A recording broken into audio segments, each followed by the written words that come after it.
And now, preview time. So let's take a look at what's coming your way.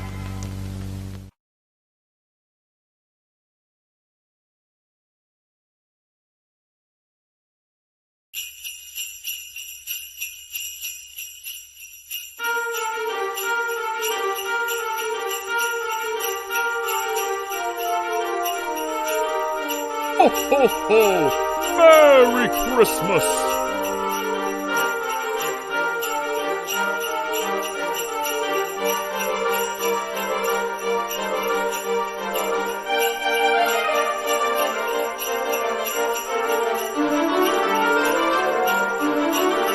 Ho, ho, ho! Merry Christmas!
Ho, ho, ho! Merry Christmas!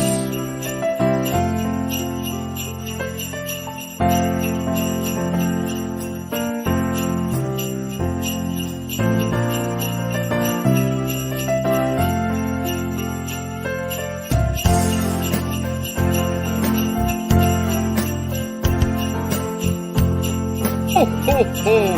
Merry Christmas!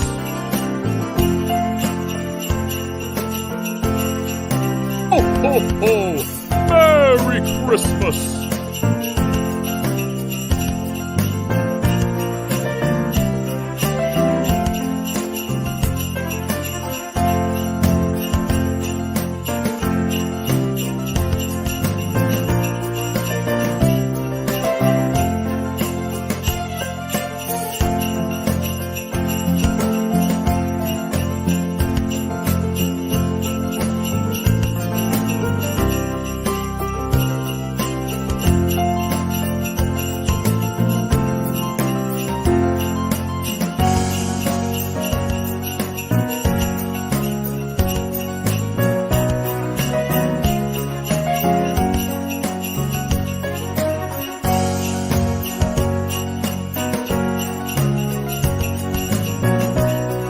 Ho, ho, ho!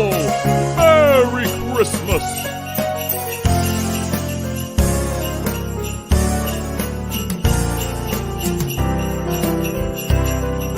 Ho, ho, ho! Merry Christmas!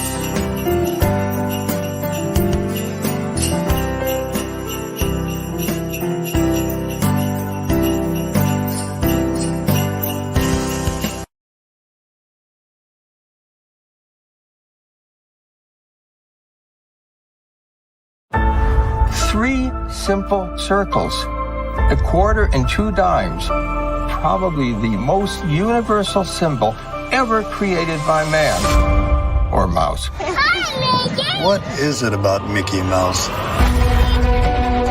Mickey Mouse to me is light. There's like a lot of dark in the world, and he's hope. It's magical to be able to channel all of our hopes and dreams, the innocence that we eventually lose and would like back. Never lose sight of one thing, that it was all started by a mouse. The story of Walt and Mickey wasn't just one continual success after success. It was stumble after stumble. Mickey Mouse started in the Roaring 20s, but almost immediately the Depression fell. You have groups saying, we want Mickey to help get us through World War II. The American dream has suffered, but Mickey is able to bring that back.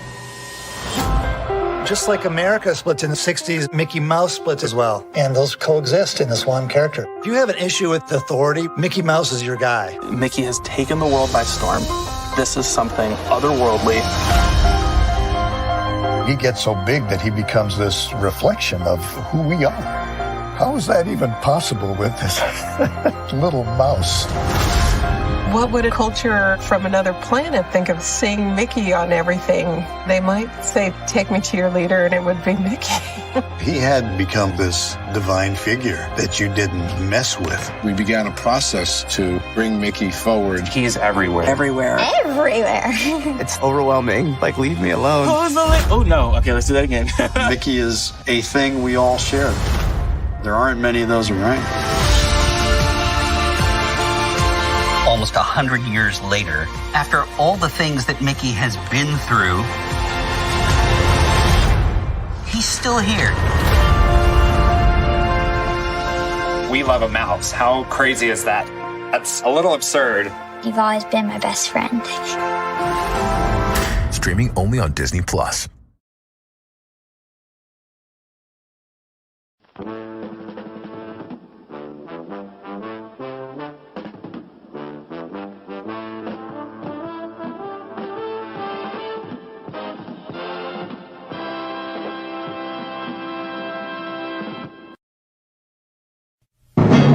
The Jeff Meacham Network's Multiverse of Media. For over 15 years, the recognized symbol of excellence and the standard bearer in coverage of sports and entertainment.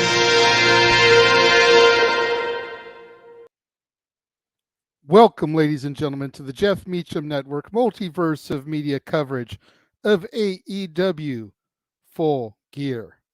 I, of course, the Renegade J.J. Williams, being joined tonight by the simple man with the silky voice, Noah Foster, for our play-by-play commentary. The Heb Man, James Hebert, for our color commentary. We've got none other than the man whose name is on the marquee, Jeff Mother Effin' Meacham, and Josh Mansfield. Here this evening to just do a little bit of BS talk before the actual show gets going. Noah, man, this is your wheelhouse. I know how excited you are for this evening. Talk to me, Daddy.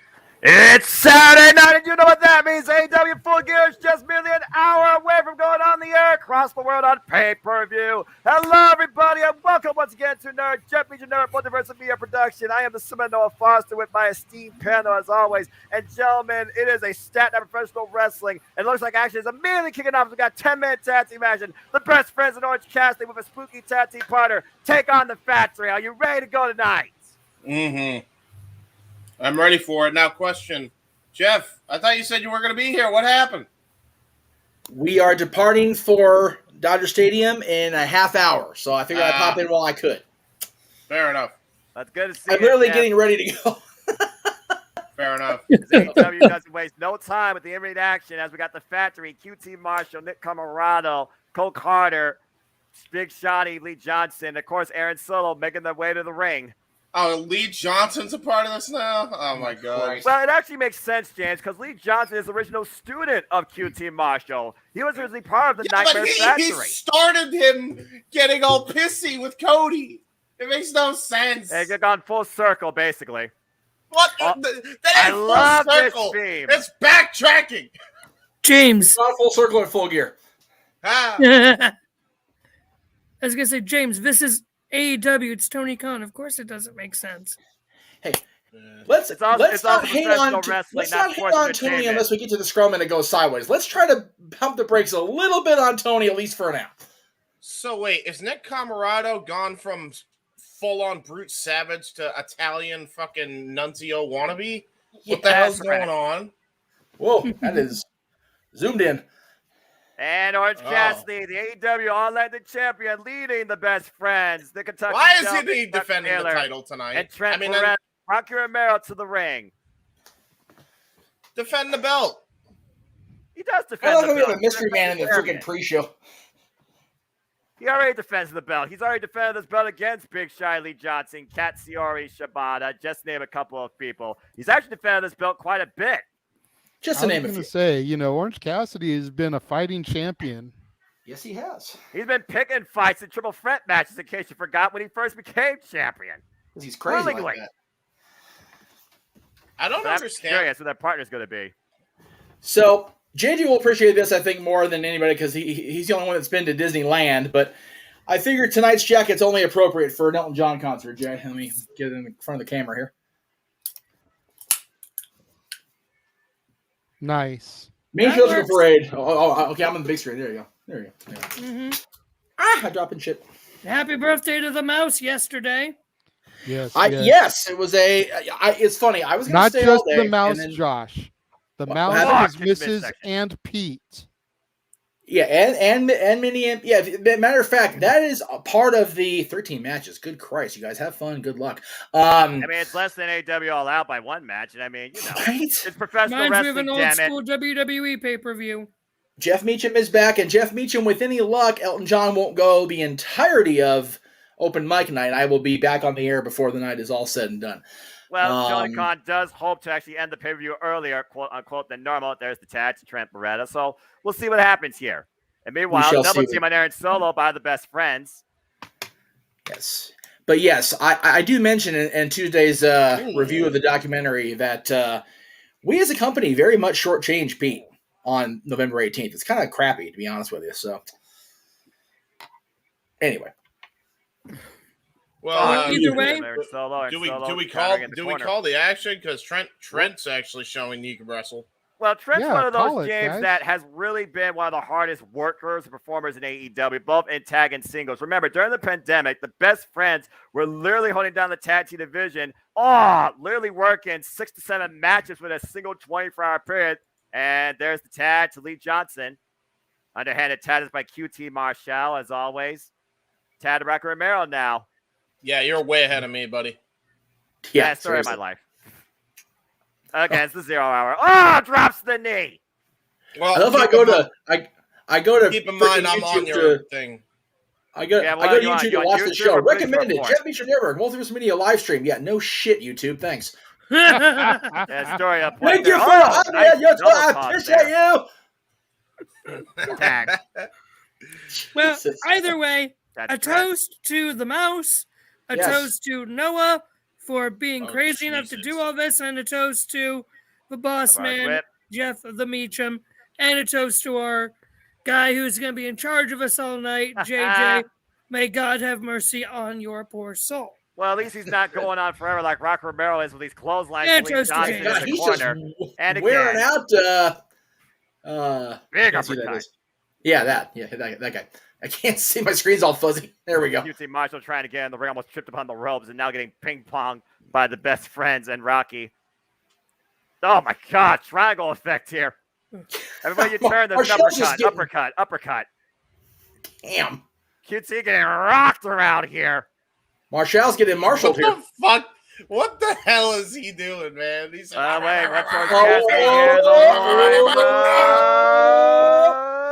QT falls. So did they reveal their mystery man yet? No mystery man right now. But wait a minute. Wait for it, because James, JJ, even Josh, you should know by now when it comes to Best Friends. Oh, come on! Damn the factory. What's Damn good, it, Mikey factory. T? Hopefully we'll be able to see you for Open Mic Night tonight. Gentlemen, we have a $2 super chat from The Real Wyatt.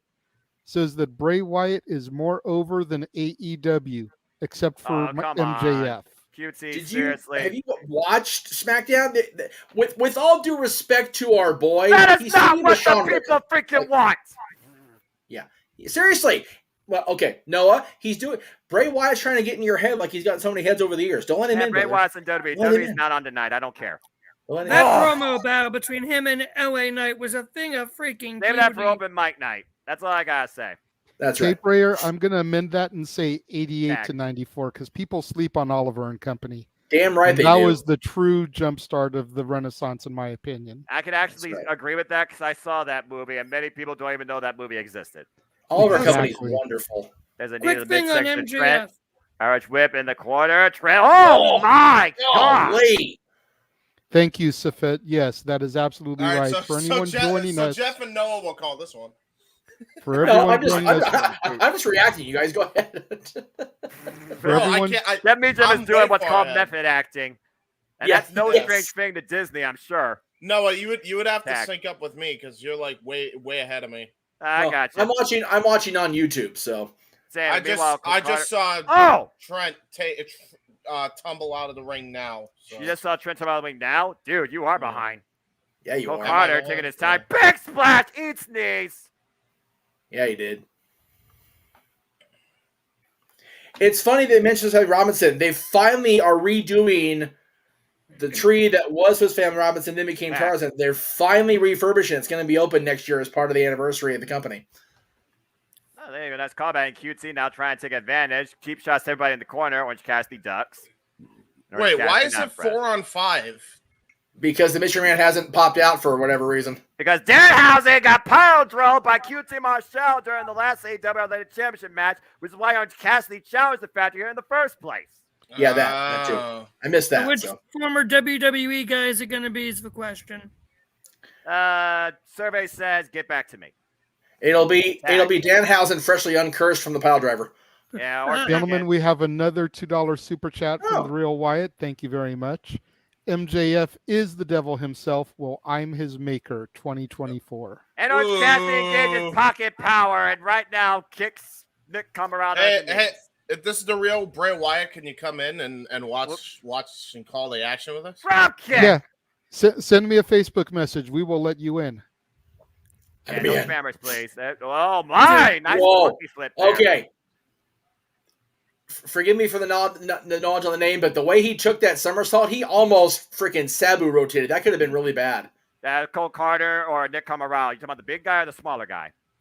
The first one that took it before the two guys took it together. That sounded like a really bad opening to the wrong kind of show. I'm going to go ahead and retract what I just said. Jesus criminy. That's a hot take. And Orange Cassidy over the top, rope on the apron. QT falls in. Oh! This isn't the point you're looking for. Move along. There's a bad blurred shot by the RoboCam there. For the record, head first, the top turnbuckle. For the record, while it's a cool little spot in wrestling, double Hurricane Rana never works. In a real fight. Iron cross body it works. Never works. Though. No, it never works. Up. QT Marshall. This is the clothesline. And Orange Cassidy takes QT over, looking for the tornado DDT. No. QT Marshall. Oh God! Damn. Cassie took all that in the chin. What a blurry shot! And now the numbers come into play on the Factory. Aaron Soloson over the top. Cole Carter falls up. I just want to point out, Jeff, that you had to retract a statement earlier. Then you talked about Orange Cassidy taking it on the chin. Yeah, you know what? Whatever. Fat breaker over the knee by Nick Camarado. I mean, Orange Cassidy does take a lot of... I'm so out of practice. I'm so out of shape on doing Camarado this. in the cover. 1, 2, and Trent breaks it up. I haven't called a show in 2 months. Whatever. Yeah, give the guy a break, all right? He's been on. We love you, Meacham. You know. I know that. you do. Damn it. QT Marshall now in the rain. Look for the Diamond Cutter. Diamond Cutter attempt denied, and now Triparada satellite DDT. Big one. That was a big DDT. That was nicely done. You know your family when we can bust your balls. Kick there with Absolutely. the roundhouse. Hey, you know, I gotta go find this on YouTube because it's Taylor with the knee. Yes, YouTube's your friend right now. Food. Suplex. Cape Rayer. Double clothesline drops both best friends. Based on what I heard about the set from Thursday night, he's going to, and I can't friggin' wait either. I'm so jealous of everybody that's seen him before me. So for the record, the Factory are a really good team when they are, man. Well, you know, they're the reason why they're workhorses. Blood Thunder Bomb by Saudi Lee. Fudge. Cassidy. God, Cassidy nearly kicked his head off. George Cassidy takes Leo with the tornado DDT. Kick up on his head. Nice. Now looking for the orange plunge. Cole Carter ducking underneath. Cole Carter. Oh! That was nicely done. We got there. Lee Johnson taking on George Rocky. Cassidy inside out. Cole Carter in the ring right now by himself. Yeah, as you alluded to, the Factory, when they're on the same page, there's a reason why they work very cohesive as a team. Cole Carter. Oh my God! That was almost a botch on his own damn self. But he wiped out his own team in the process.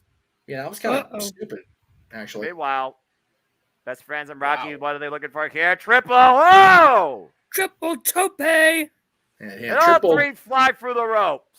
Yes. Wiping out the factory. Orange Cassidy takes the elbow pad off.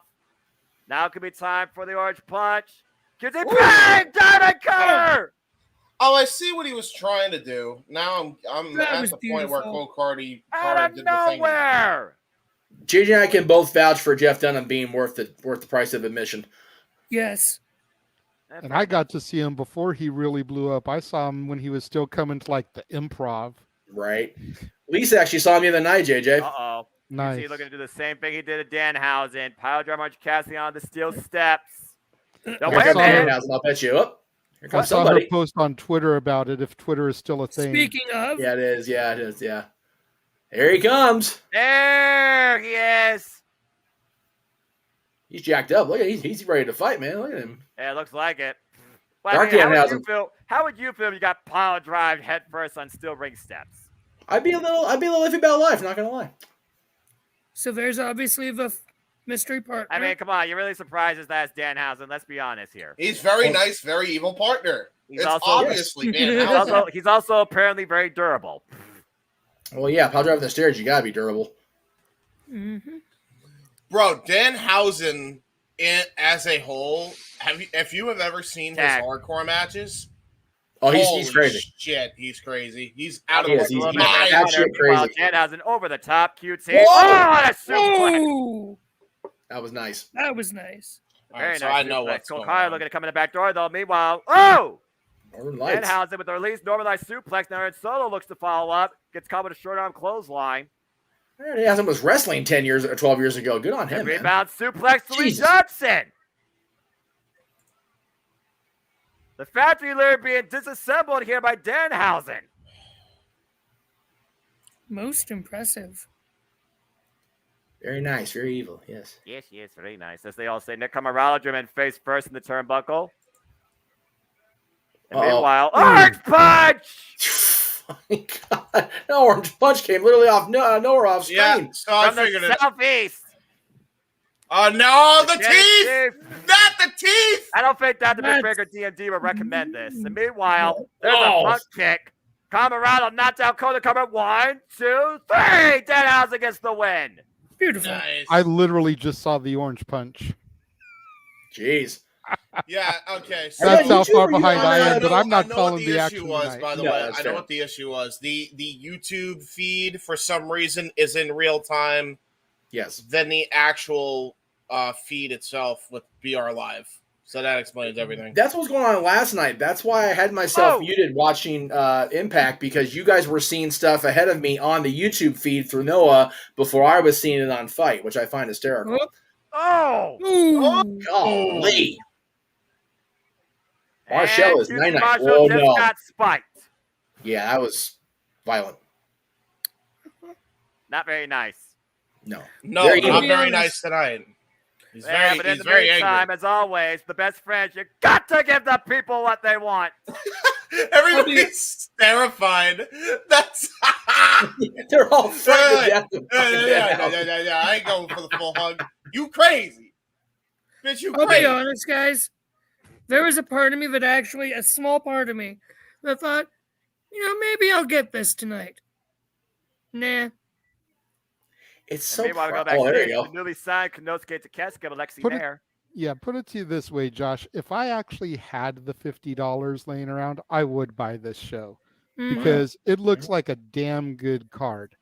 My biggest question with Tony Khan, and maybe Noah and James can weigh in on this a little bit, is what is Tony thinking by not having the finals of the Eliminator tournament on the main card?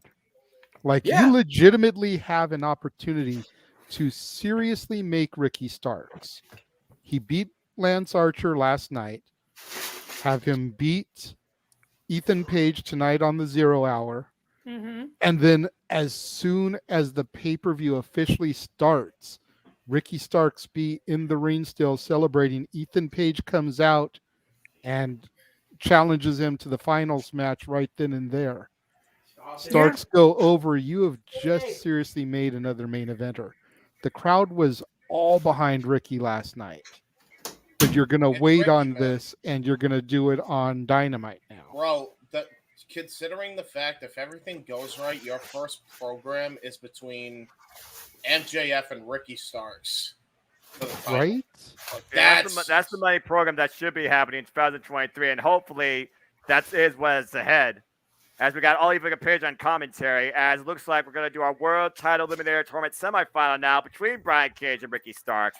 And Ricky Starks is not coming in here at 100% after what Lance Sargent did last night on Rampage. No, and with him sitting there at the announce position, that just makes it even better or worse depending on how you look at it. Like, he is in position, prone to do this right then and there. Yep. I mean, maybe Tony will pull a curveball, and that's how the show will actually start, but That even will take a mic and be like, I demand doing this match tonight, or attack Ricky Starks immediately after this match and set it up. I agree. I really feel like Ethan Page and Ricky Starks deserve the spotlight on pay-per-view in the finals of this tournament. They were able to do it, Merrill Bryan Danielson last year. Hey, Josh. OH? Yeah. What? OH? You said OH, Josh. Ohio! Ohio. baby. Did they actually I win would that? not be surprised. They did, they won. Cruz MJF. I heard it was Yeah, I not wouldn't be looking good. surprised. It was not looking good. They had a rough day. To be I fair, also- Go for ahead, Brian not caring so much about this week, it's next week that freaking matters. Yeah, that's fair. That's fair. Yeah. But what matters right now is this guy, man. Yeah, the only thing that matters right now is this absolute megastar in the works. Yes. That is Ricky Starks. Fan of the network. We love Ricky. Mm-hmm. Yeah, we do.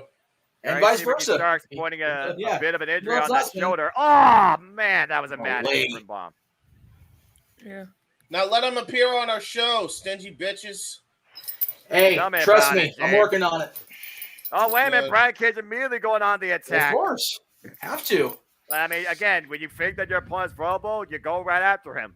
Well, I mean, Ricky Starks don't. looks best press, though. Well, since I'm in real time with you, Noah, keep in mind that these two, they are no strangers to each other. Remember, it was actually Ricky Starks who took the FTW championship from Brian Cage. So these two have a long, tumultuous history, to say the very least. Yeah, back all the way with Team Taz. Who even has that title right now? That would be the cold hard, handsome, undefeated Devil Hook, who just had the match with Lee life Moriarty. with Lee Moriarty, yeah. Okay. Which is ironic because That tells you Ricky how much Starks, I pay attention. Well, yeah, Josh, that's all right, man. You can't pay attention to everything, and no one holds it against you. And meanwhile, I also want to point this out, that Ricky Starks actually had help in hand training Hook, who took the title off him. And he just got back. Right now, he just got back suplex on the apron by Brian Cage.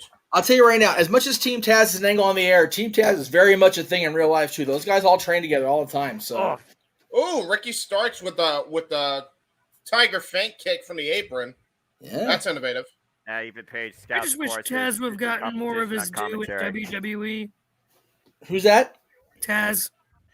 Well, again, that's a 20-year-old discussion for another time. That's an open mic discussion that is his way to come out of the Yes. vault once again. Because I remember how Jeff. Honestly, Sully I talked think he about got. that, and James as well. Honestly, and this isn't. This is just me looking at it. What the hell? Oh! Wow, what a suplex! There's Brian Deadlift Cage. German suplex from the apron, bringing him in the hard way. I was gonna say, Taz, I think had gotten more of his due done in AEW than he has in WWE. To be honest, he was a great manager. He's probably the best commentator AEW has, and fucking, Taz is a got great his son no hooked doubt over, about you know. that. Yeah, and he got his son hooked Definitely no over. argument there. The thing you got to keep in mind, Josh, when it comes to his WWF WWE run, is he was basically already damaged goods coming in. Yeah, He had come back from his broken neck in ECW, had his glorious run as ECW champion, and he just didn't have a whole lot of bumps left on his bump card as a result of it. And then He the way also Triple had H, the unfortunate, like you said, when he got hurt, they were building him and Sabu for that pay-per-view, and they put Paul, and I say they because there was more than one person. How about Paul they? made him the world champion too late. You know what the problem was also? Like, you know, they never really gave too much of a shit on making their light heavyweight division matter. Oh, if they did, If they did, man, I would have made him the fucking standard bearer of that division. I would have had him wreck everybody that came in his path. The problem is they left that hardcore stank on and threw him in the division once his ECW rerun was over after they helped bail out the Mike Awesome situation. Yeah. Yeah. 2000s was a weird time. The early 2000s definitely was a rebuilding stage that WWE never really got off the ground. Yeah. No. Which is what I was about to touch on before I was cut off there. You got to also keep in mind the fact that Triple H basically buried him by defeating him when they had that opportunity to have the title versus title, champion versus champion match. Not only did they bury him, JJ, he came out, doesn't say any of his catchphrases at all. No. Doesn't say one of them. It's almost like he was a blank slate. He was a non-factor. Yeah. Yeah, he was practically a mute. man, boot in the corner. He was practically a mute right through WrestleMania, and then, like I said, the whole thing with Mike Awesome went down, and they had to freaking pull the Taz card there, the emergency break glass thing with him. So it was very, and I'm not trying to make fun of his height, Taz. It was very stunted. It was what it was, and luckily he was able to show, because of the situation with Lawler leaving with the Cat, that he was able to be a good commentator, and he got a whole new lease on life after that, which is good. I don't know if I agree with Daniel that he should have gotten a run with a big dub belt, the Intercontinental at least. I mean, I would say, I don't know if this match ever did happen. You guys and Greg would probably know better. But a Taz versus Ken Shamrock match would have been a thing. I think, and again, this is hindsight booking, as we're totally ignoring this match, even though Ricky Starks is having an incredible fight for his life here against this monster. It's one of those stories of this time, Jeff. The injured but favored opponent taking on the big dominant force, as Brian Cage just got dropped by Ricky Starks. But yeah, it's one of those. I think they pulled the Taz trigger too late. Number one, number two, as JJ said.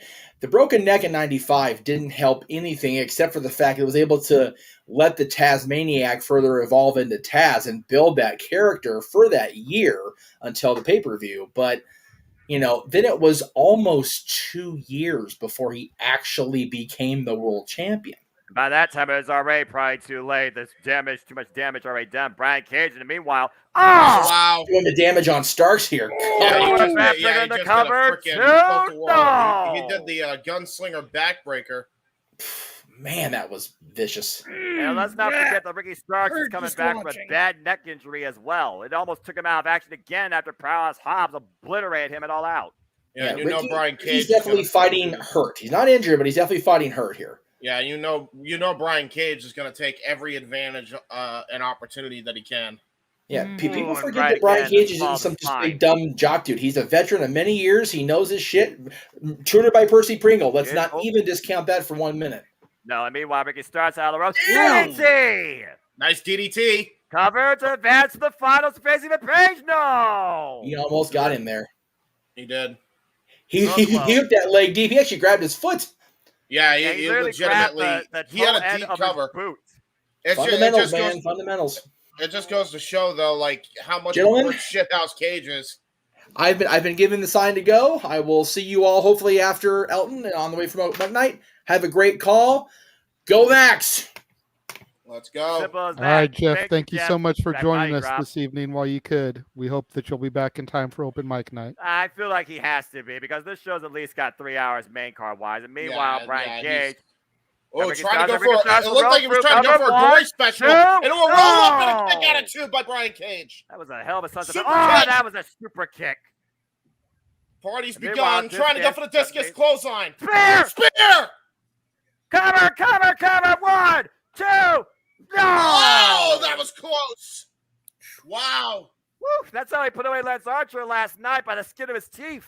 Yeah, you ain't I gotta say, this has been a fun match. Well, again, you figure about who you got in the ring here. They both know the fundamentals. They both know each other so damn well. Yeah. They're both hybrid athletes in their own right when it comes to strength and agility. Ricky Starks still fine from underneath, clearly banged up. Brian Cage looks like he hasn't really been even scathed during this tournament, but finally rendered a bit normal tonight. Meanwhile, powerbomb. Deadlift. Go for a triple variation and then a buckle bomb. Oh, boy. Might be looking for the discus. Oh! Boom. Then that might be it. Lights out for Ricky Starks. Cover 2. No! And he kicked out again. I want to point this out as well, Noah. Here's the history of Brian Cage and Ricky Starks.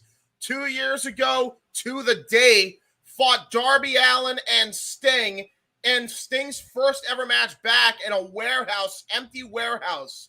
That's how long these guys go back. Cinematic match.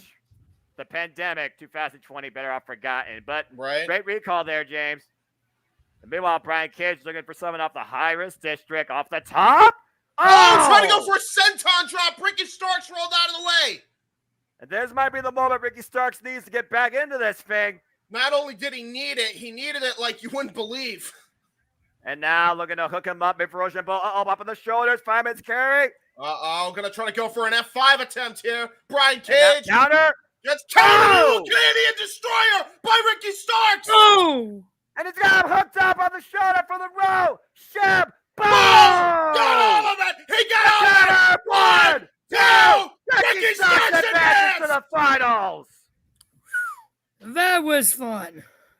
Wow. I was just a couple seconds behind you guys. Man, look at him gripping his ribs, though, in his midsection, though. That came out of nowhere. And now it'll be Ricky Starks versus Oliver Page in the finals of the AEW Full Gear World Championship Eliminator Tournament. Take a little replay here. Ray was able to lift him up and turn him inside out for the Rochambeau. He was unable to do this for Lance Archer last night. Hell of a finishing sequence for absolute Ricky Starks. He said in that promo, he's tired of waiting. It's not his time 3 years from now. It's his time right goddamn now. And he just proved that tonight. And it looks like on Thanksgiving Eve, it will be All Ego Ethan Page versus Absolute Ricky Starks. And the winner will go on to challenge for the AEW World Championship at Winter is Coming. Yeah, and those two have a lot of history as well, going back 20 years. I feel like both are still highly underrated in the AEW ecosystem as well. Again, if it could happen tonight, I wish it would, but that's still a hell of a match to look forward to Wednesday night on Dynamite. Yeah. So, yeah, I definitely agree that they're both underrated here. Meanwhile, we're going to go to the video game now. Oh, jeez. Yeah, you mean the one that Punk is now out of? But anyway, sorry. What was I going to say? I don't know. What were you going to say? I was saying, who's the face of the two people? Ricky Starks. Ricky Starks is? Yes. So Ricky Starks is winning the tournament, obviously. I feel like it has to be his time. Because we know MJF's winning this title. I will say, don't be so sure about that. Ethan could win. Ethan Page legitimately could win it. Keep in mind the reason being because MJF did kick him in the balls, not Ricky Starks. So true. Right. There's always a possibility. Can we just say real quick? I don't know if you guys saw it in the group chat earlier, but can we just say, it's so impressive, that MJF parents, they understand the assignment. Dude, this fucking game looks incredible. I can't wait to buy this. Wow. THQ, bro, they're back. They might honestly make a comeback from this. Don't call it a comeback yet, James, but call it a comeback for Saraya if she wins tonight against Dynamite Breaker DMD and what truly is a grudge match 5 years in the making. Yeah, the WWE games THQ did was really good. Yeah, I would admit they had a good bounce back from 2K20. The game better off forgotten, but I definitely agree. Yeah. I'll be honest, I'm going to be worried for Saraya that entire match against I feel like there's pins and needles, doctor. not just for you, but for anybody who is a fan of Saraya and the fact that she's now in AEW too. Again, this is her comeback story, she said. She also said this will be the hardest match of Dr. Britt Baker's career. Saraya is motivated, but Britt, again, she is the standard. She is the one that built the foundation for the house that Saraya now wishes to take ownership for. And we're going to see who rightfully deserves to have the deed tonight at AEW Full Gear. Mm-hmm. I am looking very forward to this match, but I am proceeding with caution. And again, to everybody that's in the chat, thank you for tuning in. We'd love to hear your thoughts on this comeback story. Is it going to have a happy start, or is it already over before it begins? Please subscribe, comment, and tell a friend. And I want to say it was WrestleMania 2000 for the Nintendo 64. SmackDown, it was either Shut Your Mouth or Here Comes the Pain for me because I didn't have a Nintendo-based system. I started with Sega Dreamcast. Raw versus SmackDown 2006. There you go. Yes, too. And, Jeff had to take off for now. He's on his going way Elton to go see Elton John live at Dodger Stadium with his family. With any luck, he will be back in time for part of open mic night this evening.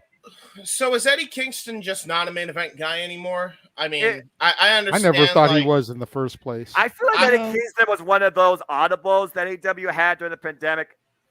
He's with backstage with Renee Paquette here. Yeah. But at this point, he just loves what he's doing. He just loves the friggin' fight. I would say I'm going to head out now so I can eat my dinner and try and get some stuff done before open mic night. I will catch you guys later. Sounds good, Josh. Enjoy yourself. And I know what I am real wide. There's no denying that. I am just a simple man and lifelong fan of pro wrestling, and that's all I wish to encourage you today. Just enjoy life and enjoy wrestling. So I showed this to Jeff before we went on the air earlier. I was going back through some of my old photos of me with wrestlers. I realized I have pictures with 16 people on the AEW roster. Nice. That's a hell of a collage there. You recognize definitely some of those faces, I'm sure, people in the chat. Man, they're still chanting for him, though, man. Again, people respect Eddie Kingston. The man, he loves to fight. He's been through a lot, and he's definitely become an AEW favorite. So this guy, from what I understand, is an All Japan Pro Wrestling legend, correct? Jun Akiyama, a guy who's trained with the likes of Big Baba. He is the teacher of Kenosuke Kashi. He's a 5-time world champion, one of the best to come out of DDT Pro Wrestling right now. And this is a dream match. One of the 4 kings. You talk about what Eddie Kingston represents, the King's Row style. He talks about the all-time greats. This is one of those very people. And tonight, he finally faces the man one-on-one. A promise that Tony Khan made for him back in AEW All Out fulfilled. I will say then, honest to God, like you could tell, like we've said our things about Kingston, but you could tell in his eyes, man, like he's so focused. I've never seen anything like this by Eddie. He is determined to win this tonight. On Rampage last night, they said that you can't get much more legendary in Japan than Akiyama. Exactly. And I hesitated that statement because I think of Legends of Japan. I think of Great Muta. I think of Ultimo Dragon. I think of Antonio Inoki. And granted, I don't know much about this guy, but to try to put him on that level, I think says a great deal about who he is and what he's accomplished in his career. Yeah, man. Like, dude, look at this guy. Like, Eddie is, Eddie's determined, man. Yeah. Like, this is a must win for him. It almost feels like. This is more important than any championship at this point. Yeah, there's those matches in wrestlers' careers that are worth more than a title, and that's definitely the story here with Eddie Kingston. Yeah, and we're about to ring the bell. There goes Bryce Remsburg with the call to start the match. You can see Eddie Kingston rocking gear that was inspired by the late, great Mitsuharu Misawa. Real Wyatt, we appreciate all of our fans. Thank you for tuning in. All fans welcome. At the end of the day, damn, you psycho, isn't it? Yeah, you son of a bitch. Probably.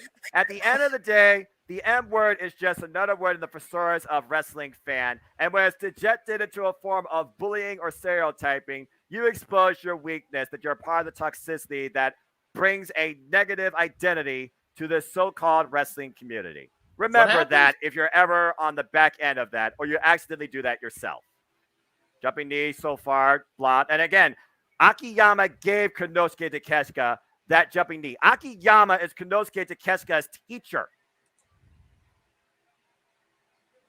You hear the audience right now, dueling chants here. Eddie Kingston proceeding with caution. He knows how dangerous, how trained Jun Akiyama is. Right now, might be looking for a test of strength. Yeah, and look at that. Like, Jun Akiyama really being smart there, not trying to go for a test of strength. Eddie Kingston having to try and out-wrestle Jun Akiyama, which, believe me, if you've seen his work in All Japan, is way easier said than done. You figure about this also, James. Again, we talk about Eddie Kingston and his discipline in Japanese pro wrestling. He eats, sleeps, lives, and breathes the King's Road. We saw him overcome Japanese strong style during the 0 hour of AEW against Tomohiro Ishii, and this match has taken a completely different approach and identity. And you see him right now going for the full Nelson. Akiyama, though, preventing Kingston, locking the wrists. Yeah, really, really smart way to try to break out of this by Jun Akiyama here. Hey, Elizabeth. And right now gets to the ropes there, does Jun Akiyama. And the first thing that someone related to the Psycho Brothers would say is that they're not related to the Psycho Brothers. That's reverse psychology.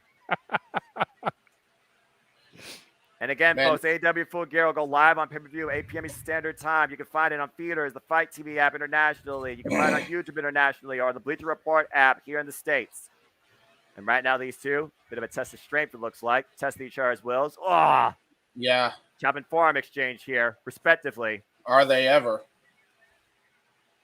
Look at that, Eddie Kingston and Akiyama. Fake out, baby. Ooh. He actually stunned Jun there with a chop. Might have caught Akiyama there by surprise.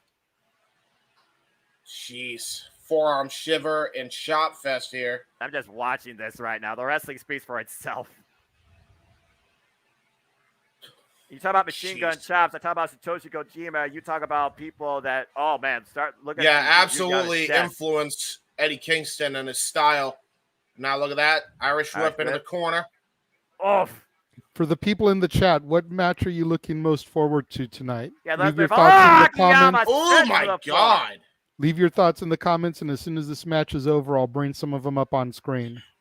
Yeah, because definitely they're going to run down this card. There's no doubt about that. And again, we have a stat 10 match pay-per-view card here of championships, grudges, stories to be told, and maybe some stuff to finally be settled, and so much more. And who knows what else may show up tonight? Because when it comes to AEW, Tony Khan always loves to cross pride. Right now, Eddie Kingston's looking to deliver a freaking half and half suplex onto the apron. Jun Akiyama kicking his knee and a DDT on the apron.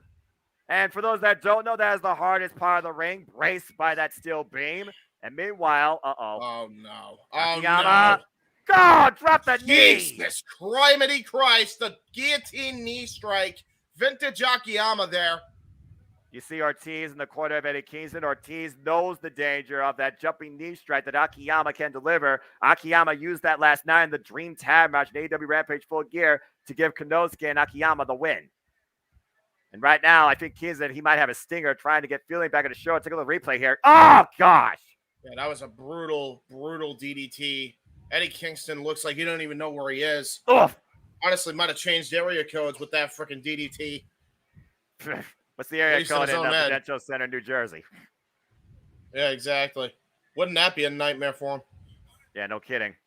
Call disconnected. And meanwhile, Akiyama just driving the knee again in the head of Eddie Kingston. Akiyama, a very slow, methodical approach here. He's not rushing at anything. Might be looking for a power driver. Oh, man, stuck it. God! Spiked that might his be head. A cover, 2, no. And a kick out by Kingston. Nearly put away Kingston right there with that one. See Eddie Kingston grasping the back of his head and neck. Yeah. And look at that. He's barely conscious. Oh, my God. PK. It wasn't even a PK. It was a knee strike. Yeah, it was a knee strike right to the noggin.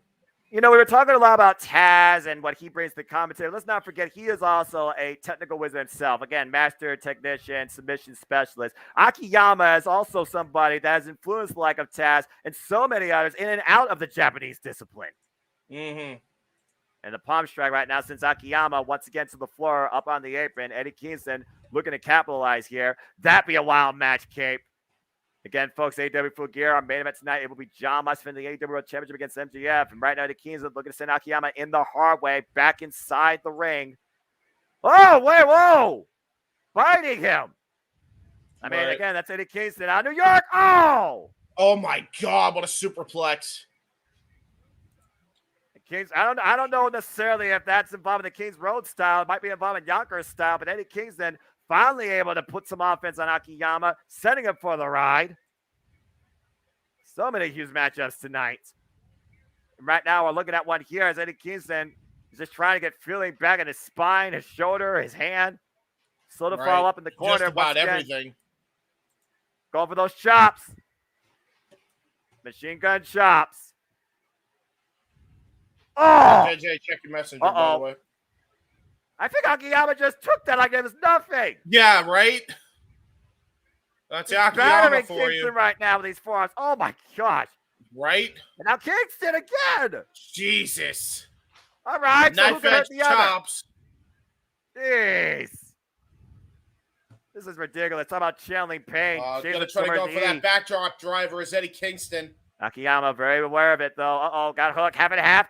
Half and half. Right on his head and neck goes Akiyama. And meanwhile, exploded by Akiyama. And then exploder of Eddie Kingston. Oh. Sterling exploder. The knee strike, but I don't know if he got all of it. Both men down. Man, Akiyama has not really lost a step, has he? How long he's been going. Jeez, oh, peace. Again, I don't know how much of that knee strike Akiyama got, but Eddie Kingston's head snapped off the mat. So Eddie Kingston right there's the cover. 2. No. And right now, momentum has once again taken a teeter-totter effect. Akiyama back up on his feet. And we do see our comments. I see people talking about MJF, Saraya and Dr. Britt Baker, Jay Cargo, Nyla Rose, Bitch versus Beast. I like what y'all are thinking. Kizuno Okada is definitely a dream match. Again, there are so many matches here tonight. A card full of variety, hostilities, rivalry, championship matches galore, and so much more. All ahead on AEW Full Gear.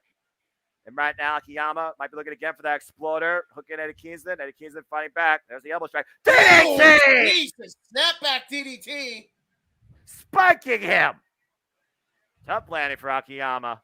All his weight coming down on his shoulders and his head. Man, look at the emotion in Kingston's eyes. That tells the whole story right there. That's how much this match means to him to try to get the W here. And meanwhile, look at the Hurricane! The Hurricane!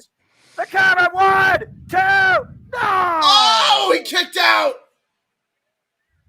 But look at Eddie Kingston. Man. Look at the determination on Kingston's face and the unbreakable resolve of Akiyama. Get up. I don't think this is smart by Kingston here. Block. Yep, there it is. Exploder again. Center of the ring. Kingston right now. Oh, no. And the knee pad goes down. Akiyama looking for it. Oh, knockout knee strike. Cover. 2. No. Oh, Kingston rolled his shoulder up. Barely, though.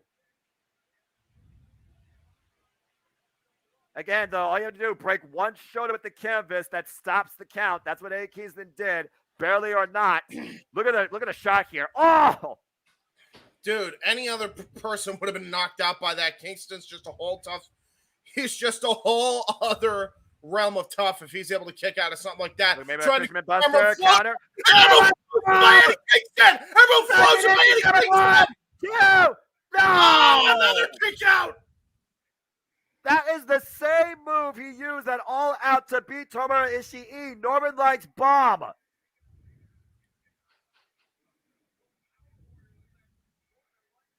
Page of Kazuya Sasaki right there. Another all-time great of All Japan Pro Wrestling. And once again, Kingston looks for the Hurricane. Uh-oh. Oh, shit. And meanwhile, I don't know how wise this is. Respect and pride. Oh, the Hurricane! It's done. 2. Kingston with the win. Wow. What a fight. What a fight. I mean, you gotta appreciate what oh you my saw God, look tonight. at the emotion. Eddie Kingston just overcome with emotion, man. Yeah, no kidding. We got a bot in the chat, and that's all right. And again, I see Daniel's comments there. I see A9's comments there. Depending on how I got to strike Kingston. But nope, not meant to be. But you see Kingston, again, he has so much respect for Akiyama. Take a little replay here. Bam! That was a KO. He said it. He called his shot in front of Akiyama. He said he was going to do it, and he did it. Man, the amount of respect that he has for that man is cannot be understated, man. Like, look, I've never seen Kingston cry in the middle of the ring like this. 20 That's years how much plus. this means to him. 20 years plus, respect. This is how much Eddie Kingston has been waiting for this match. A proving ground to show how far Eddie Kingston has come in the discipline of the King's Road. And you see respect being shown across both parties here. That's so what a cool, moment. man. That's respect. That's professional Dude, wrestling. oh, Damn it. jeez, man. Look at this. Kingston, this is how you end a 0 hour, man. Yep. That is look the at heart this. and soul of what it means to be a professional wrestler. I've never seen Kingston this emotional. Again, you can say what you want about Eddie Kingston and his mentality, but what you see tonight in that ring shows a whole lot about that man's merit. Congratulations, look at Eddie that. Kingston, and what a hell of a fight brought by Jun Akiyama. Again, the hard times, the ups and downs, and all the hills combined, what Eddie Kingston's been through on this journey, what he's put himself under on the King's Road style. Yeah, now Now we're back. not the last time we're going to see He this tried to act all tough, and then he went right back to fucking I mean, again, crying, bro. he's a New Yorker, right? New Yorkers don't show weakness, right? Yeah, he's trying. It ain't working, man. Poor guy. I swear, by the way, Mr. Beast is in the crowd. That was a hell of a match, though. Great moment, by the way, too. Good win, Eddie Kingston. Triple tough right there, man. What Triple the tough. hell is the?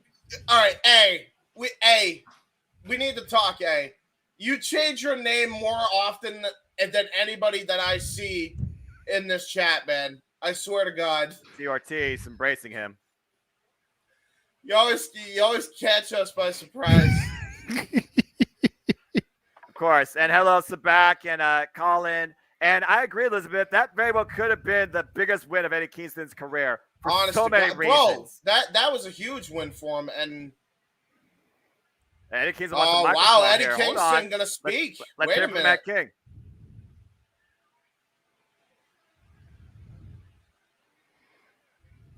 That's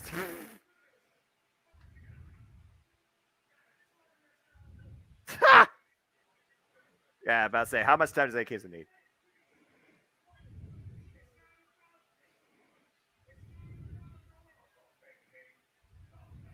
We're gonna thank you, Eddie. That's a hell of a wrestler. I bet. That's so cool. There you go. Again, the man lays away. Baba. Ricky Dose. Masawa. And goes Saruda. No. Oh, Tony Onoki. Wow. I think Eddie Kingston certainly made several of those men proud.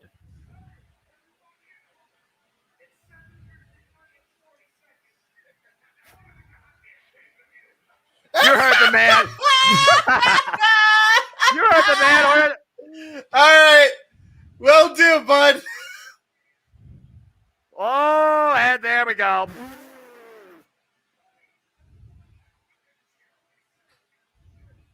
Damn. Keeps it real.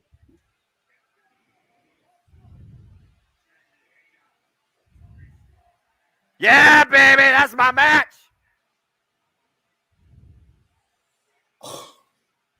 Rebecca. I love him, man. Damn it! Just let him continue hyping the pay-per-view. I can listen to Eddie Kingston all night. Come on, man. He has his moments of being a dick, I but needed that. Man. If I wasn't excited for AEW Full Gear before, I'm even more excited now. Thank you, Eddie Kingston. That was awesome. Oh God. I love it. Eddie Kingston is literally the definition of chaotic. I love him for it sometimes, man.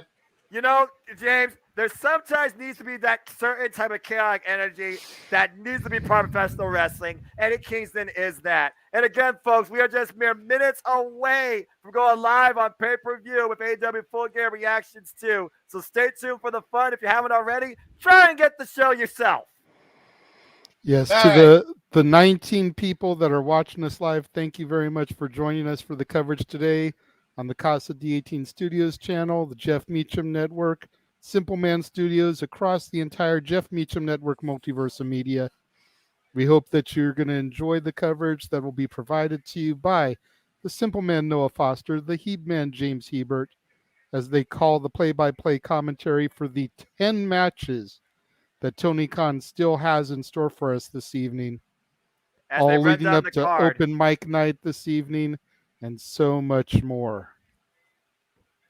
We got the AEW Tag Team Championships. The Acclaim defend the gold against Robert Groy. And of course, John Moxley in the main event defends the AEW World Championship against MJF. And on a bitter rivalry of former friends, the AEW Women's World Championships on the line. Toni Storm against Jamie Hayter. And James, you and I know there's so much more besides that ahead tonight.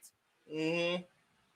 Chris Jericho, the Ocho, defends the Ring of Honor World Championship in a fatal four against Bryan Danielson, Kyle Castagnoli, and Sammy Guevara. Will the Ocho keep wrestling entertaining? And that bitch looks to finally slay the beast and claim her true title, quote-unquote TBS champion Nyla Rose, faces TBS champion Jade Cargill. TBS champion Nyla Rose. And I love it.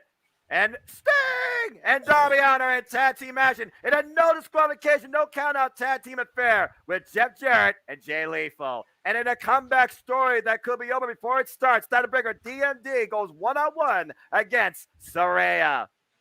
And the TNT champions on the line in what I like to call the triple threat Titanic Clash of the Titans, as Wardlow defends the gold against the Ring of Honor World Champion Samoa Joe and Powerhouse Hobbs. And you thought they were erased from history? Well, tonight they're going to try and remind you the AEW World Trios Championships are on the line as Death Triangle defends against the Elite. And we will see finally if Jungle Boy Jack Perry can get one up on Christian Cage inside a steel cage against the Redhead of Destruction, Luchasaurus. Oh, boy. And there you see the we're starting cage it off with this. being Okay. descended. That means we're starting off with this grudge match. Well, I'm on my BR Live, so I'm ready. You and I both, man. Again, Luchasaurus, Jungle Boy Jack Perry, former friends, now the bitter of enemies. Kick it off tonight. Hello, Robert Dinkins. I remember him in the Rose Wrestling Academy chat. Oh, well, we'll see if that actually, has any merit that what could happen tonight. That's very interesting to know. Again, folks, we are just mere seconds away. What is going to happen inside this steel cage as they play the I will video be package? right back because I'm going to get myself a soda. Yeah, you might need actually it. Begins. Get your soda, get your snacks, get everything all set because we are soon going to kick it into full gear and get this train off the tracks. And I remember somebody actually asking why this is called Full Gear. So Full Gear is originally a proposed physical challenge for 30 days brought to us by Heyman Adam Page. That's why it's called Full Gear. And Heyman Adam Page was the one that initiated that. So they've gone with the name since. This started all the way back with the first Full Gear in 2019. So now you know. Casey, I say, preacher man of ATW. Good to see you, my friend. I hope you're doing well, and I hope you enjoyed this show. Again, folks, So you can be your own do we just wrestling go straight fan. to the BR Live feed? You have your highs, you have your lows. At the end of the day, we're all here to just enjoy life and enjoy pro wrestling. And I hope that's achieved for you here tonight. Again, James, they're playing the video package. We saw what happened at AEW All Out, where the humiliation was taken to another level of low by Christian Cage. You stop that! Yes, we're starting off with the steel cage match, Elizabeth. Again, folks, I see your comments in the chat. I will acknowledge you when I can between the matches and between the video promos. But again, you know what I do, so stay tuned. Oh, shit. No DQ, no count out. Good on,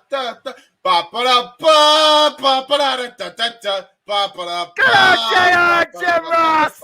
My role model, the voice of professional wrestling, damn it! God bless this man, despite the fact he still calls Rampage Dynamite. It's okay. All right, I love this guy. Without him, I would not be able to have a passion for storytelling or be engaged in pro wrestling. And we are going live. I'm on BR Live, by the way. So as am I. I got a black screen right now. All right. Well, I'm still seeing JR. Okay, I got the All right, now I'm on FBI black screen. loading. Okay, let me know when you see the FBI warning. I got you. Okay.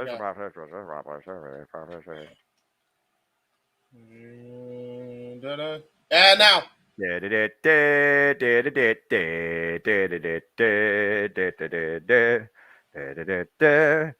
Oh, man. And it says, stop hating on the Sooners, for Pete's sake, people.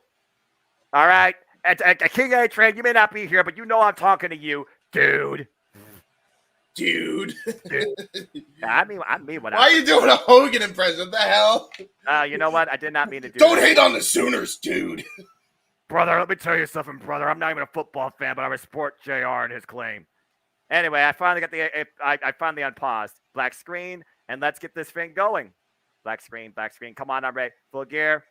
It's Saturday night. You know what that means. AEW Full Gear is live across the world on pay-per-view, and we have a stacked card of 10 matches before us, too. So hello, everybody, and welcome once again to another Jeff Meacham Network Multiverse Media production, where I am the Cement Noah Foster. With me, as always, my color cohort, James Hebert. And James, we have a stacked night tonight. Are you ready to go? I'm ready to go, Noah. You know that they have put in everything for this card. It is going to be a crazy night of action, man. We got our French, and they got the French commentary here, and of course, AEW, brought to us by DraftKings. Again, folks, gamble responsibly. If you want to take your chance at 25 grand, more power to you, and maybe luck will be in your favor too. Again, there's all sorts of things you can vote on. How will MJF actually win the title? Will the Diamond Ring come and play? Will he have some other rival come to his aid? Will the TBS Championship actually change hands tonight? Will we actually see Jamie Hayter ascend and claim the championship from Tony Storm tonight? And so much more as we go now to DraftKings. Oh, no. Oh, no. Daddy Magic, Matt Menard. Cool Hands, Angelo Parker. Sports entertainers encouraging gambling. That sounds as normal as the time itself, considering not my NXT had a poker segment. Again, download the app, put in the promo AEW, and go try and get your chance at a taste of $25,000. Oh, Christian has a countdown. What is it at for you? I just see it now. 10, 9, 8, 7. The countdown and the booze rain out as Instant Classic 2.0 comes into the arena. Here comes Christian Cage. Okay. There he is. There he is. Yep. Okay. The mastermind that, of course, exercised the split between Jungle Boy and Luchasaurus. Christian Cage has pushed Jack Perry to his breaking point. No doubt about that. With the aid of his right hand of destruction, Luchasaurus. For my money, it's the Trios Championships because you know what you're going to get with Death Triangle versus the Elite, and the suspension of disbelief with how far Jamie Hayter is willing to go to become AEW Women's Champion. Those are two key matches that I'm looking forward to. But as far as steal the show, it's hard to argue with the Trios Championships considering the 6 men that are involved. Well, James, as we know, Luchasaurus, he has been on a rampage led by Christian Cage, recently contending for the AEW All-Atlantic Championship till Jungle Boy cost him and proposed this challenge. But I got to wonder, again, I always say all the time, there's fighting with your heart and there's fighting with your mind. Jungle Boy Jack Perry is literally putting everything on the line tonight, not just his well-being. Do you really think that this might be the wisest decision? It's not the wisest decision, but it's the one that Jungle Boy has to make. He has a lot to prove tonight, I think. As Tarzan Boy plays out, again, not copyright. As a kid, I love how many songs in AEW are recognizable and immersive with the presentation of the wrestler and the engagement of the audience. And Jungle Boy, of course, 81 overall wins, second highest amongst the entire AEW roster. That goes to show how far this young man has come since being a part of AEW. And again, now we know Jungle Boy. He fights as Jungle Boy Jack Perry in the name of his late great father. And of course, his mother and his sister, no doubt happy at the arena tonight. That's a good analogy there, Cape. The young man with a heart of a lion. Again, Jungle Boy has unleashed, I would say, Jurassic Fury against Luchasaurus lately. But will that be enough tonight to win inside the steel cage? And again, James, as we know in AEW, in steel cage matches, there is no escape. The only way to win is by pinfall or submission. And Jungle Boy closes the door. Locking eyes with his former friend. Of course, we know both of these men are banged up, not 100%. You see Luchasaurus sporting that kinesio tape heavily on his right shoulder. Bell rings and we are underway. Both his shoulders, excuse me. The whole upper body. Yeah. Yeah, Jungle Boy is coming in here really banged up here. Or, I'm sorry, Luchasaurus is. Well, to be fair, how many freaking choke slams has Jungle Boy suffered? Yeah, so both men are not coming in this 100%, and you can tell. Yeah, they're both taking a cautious approach, it looks like. Luchasaurus, though, got Jungle Boy up. Might be looking long on him. Ooh. You see the distance between the steel cage and the ring ropes, and that might play to both these men's advantage here. Wait a minute. Jungle Boy from the corner to Luchasaurus. The thing about Jungle Boy here that will help him is his speed, his tenacity, and his agility. But if Luchasaurus gets his hands on Jungle Boy, this could be bad. Well, he just got his hands on. Whoa! Jungle Boy channeling his Spider-Man, trying to say Bonesaw's ready. Or enter Tarzan with a missile drop kick off the top rope. Jungle Boy's ready. This is a Jungle Boogie of a whole different sort, and I don't need Cool in the game to give me a cover for this. And again, former friend here, Jungle Boy falling up again in the corner. There are no disqualifications in this either. Only pinfall and submission will determine this match. Again, Jungle Boy proposed this to keep Christian Cage out of the way. But unfortunately, you can't exercise with that big boot to the face. Mm-hmm. And like a lot of, Jesus. And Jungle Boy the Jungle first. Boy into the cage, lawn darted. Jungle Boy the first to taste the steel. I don't think it tastes great. And let's see, the tail of the tape is, I definitely agree. Again, you look at the tail of the tape here, you think about both these men, what they bring, their strengths and their weaknesses. But how many weaknesses do you see on Luchasaurus versus Jungle Boy here? I mean, the size advantage definitely comes into play, but besides that, unless you get the big man off his feet, Jungle Boy is going to continue to have to fight from underneath. Oh dear. Oh no. Ooh. Oh Jesus, there it is. And Jungle Boy being raked and further mangled across the steel cage. Jesus Christ. Again, folks, this show will be graphic. There will be blood tonight, and you're already seeing it. Because this is AEW. This is professional Full wrestling. gear. Yeah, AEW Full Gear, dude, and they're already trending worldwide. Just Luchasaurus seething. It's almost like he's a completely different person. Or in this case, dinosaur, I guess. Well, in my opinion, to align himself with Cage. In my opinion, Christian Cage has caused a dark evolution on a once kind dinosaur. You think about how far back these two go. You heard what Jungle Boy said during the countdown. These guys came together all the way back as old as 2009, being taken advantage of by carnies for $10 at a time at wrestling shows.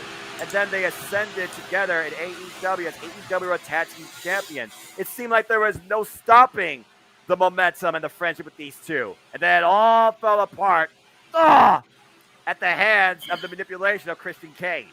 Right. Meanwhile, sidewalk slam. Yeah, look at this. It's like a whole different. It's almost like, as you said, Noah, like a whole different metamorphosis here between Luchasaurus and Jungle Boy. Well, in this case, Luchasaurus, because it's like he's not even wrestling the same way he was wrestling even 6 months to a year ago. Exactly. And meanwhile, man. Jungle Another Boy lawn dart. This is just thrown uncomfortable now. Face first like a missile into the steel cage. Jungle Boy, a crimson mess right now. Yeah, a mess is an understatement. He's bleeding like a stuffed pig at this point. Again with a lawn dart into the fencing. Christian Cage might be currently restrained, but all the rage is being taken out on Jungle Boy by Luchasaurus inside this steel cage. Jungle Boy unable to get out of the block. Oh my God. And again, you wonder if this was the game plan that Christian Cage and Luchasaurus talked about before this match. And thank you, Stephen Ashby. I appreciate that. And again, I hope everybody just has a good, fun time tonight, engaging and reacting with us as we guide you through this pay-per-view. And meanwhile, Jungle Boy up the ropes, tries for a rebound lariat, doesn't get anything off of it.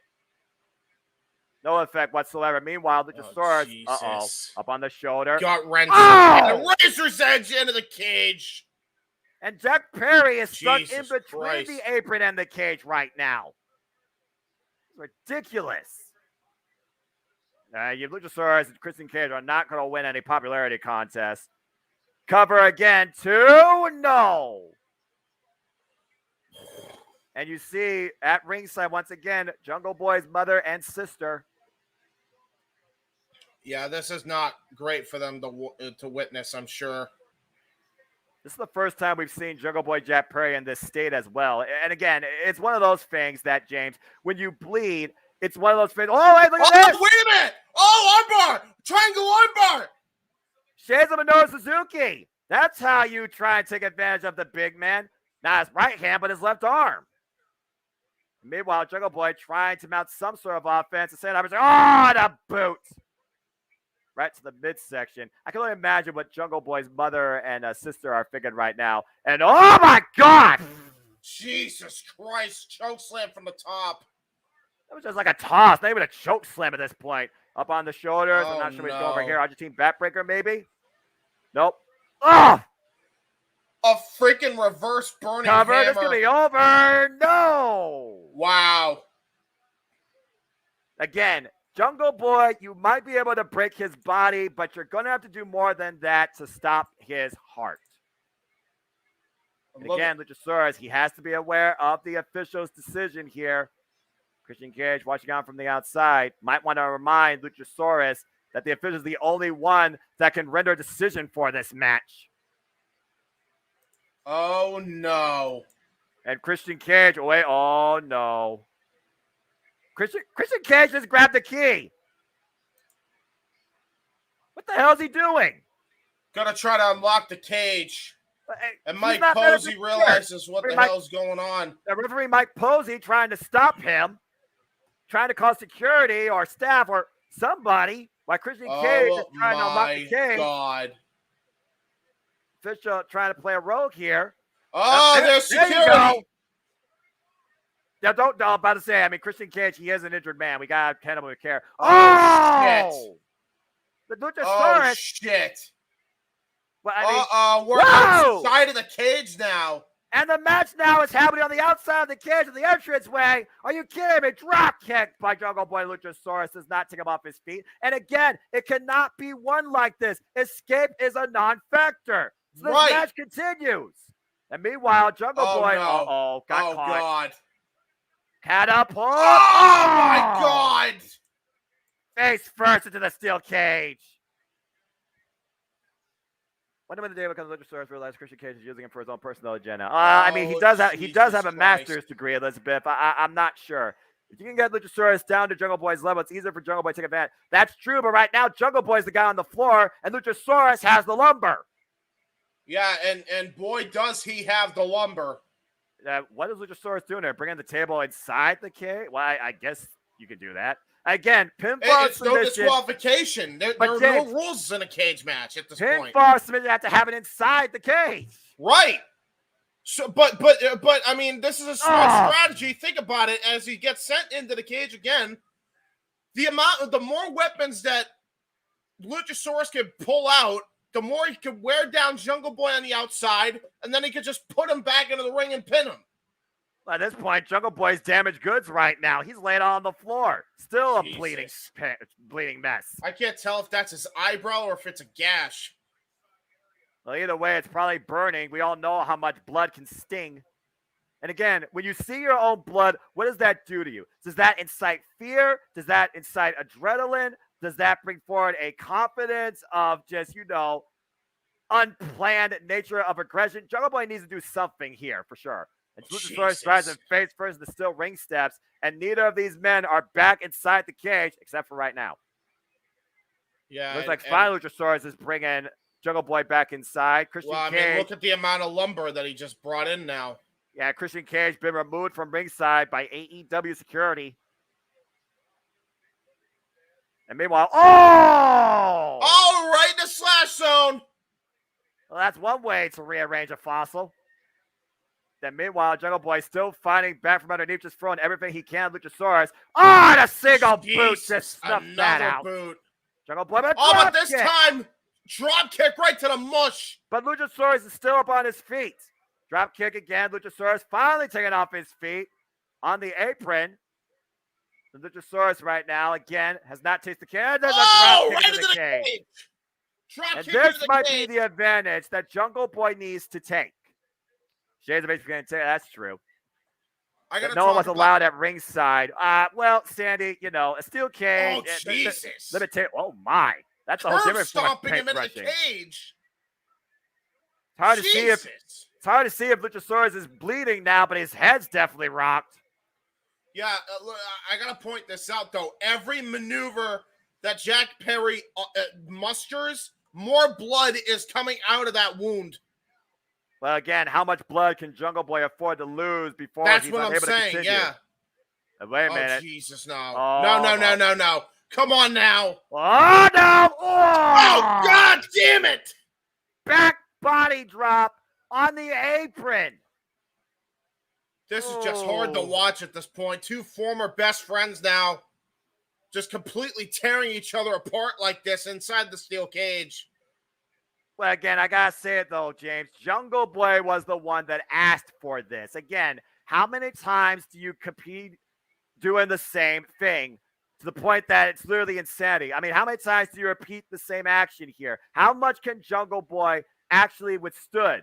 And he might be once again going for a ride. Shades of rampage. Oh, man. Yeah, that was smart by Jungle Boy. Speeds up, step up. Canadian Destroyer! Cover, one. Oh, my God, he kicked that out one. Christ. And meanwhile, right into the face. That was right underneath the chin. Hooking him up. Kill switch. Cover by Jungle Boy. 1, 2, no. Wow. That was the first near fall for Jungle Boy all match. Oh, my gosh. But again, still not enough. Yeah, you ain't kidding. But you do see the more aggressive nature of Jungle Boy Jack Perry now, finally in the driver's seat and rendering Luchasaurus down to his level. Luchasaurus still down to his knees, hanging up on the second rope. That is true. Again, Jungle Boy literally forced this match to come into play. And meanwhile, Jungle Boy... right on his back, right on the kinesio tape. Really smart by Jungle Boy here. Doing exactly what Luchasaurus was doing in the early going here. He's working on his shoulders. He's working on his throat. Jungle Boy looking to follow up. Step up again. Oh, no. Got caught. Oh, Jesus Christ. Oh, my God. That's it. Covered. 1, 2, no. I have never seen a chair bend like that in my life. The seat and the lip had no give, but the legs completely crumbled. Look at this. Golly. Jesus Christ. That is how you concave a chair with a human spine. Oh, man. Oh, my God. Jungle Boy's going to be feeling that tomorrow, I'll tell you that. If he even remembers this match in victory or defeat. It's very ridiculous. You see that type of impact, let alone endured, but also survived. I thought Luchasaurus had it there. What the hell is he thinking here? Oh, wait a minute. Jungle Boy, though, able to muster up some fight here on the top rope here. Yeah, they're strong as a dinosaur. That was, no. Not sliced bread. Oh my sliced bread. Holy shit. Out of the corner off the top rope. Again, the relentless resolve of Jungle Boy here. But he has to capitalize. Oh, no. Oh, my God. He's just got up. What the hell is Luchasaurus? And Jungle Boy. Oh, Jesus Christ. Neither of these men will go down. And both back up to their feet. Exchanging. Jesus. Jungle Boy runs again. Oh, headbutt. Yeah, call that one. That was like a triceratops. Just ramming the horse to a caveman. Jungle Boy Jack Perry dropped again. And meanwhile, big right. The right hand of destruction coming into play. Luchasaurus demanding Jungle Boy Jack Perry to stay down, but he will not. Jungle Boy Jack Perry has put absolutely everything, and then some on himself tonight. Literally taking this. Right. Look at this heart. Look at this unbreakable resolve. Jungle Boy seeing his own blood. Oh my God! He wiped the blood off his face, and then he just starts paintbrushing Luchasaurus. Started to a firefight real quick. And now Jack Perry grabs Luchasaurus by the throat. Wow. What the hell here? That's crazy. And now look at this. No way. Gonna try a pile driver. Can he get him up? You gotta be kidding me. Pile driver! My God! Cover! 1, 2! Oh, no! Oh my God, how close was that? What the hell? That was a stuffed pile driver for the ages. And literally, Luchasaurus got his shoulder up before the 3. Once again, Jungle Boy, he's fought his way back from underneath. But James, this match continues. Yeah, you ain't kidding. By the way, we see Jungle Boy taking time to set up that table. My strategy on this is don't go for it right away because this could backfire on him. Wear him down. Wear your opponent down for a little bit before you try this. Oh, Jesus. Oh, no. As soon as I say that. Wait a minute. Nice counter, but the sleeper, Luchasaurus, flips the table away.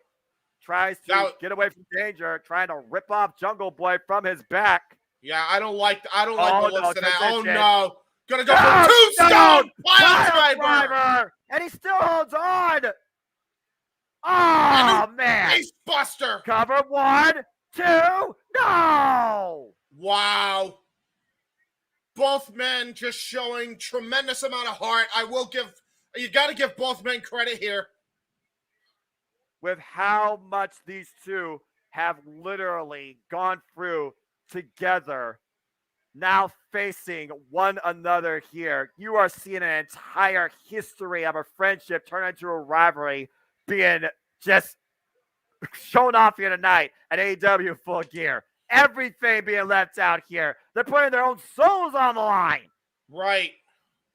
Gut wrench. Oh, no, I'm going to try to go for a gut wrench into the Razor's Edge bomb here. Oh, wait, no, counter. Sleeper hold again. Again into the sleeper. Trying to bring down the big man, Luchasaurus, once again, trying to rip Jungle Boy up his back.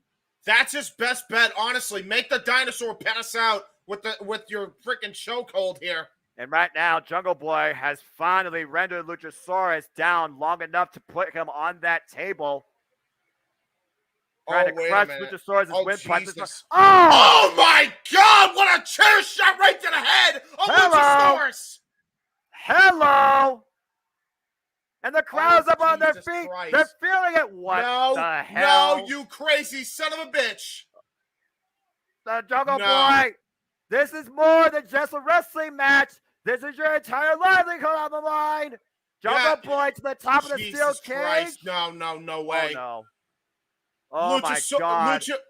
Luchasaurus down and out. Jungle Boy, think about this, man. Heaven and earth be damned.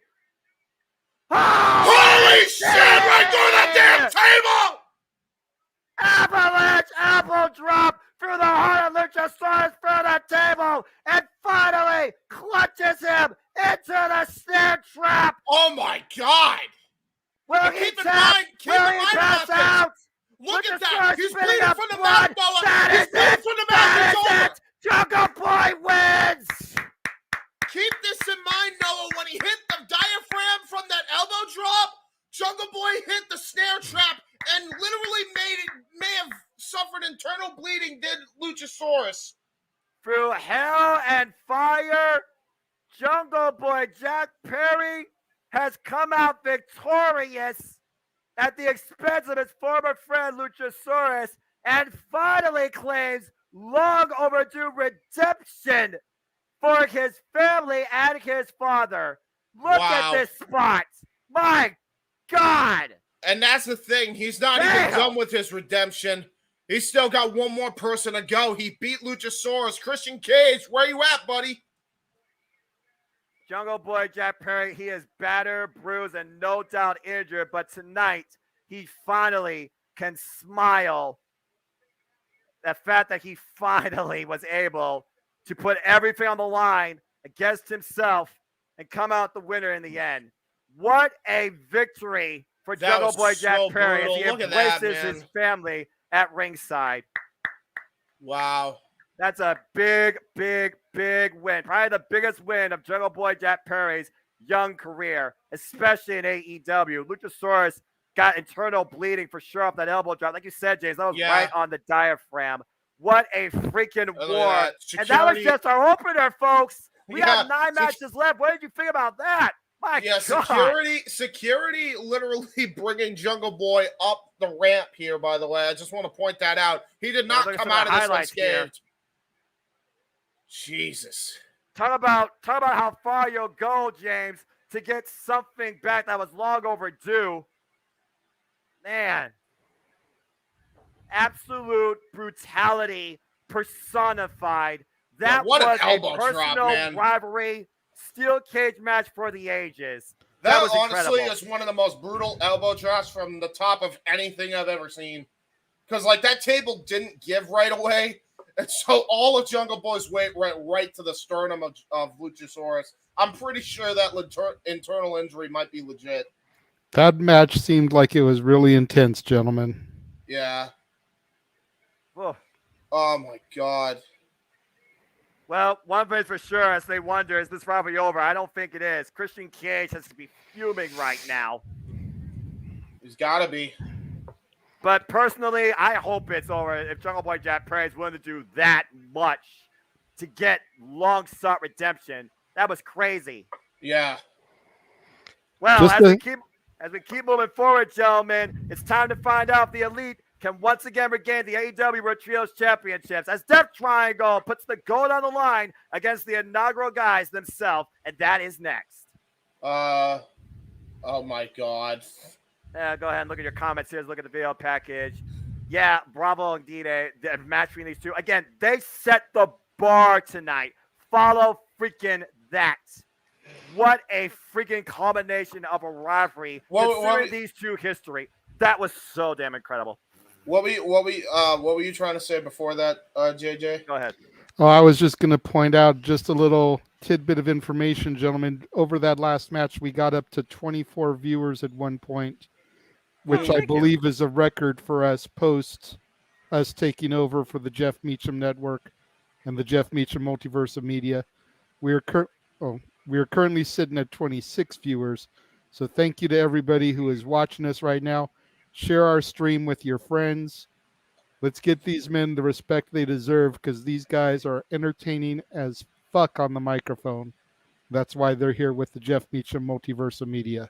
I'm just here to encourage everybody to enjoy life and enjoy wrestling, but thank you. All right. Getting another drink while there's entrances because otherwise my voice is going to be fucked. I'll be right back. Well, you don't have much time. All right, folks, call it. It's Death Triangle. It's the Elite. Does the house rise tonight? Do we get new champions? Does Pac do anything possible and encourage the Lucha Brothers to remain as the Trios champions? Get ready for a 6-person showcase. Death Triangle, of course, our current AEW World Trios champions on a 4-match winning streak. They have defended these titles successfully most recently against Top Flight and AR Fox. They have also defeated the Best Friends, the Dark Order, among others. They have been working on all cylinders. The greatest factor tonight is ring rust because we have not seen the Elite for months. Have they lost a step, and can the Death Triangle exploit that here tonight? And, of course, we know all 6 of these men are no strangers to each other. We remember Kenny Omega and Pac, the Iron Man match. And, of course, back in AEW All Out 2019, Pac handed Kenny Omega one of his first losses in AEW history. And of course, the Lucha Brothers and the Young Bucks have had wars inside a steel cage, over tag team gold, over ladders, and so much more. Oh, this is going to be crazy. This person definitely flew a long way. Let's see, my favorite winner is Face House Black. I agree. Trios match, second card, all out. Well, yeah, I know, right? Interesting place. Bloodbath, Greek Cape. Well, it depends, Darren. You know, again, I feel professional wrestling fans respect professional wrestling more than, you know, because when you go to these shows, you are here because you're a fan. You're not here just to be content. That's a fair point, but I think there's still a lot of fans who are rubbed the wrong way with the entire fallout of the All Out Media scrum. Yes. So those fans that may be there tonight that are still jaded and disgruntled could very well make their feelings known. Well, AEW is also uncensored. And Oh, trust me, there will be. We are the gears of creation that turn outside of a machine, the gears that could make this clock tick. We are fathers of the time and of the future. We are the sons of the past, never governed and built to last. That's a fair statement. We will carry on. Wayward son. Carry on. Don't you cry no more. Sorry, non-copyright. Well, the clock strikes midnight. That can only be one thing. As my screen goes black.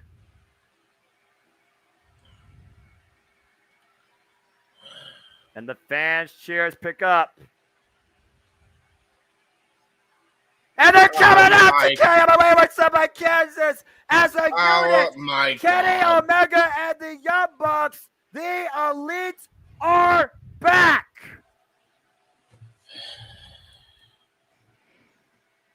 Rock on! That's how you make an entrance. Well, you mentioned that they came out to this in PWG, right, JJ? I don't know about Carry On Wayward Son. I know the Bucks used to use Mbop by Hanson.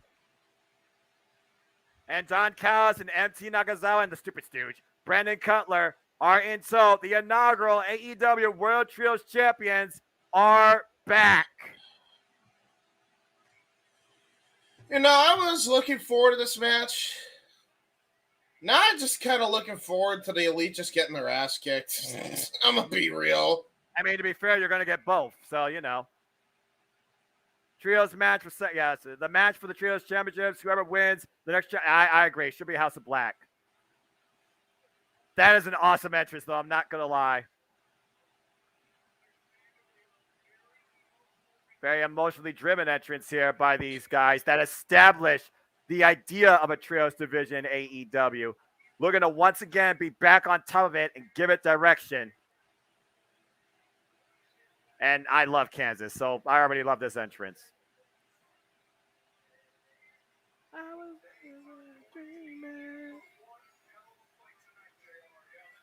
Well, one thing for sure, no matter how you feel about this is going to be one hell of a trios match. Now we just need Punk back, and then I'm good with it. Well, you can't always get what you want, but you'll see before the night's out if you do get that. Yeah. Yes, I agree, Cape. Kansas is awesome. One of these two, their legacy is about to be dust in the wind as we see who leaves tonight as the AEW World Trios Champions. Referee Rick Knox for this contest. The bell rings, we're underway. Oh, buddy.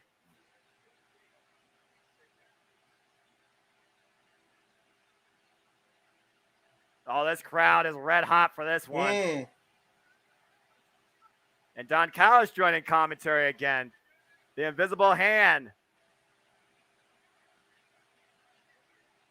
You hear the crowd chanting, welcome back so far. But again, Dev Triangle says they have been waiting for these three. Saturday night is all right for fighting as Jeff Meacham enjoys Elton John. Oh, man, it looks like we're starting off with Kenny Omega versus the Bastard Pack. Of course, the last time these two were in the ring, it was an Iron Man match that went into sudden death overtime, and Kenny Omega came out victorious. Yeah, Omega looks fantastic. A lot of people are realizing that. There are so many matches in AEW history that are underrated, that are on TV, that were pay-per-view caliber. It's insane for what they've done those last 3 years. Condom tie-up already. Again, though, the biggest cost to you is ring rust. These guys have not been involved in AEW for the last couple of months. And will we see any of that come into play? The Elite holds themselves to such a high standard. That's why they call themselves by that name.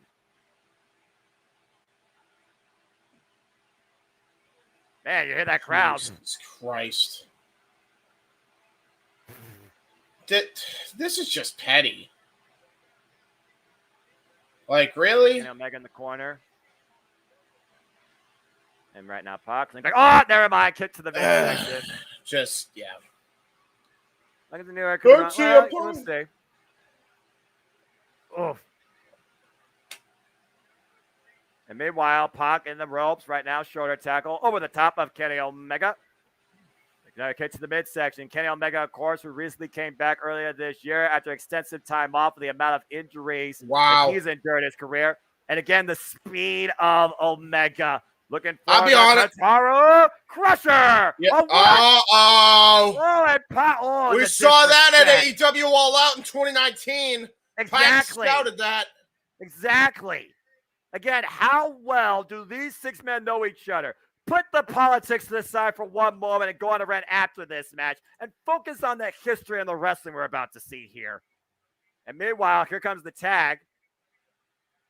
Looks like that is Nick Jackson. I'll respond to that comment after the match. To Ray Phoenix. And meanwhile, Nick Jackson and Ray Phoenix, the younger brothers, by the way, of the 2 brother pairs, James. Con elbow tie up. And then we've seen Nick Jackson have a few singles matches in AEW. Ray Phoenix, though, of course, he's been in singles matches galore against Lysa Dante Martin. There's the rewind kick. Wow, here we go. Oh, the speed. Over the top. Keep and in on mind, the apron. Sunset flip powerbomb. Oh, oh, boy. my God. Do you remember this matchup? Because I do. Of course I do. And meanwhile, pick Jesus brush. Christ. And meanwhile, Ray Phoenix with the pick up speed goes back into the ring. Nick Jackson goes on a drop kick. And Nick Jackson looking to follow up and fly off the top rope. Ray Phoenix rolls in, looks for the rope for cutter. Standing switch, counter, back elbow strike. And right now, these 2, Cazadora looking for a bulldog, counter. Gonna try to go for lightning speed Nick here. Jackson Holy looks for the shit. kick. Oh, and there's a back heel kick. And there's a fall by Nick Jackson. Finally, both men collide in the middle. Tad to Penta, Tad to Matt. Oh, and both men collide in the middle of the ring. Both share a boot. Brothers and brothers friendly. 4-way kicks, each hit each other. Oh, and both men go down. And another sand kick. And all 4 men are down. All 4 men kip up. Are you kidding me? Fucking hell. Wow. Bloody fucking hell. Wow. Oh, God. Oh, wait a minute. Super kick. Denied by both Lucha Brothers, Nick and Matt. Super kick party. Yep. Oh, my God. That's our name. Oh, Kenny Omega almost got Pac there. Bang! Super kick party to Pac. And the Elite take control finally of this match with the Death Triangle. And there's the tag to Kenny Omega.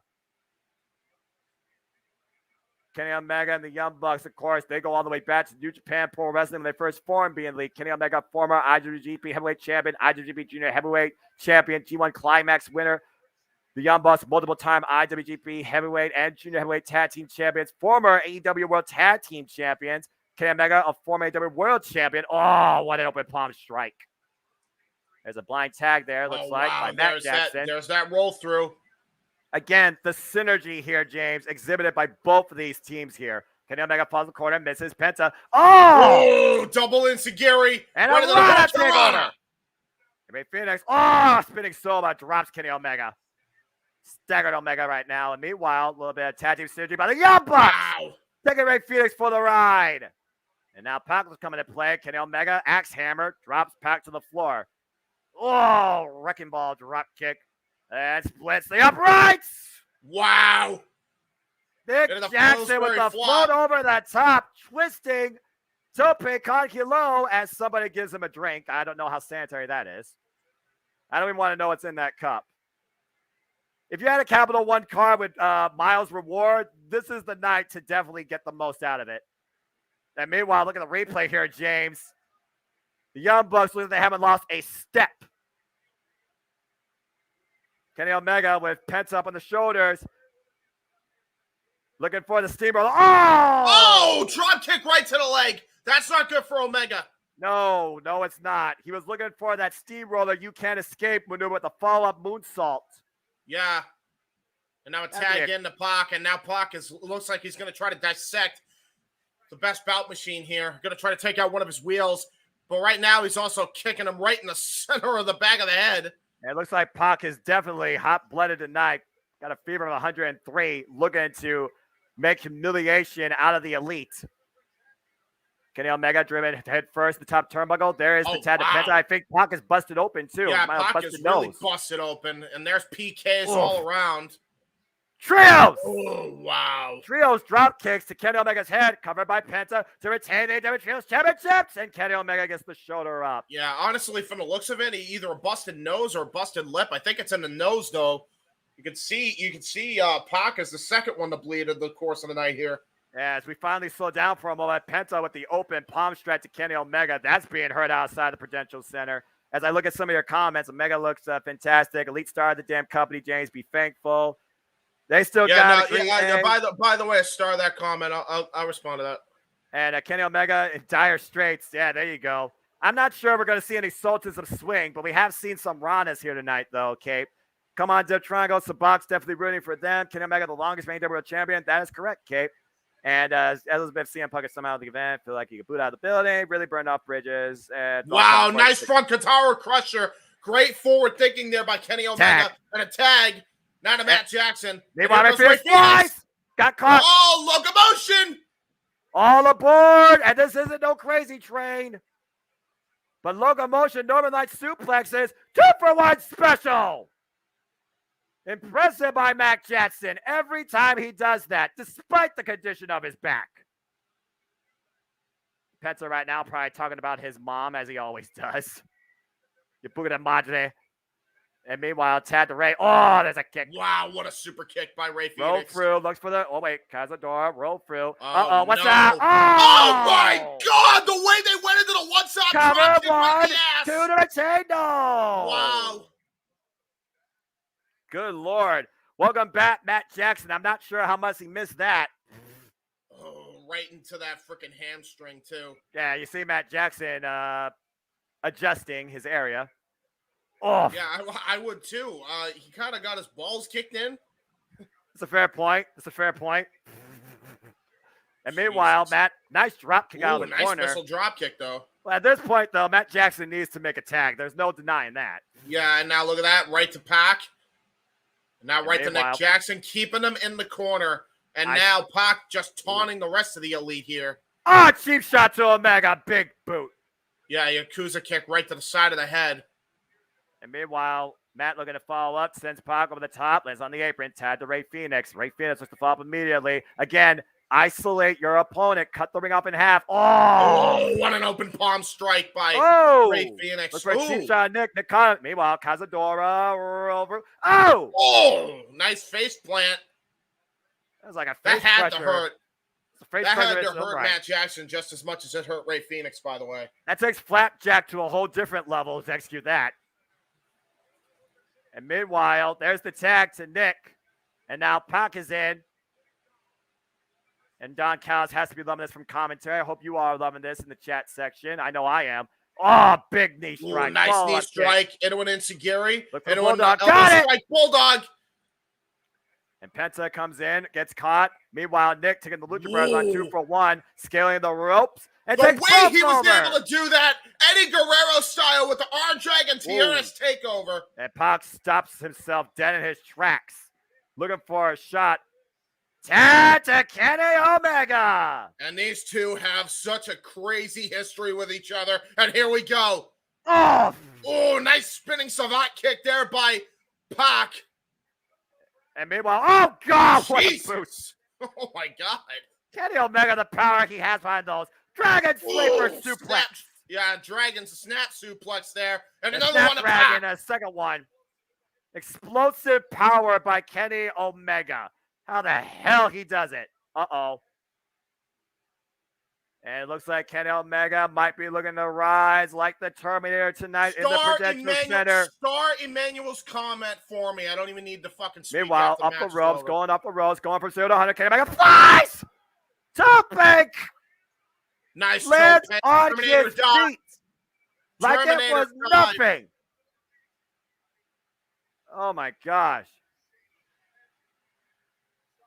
And meanwhile, Nick Jackson right now looking to follow up. Ray Phoenix, though, stops the momentum. Interrupted, open palm strike. Ray Phoenix, oh, wow, look at this. Scales the ropes. Oh, falls on the apron. Meanwhile, Matt Jackson follows up. DDT! Oh, my God! Jesus Christ! He spiked him on the apron, and there's an enziguri there by Pentagon. And meanwhile, Jesus Penta, Christ. Penta looking What to the scale hell the is rope. Penta thinking here?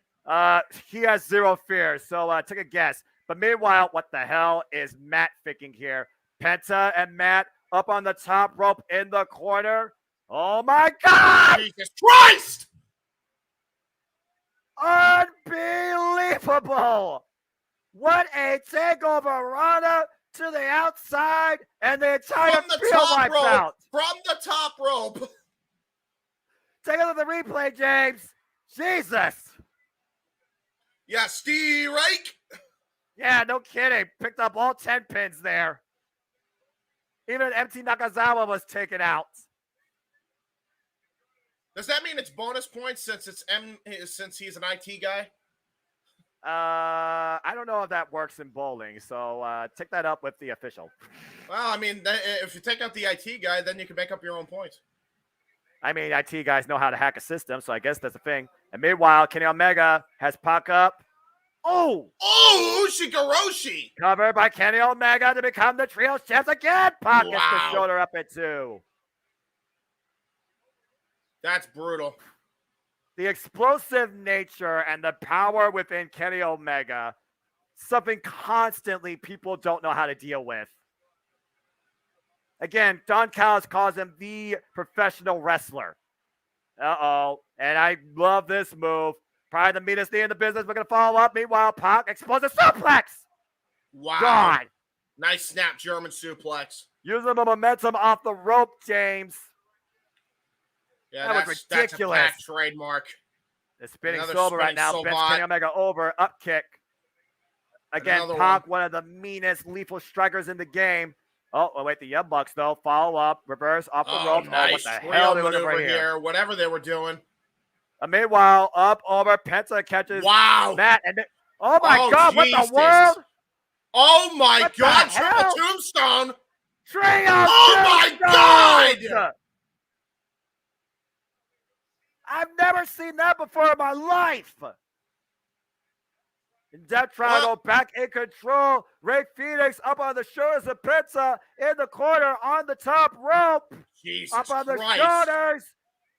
Falling splash. What a splash. Step up. Into the Canadian Canadian Destroyer. Destroyer. And a Ruffle cutter. That's so quick thinking. You have to be so lightning quick to think like that. And now look at this. And Pac There's might Pac see now. Omega in the drop zone. Black arrow to arrow. the back. And I'm trying to go to the brutalizer. And it's got in. He could tap right here. Kenny is trapped. He's so close to the ropes, though. And everyone else is down. All he has to do. Broke it up. I was going to say, all he had to do was get his foot on the bottom rope, but Nick Jackson was able to break up the pin. And once again, the Lucha Bros look to fly. Take out the Bucks over the top. Doing Wow. Tope Cargelos. My God. Everywhere you look, bodies are flying all over the place. I was about to say, though, look at Ray Phoenix. He's kind of limping after that Back. tope. Ray Phoenix has been injured before. Meanwhile, spinning back heel kick in the corner. Yeah, he's really limping on that leg. He may have connected full flush with that kick, but that don't mean he's not hurt. Deep what a arm freaking drag. arm drag. Double Into a double stomp. stomp. Right to the abdomen, James. Knocking the win out of Kenny Omega. And meanwhile, wait a minute. Whoa. Ray Phoenix shows the cautiousness. Pac throws the bell hammer. Referee distracted. Just use it. Use it, But Ray dude. Phoenix used it, though. No, he won't. No, wow. All right. Bang! Big Knee trigger. That's not good. That's not good. And this might be the moment the Elite needs. Hooking Ray Phoenix up for the Tiger Driver. Tiger Driver 98. The cover. Might not be it. It might not be it, though. Got him. No. Oh my God. He kicked out. He kicked out. He kicked out. Oh, my God. And Matt Jackson drives Pac into the apron. Oh, my God. That was close. That was uber close. The crowd chanting "Fight Forever." Again, yep, I'm enjoying the show. Death Triangle has one foot in the grave. Maybe Cape, especially after that moment. The Elite must pose. Well, you know, that's what they do. But they're posing right now. Meanwhile, Penta follows up. And meanwhile, Kenny Omega. Sling Blade! Nice sling by blade Penta. there by and Penta. A sling blade on Matt. And right now, Penta with sling blade to Nick. Ray Phoenix rising from the ashes. Well, we'll see if that happens. Right now, he is down. And Zero Mieros, hold by Penta. The Elite back up. Super kick party! And meanwhile, Ray Phoenix taking over. Poison Rana! Toss to Kenny Omega. Oh, I Pop up powerbomb. Roll through. Bang! Jesus, almighty Christ! Double super kick combination. The cover. 2. No! Wow, Pac broke it up. Interrupted by Pac. And Pac sending Matt to the outside, sending Nick to the outside. Again, Pac says he's willing to do absolutely anything to hold on to these trios championships. Bellhammer once again in hand. Rick Knox, he doesn't see it. Kenny Omega by intercepted. Got kicked right to the face. Super kick by Nick Jackson. And again, Penta pulling Knox. That worked against them. And Nick flies over the top, wipes out Pac. And Kenny Omega up against the ropes. Ray Phoenix trying to get back to his feet. Matt Jackson up in the corner on the top rope, though. Moonsault! Orihara moonsault. Kenny Omega. Target sighted. Bang! Big trigger! And once again, Pac asks Ray Phoenix to use the bell hammer. He says no. Up on the shoulders for the one-winged angel. Can he hit it? Ray Phoenix. And he uses it! What the hell? The roll through 1, 2, Death Triangle retains! Oh my God! Retain. They did it! They did it! That Triangle doesn't have one foot in the grave. They do have what it takes to go to that dark place. They just proved that, and now they still are the trios titles, albeit to dubious circumstances. Pac, finally, his words come true. Ray Phoenix in the no-win situation. One-wing angel hits the hammer. Rick Knox doesn't see it, rolls up Kenny Omega, and Ray Phoenix successfully defends the trios championships. Wow, that was a But look at Ray. Look at Ray's face. He's upset with himself for doing that. He can't believe he just did that. That's crazy. Holy hell. The difference between the other two as well. Believe it or not, I think that Penta doesn't care too much either that it happened. Yeah, but Ray Phoenix, a whole different level right now of moral standards. Again, what does it take for you? How much are you willing to sacrifice to still be a champion AEW? You just saw it tonight. And now Ray Phoenix with a sly smile. Well, as the matches continue, gentlemen, we'll now see if the quote-unquote TBS champion Nyla Rose can defend her stolen gold against the true undefeated TBS champion, Jade Cargill. As we go to a video package. While the video is going on, I'm going to say this once. All right? It's not about that. If that happens again, get off the stream. I'm not even kidding. It's not about the Elite. It's not about Punk. It's the fact that there is a crowd there that is chanting anything out there besides the fucking match. All right? And the fact that that even happened after something that great is absolutely ridiculous. It doesn't help anything. It's actually hurting the fucking industry because all it's doing, I don't care what they are. They're the vocal minority compared to the many people that have left the fucking industry. All right? So can we stop doing that, please? Want to know more? Go to Jay Hebert's Side of Things, episode 1. Then you can understand my fucking frustration about this shit. All right? Cool? Cool. End of that. Don't do it again, please. All right, now that James has ran out for the evening, I'll look at some of your comments. Yesterday, they retained. Real Wise says that sucks. Oh my God! She's coming on the lowrider! Oh, you gotta be freaking kidding me. God! The line cheetah steal! Orale with Vicky Guerrero and Marina Shafir. God. They actually did it, JJ. They actually did it. And look at the shirt Vicky Guerrero's wearing. I'm your mommy. Oh my God. You know what? I mentioned it on your Simplin Predicted did. panel on Friday. You did. It's like I blame everybody involved, knows. by the way. But continue. Everybody knows I support that bitch, Jade Cargill. Yeah. Everybody knows how much I want her to just decimate Nyla Rose. We've talked about ad nauseum how Chris Statlander is supposed to be the one to dethrone Jade. But if there was ever an opportunity that was perfect, it is for Nyla to dethrone her tonight, since less than a week ago was the anniversary of Eddie Guerrero's passing, and she is being managed to the ring by his widow, Vicky Guerrero. And as you just described, gentlemen, they came out in a lowrider with an I'm Your Mommy shirt. I'm your mommy. If there wasn't a better setup, I don't know what it is. I still hope to God that Jade Cargill can go 42-0. I am not changing my official pick in the predictions league. No. But if there was ever a better story right here and now, this is it. And Jade Cargill channeling, I think, the Thundercats. Yeah. Well, she's pissed. Oh, boy.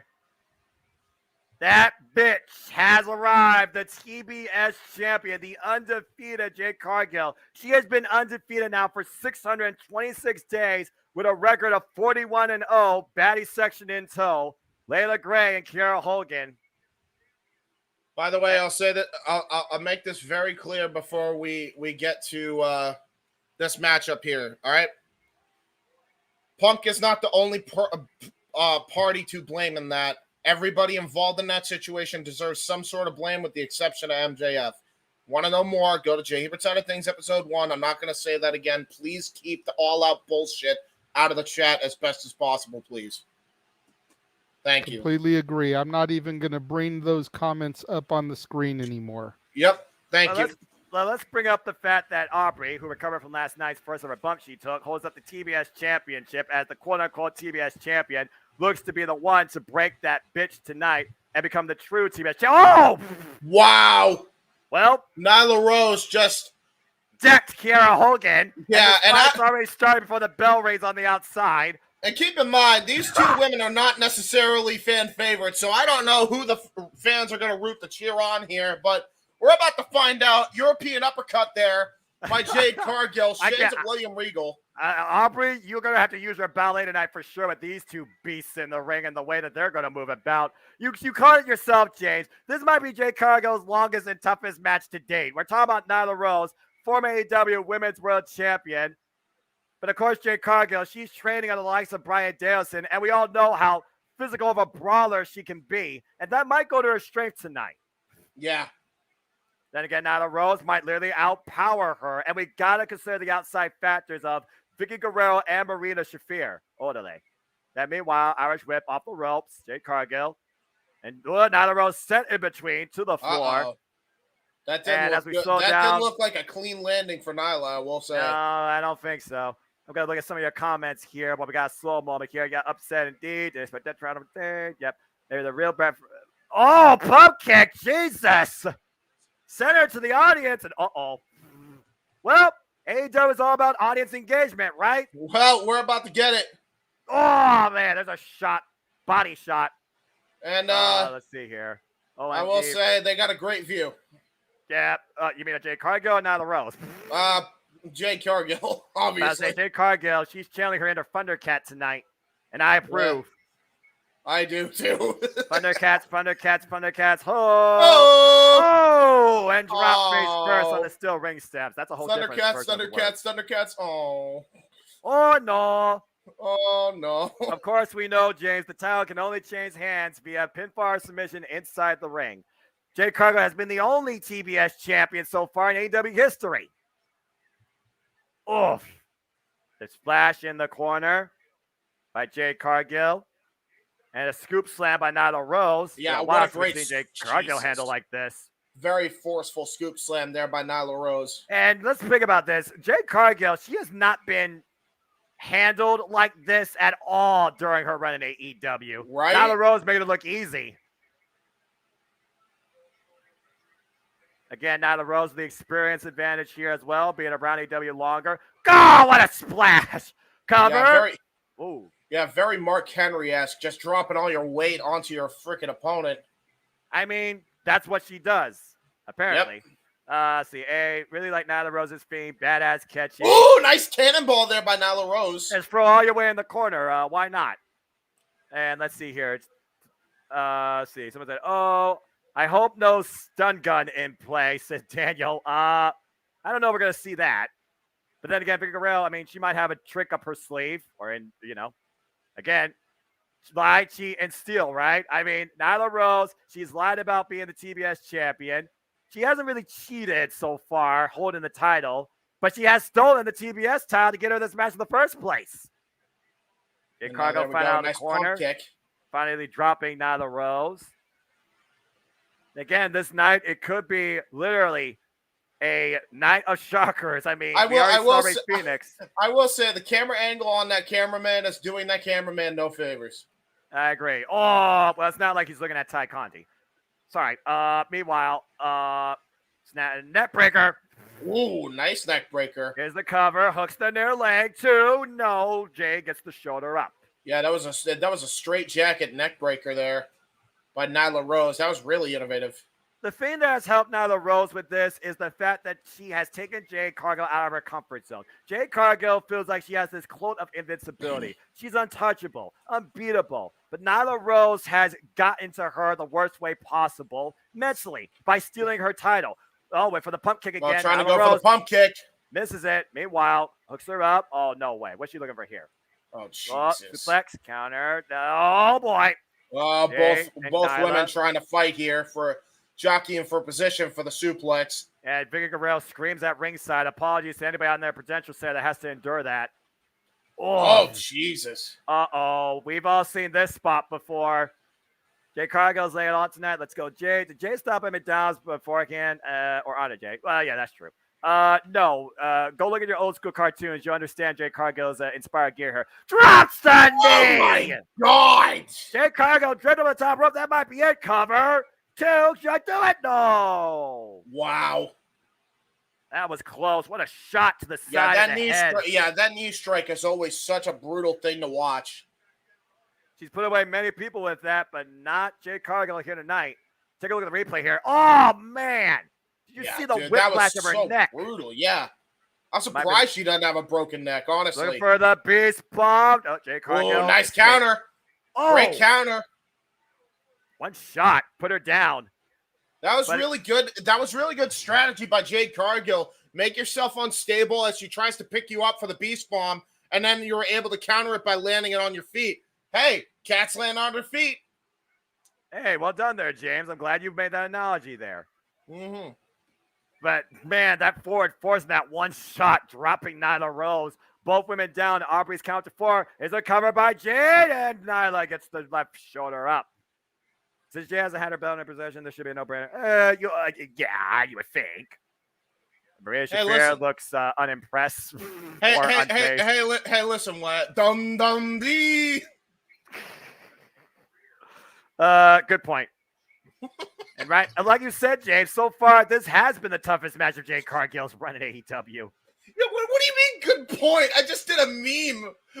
Well, I was thinking about what you said. I was thinking about what you said earlier on our predictions video. Actually, I wasn't thinking about the meme. Although I'm sure there's going to be meme worthy before this night's over. And meanwhile, oh my God! Oh, Jesus! What a piece of Jade Cargill! No! Wow! That was a hell insanely of a impressive. move. Wow.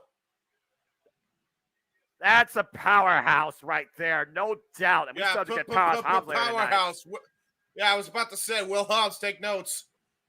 And meanwhile, Nyla Rose, she might get up and Oh, what a counter!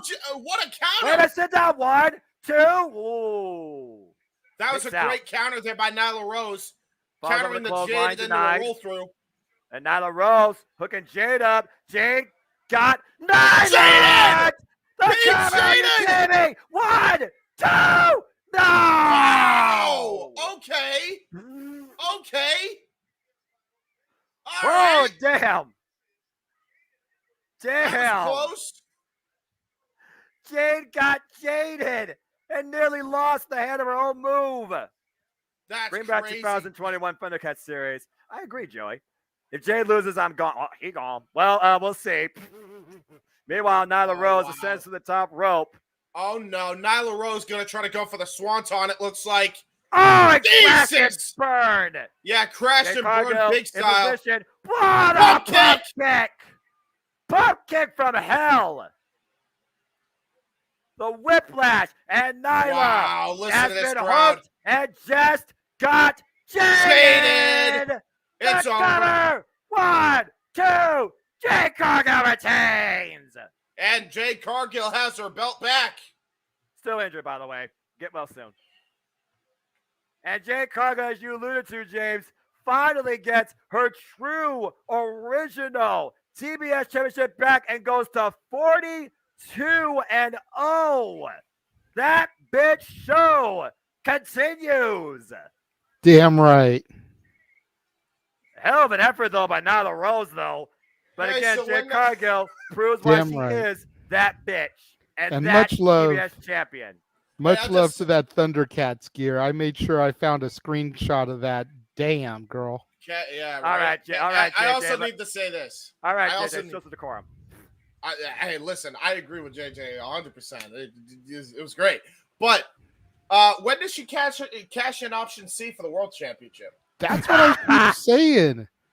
That's what I keep saying. Like, who is going to beat her at this point? Again, we all know the rumor was Statlander. Yes! But at this point, it's like she's already at 42-0. I feel like if she gets to 50, she should just cash her TBS title in and go after whoever is the women's champ at that point, because nobody has been able to touch her. I mean, that was the biggest threat right now in the AEW women's roster. So I'm not sure you go from here as we have a pause right now. Let's take a look here. Elizabeth J wins, gets a final bid, Rose rejoicing. Feels like no one's going to enter streak, at least in 2022. 2023 is another story. I completely agree. Does the RH Championship really count these days? Seriously asking. Yes. It depends if you watched Ring of Honor and are aware of its 20-year legacy and its foundation it's put forward in the professional wrestling industry. And that's all I'll say. Respectfully, since she got that Goldberg streak going, I have to call her J-Berg. Jeff Meacham would be disappointed in you. But I'm not going to argue with you. What happened to Chris Stan anyway? Injured. She tore her ACL, MCL. She will be out for the next few months.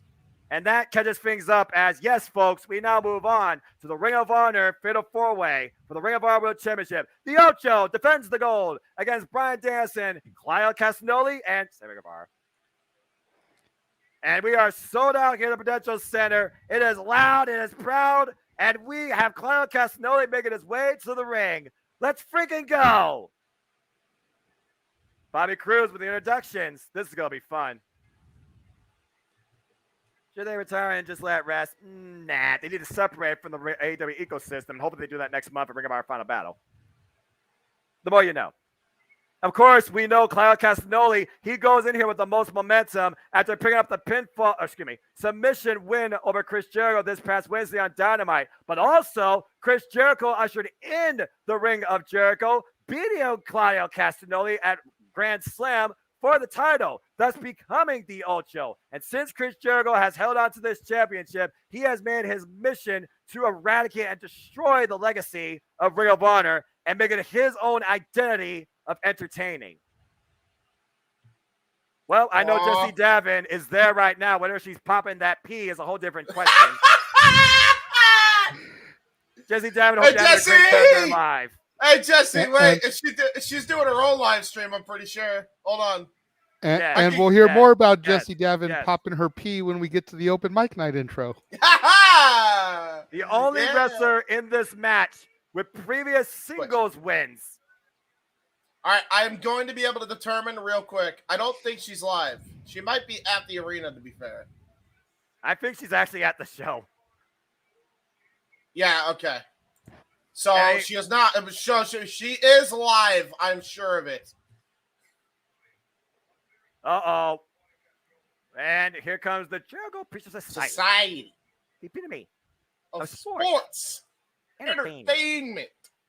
Can Sammy Guevara do a promo poster where his tongue isn't hanging out of his mouth? Can we get that as like a regulation for 2023? Can we make that happen? No, that's never going to happen because that's never going to happen.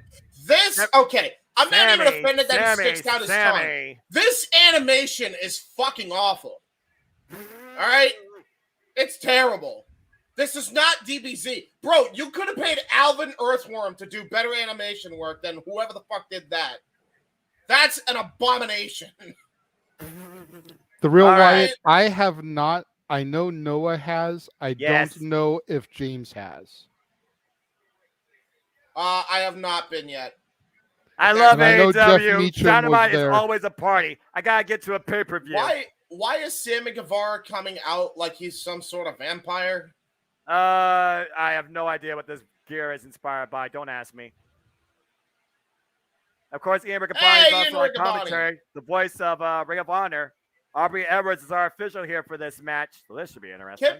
By the way, I mentioned this on Retro Review Series with Owen Finch. All right, I have a question for everybody. Where the fuck did Golden Boy go?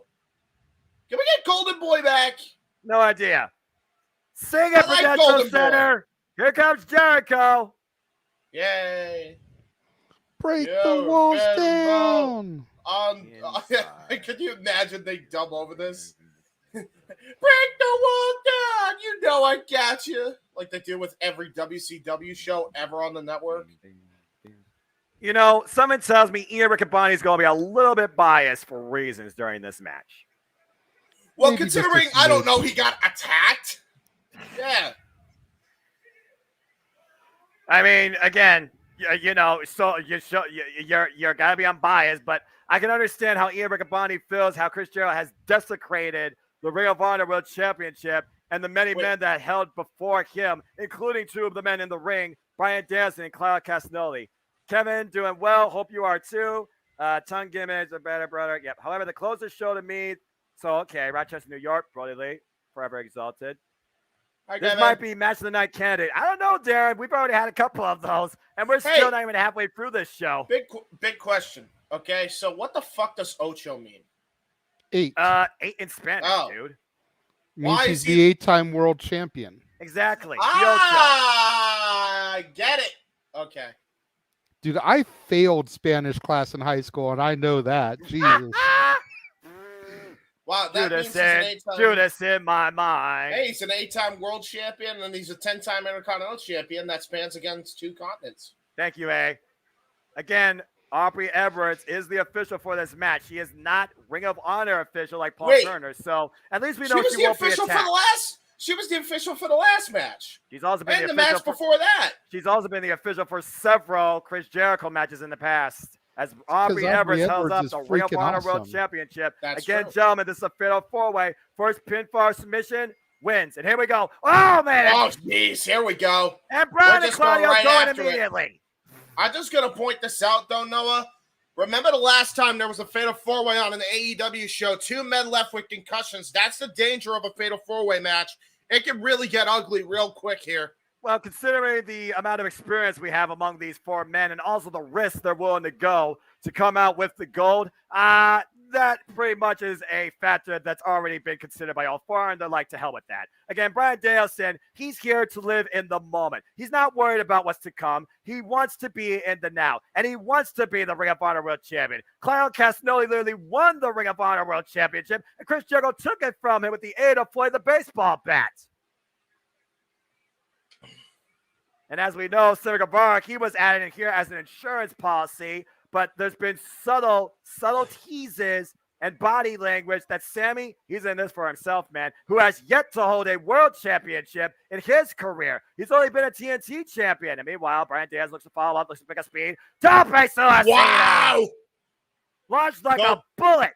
Yeah, Tope Suicida like crazy. Chris Jericho follows up. That's Bryan. And again, the melee, it might happen all around the ring, but the decision has to be rendered inside the ring. And we all know that Chris Jericho owns a pinfall victory over both Bryan Danielson and Claudio Castagnoli. And keep this in mind, gentlemen, as well. Ladies and gentlemen, no disqualifications in fatal four-way matches, even in AEW and in Ring of Honor, and for that matter.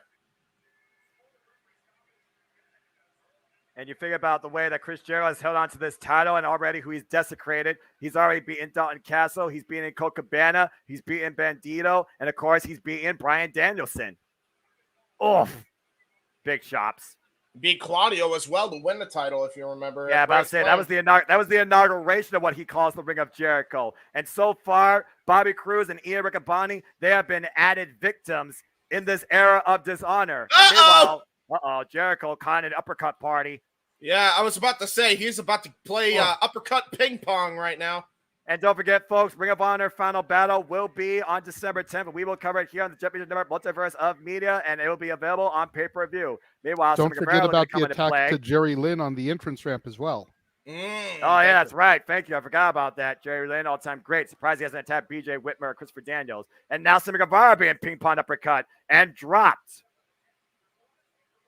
Again, there's a lot of stake here for Ring of Honor in general, where I do think Final Battle will be setting up the foundation of Ring of Honor. But do you have Chris Jericho still at the forefront? And the fact you alluded to that this is no disqualification, James, Blackpool Combat Club and Jericho Society have been feuding for months now. Do not think that Daniel Garcia and Wheeler Yuta will not come into play. But right now, so far, Bryan Danielson and Claudio Castagnoli, they're working together. But when does it break down with these two? I don't think it's going to break down. I think they're just going to try to out-wrestle each other here. Well, this is professional wrestling, damn it. And again, only one person can be the Ring of Honor World Champion. Yeah, I mean, we got the Code of Honor. But who wants the gold more, I say Jericho has to retain. That's fair. Yeah, here we go. Here we go. Here we go. Here we go. I wish this was the one-on-one. Danielson, let's go. It's the first time we're seeing Bryan Danielson and Claudio Castagnoli collide in AEW, and I love it. Oh, my God. Holy shit. Oh, my God. Oh, my God.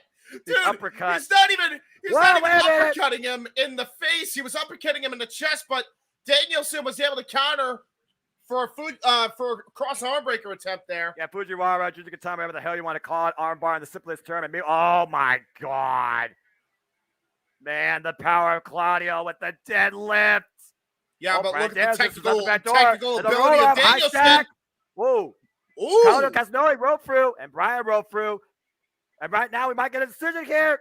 Aubrey in perfect position. 1, 2. Ooh, 1. Oh! And Jericho breaks up that melee with a boot to Claudio's face. I was enjoying that one. Yeah, I was too. But of course, Jericho, he has to be the center of attention of everything. That's why he's been involved in the business for 30 years. Master of character reinvention. And apparently bringing forward pro wrestling and sports entertainment under one roof. And right now, Jericho taking Bryan Danielson and Claudio on 2-on-1. Not going to work well. Double flapjack. Uh-oh. Double single leg Boston crab? Oh, no. Highland Storm. So who wins here? Who wins here, Jericho Tax? Who wins here? I'd say Jericho's just eliminated. Uh-oh. That's it. Double cutter. Off the top rope. Good Lord. And Sammy with the cover on Claudio, too. Whoa. Nice kick out there by Claudio. Come on, Bryan, now, too. No. Ooh, look at that. He's trying to get the championship. Well, what Sammy said during the countdown, no matter what, the Ring of Honor World Championship will stay within the Jericho Appreciation Society. And so far, Jericho seems to approve of this. Jericho even said some point Sammy Guevara could be a world champion, but not tonight. I agree. Iron Sherman's Iron. Oh, happy Thanksgiving, by the way, everyone. Since I probably won't see you all after the holiday, what do you all call turkey after Thanksgiving? Leftovers. And once again, get your photos, get your memes ready for the sex gods posing. Chris Jericho and Sammy Guevara since day one of All Elite Wrestling, James. Yeah, true. Woof. And the Guevara and Jericho right now taking over, sending Claudio to the outside of the ring. I thought it was old show, like old Jericho for some reason. Didn't know it was Spanish word for eight. Well, now you know, eh? Hey. Meanwhile, Sammy and Jericho now isolating Bryan Danielson. Actually, no, Foster would be called Lucky. Oh, okay. Well, I learned something. Thank you. Delay vertical suplex here by Jericho and Sammy on Bryan Danielson. How long they going to hold this up for? You see all the blood rushing to Bryan Danielson's head. Oh, my! Sent down the hard way.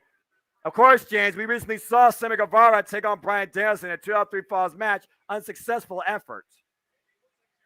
And looks like Jericho right now taking a shot at Bryan. And now Sammy adding to the offense. Just gouging the eyes of Bryan Danielson. Yeah, eventually, Sammy and Jericho have to decide who's going to get the pinfall here. Right. But right now, they're just dissecting the American Dragon here. Oh. Straight jab there by Jericho. Danielson just completely crumples to the mat here. Sammy Guevara now. Jericho and Sammy just acting like a pack of wild dogs here. And meanwhile, up in the fireman's carry, Death Driver! Attitude adjustment needed. And Sammy just hold a watch on Jericho with the cover. 1, 2, no! Now, James, you saw what I saw, right? Yeah. You saw the face of Sammy there. Sammy. He's going to have to make a decision. Sup, Walter? Good to see you, Walter. Big chops in the corner. And now Sammy wants a piece of Bryan Danielson. So far we've seen Chris Jericho go for a pinfall while Sammy was in the ring. What happens when Sammy goes for a pinfall while Chris Jericho's in the ring? That's a dynamic we have yet to see. And meanwhile, again, double team on Bryan Danielson. Irish whip in the corner. Sammy sent in. The follow-up. Now Chris Jericho and Sammy. And Sammy's like, let's do it again. Why not? Just throw it. Sammy's just throwing it, put himself in the center of attention. Oh, Bryan gets out of there, though. Yeah, no, that was a bad mistake there. That was ego coming into play, no doubt. And now Bryan rocking both Jericho and Sammy, respectively, and both men down to their knees. Which one do you want to kick first? Well, Jericho first. Oh. And then Sammy. Oh, man. And then Jericho. And then Sammy again. This is your definition of kickboxing and then the practice. And then the sex god. Oh, go for that key shot. Another one. Good night. And oh, boy. It's good. Oh, God. That might be it. Covered by Bryan, too. No. Wow. And Sammy able to kick out. Good Lord. Yeah, able somewhat. Real Wyatt, no idea. Love can be what it is. I don't really, I don't look into that part of wrestling. And meanwhile, Bryan Danielson lifting Sammy Guevara up on the second ropes. Glad the crowd got to see Judas tonight. Well, I mean, you got to do your Judas sing-along. It's an AEW tradition. I did it in Cleveland and Cincinnati. And meanwhile, Hurricane Rana! Sammy lands on his feet. And meanwhile, the agility of Sammy. Sammy Guevara. Spanish fly. Well, I think we know. And Jericho, Lion Salt on both of them. But I don't think he meant to hit Sammy. No. Danielson kicks out. Dude, Sammy Guevara might be hurt, honestly, because his knee came right on, Jericho's knee came right on to Sammy Guevara's eyebrow there. And meanwhile, Claudio finally coming back into the ring, looking for a gut wrench. Oh, the strength. Oh, boy. Gut wrench suplex. Jesus. Sending Chris Jericho for the ride. Jericho got sent for a gut wrench type of ride there. And Claudio Castagnoli, oh no, Jericho has faced this before, almost went swinging. God, oh my God! Cover for Claudio Tiragano. Well, 2 counts.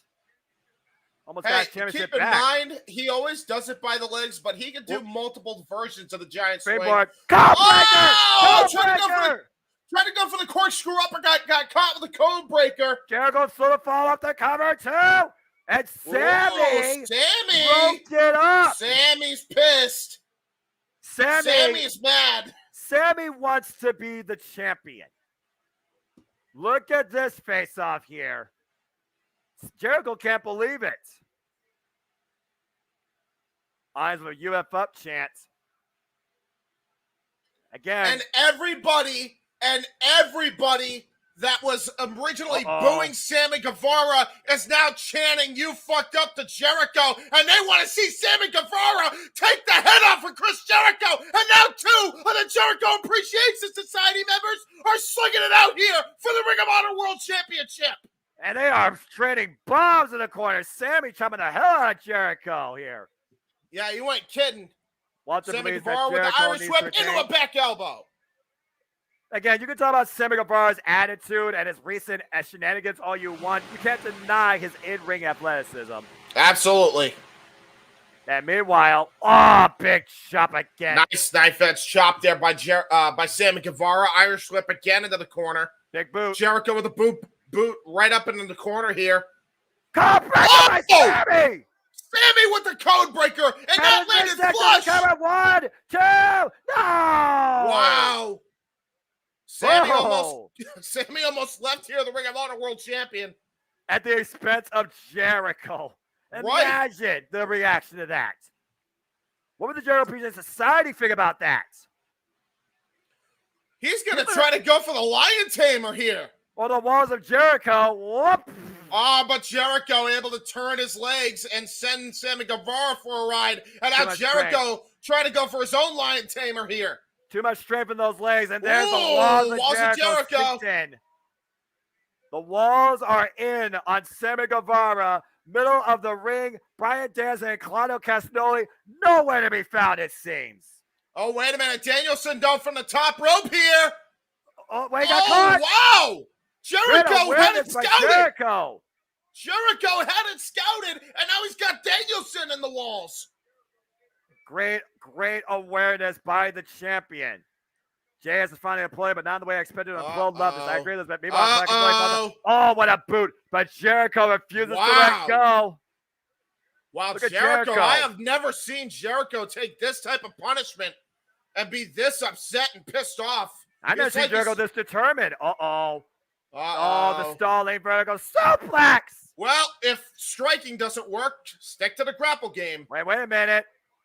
And now Claudio looking for the sharpshooter. There it is. Sharpshooter applied here to Chris Jericho. But here's the question. If Danielson walks in the label lock and he's in prime position for it, who wins here? Because I think Danielson's going to get a submission here.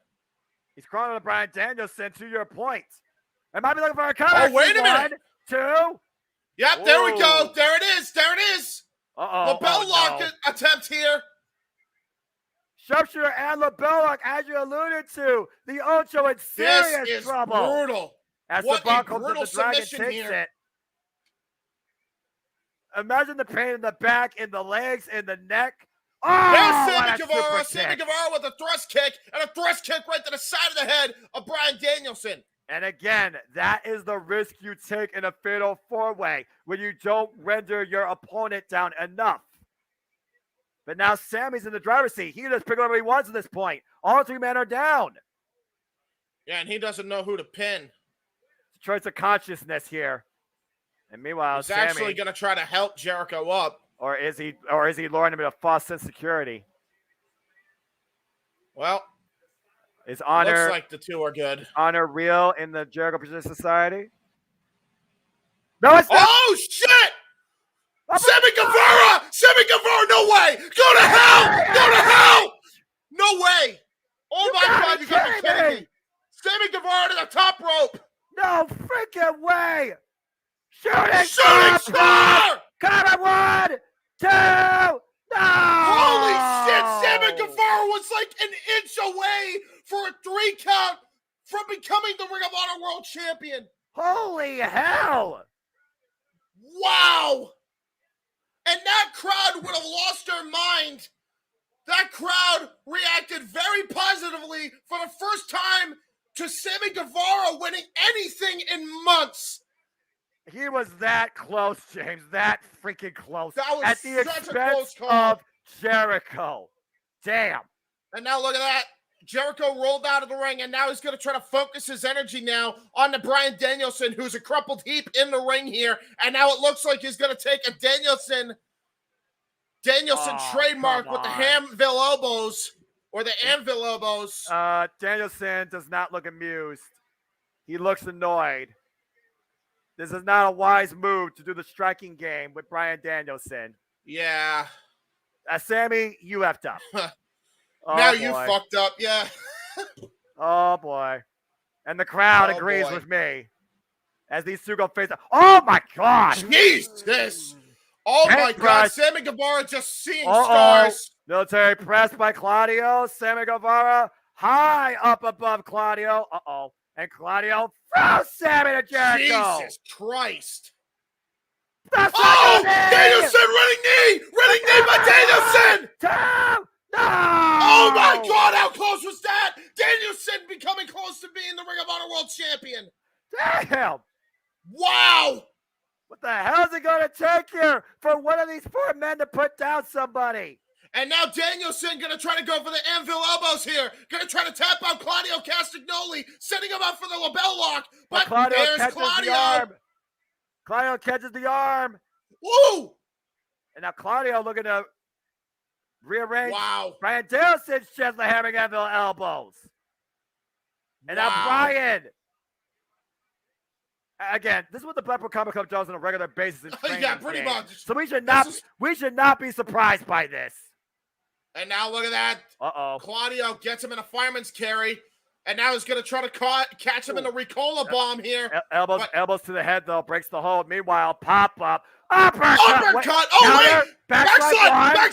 No! Oh, again! God, what a clothesline! Clothesline! Inside out, upside down the cover. 2. No! Wow. Amazing exchange of offense here. Yeah, Danielson always wants to call himself the American Dragon. I think he just did a twirl like a dragon just there after that clothesline. Oh, my gosh. This has been an insane fatal four-way match. Again, this is for the Ring of Honor World Championship. And everybody's leaving it all out there. There are no friends. There is only one man with a chance to leave here tonight as the Ring of Honor World Champion. And will likely headline final battle with it. And meanwhile, Claudio Castagnoli up in the high-risk district, up in the corner with Bryan Danielson. Oh, boy. Oh, trying to go for a superplex, stalling superplex on the top here. And Bryan fighting back. Both these men in a dangerous, precarious predicament. Yeah, you ain't kidding. Sammy. Oh, there's Sammy Guevara. What the Sammy hell's Guevara from the other side here. Oh! What a cutter from the top rope by Sammy Guevara! And Sammy Guevara still on the top rope again! Spanish fly! But Bryan hooked the arm! Wow! Lapel lock! And look at Bryan lock to Sammy! Will Sammy tap? Jericho needs to get in there! Chris Jericho coming in! Breaking up the submission attempt! In the last possible second for his own good. Matchup.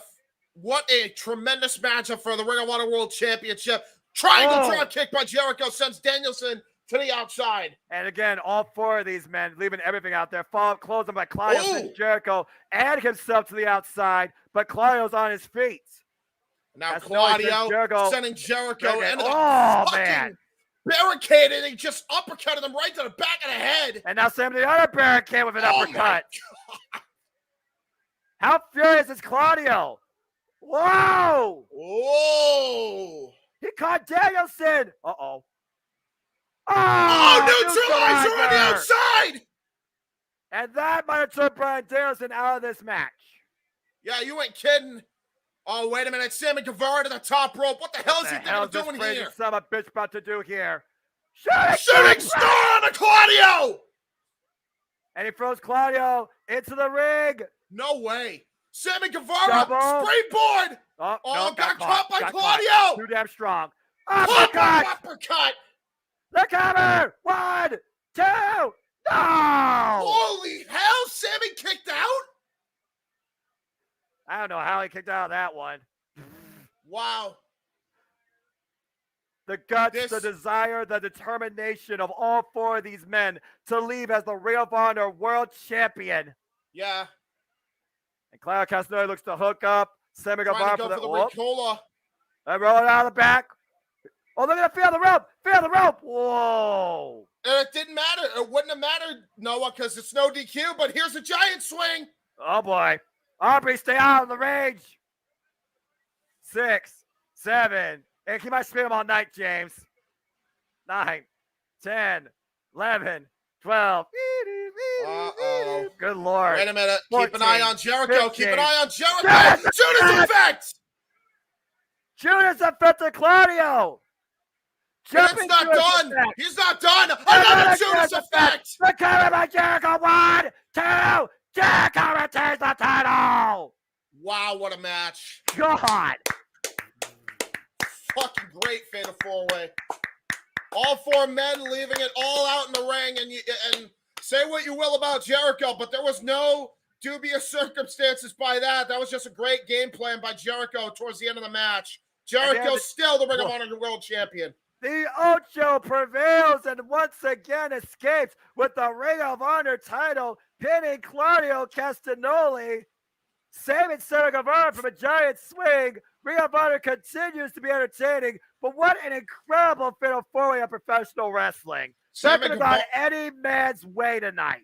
And that's not all, by the way. Sammy Guevara, he came very, very close, and Jericho stole it from him on a couple of occasions. That's going to be a story later on as the night progresses, and probably as the week progresses on AEW television. Sammy Guevara was pegged as a pillar of AEW, and he just almost became the champion of Ring of Honor. He was that close.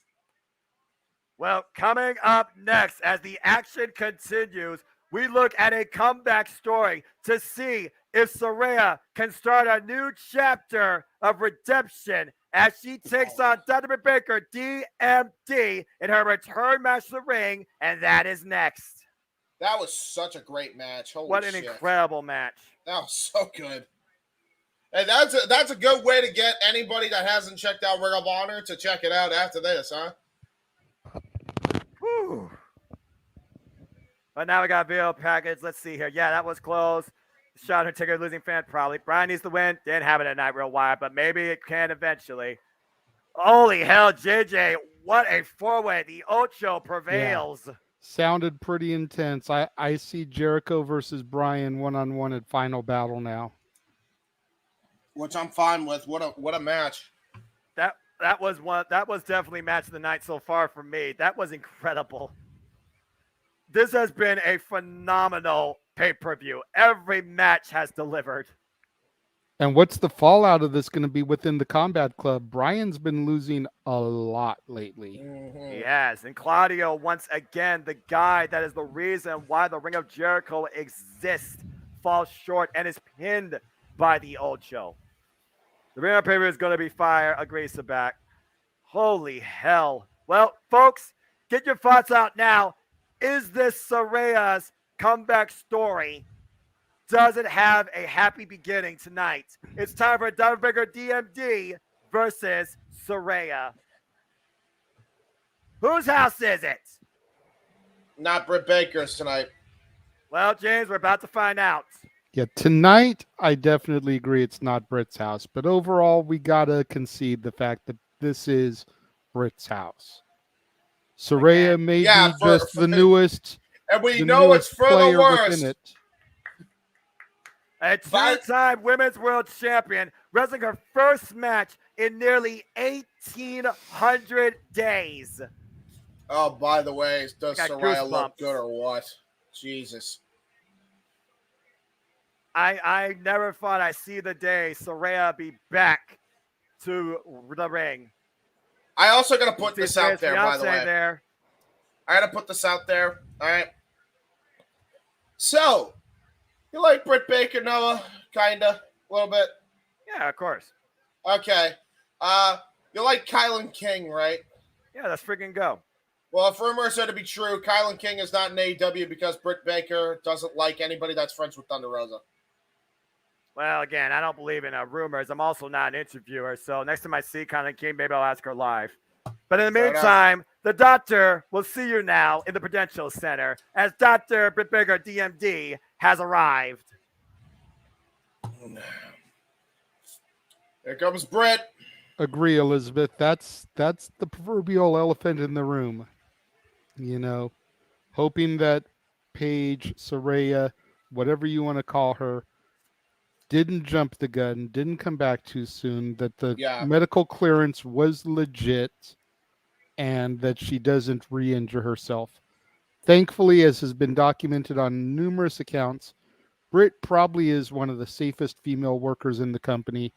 The fact that she constantly wants to rehearse her matches definitely is going to play a positive factor into this match, and hopefully no freak incidents will occur.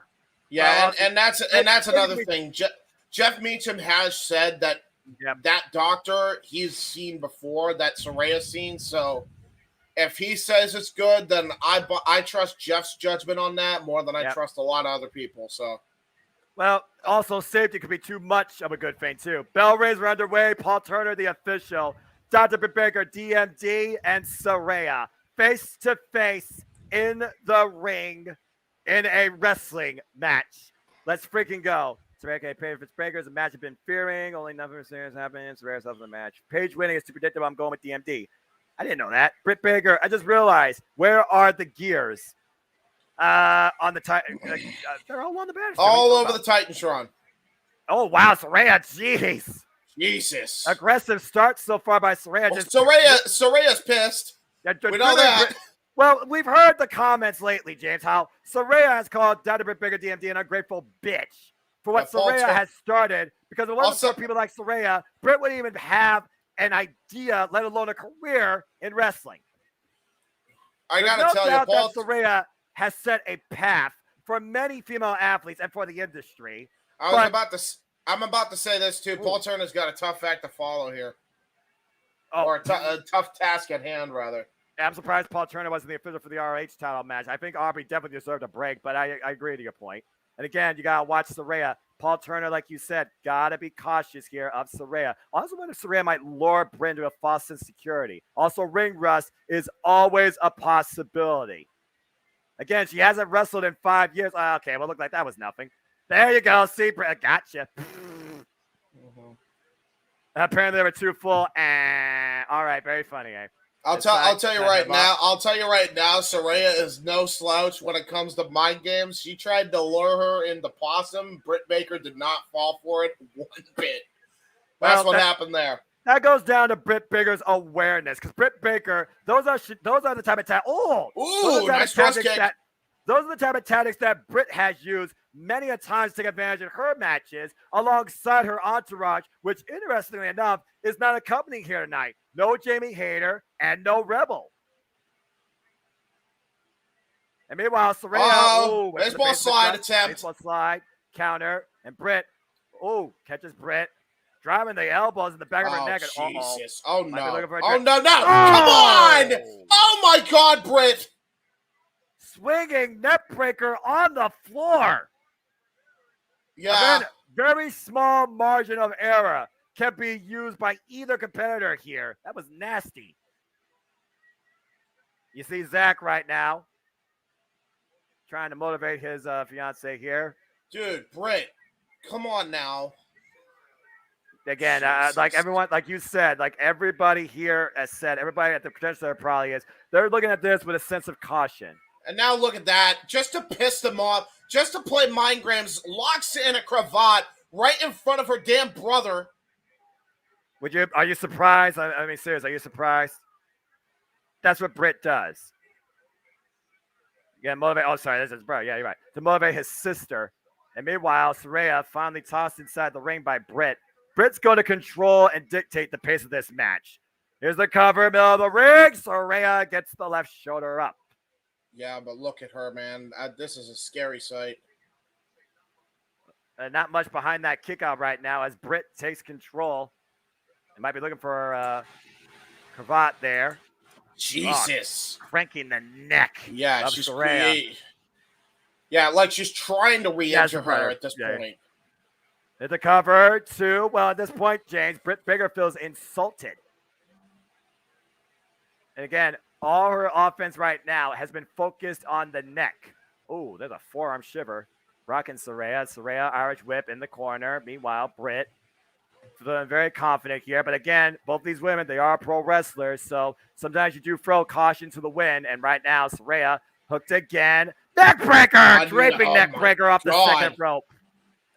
And that might be it. Covered by Britt. Oh, wow. 1 count this time by Saraya. But again, I don't know how wise that is. Ever since Saraya has arrived in AEW, she has claimed this to be her house, and Britt has felt insulted. Again, Dr. Baker DMD was the first female signing to AEW. She has been there since day one and is a former AEW Women's World Champion, winner of this year's inaugural Owen, and might be looking to take Saraya to her other practice, to the dentist's office. DMD calling for a bit of dentistry, glove on hand. Saraya fighting from underneath. And Saraya knew it was coming, clearly. Shots in the midsection, but Britt Baker following up again. Irish whip off the ropes. And meanwhile, Saraya. Oh! Jesus! Another neck breaker by Britt Baker. Cover 2. No. Yeah, this is really hard to watch. She's just attacking the neck now. Now anvil elbows right to the back of the neck. Now you got a ground and pound. You got a chokehold or a throat lock if you ask Taiji. I just realized this AEW women's match took place at around 9:30, 9:40 p.m. time slot again. Oh, you had to put that out there. I mean, we already had a women's match before this, to be fair. So, pay-per-view. This is definitely a very emotional match, though, for a number of reasons. I wonder how Cole would feel about Britt's gestures towards Saraya's brother, LOL. Oh, wait a minute. Uh-oh. Up on the shoulders. Oh! Dropped Shaw first on the apron. Now Saraya looking to capitalize and running cross-body to the floor. Saraya. Looks like that Saraya is shaking off the cobwebs. Well, again, James, she hasn't been involved in the ring in 5 years. Covered by Saraya, 2, and Britt gets the shoulder up and now clutching the back of her head and neck. Again, you figure about how Saraya has been all over the world. Tokyo Dome, the O2, Madison Square Garden. Done it all. Oh, even once wrestled after being hit by a car. And now standing toe-to-toe with Dr. Britt Baker here. Sharing forearms. Oh, stepping in on that one. This is a slugfest here at this point. And nobody's behind Britt Baker here. Everybody rooting for Saraya. And it was short arm lariat by Saraya. And another one. Right now, she's just falling in with short-range offense. It's a wise move. Here's the cover again by Saraya, 2. And the shoulder up. A near fall by Saraya. It's one of those things also where I wonder how much conditioning does Saraya have. We all hear about how Dr. DMD, when she's not wrestling or not doing dance work, she's watching tapes. She's constantly exercising or working out. There are no off days for the doctor. And meanwhile, Saraya has Britt in the corner. Oh, stomping a mud hole in her. Yeah. Again, you got to watch the rest 5 count here, Saraya. Britt caught the boot here. Yeah, I caught the boot there. I'm not sure what's going to happen here. Okay, drop the boot. And meanwhile, hook her up. Oh, tried to. It's almost like she tried to go for another move on the neck or the jaw. I honestly think she probably should have gone for a dragon screw that time. Fisherman swinging that breaker. No, counter. Saraya. To the Page Turner! Page Turner, cover. 1, 2. No. Wow. Oh, that almost turned the page on this whole night. And what has to feel like one of the bigger times of Saraya's life. And again, Britt, she must have scouted tips, as you alluded to, James. Page Turner. Saraya has won several matches and championships with that. Looking for Rampage. Inside Cradle. Package. Oh. Nice maneuvering out of that. Trying to go for lockjaw is Britt Baker. She's got her hooked. With the overhook, if she gets that Mandible claw in underneath that neuron. Saraya, great awareness. Foot on the Good rope. move. Whew. Good move there by Saraya. But again, as long as your foot touches the rope, that causes a break here. Again, a very calculated approach by Britt. And might be looking for an air raid crash. No. Oh, Jesus. That might be it. 1, 2, cover here. Oh, and Saraya gets the left out. shoulder up. And now again, Hello, attacking the neck. Brutal shots to the neck here. Again, Britt firmly controlled. Might be looking for the curb stomp. Saraya position. Curb stomp! Jesus Christ! On the upper back and spine, the cover to put Saraya away. No! Wow. Whoa, barely. Barely does Saraya get the shoulder up. She's showing a lot of intestinal fortitude here, James, if nothing else tonight. Showing how much this means to her to compete at AEW Full Gear. Britt Baker, though, once again back in control, bringing Saraya up. And might be looking for some added punishment here, perching her on the top rope. I am zooming in Full Gear on YouTube. Oh, okay, nice. I hope you're enjoying it. And meanwhile, Saraya and Britt up in the high-risk district. And Saraya, what the hell? Avalanche air raid crash. Jesus, no. Come on now. Saraya fighting back, though, clubbing the doctor on the back. And what the hell? Saraya sends up a powerbomb! Jesus Christ! That was messy. High stack, match point cover. No. Wow. I don't think she got all of it, James. Meanwhile, Paige! Rampage! Cover! Tune in the doctor's neck. No. Wow. Oh, man. That took a lot of guts for Britt to kick out of that. That was super close. The nearest fall of this match. That dropped Britt Baker on her head and neck, James. Yeah, right? Then what's Saraya looking for here now? Gonna try to go for a sharpshooter attempt, it looks like. We already seen one of those here. It could be a clover leaf. Oh, wait a minute. No! It's her freaking submission maneuver. But can she hold her, though? She's so close to the ropes. And she got to the bottom rope. Oh! And Saraya dropped first, I think, on the middle turnbuckle. I didn't get a good angle. And meanwhile, hooks her up. What's this? What Full the Nelson? hell? Is it locked in? Nope. Britt reverses. Jesus, turns what a it counter around, by brings Britt her Baker. down. Yeah, sling bladed her with a bulldog. She turned it into a sling blade to bring her down and that full Nelson attempt. Wait, reversal. 1, 2. Oh, Wow. Britt, 1, 2. Whoa. Barely escaped. Swing and a miss. A ripcord. Ducks underneath. Oh, a hush press kick. Staggered Britt to a knee. Oh, wow, what a knee! Shining Wizard. 1, 2, no. Wow. Man, I am really impressed how far both of these two are taking it to each other here. I agree. And Saraya again showing how much this means to her, but Britt is out to prove a point why she is AEW before Saraya was even a thing.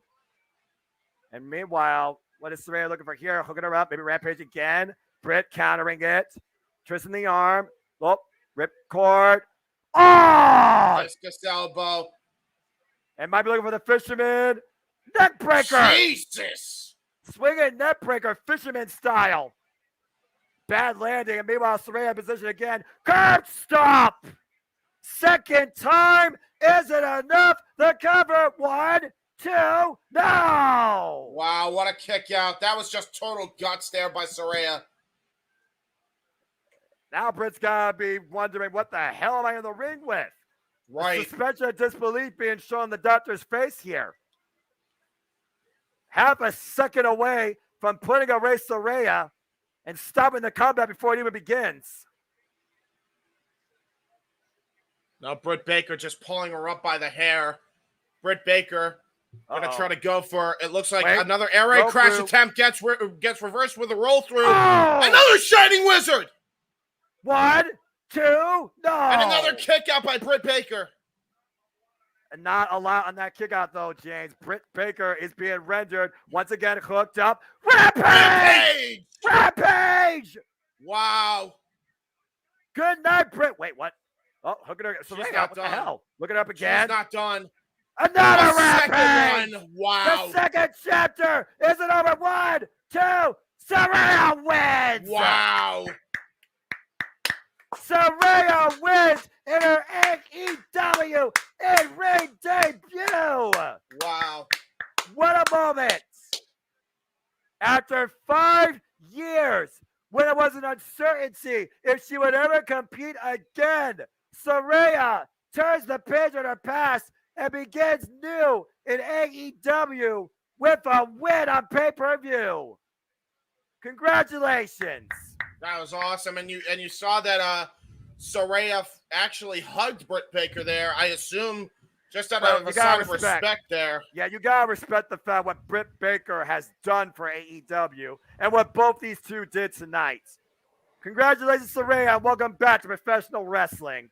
What a comeback! As she embraces her brother at ringside. Wonderful match. Yeah, those two absolutely. That's a special moment for them. No kidding. You got to think about how much this means for Saraya, but also how does Dynabrigger DMB bounce back from this loss? Right. We'll have to see if she plays a factor into the Jamie Hayter Tony Storm match tonight. That could be her rebound into things.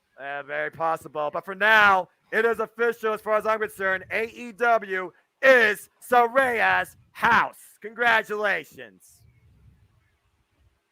The Saraya victorious tonight here at AEW Full Gear at the expense of Britt Baker, DMD. And the women's division does look like it has a very bright future with her at the helm. Wow. And as we see, MJF and Jon Moxley being prepared tonight ahead of the main event for the AEW World Championship. But that's not the only title match here, James. As you know, Wardlow has two Titans coming after him for the gold. As up next, it is Wardlow defending the TNT Championship against Powerhouse Hobbs and Samoa Joe. Real quick, finally, the TNT title's defended on pay-per-view. I know, right? So what did you all think about that match? Let your thoughts be known. And again, as we have a small interlude, thank you everybody for tuning in to this AEW Full Gear Watch Along Reactions 2. We hope you are enjoying the ride and the engagement. Please let us get a comment, tell a friend. And again, this has been a phenomenal pay-per-view. The pace, the variety, the storytelling, the action, the wrestling, everything has been on point tonight. And we still are not done yet.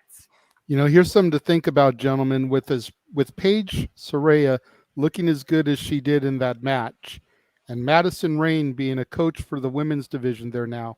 You've got two really good veterans that can get in there and work with some of these females who still have a lot of work to go. Exactly. Again, the biggest criticism since AEW Day One has been its women's division with a lack of experience, depth, and direction. We finally got so much more of that now. And tonight, we're going to see who leads with the AEW Women's World Championship later. But for now, we got to look at the TNT Championship as Powerhouse Hobbs looks to finally close Chapter 13 as the new TNT Champion. Will the Monster prevail tonight?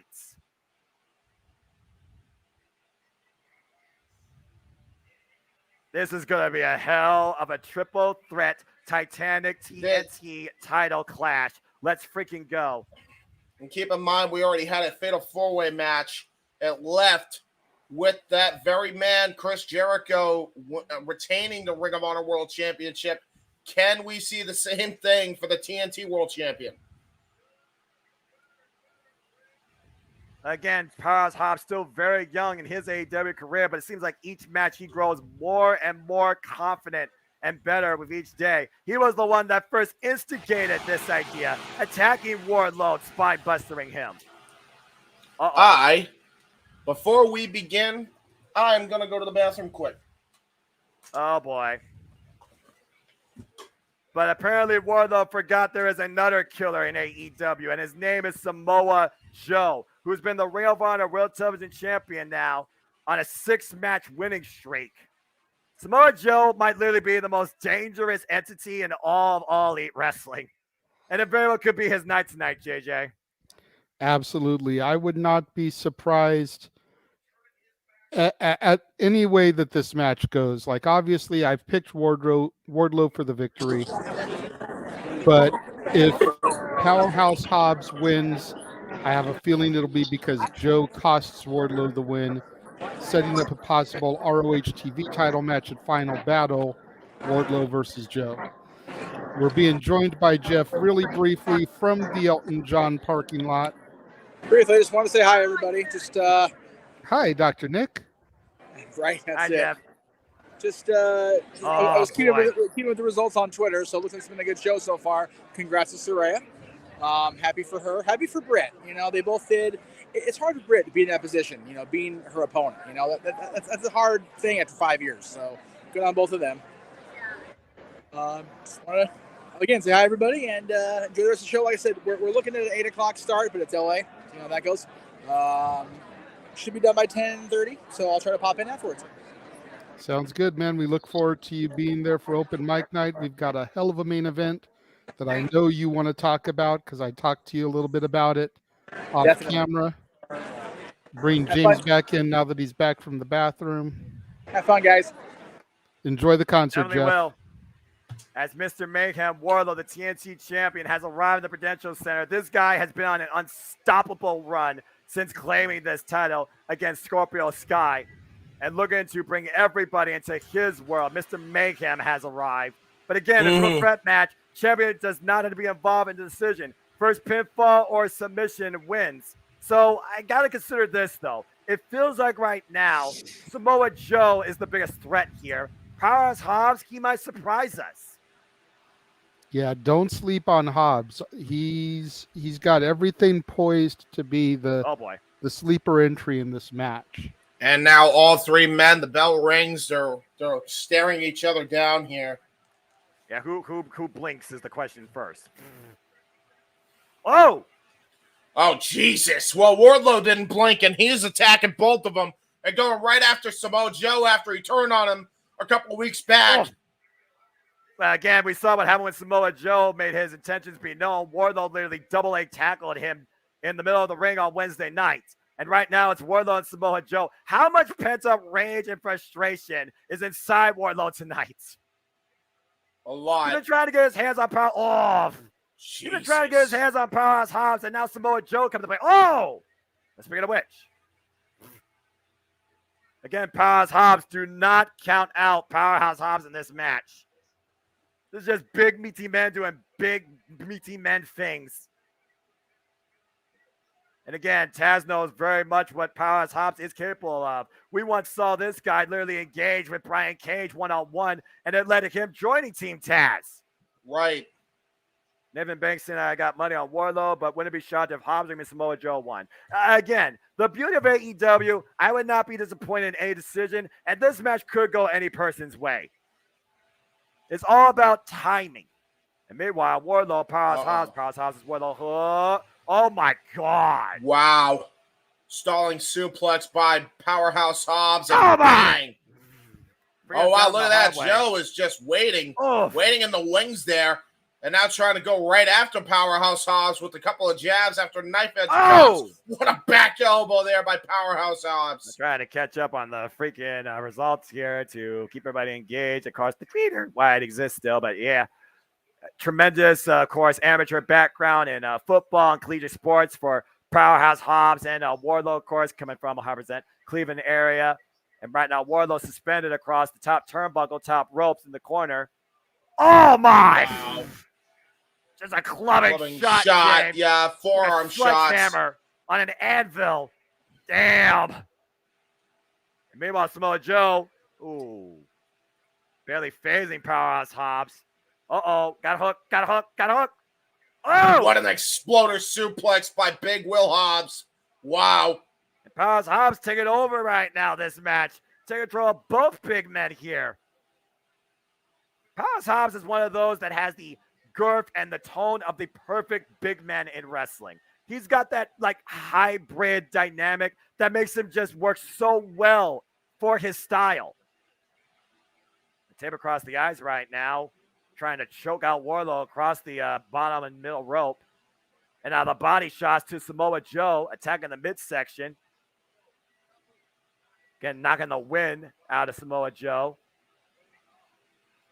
Samoa Joe thrown into the corner.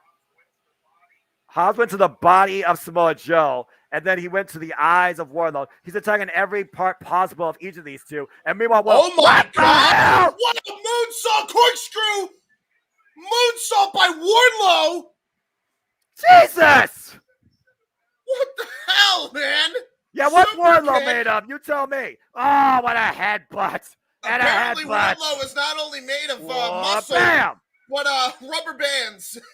The rewind lariat drop Hobbs of that incredible aerial moment. Just like walking on air. And meanwhile, Wardlow. Wow! Bomb! And a senton. Oh, Jesus Christ. Barely, right on the back barely of his head. hit it. Barely hit it. Samoa Joe barely hit it.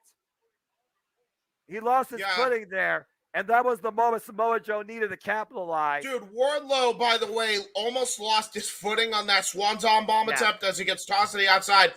Will Hobbs tried to roll out of the ring, and he still cleared it and got him with the Swanton bomb. And right afterwards, Samoa Joe hit him right in the back of the head with a senton. There's vintage Samoa Joe with that running back elbow and that enziguri combo in the corner on Will Hobbs.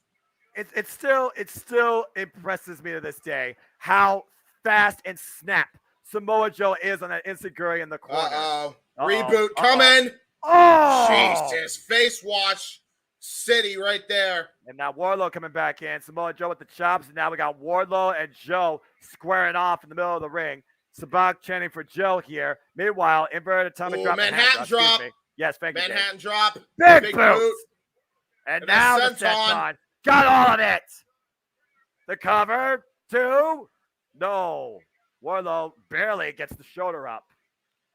Yeah, look at that. I'm not sure if Will Hobbs knows where he is. I don't think he knows where he is either. Again, stay in the game, man. Stay in the game. And Powerhouse Hobbs is asking for Joe to bring it. I was about to say, I don't know how smart that is by Will Hobbs. He's not even at 100%. And Samoa Joe knows how to take advantage of something like that. Look at that front face hold here. Yeah, the submission to a degree. He could render Powerhouse Hobbs here. Using all of his weight.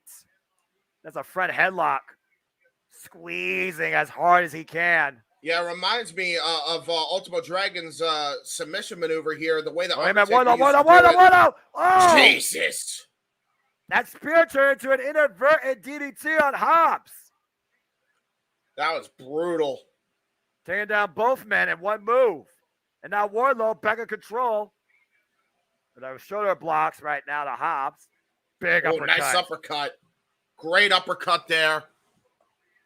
Off. Keep in mind of the moves that this man has, by the way. Not only what a nice spine buster. That's like a new one for Alabama Wardlow. Slam or wheelbarrow suplex. Oh, sit down. Now a sit-out spine buster. Cover. 2. No. Kick out by Joe. Or one-handed spine buster. Yeah, which match's been your favorite so far? Oh, my God. It's hard to say. I mean, hell, the freaking steel cage, that went above and beyond my expectations. But I got to say the Ring of Honor Fatal 4-Way. The Ring of Honor 4-Way. I say, whoa. Wow. Look at Powerhouse Hobbs just tackling look at Wardlow taking Powerhouse Hobbs to the outside. Every match has been on point their own way. This has been a flawless pay-per-view. Wait a minute, Joe. Whoa! Oh my God! Tope Suicida takes both Wardlow and Hobbs out. The friggin' runaway bus. Oh! Tosses Will Hobbs into the barricade, does Samoa Joe, and now he's going for Wardlow. Gonna try to do it on the other side here. Oh no! Wait a minute. Bringing him up. Might be looking for a power bomb here. Wardlow fighting back though. Wow, God! Jesus Christ! A pounce by Will Hobbs sends Samoa Joe right into the barricade. That was a bus getting run over by a truck. Damn. Samoa Joe driven hard into that barricade like you alluded to, James. Yeah, Samoa Joe probably thought he was fighting Monty Brown, and he was like, who? Where am I? I don't know. He's out. I'll tell you that much. That's all you need to know. Samoa Joe's out of it for the time being. And Will Hobbs looking to capitalize on the champion. All right, we'll see you soon, Ant. And meanwhile, Spinebuster! Spinebuster! Cover to crown new TNT champion. No! Wow, and that beat his old running buddy Ricky Starks in the first match they had together. That is a hard move to kick out of when Will Hobbs applies that maneuver in. Wardlow has felt the sting of the power bombs.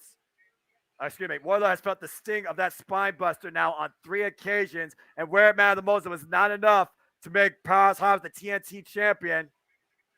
Maybe thinking Town End here, but meanwhile Wardlow's trying to go for town business, and then he just Wardlow gonna try to go for the F10, I think. Can he hook it? Can he hold him? Nope, Hobbs fighting back. Yeah, he fish hooked them in the nose, by the way.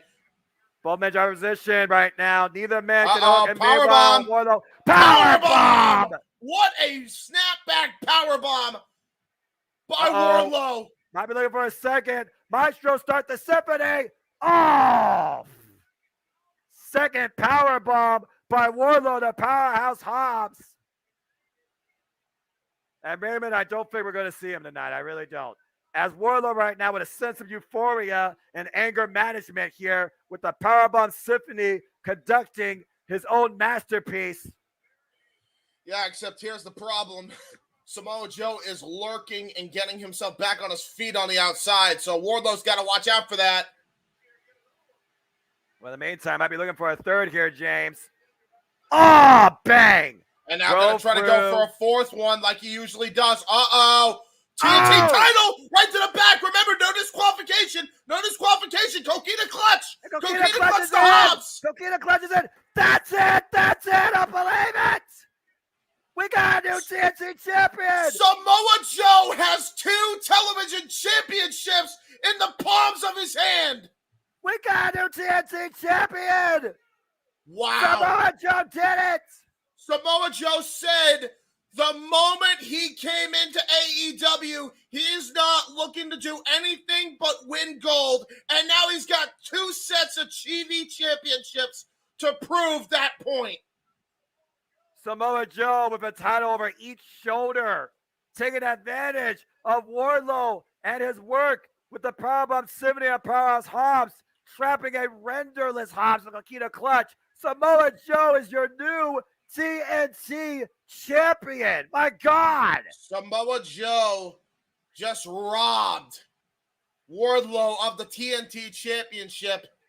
And look at this. He's robbed Wardlow and Powerhouse Hobbs of the TNT championship.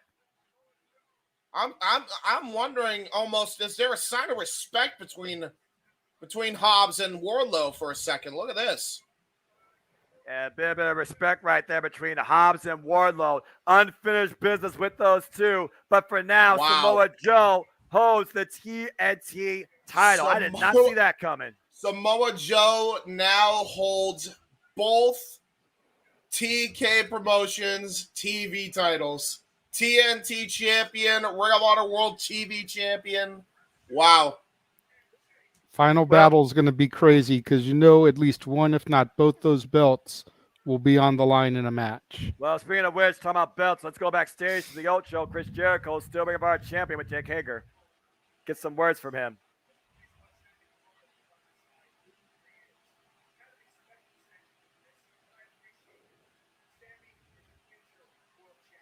They're endorsing the same as future world champion, but not tonight.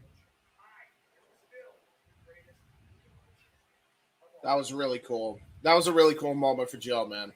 Orange Cassidy. Especially you figure the way he was treated up in the E and the fact that Vince just didn't see the hype behind him, and here he is now double champ. Huh? Is he? Let's fucking go! Tomohiro Ishii versus Chris Jericho! Oh, that's right. He's still pissed off about that jacket being drenched with mimosa. Hey, you remember how all these years later? You remember how it still smelled like orange juice? Oh my gosh, Tomohiro Ishii, the Stone Pit Bull, New Japan Pro Wrestling.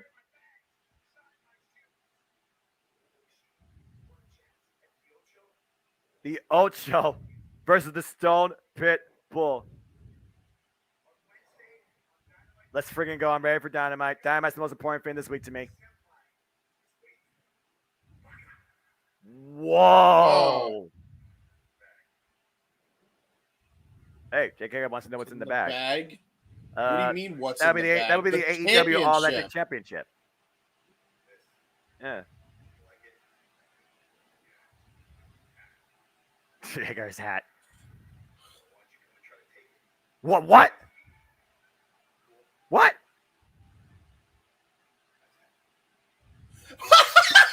the fuck just happened? So let me go ahead and sum this up real quickly. Orange Cassidy. What is going on? So Orange Cassidy just challenged Jake Hager for the All Atlantic title. And endorsed his purple bucket hat. That's correct. And Jake Hager's really mad that Orange Cassidy likes it and said, I like this hat. You're damn right. Again, when you wrestle Tomohiro E, it is the biggest, toughest fight of your life. And now the Ocho defends the Ring of Honor going against the Stone Pitbull. This Wednesday in AEW Dynamite. Let's freaking go. But as we keep moving forward with tonight, gentlemen, it's showtime as Sting and Darby Allin take on Jay Lethal and Jeff Jarrett in a no disqualification, no count out tag team match. By the way, Orange Cassidy, not a bad promo. Orange Cassidy doesn't need to speak a lot to have a good promo. That's his strength. That's the thing. But when he speaks, he's good. Oh my gosh, let's freaking quick go. Stone Pitbull Wrestling! Yes! I love AEW! So Jeff Jarrett taking on and Jay Lethal taking on Sting and Darby next. Oh boy. Well, I'm sure we all have thoughts towards this. Let me go ahead and look at some of the comments here.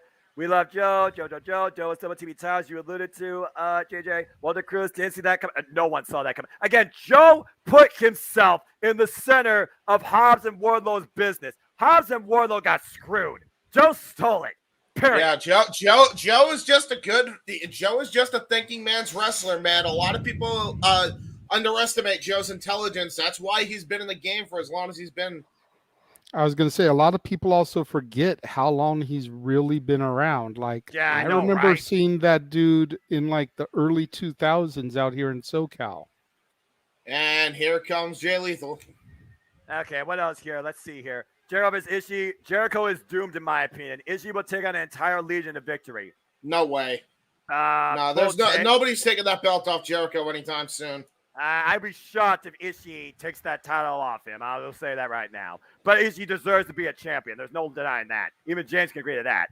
Bathroom matches next. Okay, Walter. Looking forward to Sting and JJ repeating the same spot 16 years ago at Bound for Glory where Sting no-sold a guitar shot and pounded his chest. Oh, yeah, that'd be pretty cool. Definitely be a nice little throwback there. Sanjay Dutt has endorsed Jay Lethal, Jeff Jarrett, and Satnam Singh as the best going in this business today. Uh-oh. By the way, Jay Lethal finally on pay-per-view since last year's Full Gear. I mean, he was on the Ring of Honor pay-per-view, to be fair, James. This is personal on many levels as the last outlaw makes his way. I hate this team so much with every fiber of my soul. To this day, it's awful. What, My World? I hate it. Dude, that song is so epic. It's awful. Dude, the drums are terrible. The guitar sounds like something out of a tin can. What do you mean? Dude, that song is epic. That song, okay, you have to put in perspective, okay? Take a step back and think about that. That song existed at the very inception of NWA TNA. Think about the lyrics of the song. Oh, no, if you look inside of me, you will see a Keen. He ain't dead, and he ain't The Rock. Don't want to see your big mouth talk in my world. No, that's it is fine. Essentially straight up shots fired at Triple H. No, I get that. That's fine. But, like... Jeff Jarrett bringing some of his own stings to the ring for whatever reason. It's still a bad song. Just because it's a classic doesn't mean it's any good.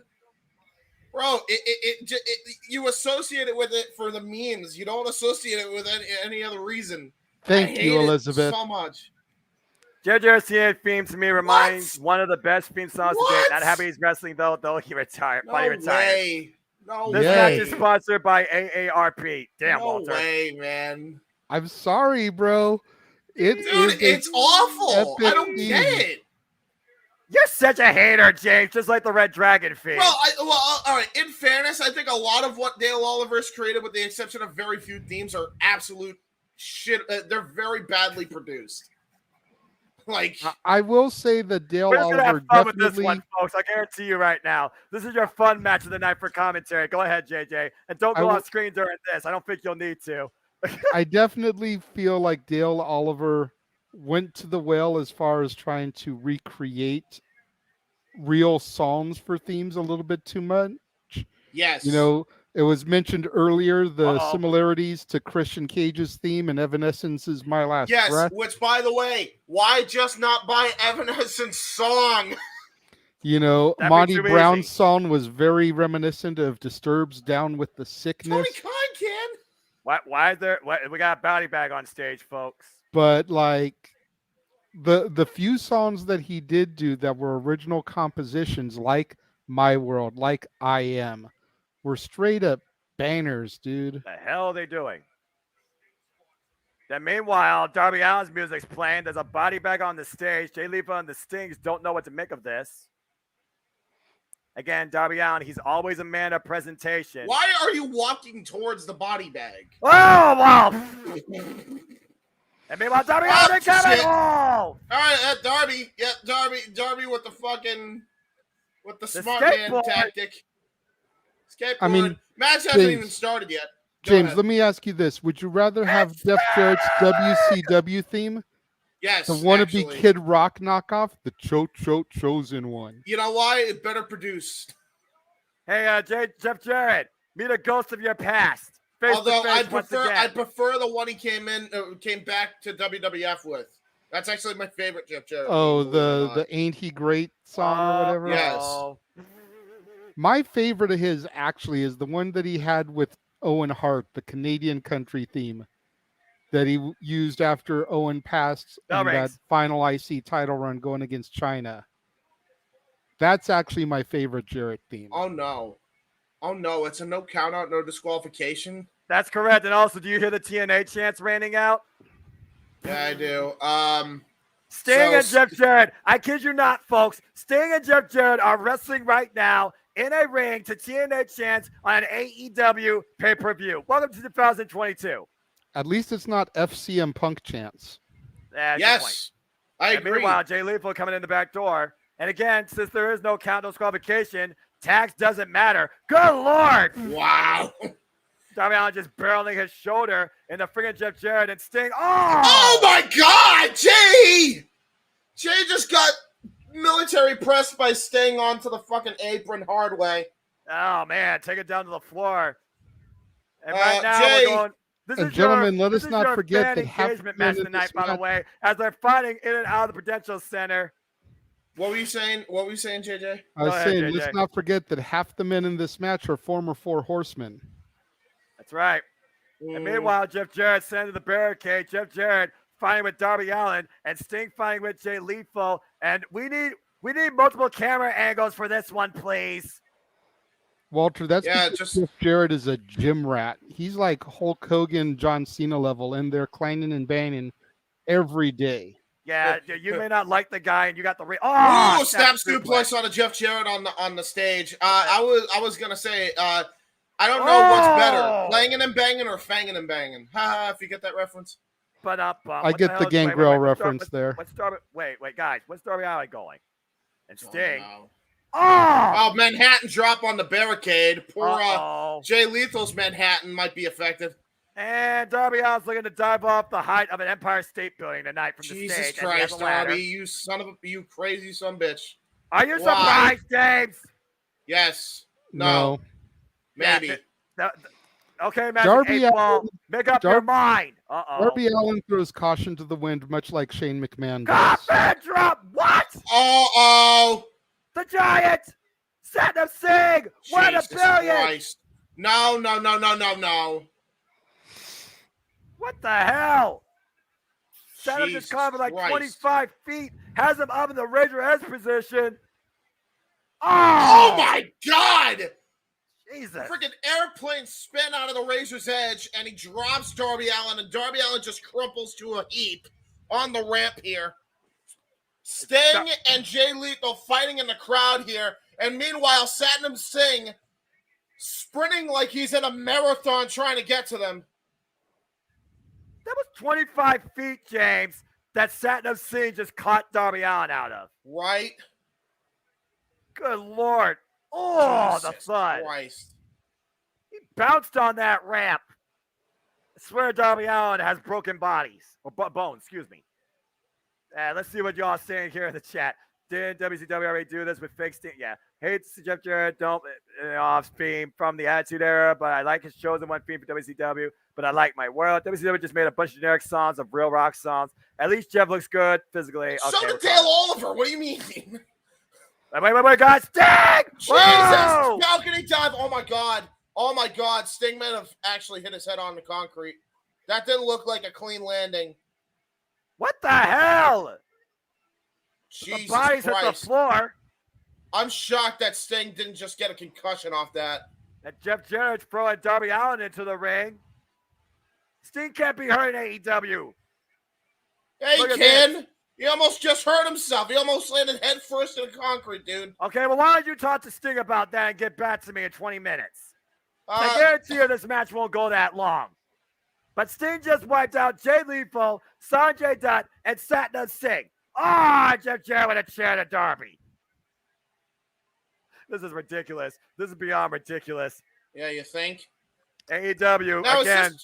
Is this a tornado tag at this point? Like, what are we doing here? There's no countouts. There's no disqualification. So, yes. Wait. They just got right up like it was nothing. Are you surprised? No. Well, yes. Why? Why is that happening? Why are they here? Because this is professional wrestling, and Satnam Singh is 1 in a billion. And meanwhile, Jeff Jarrett and Darby Allin, the two men in the ring right now, Jeff Jarrett literally throwing Darby Allin like a rag doll across the corners, hanging him on the second rope. And just hanging him up to dry, and now he's looking to strut. Oh, come on. What is going on? A clothesline. Oh, no, a clothesline. Great. Tag to Jay Lethal. Why is it not tornado tag? Because reasons. Because Tony Khan booked it. You know what? The only thing that's for sure about this is Sting. Simple as that. And meanwhile, Domino stretch right now. Oh, man, look at the way Darby Allin's body is contorted over Jay Lethal's leg. All right. That makes no sense, but all right. If it's no DQ, why is there tags?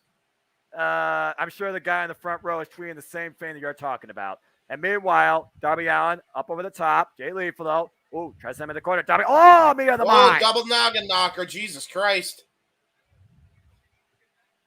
The fact that Lethal and Darby Allin are even functioning right now is surprising me. I guess technically in a no count-out, no disqualification match, if it's still tag team wrestling, you still have to abide somewhat by the rules to have a legal decision. If it's no DQ, there should be no rules. It's so dumb. Sting got tagged in a no DQ match, and now he's running wild. I mean, you gotta have a tag to know who's legal, I guess. It's not false count anywhere, so you know. And Sting right now with the Stinger splash in the corner on Jay Lethal, and now to Jeff Jarrett. Thank God my voice can actually take a breather. What a clothesline. Oh, wow. Jay Lethal just got turned inside out by that clothesline. Back elbow by Sting. And Scorpion Death Drop. Scorpion Death Lock. Now does this look familiar? Yes. Jarrett's felt this before plenty of times. Scorpion Death Lock. And Sanjay Dutt. What are you doing, you idiot? Oh, wait, Satnam. Satnam seems like, I got this. Meanwhile, oh my! Jesus, what a choke slam by Satnam Singh. He's like, you stay down. Wait a minute, though. And that guy's like, screw you. And meanwhile, Jeff Jarrett in the cover. 1, 2, no. Sting gets the shoulder up. Let's go to the choke slam again, James. Jeez. Jesus Christ. The height. That's a hard, long way down.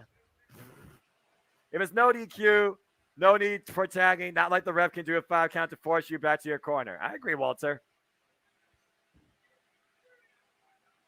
I guess they wanted to go by conventional means. I don't know. I just don't get it. What are the rules? What are the rules? Tag Darby Allin and Jay Lethal. Darby. I wonder if JR and Tony Schiavone have made this point on commentary. And meanwhile, Jay Lethal and Darby Allin were doing hostilities. Oh, God, what a boot. Darby Allin liked it, though. Meanwhile, off the ropes, coffin splash. Caught by Jay Lethal. Back elbow strike. Lethal. Combination. Lethal combination. Here's the cover. 2. Darby gets the shoulder up. Good God. You remember when Jay Lethal dropped that garage door, by the way, on Darby Allin? I still have to wonder if his mid-segment ever recovered from that. Uh-oh. And Jeff Jarrett has the guitar in his hand. I think Jeff is pissed off. Oh, legal here. Oh, boy. Yeah, Darby will duck. It's okay. We're going to get a different tune here tonight. Whoa! Oh, he did duck. Yeah, good job with the stop there. Stun Dominator! There it is. With the stunner. Takeover stunner by Darby Allin.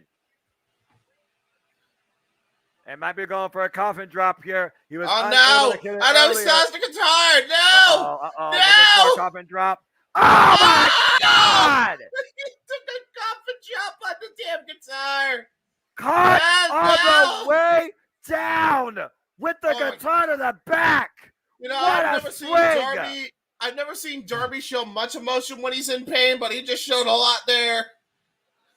Home run by Jeff Jarrett. Yeah, Jesus. Darby. What the hell? Darby just kicked up. Darby, a man possessed, channeling Sting. Yeah, you ain't kidding. Back fists. Unbelievable. Oh, now he's just jabbing. Darby has come unglued here tonight. And there's Double the coffin drop. And Sanjay Dutt looking to come back into play. And Sting takes him out of the apron. But here comes the Giant once again, Satnam Singh. Mr. 1 in a billion. Oh, face first to the top turnbuckle. Oh, good shots to the leg. And might be looking for the Scorpion Death Drop. No way. No way. No way. Can't do it. Too big. Darby Allin and Sting trying to. What the hell? They're going to do it to this big guy? Coffin drop! Scorpion Death Drop combination! Taking down the Giant! And Darby launches himself wow! Suicide dive right on the Jarrett. And meanwhile, Sting, Irish Whip reversal. Jay Lethal does the clothesline. Looking for the lethal. In. Jack. Got caught! Got caught! Oh, wow. Into a Scorpion Death Drop. Whoa! I don't think he got all of it, though. And meanwhile, Darby Allin coming back into play. Ascending to the top rope. Coffin drop! Wow. Cover 1, 2, 3. Darby Allin with the win. That was awesome. That was fun. That was freaking fun. That was a lot of fun. But why was it not no DQ? Why was it not Tornado Tank? You know what? The only thing that's for sure about this match, Sting and Darby Allin win on pay-per-view. Yes, agreed. Well, that was crazy. You know how Jeff Jarrett said, the thing that you idolize the most, it becomes your weakness? Tonight, it was Darby Allin's greatest strength. Sting and Darby Allin get it done together once again at the expense of Jay Lethal, Sanjay Dutt, Satnam Singh, and Jeff Jarrett. That was crazy. It was a great match. Sting and Darby Allin victorious here. It was a great win for those two. But good for those two. Oh, my gosh. And Walter, it's not like a big man can do much else. And there's a reason why Sting is known as the icon. Again, it was Darby Allin that encouraged Sting to come back to pro wrestling. And since then, these two have been an unstoppable, unbreakable force. And you saw it again here tonight at AEW Full Gear. But now we turn our attention to our next match as we see if Tony time is up. Is it Jamie Hayter's time to lead the AEW Women's Division as the AEW Women's World Championship on the line? 7 years Jamie Hayter's been waiting for this. Toni Storm defends the gold against Jamie Hayter. Let's freaking go. Oh, man. This is going to be great. Again, well, we've been on for a long time because we're starting to get all the bots coming into the room now. Yeah, well, I figured that. Well, folks, get your thoughts out right now. Are you a hater? Do you think it's Jamie Hayter's time to be champion? Can she lead the AEW women's division? These two used to be former friends. They lived together at one point, and now they're the most bitter of enemies. Jamie Hayter has put the entire past to the wayside and looks to finally become AEW Women's World Champion tonight. We all have seen how much Jamie Hayter has grown. She is incredible. Her in-ring athleticism, her power, and that might be all she needs tonight, as she will do anything to become the AEW Women's World Champion at the expense of Toni Storm. Mm-hmm. Pass toss to the wayside. Here we go. Hayter's going to hit. Jamie Hayter has arrived. Oh, man, I am so damn ready for this match. Come on, Jamie.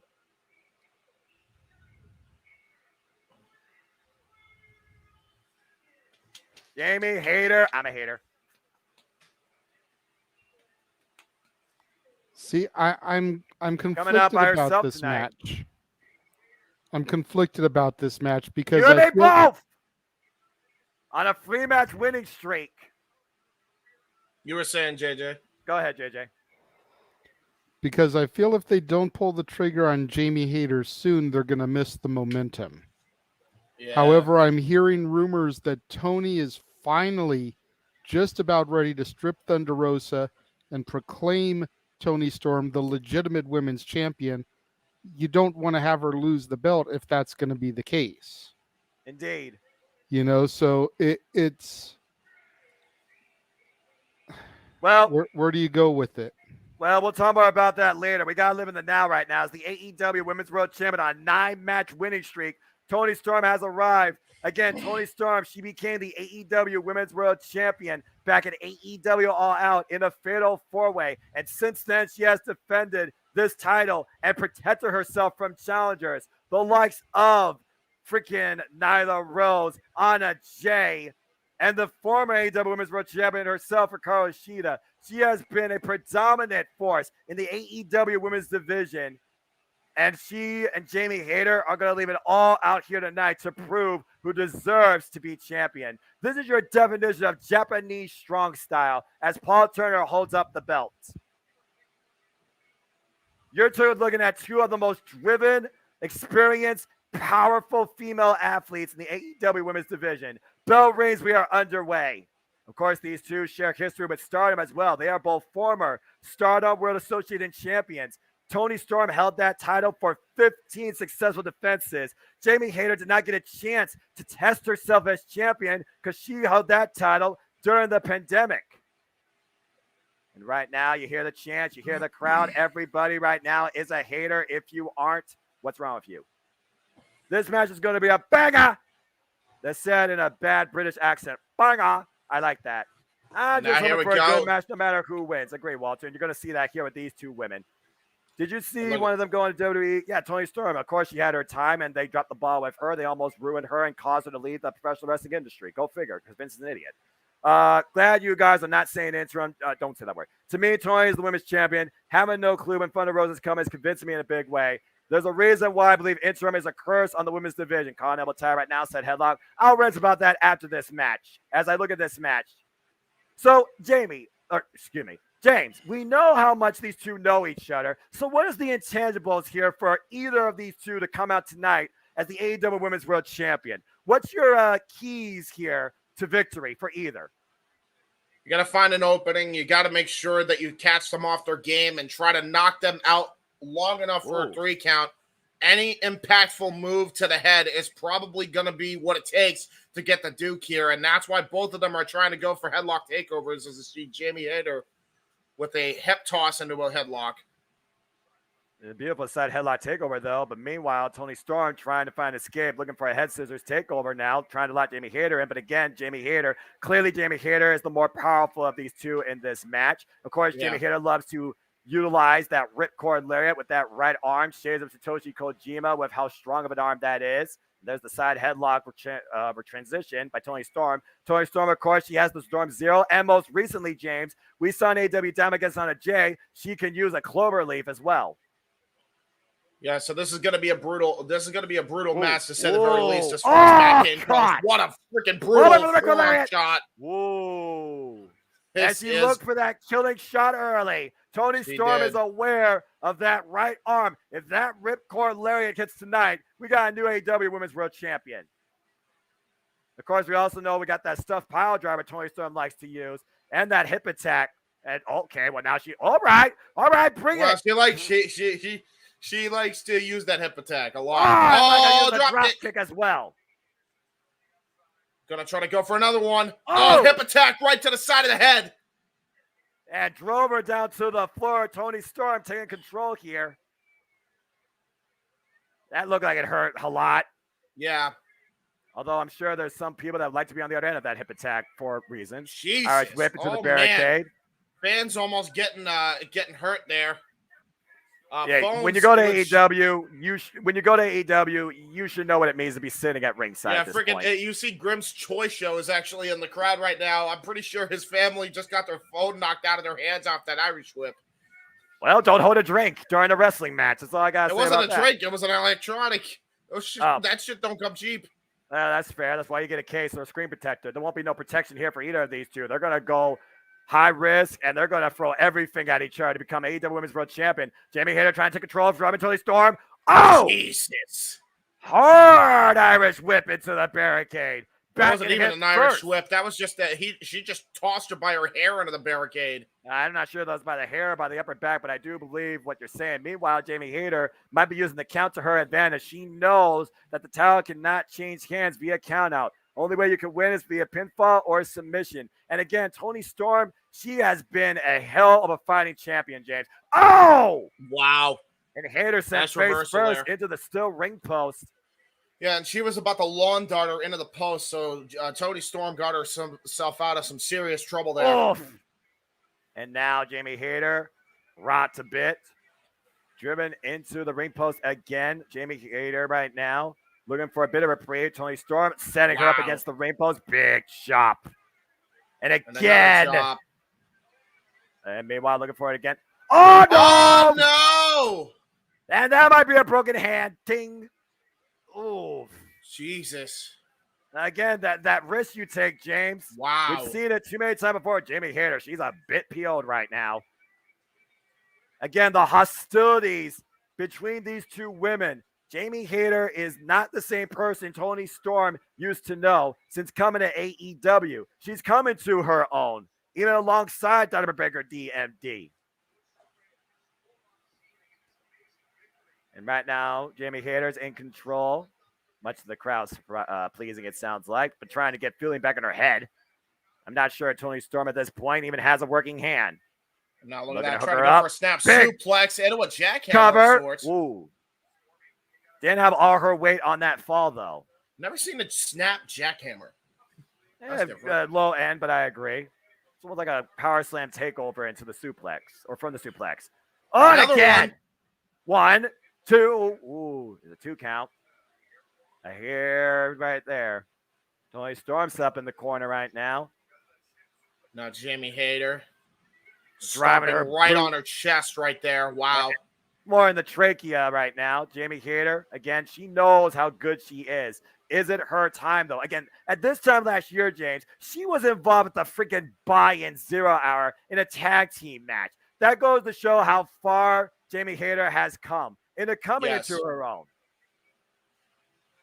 But maybe she's taking a little bit too much time here. You don't want to give Tony Storm time to recover. Oh, my, those chops. Yeah, knife edge chops. Brutal variations of those. We saw those with Eddie Kingston tonight against Akiyama. Yeah, no kidding. That was a great match, by the way, too. Again, every match has been on point here. Again, Jamie Hayter, very lackadaisical cover. She's almost trying to make this feel personal with Toni Storm. Psychological warfare. This isn't the first time, though, that Toni Storm has faced emotional turmoil, though, in a championship match. Again, getting the head of Toni Storm, that could play to Jamie Hayter's advantage. And right now, it looks like it is. Jamie Hayter just driving Toni Storm face first into the mat. Yeah. Jamie Hayter just using that vicious streak that brought her to the dance in the first place. Jamie Hayter, of course, formerly involved in Stardom, part of Oedo Tai with Kagetsu, who's now retired. Also was involved in Pro Wrestling Eve. The very first time that... The very first time... Lock. Nice red chin lock there. Very first time Toni Storm and Jamie Hayter met each other. Hold on, I got to do it. UK. Jamie Hayter chin lock. You had to do it, didn't you, bro? You see that forearm, though, deep underneath the chin, point of the elbow right there. I will say, too, Jamie Hayter's first televised match here for AEW was back on the Jericho Cruise for Bash at the Beach all the way back in 2019. Yeah, and we all know how Jamie Hayter came into play on the AEW scene. And meanwhile, arguing with the referee, I'm not sure how wise this is. You can't waste time in this opportunity. Again, Jamie Hayter might be getting a little bit full of herself here, James. Yeah, just a little bit.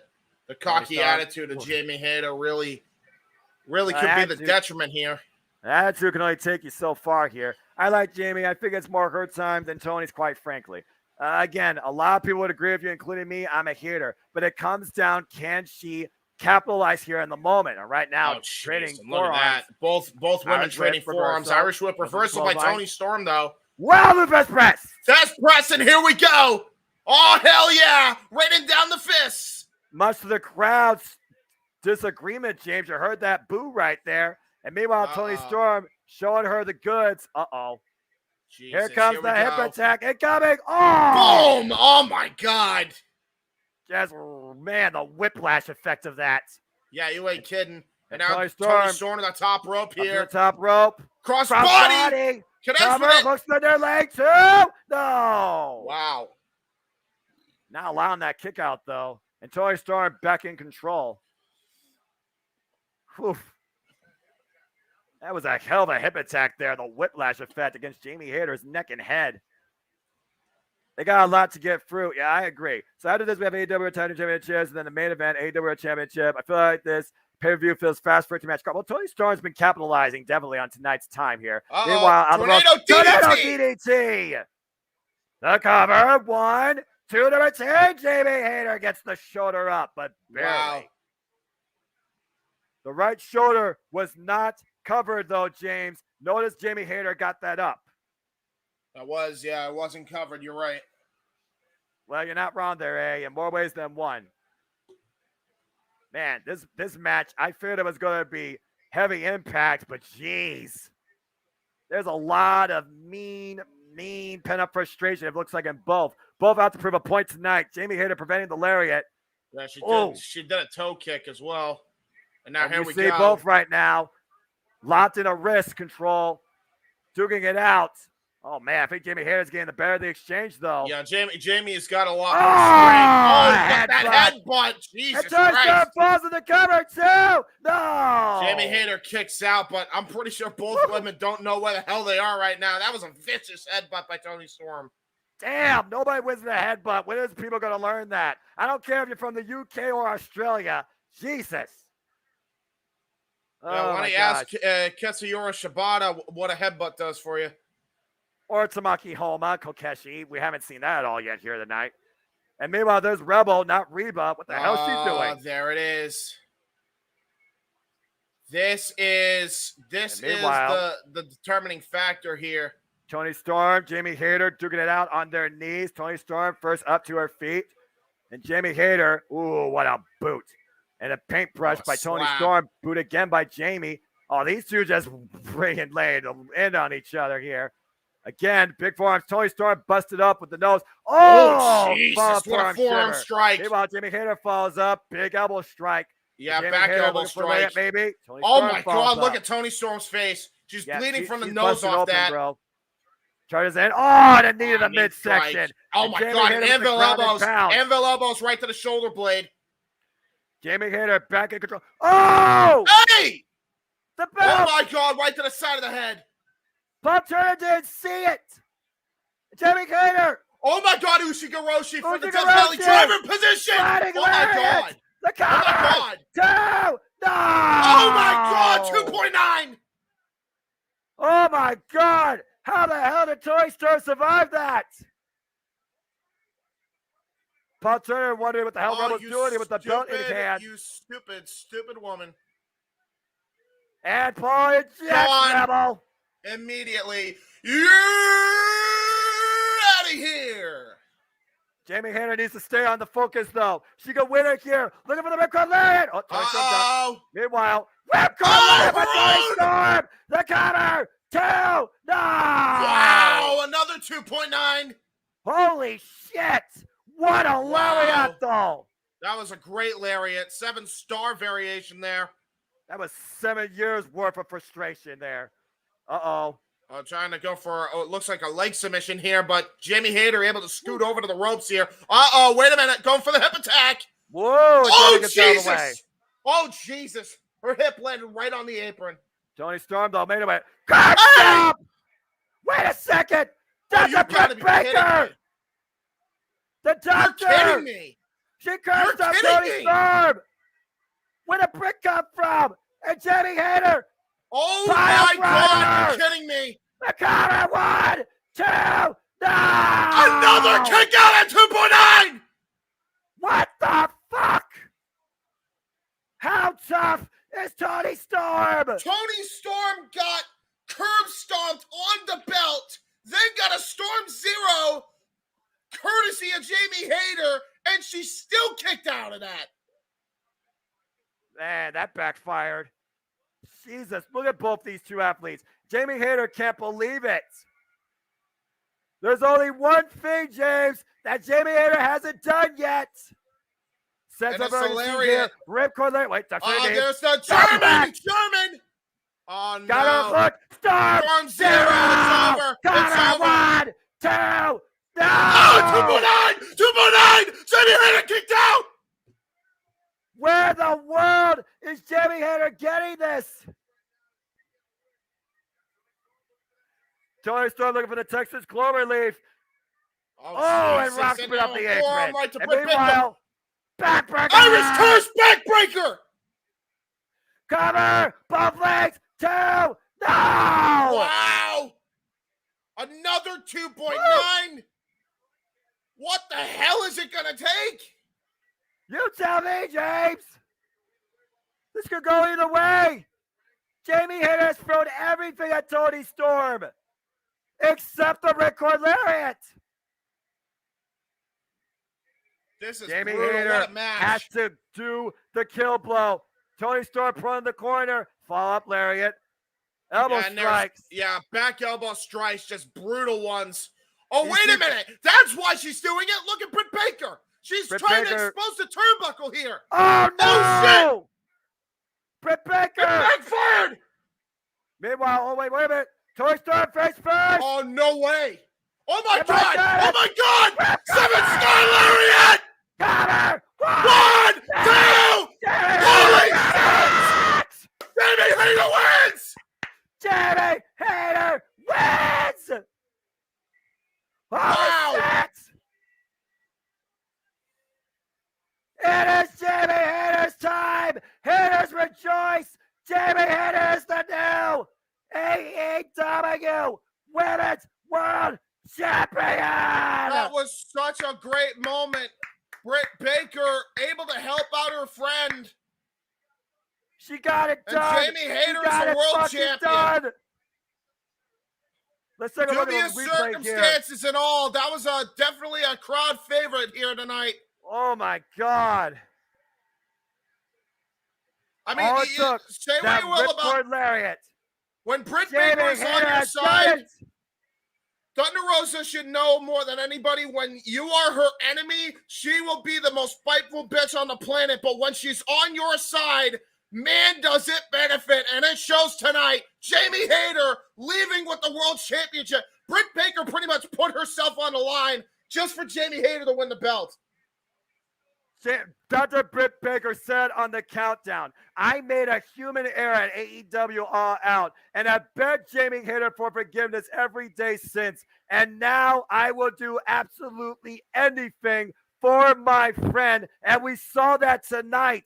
Dr. Britt Baker, DMD, and Rebel have aided Jamie Hayter onto victory. And we have a new AEW Women's World Champion. Yeah, Tony Storm, get Thunder Rosa back because you're going to need some friends, girl. Soraya, too.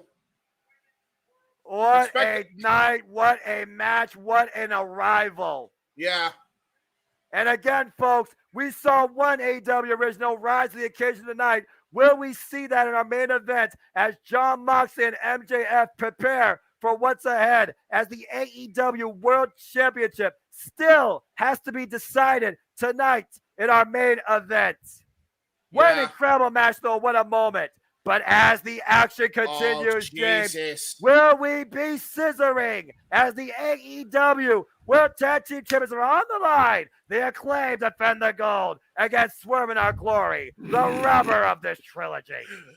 Let's do it real quick. Oh, scissor me, daddy. Oh, scissor me, daddy. Jamie Hayter is finally fucking champion. Thank God it's been long enough. Let's fucking go. What an incredible match, by the way, though, too. Tony Storm fought her heart out against the world tonight. And again, Tony Storm, phenomenal champion. Thank you. Gentlemen, in the aftermath of that match, we hit 30 viewers. And thank you all for watching. I'm sorry if my voice is hoarse, but I'm still here. And again, I'll look at some of your comments. I'm pleased. It's done. Walter, damn, I got it wrong. Walter, when you're a fan of pro wrestling, it doesn't hurt to be wrong. I got it wrong, too. I don't give a fuck. Jamie Hayter is champion. Let's fucking go. I'm very happy about that. The way they did it, I'm very happy about that. Yeah, absolutely. Still sensing a Jamie Britt feud from all this. Remember that yeah, that's true. I'm happy for Jamie, but I wish Britt didn't get involved. 2 rounds for me. Tony looked strong. Congrats, Jamie Hayter, hard worker. Tony looked good in her fantastic match. Walter, they cheated. Tony will get her revenge. Great match. Oh my God, Tony won. Yes, Joey. Amazing. Swerve in Our Glory versus the Acclaimed 3 to round out the night before the main event. The World Tag Team Championships. Whoa, that's a hell of on the line. Gentlemen, the old adage says keep your friends close and your enemies closer. That was different. I definitely have a feeling that Britt will be turning on Jamie soon. Whew. She might be, but I'll tell you this much right now. Swerve Strickland might be the first to do any of the turning. Which, and if you think about it, if they don't officially strip Thunder Rosa, could lead us to Britt versus Thunder Rosa to unify the titles. Yeah, I'm going to just say this right now. There is some borderline tension between Keith Lee and Swerve Strickland, known as Swerve in Our Glory. You saw Swerve was trying to do a little bit of a fist bump. Keith Lee was almost hesitant. There is no hesitation when it comes to the Acclaimed. And I think that's going to ultimately be what decides this matchup here. And honestly might cost Swerve and Keith Lee here. Well, again, Keith Lee warned Swerve to get in the right lane. But when it matters, if these two can actually focus and communicate properly, they could regain the AEW Tag Team Championships tonight. We're going to see a Swerve in Our Glory claim the gold in what they believe is their house. Here comes the Acclaim. Yeah, they're definitely one of those unlikely tandems as of late. When they're on, and when they're off, all hell breaks loose. Oh, wait. Listen. No. Listen. No.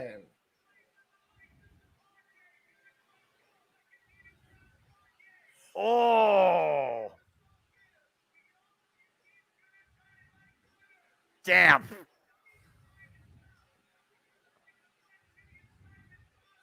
All right.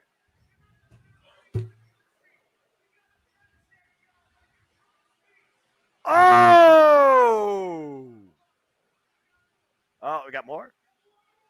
Yeah, why not? Longest mic drop ever.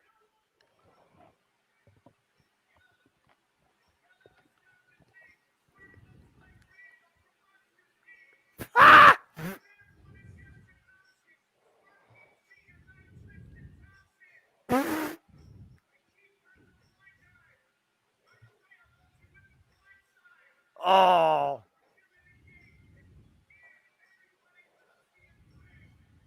Ain't that a fact? That was a hell of a mic drop.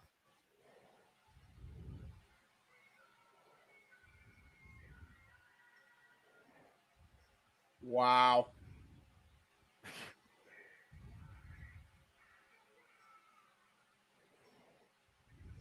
And you know there's no daddy ass here in their corner. They have the most tag wins, by the way, too, in AEW history. 42 wins.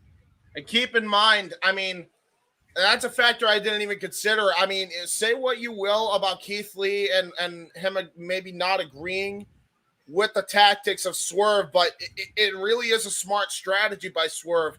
Lock up Billy Gunn somewhere in the ether, wherever the hell he is, and make him a non-factor. Because remember, Billy Gunn is the reason why the Acclaimed are the tag team champions in the first place, Noah. And that's what Swerve's been talking about ever since Grand Slam and been targeting Daddy Ass. And since he hasn't kept his emotions in check, Daddy Ass didn't want to be out here tonight at the risk of costing the Acclaim. He didn't want nothing left to controversy or the chance. And we all know Anthony Bowens isn't coming in at 100%.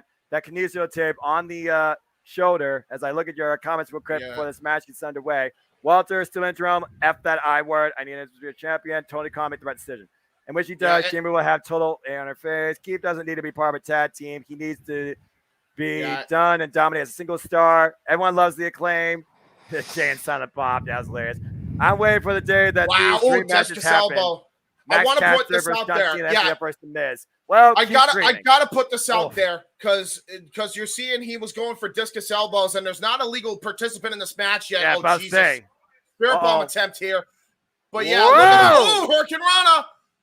You look at the kinesio tape that is on Anthony Bowens' left shoulder. We know that both Max Caster and Anthony Bowens are no stranger to the injuries. They actually got the injuries in matches with Swerve and Lee. Yeah, I know that. They really got exaggerated during Grand Slam when they became AEW Tag Team Champions. But so far right now, the Acclaim are taking control. Looks like we're starting off with Shane Strickland and Max Caster. And, of course, Shane Strickland further exaggerated that shoulder on AEW Dynamite, wrapping around the ring post just literally a few days ago. Wait a minute. It looks like they're going to go for a what's up type maneuver here. It's not a bad idea if you ask me. What up? Oh, Jesus. Right onto the leg of Swerve. Or right onto the nuts, it looks like, actually. I kind of wish I changed my pick to Jamie Hayter in the one league I'm in, but I'm glad I changed it for no DQ because, shoot, Jamie Hayter, it was long over fucking due. Anyway, back to this match. Meanwhile, Keith Lee and Swerve, wrong people. Swerve and Bowens in the corner. I'm just so damn happy right now. You think about when this rivalry first started. Again, the Acclaim arrived at AEW All Out, going after the AEW Tag Team Champions and losing ever against Swerve in Our Glory. It was the rematch at AEW Dynamite Grand Slam where the Acclaimed rise and became AEW Tag Team Champions, as you alluded to, James, with the help of Billy Gunn. And since then, Swerve has been using every tactic possible to get this rematch and make sure Billy Gunn was not a factor. Hammerlock. Wyatt, it's kayfabe injury. Don't worry about it. I'm just doing my job. Well, I'm about to say, what's not kayfabe in the world of professional wrestling in AEW? And meanwhile, we go back to the Hammerlock here. Keith Lee is the legal man. Ooh. Brilliant strategy by Swerve and Our Glory, the former AEW Tag Team Champions. And right now, Bowens taking advantage, and Swerve making sure Max Caster is unavailable for attack, throwing him into a barricade. Again, so you could say what you want about Swerve, and Lord knows I don't like the circumstances of what he does here, but it makes sense. Take out the fresher man and work on the injured man in the ring. It makes a lot of sense by Swerve here. Exactly. What the hell is he doing here now? I don't know, actually. This is a bit unconventional. Wait, what the hell? What the hell? That's another barricade here. Yeah, but that's also where they have all that sound equipment. He's going after a barricade here. Bro. Swerve is ruthless here. I think this is all right. I gave him credit for having a smart strategy, but this is way too far here. Even Keith Lee's like, what the hell are you doing? And meanwhile, Bonds tries to get press kick on Keith Lee. Up kick again. Don't worry about what I'm doing, says Swerve, by the way. Focus on him. And Lee is like, what the hell are you doing? Whistling Magnum now. Anthony Bowens tried to fight back, but against a man the size of Keith Lee, that is easier said than done. Just knocking all the oxygen out. And Bowens literally driven into the ropes. And now Swerve looking to capitalize here. Clubbing Bowens now. Dude, honest to God, Swerve is like a man possessed. Yeah, no kidding. Jesus, no. Suplex. Yeah, look at that. On the outside. Bowens counters it with his own suplex, but he's hurt too. Yeah, but Swerve hit the floor hard there, and you do see Bowens grasping that right shoulder. Yeah, Bowens is going through the ringer here. You can see him clutching that arm, trying to get some feeling back into it. All that kinesio tape is like a big ass bullseye. And meanwhile, you see Keith Lee jaw-jacking with Swerve. Yeah, Again, and look at Keith Lee. He's even being like, and even Keith Lee is just like, I told you so. And there's some body shots there by Anthony Bowens from the kneeling position. And meanwhile, Keith Lee right now with wrist control. Oh, my God. Jesus almighty Christ. That's going to hyperextend the shoulder. Underneath the armpit as well, as you alluded to, James. And a shoulder block right to that injured arm as well. And once again, working the arm. Oh! Into a frog splash right on to the arm. Covered by Keith Lee. And somehow Bowens gets the shoulder up. The bad shoulder up.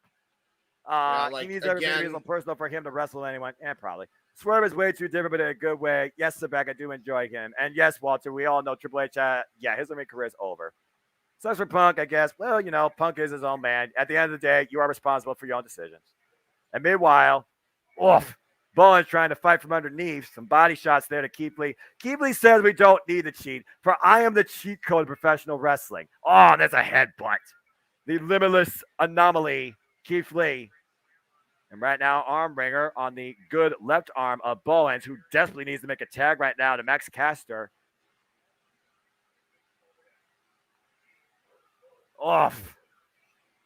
Keith Lee right now is just working on trying to rip Anthony Bowens' right arm out of its socket. Yeah. And that's the thing, man. Like, Keith Lee, he might be a good dude compared to Swerve, but when it comes to in-ring competition, Lee is vicious just as Swerve is. Oh, man. Swerve right now with the tag in. Big right. That was just a straight jab. That was just a snap jab there. And now look at that, into a key lock here. And what's he doing? He's locking his arm inside his trunks. Oh, wow. That's innovative. And that was a curb stomp to the shoulder. You see the pain, the angst on Bowens' face, adding more pressure on impact. And right now, Keith Lee and Swerve, despite their choices lately, they do seem to be on the same page. Bowens up in the what the hell are these two planning here? A backscaster. Oh, wow, clothesline. That was not smart there, standing on the apron where Max Caster was. And Bowens right now just trying to get off and keep these shows. Think about Poison Rana! Poison Rana on to Keith Lee, and he spiked him on his head. That was crazy. And he was able to do it because he was able to free up his hands, drop Keith Lee's arms, and literally reverse his body weight to take him over with the Poison Rana. Meanwhile, Bowens desperately crawling for the tag. And we got tags now to both Swerve and Max Caster. Swerve be healed, Keith will stay face. They would feud, then back to catering for both. Sad to say, but see it coming. Walter, this is AEW. They don't do that type of stuff. Bowens looks good, finish on point. Get him, Caster. Is Billy Gunn from DX with the acclaim? Yes, that's correct. And Caster is on fire right now. And meanwhile, Bowens over the top. Oh, excuse me, Caster drops Swerve. And right now, Caster body. Looking to kick control. Plunge cross body, whatever you want to call it. Call it effective. And meanwhile, Caster turns it. No way. No way. No way. No way. And right now, you see that rush of adrenaline. Oh! Yeah, that rush of adrenaline's wearing off right now. And you can see Max Caster's actually busted open in the lip. Yeah. We'll see how much that comes into play. Nice takeover Rana there. But Keith Lee back up to his feet. Maybe a bit disoriented. Uh-oh. Keith Lee right now perching Caster. That was just raw power by Keith Lee. That's all Keith Lee is. That's what Keith Lee is. with the Grizzly Yeah, well, Magnum right now. I think he's about to show off the agility that he's been infamous for because he's about to scale the top rope here. Going from bear Lee to cat. Oh, boy. This is going to register on the Richter scale if this gets pulled off. Looking for that superplex. Oh, never mind. Caster froze Keith Lee down to the mat. And now Caster up on the top rope. Might be looking for leg drop. Faymaster from the top rope. Yeah, how fitting. And meanwhile, up on the shoulder, Swerve. Wow, what an Big attitude power adjustment. slam. That was an 1, attitude adjustment. 2, and a kick out. Just nearly put away Swerve with that one. There's the tag to Bowens. And meanwhile, tag made Bowens and Max Caster. Oh, what a knee. Rosen We're through. trying to go for a wheelbarrow here. Wheelbarrow. Cutter. There it is. Combination. Covered by Bowens on Swerve to retain the championships. No. Wow. Swerve able to kick out. Wow. Well, basically back to Rampage then instead of catering. Who knows, Walter? Hindsight's 2020. Again, Bowens attempting to fight through the pain. And right now, first Strickland, Keith Lee trying to regroup here. And meanwhile, Swerve. Oh, Bowens looking for the arrival. Unable. Oh, driven into Max Caster. And meanwhile, the roll up. Roll up. Whoa. Really good strategy again by Swerve. You got to give the guy credit. And right now, Bowens hung up on the ropes. Uh-oh. Swerve looking to follow in. Uh-oh. Oh, there's that barricade. Nice, Don't forget about that barricade. Meanwhile, Bowens looks to fall in. Drop kick. And Keith Lee saves Swerve. Good teamwork. Yeah, really good teamwork. Wait a minute, though. Keith Lee in a bad spot here. Oh, God. Jesus Christ. Cross body. And a cross body. Anthony Bowens might have hurt his gut there. He's holding his abdomen. Keith Lee might be out, honest to God. Yeah, considering the fact that he fell through that barricade to the floor. Take a look at the replay here. Max Caster throwing caution to the wind, and Keith Lee's girth bending that barricade on impact down to the floor. Meanwhile, Bowens with the cover on Swerve to retain. No! Wow. And Swerve able to kick out. His knee again. Again, he's grasping. Yeah, you're right. He's grasping that knee. And that's bad. Oof. That's bad because now both of them are injured. Both of them re-aggravated injuries. I'm not sure if that was a smart strategy, throwing caution to the wind like Max Caster did there. And Bowens looking to follow up. Goes for a lead. Elevates over. Swerve with the roll through. Swerve roll through with the flatliner. Jumping flatliner. And now and Bowens once again grasping that injured right arm. Yeah. And Swerve now going to go for Swerve's house. Oh! Jesus, right to the back of the head. Cover to become champions again. No! Wow. Wow, Anthony Bowens kicked out. Oh, my gosh. I don't know how much breakage on their fall that guardrail was. Yeah, I'll tell you right now, 0 to none. Again, how much more does Bowens have left? When did Keith Tech Swerve? He got hit with that famous serve and rolled out with no tag. Ends. Another house call. Yeah, another house call. He's just brutalizing Anthony Bowens here. Well, Swerve has shown that he will do absolutely anything to come out tonight once again as AEW World Tag Team Champion. And I agree, just boss Swerve is good. And once again, is Swerve taking too long here, James? No, in fact, I think he's not even phased as Anthony Bowens. Bowens is and he asking realizes for that. it. Barking at Swerve, literally asking for more here. I'm not sure how wise this is. He's trying to send a message to Billy Gunn. Watch this. Jesus God. Christ. That might be it. One, that might, honest to God, might be it. How is he kicking out? And he kicked out with a bad shoulder. Where the hell is Anthony Bowens getting this from? That's the heart of a champion, James. Again, and look at that. Oh man, you're noticing too. By the way, kinesio tape is on the knee of Bowens as well. And Swerve to the top rope. And Bowens, though, wait a minute. My Bowens God, he's still fighting. Still fighting from underneath. Good grief. They boo Swerve, a chant for it, Swerve House. I love how they're turning that into a finisher. Yeah, I agree, Just Box. And again, fans are fickle. Meanwhile, Swerve going to try to go for the double stomp here. Warriors way here.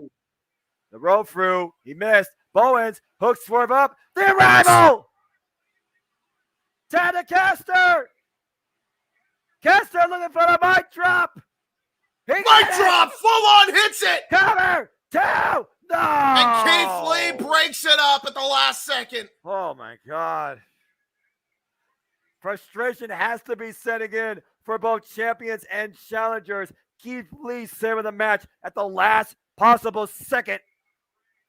Yeah, and I gotta give Caster and Lee credit. The fact that both of them are up after that humongous bad spill on the outside is We're crazy. looking right here. Oh, and Swerve kicks off Bowens, hooks Caster up. Brainbuster! It looked like they were trying to go for a magic killer there, by the way, Noah, but it did not work to their favor.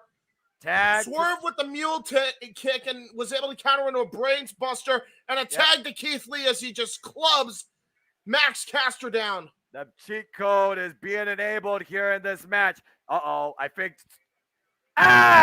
Jesus Christ, just gets Uncle Phil with the Beal, sending Caster to the next time zone. God! What a pounce! Oh my God, and he pounced on his bad shoulder, by the way. Yeah, he landed on the bad shoulder. Brilliant, great point there, James. And meanwhile, Keith Lee firmly in control here. Max Caster and Keith Lee, the legal man, up on the shoulders. They might be looking for the Swerve Stomp. Yeah, Swerve Stomp, Spirit Bomb combination! Got it!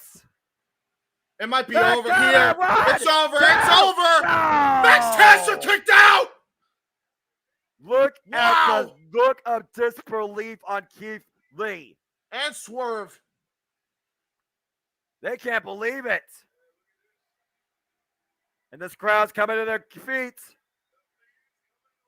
Coming alive. Again, the Acclaim on home turf, it seems. Just a little bit outside New York. Here at the Prudential Center in Newark, New Jersey. Swerve said do it again. Swerve said do it again. Oh, wait a minute. Up on the there it shoulders is. again. Yeah, trying to go for a Spirit Bomb again, but Bowens. Max Caster, he makes the tag to Anthony Bowens. I don't know how wise that is. How is Bowens even on his feet? And Keith Lee with the kick to the midsection. Patrick off swing Caster to Bowens. And Wrecking Ball. Oh my God. The power bomb. Caster power bombing on his own partner. Both rolled to the outside of the ring, though.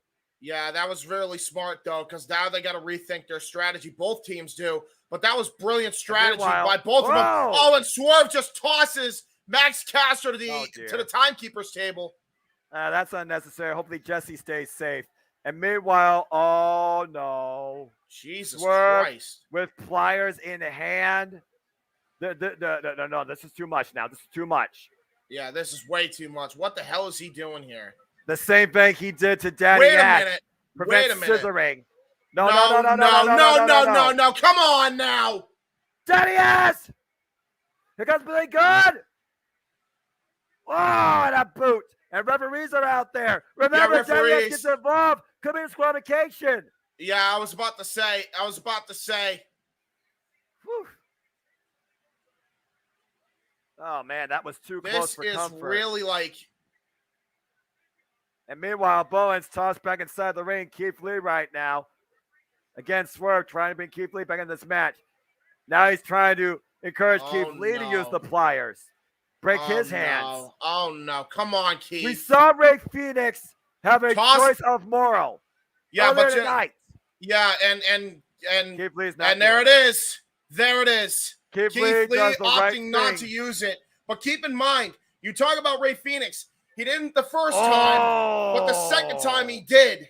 But now I think he just made an enemy out of Keith Lee by paintbrushing. Oh, boy. I think Keith Lee has had enough of Swerve and his nonsense. I think Swerve has just gone to the wrong lane. Meanwhile, this tag time match continues. Bowens lifted up by Keith Lee. Pats his shoulder. Keith Lee walking away. It's done. That was it. That's all Keith Lee needed to do. Oh, there you go. And that's the end of that. And we're rolling by Bowens. They're coming to. Oh! Wow! Swerve still kicked out. Woo! Bowens the combination, the first kick. And Swerve right now rocked. Oh, wait, got hooked, looking for Rubik's Cube. Wait, the roll through. Bowens hooks the leg. 2. Wow. No. Tag to And there's a Caster, tag. though. There's a Rips the tag. tights, though. The roll up. Got the tights, though. Referee sees it. Caster is legal, by the way. Caster on the top rope. Missile drop kick. Nice drop kick by Max Caster. The springboard. It's literally a 2-on-1. Honestly, Swerve deserved this. And here right we now, go. Swerve has been hooked.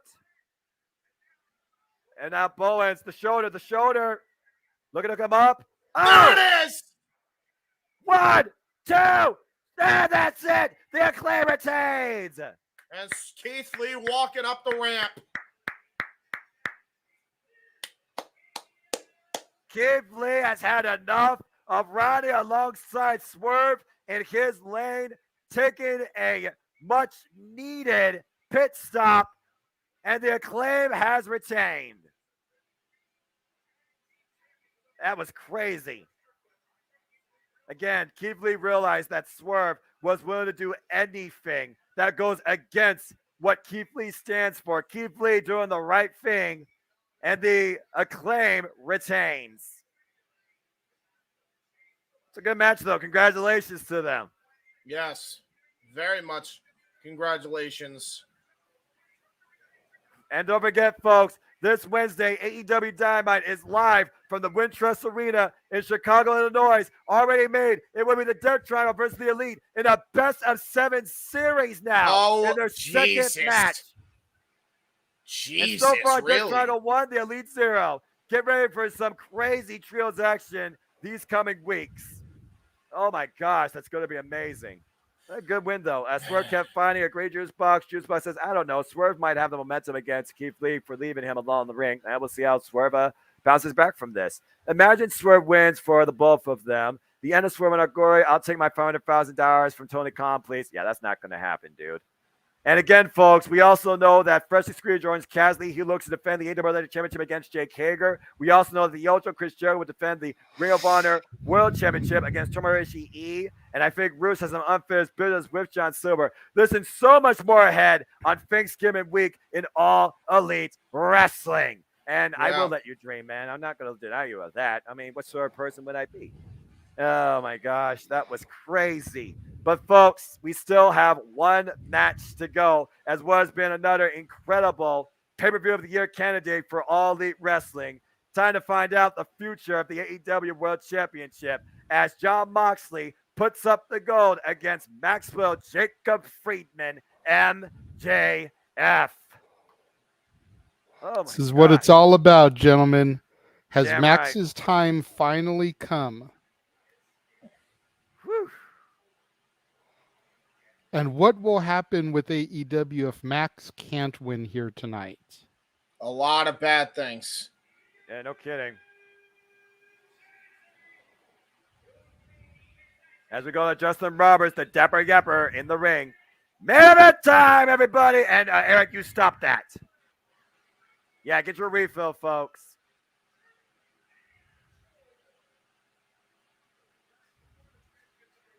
Oh, boy. Wow, MJF getting cheered.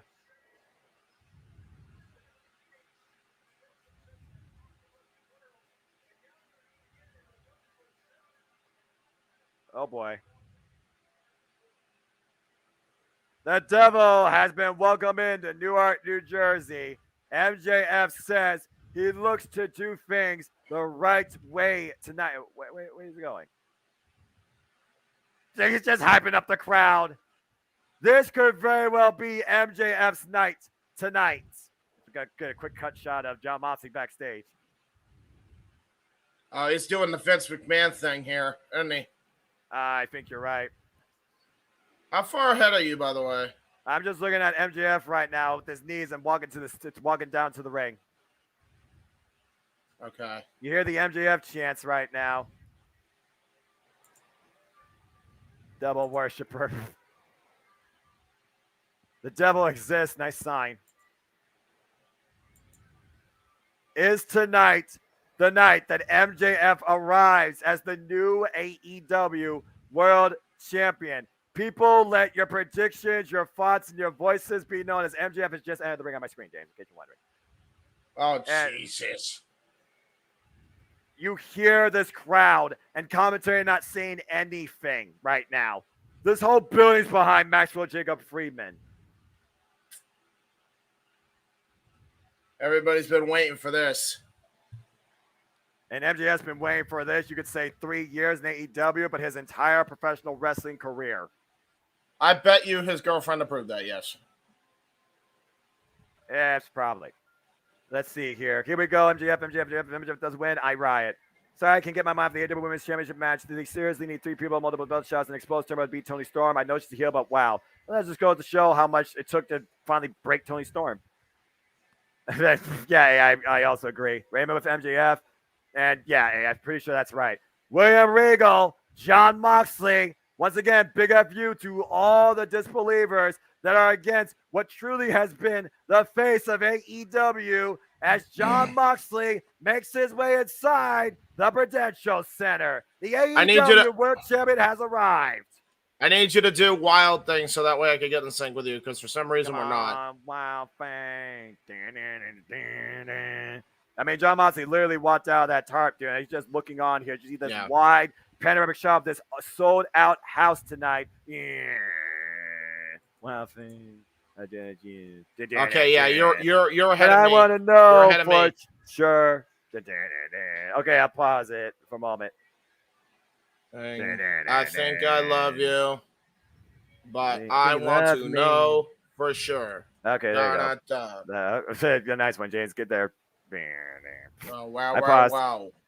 You My feet is love 40 cents behind me. you. Oh, there you go. Ba, boo, ba, boo, ba, boo, ba, da, da, da, da, na, na, na, na, na, na, na, na. All I know is the next time AEW goes to Cleveland, Moxley needs to come out with Charlie Sheen wearing his Rick Vaughn jersey. And if you know, you know. So there you go. Again, Jon Moxley, 3-time AEW World Champion. Many would say he's the face, the heart, soul, the living, breathing life of AEW. And he has truly faced demons and come back from hell. But tonight, can he humble the devil, or will the devil arise and rise to the occasion and become the AEW World Champion tonight?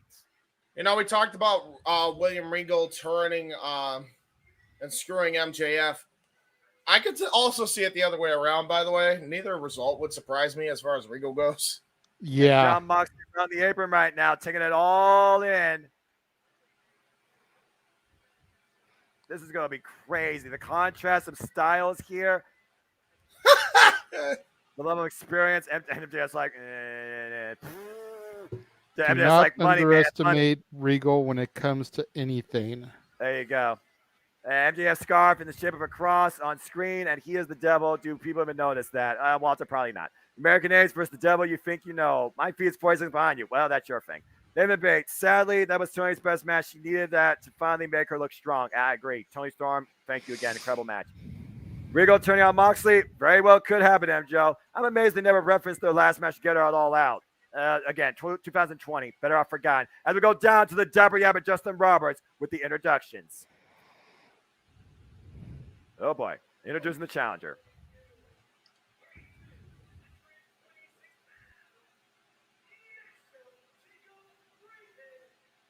MJF.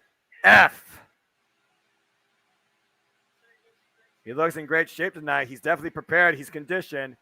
But is he willing to go further than what Jon Moxley can put him through?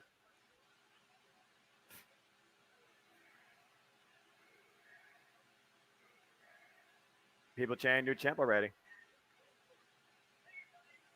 Moxley coming in as the underdog as far as the crowd's concerned. 25-1 in his past 26 singles matches, though, James. Yep. CM Punk interference? No, I don't think so. I hope it's a clean finish and Regal isn't involved in the finish at all. Will make the win more significant. I agree. And there's the middle finger to MJF.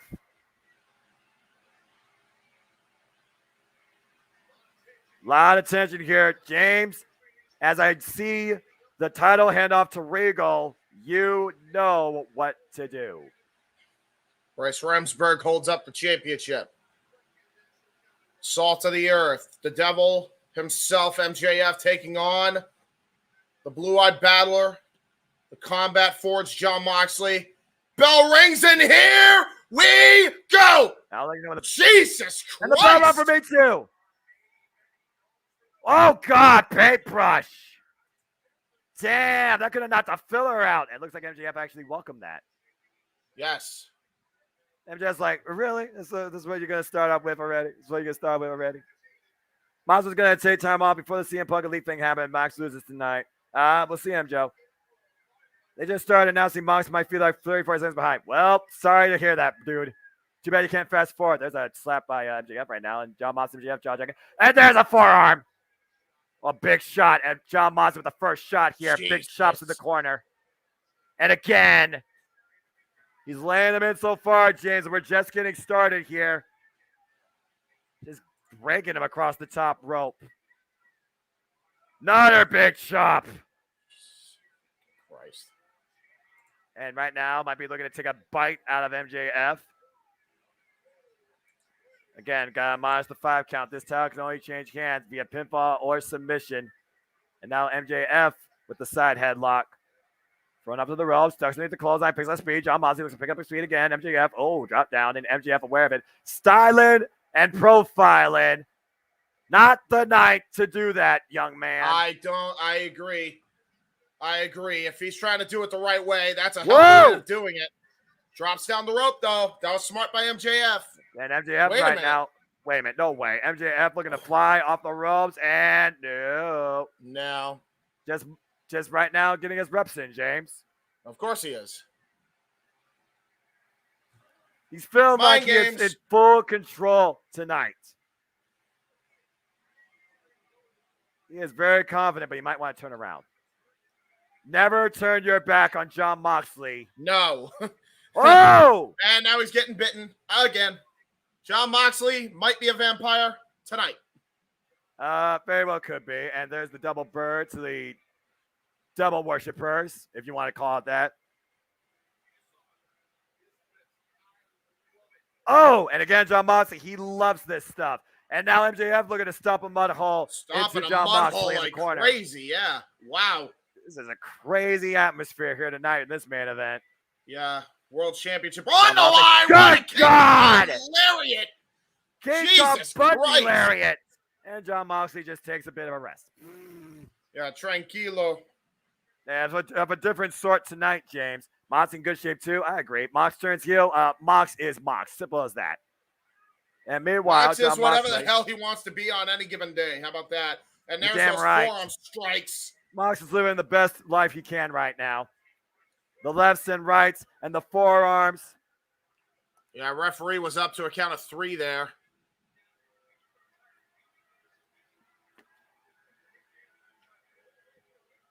It's one of those things right now where I don't know what Jon Moxley's game plan is here. But meanwhile, X-Plex, like you alluded to. And there's the cover. One. Kick out one. Transition into, what's this? Oh, trying to go for an STF, it looks like. STF variation here. Got the leg trapped, and there it is. STF. Yep. Shades of John Cena, a very formidable rival of Jon Moxley in the past. Yeah, past identity, Dean Ambrose. Absolutely. And meanwhile, MJF biting Jon Moxley to break the hold. That's exactly what you got to do in that regard. MJF, I need you to pull up this. MJF, AEW fans figure, yeah, that's true. What is Mox wearing? Who cares? I don't look at a wrestler's attire for what it is. All right, that's why people still mock Braun Strowman for red pants. You wear what you wear. Blah blah blah. Oh, what a knife edge job! Tonight, they're not camo pants. They're just maroon pants. And meanwhile, that was a knife edge chop. Another X. Oh, Falcon Arrow into an armbar. Junior Gatami. But MJF in serious trouble here. But he locks the wrist to prevent full extension. The cover. Ooh. Yeah, taking a page out of Seth Rollins' playbook, the former Tyler Black with the Falcon Arrow, and then goes right into a Yuji Kitami. And meanwhile, right now, Jon Moxley trying to break the grip of MJF, Maxwell Jacob Freeman. Oh, and there it is. And yeah, full extension, but look at that. hooks his leg around the ropes like he's doing a triangle choke. That's how MJF can desperate he win, was but to it has get to out of happen that the right move. way for the story we're told so far. Again, what is the right way? That still has yet to be determined, but I understand your take, Juice Well, Box. yeah, I was about to say, so far it is the right way, and I'll tell you exactly why. Oh! Every dirty tactic that MJF has shown, like biting. Listen, Moxley would have done the same shit. MJF still, as always, about himself. There's the bird. John Moxley trying to break his finger. Yeah, he is. Standing room only, it looks like, here for this main event, as MJF gets rocked again and rolls to the outside. And you don't want to be on the outside of the ring with John Moxley. Yeah, and MJF knows that firsthand. Remember All Out 2020. Moxley battered and bruised Maxwell Jacob Friedman this very way. Oh, wait, water! Water spit right in the face of John Moxley. That's a spit take for you right there. And whatever it was, water, beer, you call it, it took advantage for a moment, and John Moxley back on the attack, driving MJF side first to the steel ring steps. Yeah, right on his hip. And if MJF chooses to win, I'll accept it, but MJF never impresses me with his in-ring abilities. You haven't seen enough of his matches. I mean, he's one of the most traditional, ground-based in-ring competitors I've seen. Highly underrated matches with the likes of Wheeler Yuta and Jungle Boy Jack Perry, just to name a couple. And yeah, there likely will be blood sooner rather than later. Some of that water sprayed onto the back of the referee's bald head, too. Yeah, poor Bryce Remsburg. And think about this, James. Since MJF returned, this is his second match. Yes. And meanwhile, MJF finally rose back inside the ring. John Moxley ready and waiting. Again, John Moxley, he wants MJF to rise and reach his potential. Show what he has deep down inside of him, even if to pull it out. And meanwhile, nice explodes out of the corner with the lariat. Yeah, I was about to say, there's MJF's own King Kong lariat. I love how Mox doesn't care to trigger the CM Punk fans. Mox don't give a damn about anything, man. Up yours to everybody. And I respect that, because this is professional wrestling, damn it. And right now, Bryce Remsburg's starting his count up to 3. MJF trying to get back into this thing. Grasping, it looks like maybe his right shoulder. Again, MJF calls himself a generational talent. We'll see if he leaves the WWE champion. Manhattan drop. There's a rake. After missing the clothesline, stomp of the boot, and the jabs, the jab, the jab, Ooh, the jab. Flip-flop and fly action, I think. I don't know if we're going to get that yet. I mean, he's just jabbing the hell out of him. Oh, and a big left. Yeah, just a big left. You're right. Closed fist. Closing his ribs, though, James. More like a flip-flop. More like a flip-flop and fuck you. Yes, but I digress. And right now, getting headbanged across the top turnbuckle. That's perfect 10 times. I would say yes if I think he's even coming back. And that's right the now, end of that. MJF might be taking in the moment, giving John Moxley enough time. Bent over. Paradox shift. What? Counter by MJF. Trying to go for the paradox shift. Oh, what an arm wringer right into the corner. Vintage MJF there. High stack, too? No. Yeah, great jackknife cover there by Max. And that was definitely some mean short-range impact. MJF trying to fire himself up here, it looks like. Again, he is out to prove himself tonight. Is this the night that MJF arrives and becomes the AEW World Champion? Extremely, extremely high stakes for both men here, particularly MJF. And meanwhile, MJF with the title in hand. That's what it's all about. And right now, what's MJF looking for here? MJF bringing the announce table, ring keeper's table here. Yes. Dude, everybody has to sit down a little. You know. I'm not sure what sort of plan he's thinking here and whether or not it's going to cost him. Referee Bryce Remsburg. Moxley is staring right at him, too. And I want to point this out, though. Go ahead. We've seen this backfire on Swerve and Lee in the last match, so I'm not sure how wise this is trying to... Cut it! Oh, Ace Crusher! Out of nowhere, like you said, James, he was lurking. He literally saw this coming, and he picked his spot and strike.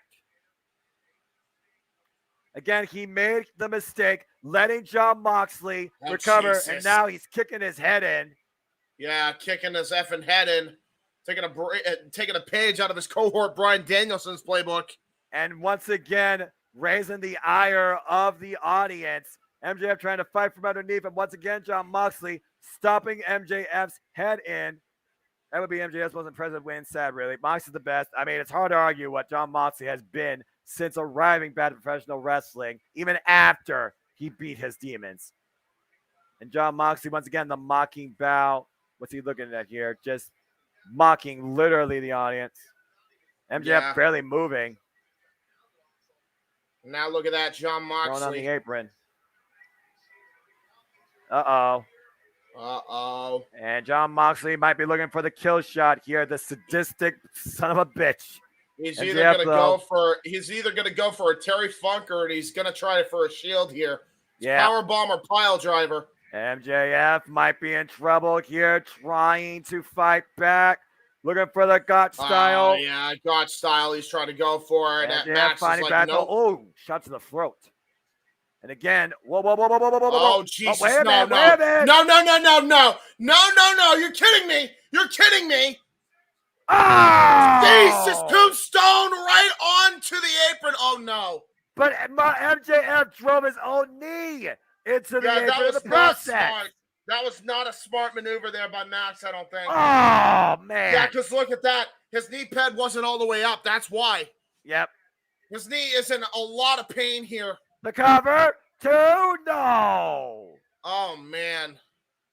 You got to imagine that exposed knee impact on the apron gave Jon Moxley enough time to recover from that pile driver, as he planted Jon Moxley on his head. Yeah, look at that, though. He's still on his knee. But you see MJF fighting like a champion.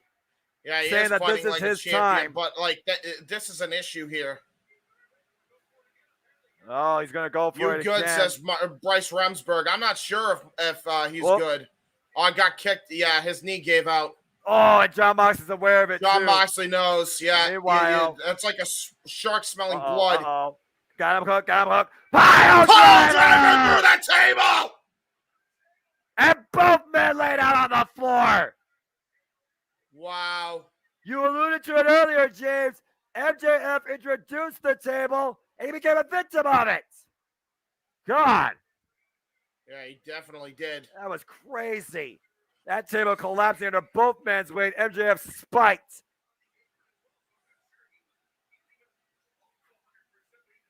And I don't think Jon Moxley got all of it, because remember, Jon Moxley was just spiked on the apron with that pile driver. So how much of that did Jon Moxley get? Who got the worst of that? Who's the worst for wear at this point is the real question. That's a really good question. I still prefer Jamie would have won with the help of Brett Rebel. Jamie better break away from those two down the line. Oh, I agree. Is this kayfabe? Kayfabe is how you define it. Simple as that. Damn, Mox doing Brian moves. Randy Orton, Seth Rollins hit a Superman punch too while you're at it. Well, he might. And again, kayfabe is how you determine it. And right now, MJF has barely moved. Jon Moxley back inside the ring. Referee Bryce Remsburg up to a 4 count. And a 5 count here. Look at that. Max is like, no. Well, again, you hit your knee on, safely or unsafely. If you're not injured, you exaggerate. Again, kayfabe is kayfabe, but the human body is the human body. This is professional wrestling. And what the world? 9. Oh, wow. That is a long 10 count, but somehow MJF breaks it at 9.5. And once again, get to the midsection. Paradigm shift. Step Rider. 1, 2. No. Wow. Paradigm shift. And look at that. Just kicking the leg now. Kicking his leg out of his leg. The prone leg, James. The left one. Yes. And right now, looking at time up. Maybe a figure 4 leg lock. Got it in. There it is. Yeah, I'm right on that bad leg, too. Just holding his good leg, too, in the straight position. This is a really bad predicament for Max. And both Jon knees might be Moxley's shot by shoulders. the end of this. Yeah, Jon Moxley's shoulders. Wait, MJF's shoulders are down the mat. Whoa. Yeah, that was a bad predicament there. Twisting at the heel and the ankle, applying even more pressure. Looking to bridge now for even more extension. Man. Well, MJF shoulders down again. And right now, John Moxley just wearing down MJF. Again, he's literally begging Bryce, don't ring the bell. MJF trying to roll through to reverse the pressure. How much longer can MJF endure the figure 4 leg lock? Figure MJF literally angst out right now. Wow. And once again, John Moxley still preventing MJF from rolling through, but MJF on his side. Yeah, MJF is like, he's finally turning it. He finally turned it. And now your own knee works against you, reversing the pressure. And once again, John Moxley now forced to break it on hold, grabbing the rope. MJF can sell chalk up to that. Moxley keeps making a mockery of the crowd, cheering for the worser wrestler. Well, again, I'm not going to correct you on your grammar. And at this point, it's psychology. Moxley don't give a damn. Moxley's here to lead by example. He's the teacher. MJF is the guy that's the rise to the occasion. Yes. And meanwhile, MJF finally rising back to his feet. Oh, jawbreaker. Uh-oh. Oh, shoot. Trying to go for heat seeker. I think you're right, James. He hit it. Boom! Spiked him. Cover 2. No. Wow. That left shoulder shot straight up. And once again, MJF trying to get feeling back in that left leg and knee. And look at Moxley, though. He right now doesn't even know where he is. Oh, wow, John. I notice I'm not a moderator on Jeff's channel. I try to get rid of that bad message someone left. Yeah, there's always got to be somebody.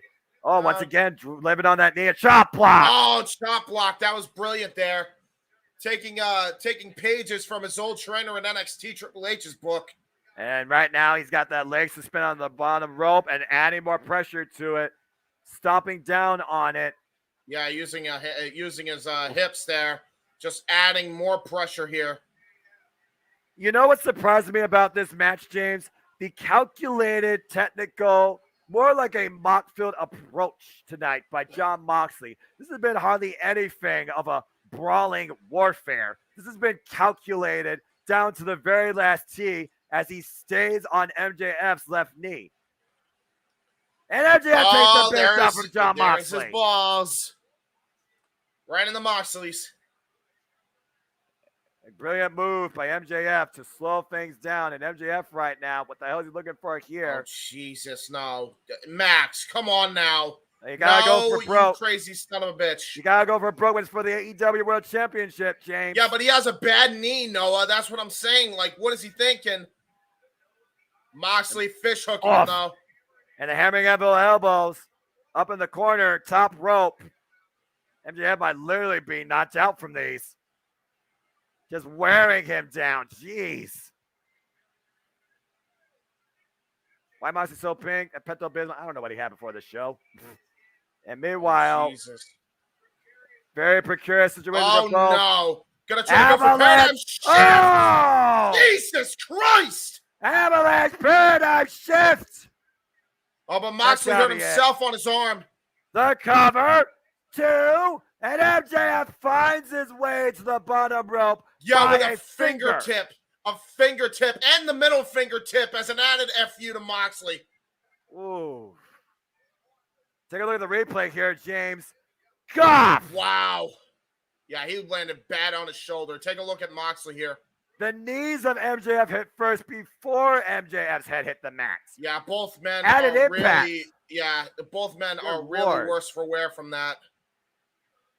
Then meanwhile, John Moxley still looking to follow up here. Again, you look at John Moxley, though, it's almost like he's barely been worked over in this match. He's limping a little bit, but John Moxley is done with the fresher of the two. It's been quite a tremendous physical back and forth contest. MJF proving that he can hang. But anyway, maybe not. You might be right. By the way, stay tuned, ladies and gentlemen, because open mic night will happen right after this broadcast, where we'll go over thoughts on the pay-per-view and other various assorted wrestling topics. So stay tuned after this broadcast of Full Gear. And meanwhile, MJF just trying to get back up to his feet. MJF might win clean now since the story of the match is his knee got us to sympathize with it. I mean, the audience been sympathizing with MJF since the beginning of this match. Oh, yeah, you ain't kidding. MJF, as determined as always, just gets paintbrushed by Jon Moxley. Right. And Jon Moxley, I think, is about done with this game. Yeah, you ain't kidding. You're not going to win a fist fight with Jon Moxley. I'll tell you that right now, MJF. But you can try. Jon Moxley welcomes it. Jon Moxley wants it. And both these men exchanging bombs right now. Forearm strikes.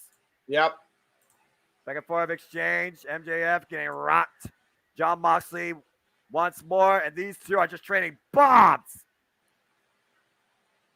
Oh, back to the left knee. Taking advantage here. Great job by Jon Moxley. Once again, going back after that leg. And the referee, oh no! MJF just pulled the official in the way. The ref is down. This is going to be down. And this is going to be the true test by MJF. Is he going to use the Dynamite Diamond ring here? He said he doesn't need a ring to win this to the face of William Regal. Will he prove that tonight? It would have been a night of choices of consciousness, James. And you see William Regal coming down the ringside. And he looks determined. Regal saying, don't even think about it.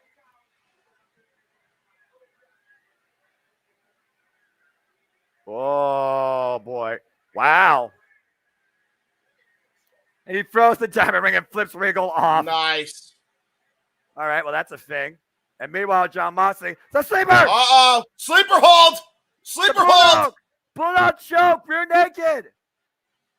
And meanwhile, wow, nice job by MJF! Oh. Textbook! Referee Paul Turner now in the ring, and back in the Bulldog choke again. Oh, and Paul Turner gets knocked out! Now we got two referees down! And Bryce Rensburg's trying to get back up to his feet. Some other MJF would use brass knuckles and wins. Maybe. Yeah, MJF is underrated in the ring. Trust me. Oh, I agree. Wardlow interferes as Calero for losing it. I don't think that's going to be the case. And back to the Bulldog choke again. There's the takeover. He's got high. There's the bridge. There's the tap out. But there is no official, James. Yeah, exactly. So MJF can tap out all he wants, but there's no official to try and stop it. And Regal to Moxley, the official is still not to his feet. This match is not over. It continues. Well, wait a minute. What? Oh, my God. Regal just gave it the brass knuckles. Yes, he did. Power of the punch. Oh, my God. The right hand. He just turned on the entirety of the Blackpool Combat Club. And Bryce didn't see anything. Is this going to happen? Is this going to happen? Oh, my God. MJF, shoulders down, coming 1, 2. MJF is the new AEW World Champion. In the hell? With the help of William Regal. It was a goddamn setup the entire time. The most gentleman of villains has helped the devil rise to the top.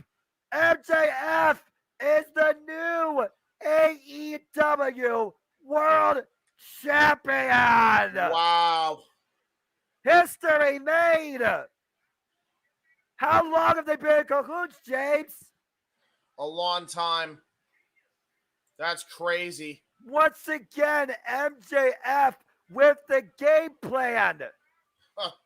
The master strategist. MJF, yes, the era begins. Maxwell Jacob Friedman, your new AEW World Champion. Right. That's unbelievable. Wow. Damn. 26 years of age, James. 26-year-old here is the AEW World Champion. 7 years in his wrestling career, And now MJF owns All Elite Wrestling. Right. Courtesy of William Regal. That's crazy. But what a freaking amazing match. Well, I don't know what the hell is going to be next as we look towards the fall of AEW Full Gear, but I do know this. Tonight he has proven that he is better than you, and you know it. Acknowledge your new AEW World Champion. The era of Maxwell Jacob Friedman begins, and we will find out what's ahead on Wednesday Night Dynamite. For James Hebert and JJ Williams, I am the Superman Noah Foster saying thank you all for tuning in with us at AEW Full Gear. What a pay-per-view. Yeah. Wow. Wow. Well, we called it. And the devil indeed got his fucking due. Damn. Well, there you go. Take it away. Oh, by the way, that was my pay of the year once again. Because, ladies and gentlemen, you can't argue tonight top to bottom. That's professional wrestling! Damn it! Wow. Wow. Wow. I don't know what to say, gentlemen. Like, damn, that hell of an ending to a hell of a show. Yes. AEW does it again. Once again, Full Gear is my pay-per-view of the year. What a fucking phenomenal night. Yep. They did it. They finally did it. MJF has arrived along with Jamie Hayter. Yes. Mm-hmm. Wow. Whew. So, open mic night, eh? Yeah, I just want to say that during that match, we got up to 35 people watching us. There we go. Well, 35 of you, stick around because open mic night will be coming right after this short break. Don't touch that dial. Yes, we're going to take about a 15-minute intermission, just long enough for some trailers to run and everyone to go to the bathroom, get their beverages. I just grabbed me a nice hot cocoa, courtesy of my lady, to settle in for the evening. So stay tuned, everybody. We will be back momentarily. Yes.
And now, preview time.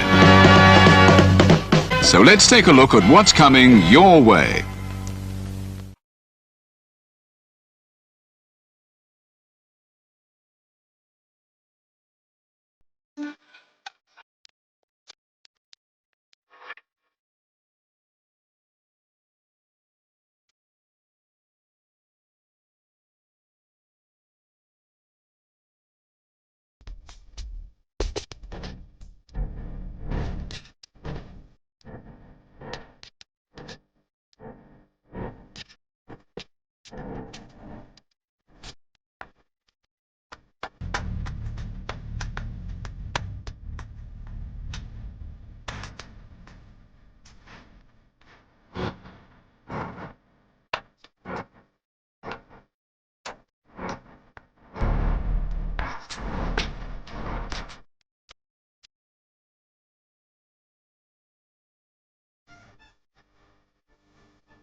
Three simple circles, a quarter and 2 dimes, probably the most universal symbol ever created by man or mouse. What is it about Mickey Mouse? Mickey Mouse to me is light. There's like a lot of dark in the world, and he's hope. It's magical to be able to channel all of our hopes and dreams, the innocence that we eventually lose and would like back. Never lose sight of one thing, that it was all started by a mouse. The story of Walt and Mickey wasn't just one continual success after success. It was stumble after stumble. Mickey Mouse started in the Roaring 20s, but almost immediately the Depression fell. You have groups saying, we want Mickey to help get us through World War II. The American dream has suffered, but Mickey is able to bring that back. Just like America splits in the 60s, Mickey Mouse splits as well. And those coexist in this one character. If you have an issue with authority, Mickey Mouse is your guy. Mickey has taken the world by storm. This is something otherworldly. He gets so big that he becomes this reflection of who we are. How is that even possible with this little mouse? What would a culture from another planet think of seeing Mickey on everything? They might say, take me to your leader, and it would be Mickey. He had become this divine figure that you didn't mess with. We began a process to bring Mickey forward. He's everywhere. Everywhere. Everywhere. It's overwhelming. Like, leave me alone. Oh, no. Okay, let's do that again. Mickey is a thing we all share. There aren't many of those around.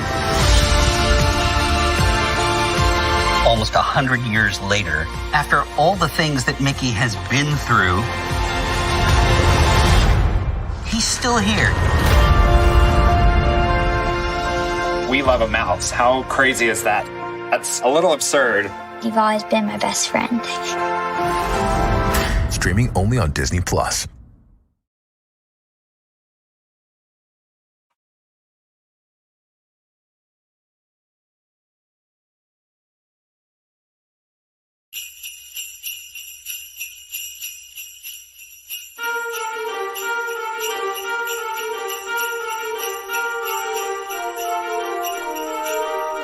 Ho, ho, ho! Merry Christmas!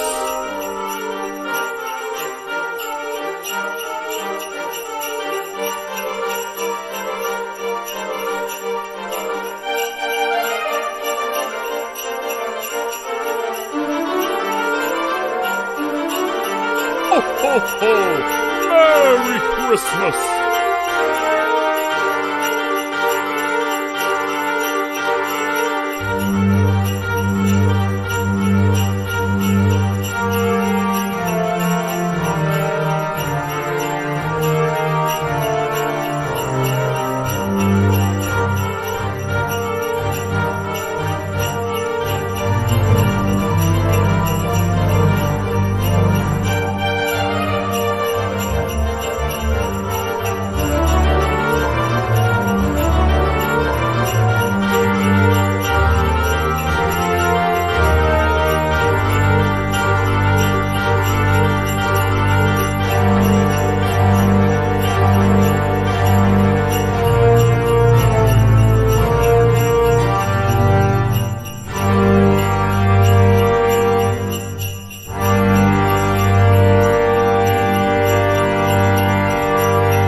Ho, ho, ho! Merry Christmas!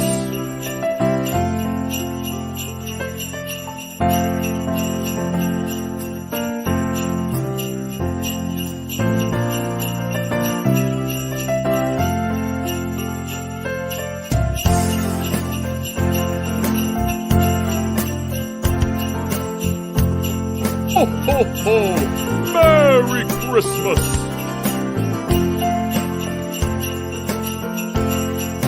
Ho, ho, ho! Merry Christmas!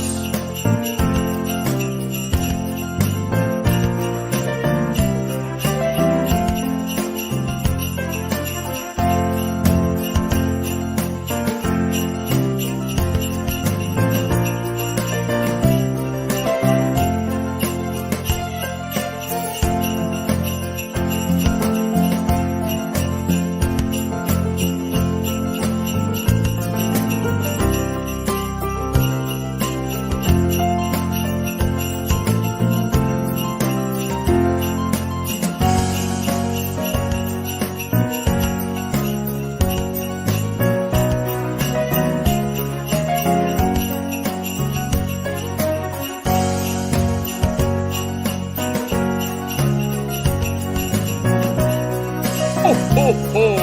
Merry Christmas!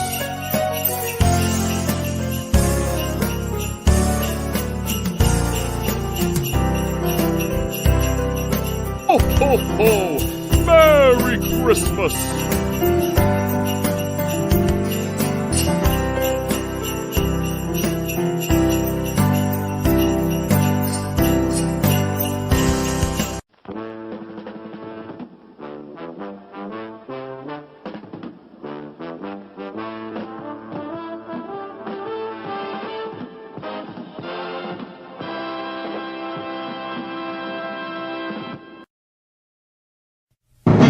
The Jeff Meacham Network's Multiverse of Media.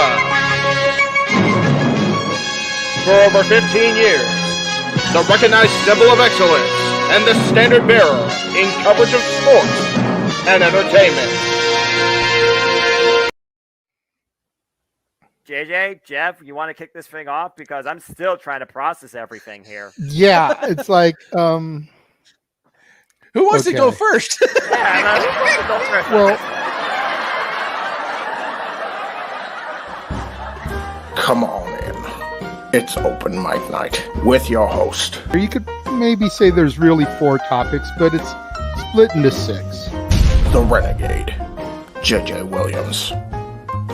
The Sammy and Eddie Kingston thing, which one's the better smelling turd? And his panel of co-hosts. I am founder. We'll call me that for today since we're going with the Jeff Jarrett love theme here this week, according to JJ. The West Coast Professor, Jeff Meacham. Karma is karma. That's professional wrestling! Damn it!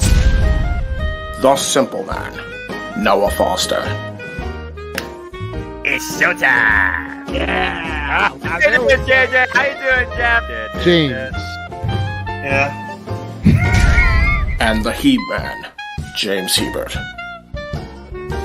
Imagine Bill Burr, Joe Rogan, Paul White, the Baldies. There you go. It sells itself. Get in there. Short his ass and shit the bed. He's not Amber Heard. Give it time, JJ. Give it time. Now, I'm sure Jeff has some stuff that Dumb move. Just don't pull this bullshit again. You get one.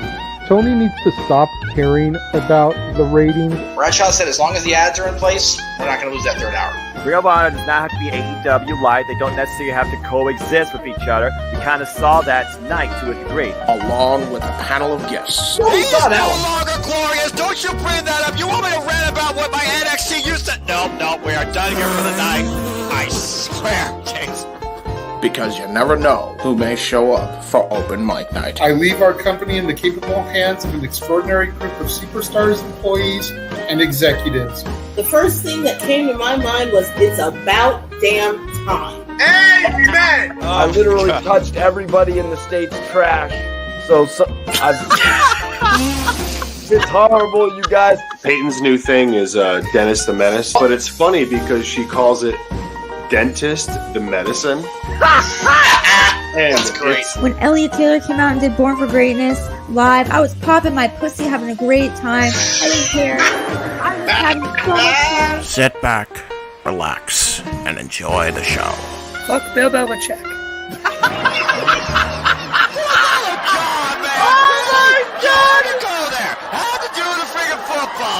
We had it on wrestling, and then you bring in that shit. That just how the fan goes off the damn rails.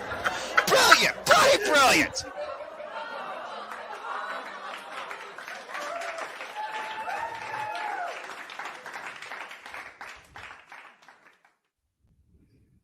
What is going on, ladies and gentlemen? Welcome to another edition of Open Mic Night here on the Casa D18 Studios channel, the Jeff Meacham Network, the Simple Man Studios, all across the Jeff Meacham Network, Multiverse of Media. Let me go ahead and bring in our esteemed panel for this evening. Once again, the Simple Man with the silky voice, Mr. Noah Foster, commentator extraordinaire. The Heb Man, James Hebert, color commentator to AEW and basically all things non-WWE. Coming back, Josh Mansfield. Welcome back, Josh. We're getting some kudos in the comments. Great job calling the pay-per-view, gentlemen. Thank you. Daniel says it's time for open mic night. And after open mic night, he'll be able to watch episodes 1 and 2 of the Santa Clauses. Ooh. Also has to do some catching up with some certain Marvel shows like WandaVision and She-Hulk. There you go. Thanks for that opening for open mic night. Yes, James. I know we heaped praise on you last week for it, but goddamn, dude, you outdid yourself with that. Just wait till he redoes it for the next season. Oh, I know. What other crazy crap are we gonna say by that point? If not already, again, he still has to put together the end of the year package. I lost my ascot during some point at the podcast too. End of the year package for the New Year's thing. So best of open mic night. Whatever episodes so far. I'm looking forward to that. I've actually been going back and rewatching open mic nights and trying to see some great moments, trying to see stuff that James might be considering using, even suggesting a couple things for him. Nice. Yes, I still have a voice, by the way, folks, and thank you for all those that tuned in some point along the ride, or if you dared endure it the whole time. We appreciate all of you. Yeah, we definitely had a good crowd, man. At one point during the main event, we had 35 viewers live, which I don't know what Jeff's record is from when he was hosting the watch-alongs and stuff, but I know that ever since he stepped away to go work for the House of Mouse and we as a collective took over, that's a record for us. Mm-hmm. So congratulations, gentlemen. Thank you. Thank you. Yeah, man, thank you for the kind words on the intro again, by the way. Apparently, I was on mute when I was trying to thank you before because I didn't turn my mic up. Botch. Even without a voice, I can still say botch. Botch, yeah. I mean, I called 19. Why? Because I'm crazy. Because I love professional wrestling. Damn it! Damn it! But I digress. There you go. Oh, Again, God. Elizabeth, what a show you guys just did. Going to be going to sleep in a bit because it's back to church and the service is at 7:30 in the morning. I'm not going to bed tonight. I got NJPW and Stardom literally in about 2 to 3 hours. So let's get this shindig going. Yeah, 13 matches. Calling matches must be tiresome. It is. I'm all right. When you get emotionally invested in the storylines, it can definitely be tiresome. I'm a hater. That's all I gotta say. Mm-hmm. Yeah, we've got a lot of stuff to talk about this week. Honestly, it's been really a slow week for news and whatnot. So I tried to keep the topics kind of lighthearted this week. You know, I know sometimes we can dive into the social media of professional wrestling and it can get tiresome, it can get rugged, it can get depressing. Hell, James has a whole 3-hour video on his site, which I still encourage everybody to go and look at if you haven't looked at before and see basically what it is that's driven the man from watching wrestling on a weekly basis. So I tried to pick some lighthearted stuff to engage in conversation. There are a couple talk points that I think are really solid, a little bit more on the serious side, but nothing too depressing. I will say also, Mikey T is finishing the main event. Mikey, are you going to be joining us once you finish the main event? Let me know in my comment section. I hope so. I will shoot him the link as I always do, and he is always more than welcome to join.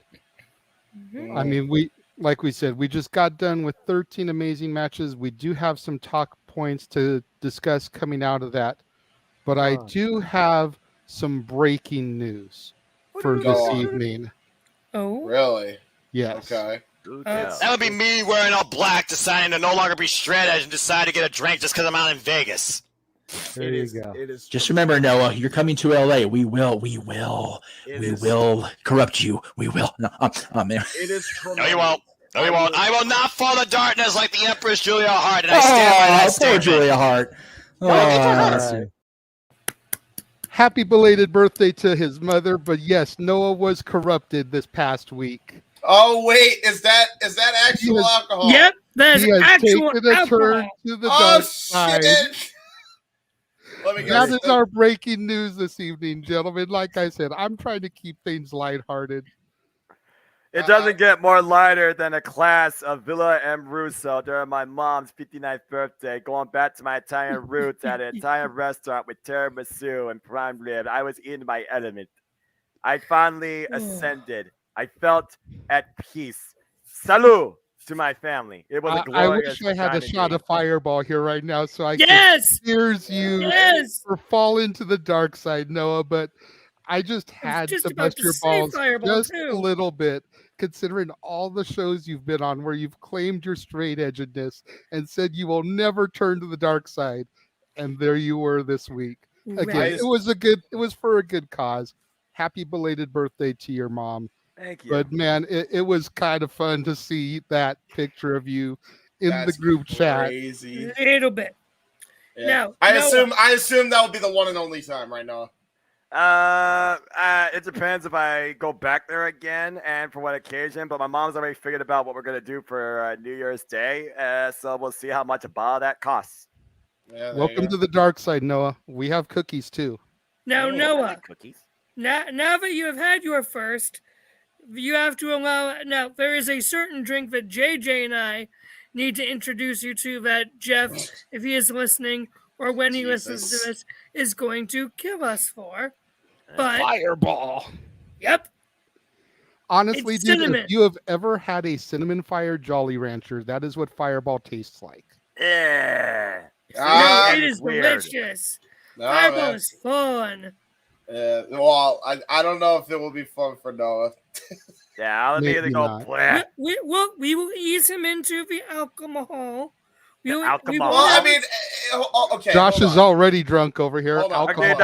Alcohol. I have not had a sip of alcohol tonight. Real quick. The problem with Noah is he's like me. All right, he's got to like the texture number one. He's got to like the flavor number two. If neither one of those is gonna work, I don't think you're same gonna get here. him though. Same here. James understands despite the fact that I'm simple, I'm sophisticated, apparently. Well, Right, which You is have why to it'll keep in take mind- us a while. It'll take us a while before we get you to do an Irish car bomb with us. Fucking See, hell. even I don't go that far. You have to keep in mind, I am an epileptic. So I went for years in my life being told that I could not drink or I could have a major seizure. Right. But when I That's no joke. moved from Long Beach out to the Inland Empire and I switched doctors, my new doctor basically laid me straight and was like, okay, look, if you want to have a glass of wine on a special occasion, if you want to have a beer with dinner, you can. You're not going to die. Right. He's like, as long as you don't drink to excess to get fucked up and drunk, Right. you'll be good. And so from that point on, I've kind of waded my ways into the water a little bit, and I'm a one wine cooler and I'm done. One shot of Fireball and I'm good for the night. I Yeah. usually don't exceed that. I do one just to relax, just to unwind if I really need it, and I'm good. I've never had that addictive personality where I have to drink to Yeah, excess. same. Right. So There'll be I'm some lucky nights in where that. I'll say I'm only gonna have like one or two, then it just keeps going and You mean like WrestleMania? Jeff just chimed in from the concert saying, I'm still in the concert, can't hear a thing, anything any of you are saying, but in case I can't pop in later, thank you, Mr. Regal, and can anyone deny that MJF is the motherfucking man now? I dare someone to deny it. You are a brain dead idiot. Jeff is seeing Elton John at Dodger Stadium right now. So Cold, yeah. cold heart. He's probably listening to that. dang it, now I want to go grab my apple pie moonshine. Dang it, There you you guys. go. But yes, coming off the heels of All Out, we have a new TNT champion, stole Samoa it! Joe, 2 belts. Stole it! Stole We it! have a new AEW women's champion. I don't hear that she later. fucking arrived! And in case y'all missed it, we do have a new AEW World Heavyweight Champion, Yes. Maxwell Jacob Finally. Friedman. He is better than you, and let's And admit you it. know it. We all know it. Thank you, William Regal. Yeah, right. And shout out to MJF's mother. If you guys do not follow her on Twitter, it is so entertaining. She's brilliant. She understands the assignment of what she is supposed to do. Her son is a heel. She is going to badmouth her son to all heck. And when she is at the pay-per-views, she will go around with whatever, poster or whatever, or sign that her and MJF's dad made, and she will go around taking pictures with fans. There you go. And She that's should, damn pretty it. awesome. Yeah, You're brilliant. correct. That is a hell of a concert. I actually got to see Sir Elton prior to COVID in 2019. He was on the same tour that he's on now, his Farewell Yellow Brick Road tour. But tonight's Dodger Stadium concert and tomorrow's Dodger Stadium concert are supposed to be his final concerts ever in the U.S. unless he does like a residency in Vegas or something. Interesting. Fuck that I word. Just saying that for the record. I don't give a shit what the banner says. Tony Khan, develop a brain, do the right thing. That being said, no, I don't do weed. Emmanuel, we appreciate you. It's as simple as that. Okay, continue. As I'm updating the final graph. Woohoo! Me picking Jamie Hanna maybe win tonight. There you go. I will be right back because I just gotta ask my dad about something real quick. Go for it, brother. All right. So, Josh, did you get to see any of the show at all? Did you listen to our call of the show? I saw some stuff on Twitter. What are your thoughts of I saw a few videos, saw some pictures in between what was going on with Denise that creep needs punched, but that's besides the point. Again, it's always got to be some stupid asshole with less of a brain in this world known as humanity to bring down society to once again broad bad night for the freaking wrestling community to show their ass. Yeah, I felt really bad for Denise tonight. All the love out to Denise, all the support out to Denise. Yeah, I'll just put out to the knees and may that guy get run over by a vehicle and never to be seen again. Moving on. But to MJO Howard DeGrave Jr. Apple Pie Moonshine. Then again, Not you apple remove one. You shine remove moon. one bad soul from society, another soul will take its place. It's almost like toxicity can't be purged from this world, no matter how Yeah, hard you try, even if unfortunately. you're funnels. Unfortunately, you're right. Lord help me, and Lord help this community. Anyway, I digress. I'm in a good mood, damn it. This was my fucking pay-per-view of the year. I am so damn happy right now. I may not have the same voice I started with, but I'm still talking. Let's fucking go. And you have Survivor Series next week. Yeah, I definitely think Yep, MJF wrestling continues. between MJF and Jericho, what is left of the Blackpool Combat Club will definitely be in the hunt for those two belts over the next couple of months. Yeah. The Real Wyatt, Denise is Denise Salcedo. She's a Yes. pretty popular Twitter personality And she's when it comes to also wrestling. works with like the Wrestling Observer, does her own interviews, all that type of Fightful, stuff. Sean you know? Ross Sapp. Wrestle Talk as well. Yeah, she gets around, and kudos to her because at the end of the day, you have to do what you need to do to get your name out there if that's the career you choose. At the end of the day, she is a journalist, but she's also one of those journalists that doesn't necessarily put herself always at the front or give you clickbait. She's okay. I don't got anything bad to say about her. No. Oh, and So- Daniel's comment that he had, could you put that up real quick, JJ? Which one are we The talking about? MJF Miz comment? Yeah. This, yes, but also I want to see MJF's dad versus Mrs. the Dad. Miz's Oh, Jesus. Okay, well, that's actually more realistic that one day that could happen, but again, yeah, who knows? I mean, 2022 has both already parents proven that understand anything the can happen in the assignment. industry. I mean, never say never. Yeah, the Real Wyatt, if you want to know what happened, go look at her tweets on Twitter. We're not going to go into it because we're not trying to dive into negativity today. Absolutely We're trying not. to keep things positive. This is the last open mic night before Thanksgiving. So we're trying to go into the holiday week on a positive note. Yes. That's why I Gotta get money tried down. to pick some lighthearted topics to discuss this week. Nothing that's going to be too emotionally draining. Yes. Now, I'm Here's a sure kitty. that this isn't legit. Go ahead, Josh. Get the pussy on cute. camera. So cute. Say hi to Hi. Ozzy. Ozzy. Hi. He is not happy Ow. with me. He's not happy, but it's okay. He's cute. So, Yes. like I was saying, I'm sure that this report, if you will, was totally made up and inaccurate. But you know what? Like I said, we're going to have some fun tonight. Per Dave Meltzer, Roman Reigns is set to drop his WWE Undisputed World Heavyweight Championship. There's no word on who will dethrone him or win, but he will lose the titles at some point. If that is accurate, it's probably the first time Meltzer's reported anything accurate in years. Yeah. Let alone about WWE. Put that in perspective. Well, This is the okay. report from No DQ posted. The report that No DQ posted, it basically just said that Triple H has an idea. Yeah, of who I've he seen that wants one to too. defeat But when I saw this, I was like, this is a better haha. Okay. I mean, yes, Roman is going to lose it at some point. We know this. Enough of He that should lose forever. them separately as well. Not going to happen. He doesn't know when. He doesn't know when, but he will lose the titles at some point. That's what you hope. What a bold take, Dave. That's What the a point, bold Emmanuel. take. That's the point, Emmanuel. That's why it's a haha. That's why it's a topic this week. You know, it's one of those things where I think about journalism. You want to state fact, but you also want to put opinion. But there's one of those things where I feel like there's just stuff that's, what's the word I'm looking for? Common fucking sense that you don't need to read in a publication.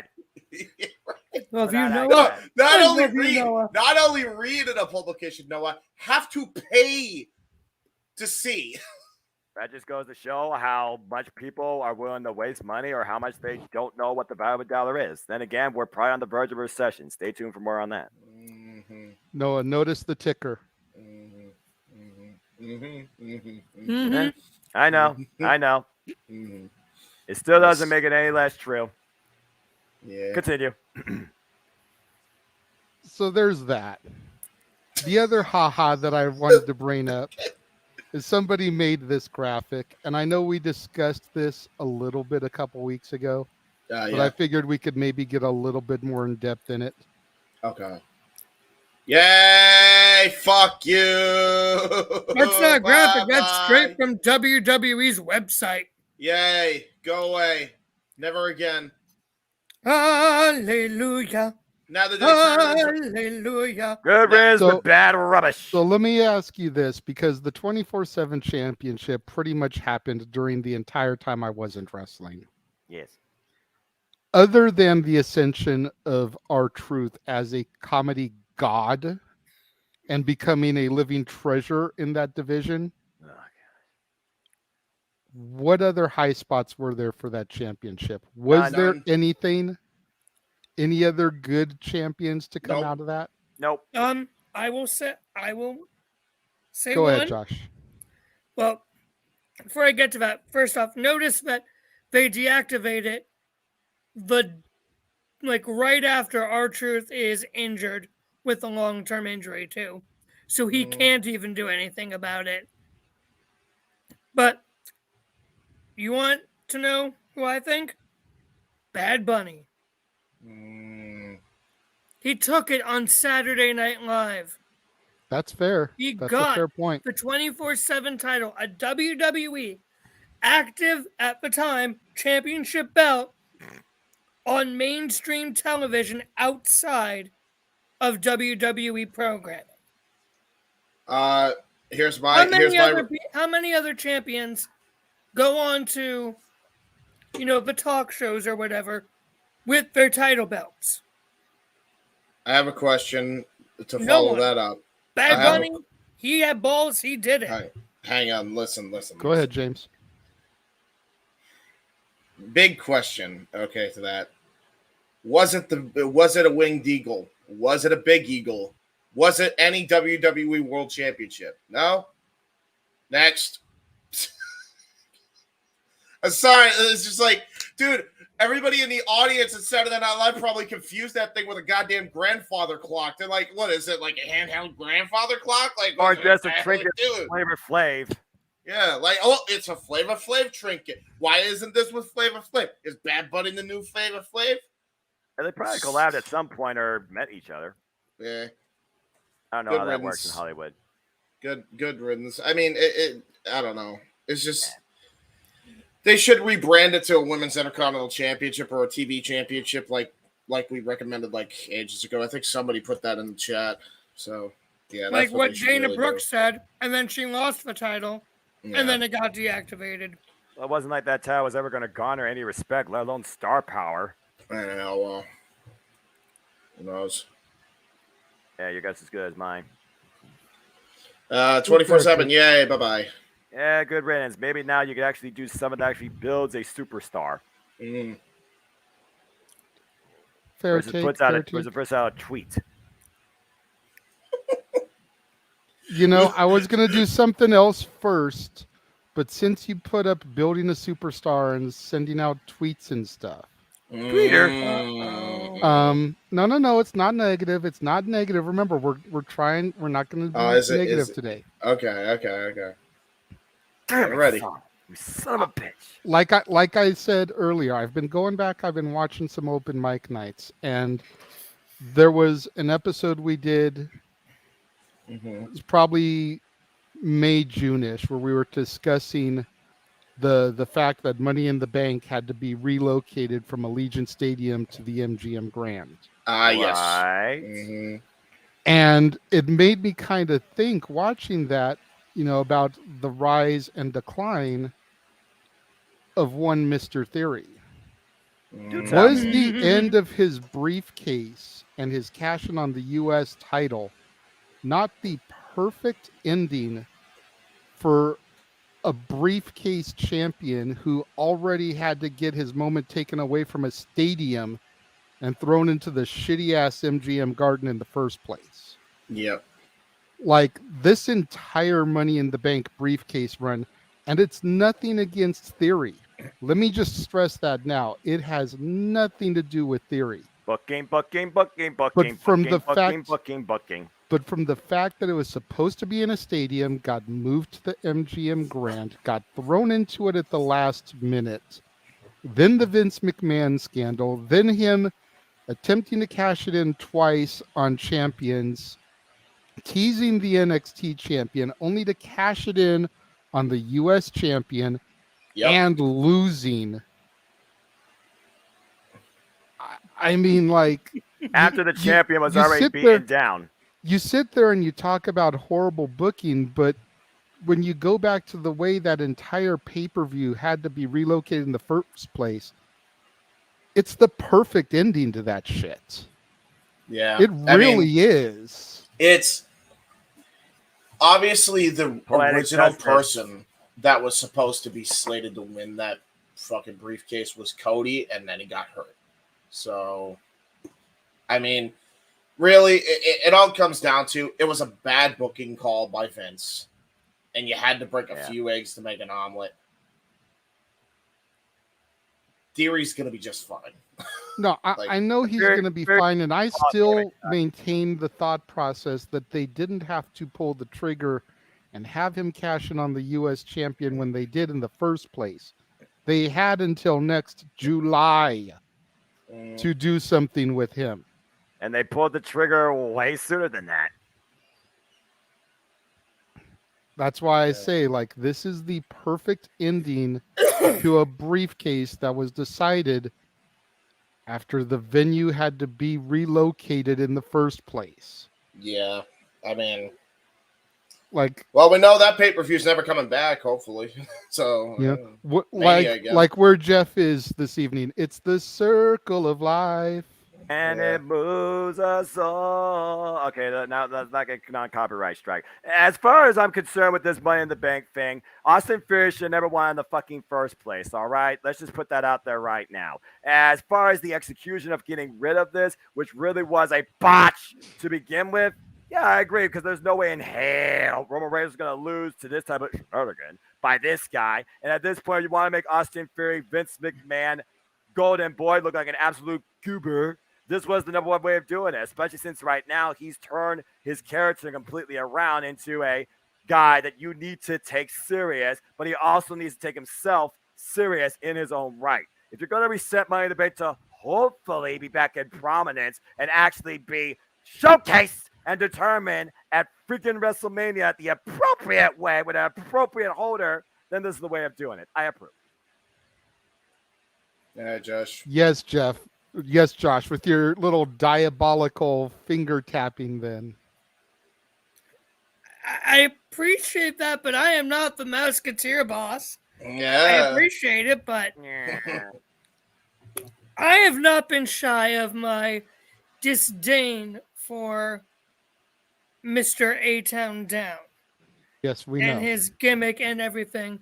I have not been shy in my absolute glee for him crashing and burning and getting exactly what he deserved with that failed cash-in and loss. That was beautiful. I loved every second of it because he deserved that because he was Vince's golden boy. Because he was Vince's next chosen boy. He deserved and needed to get creamed and crushed and buried completely to get every and any last stench or stain of Vincent Kennedy McMahon off of him. It doesn't. Well, yeah, he should have never won that briefcase in the first place. Should have never been in that match.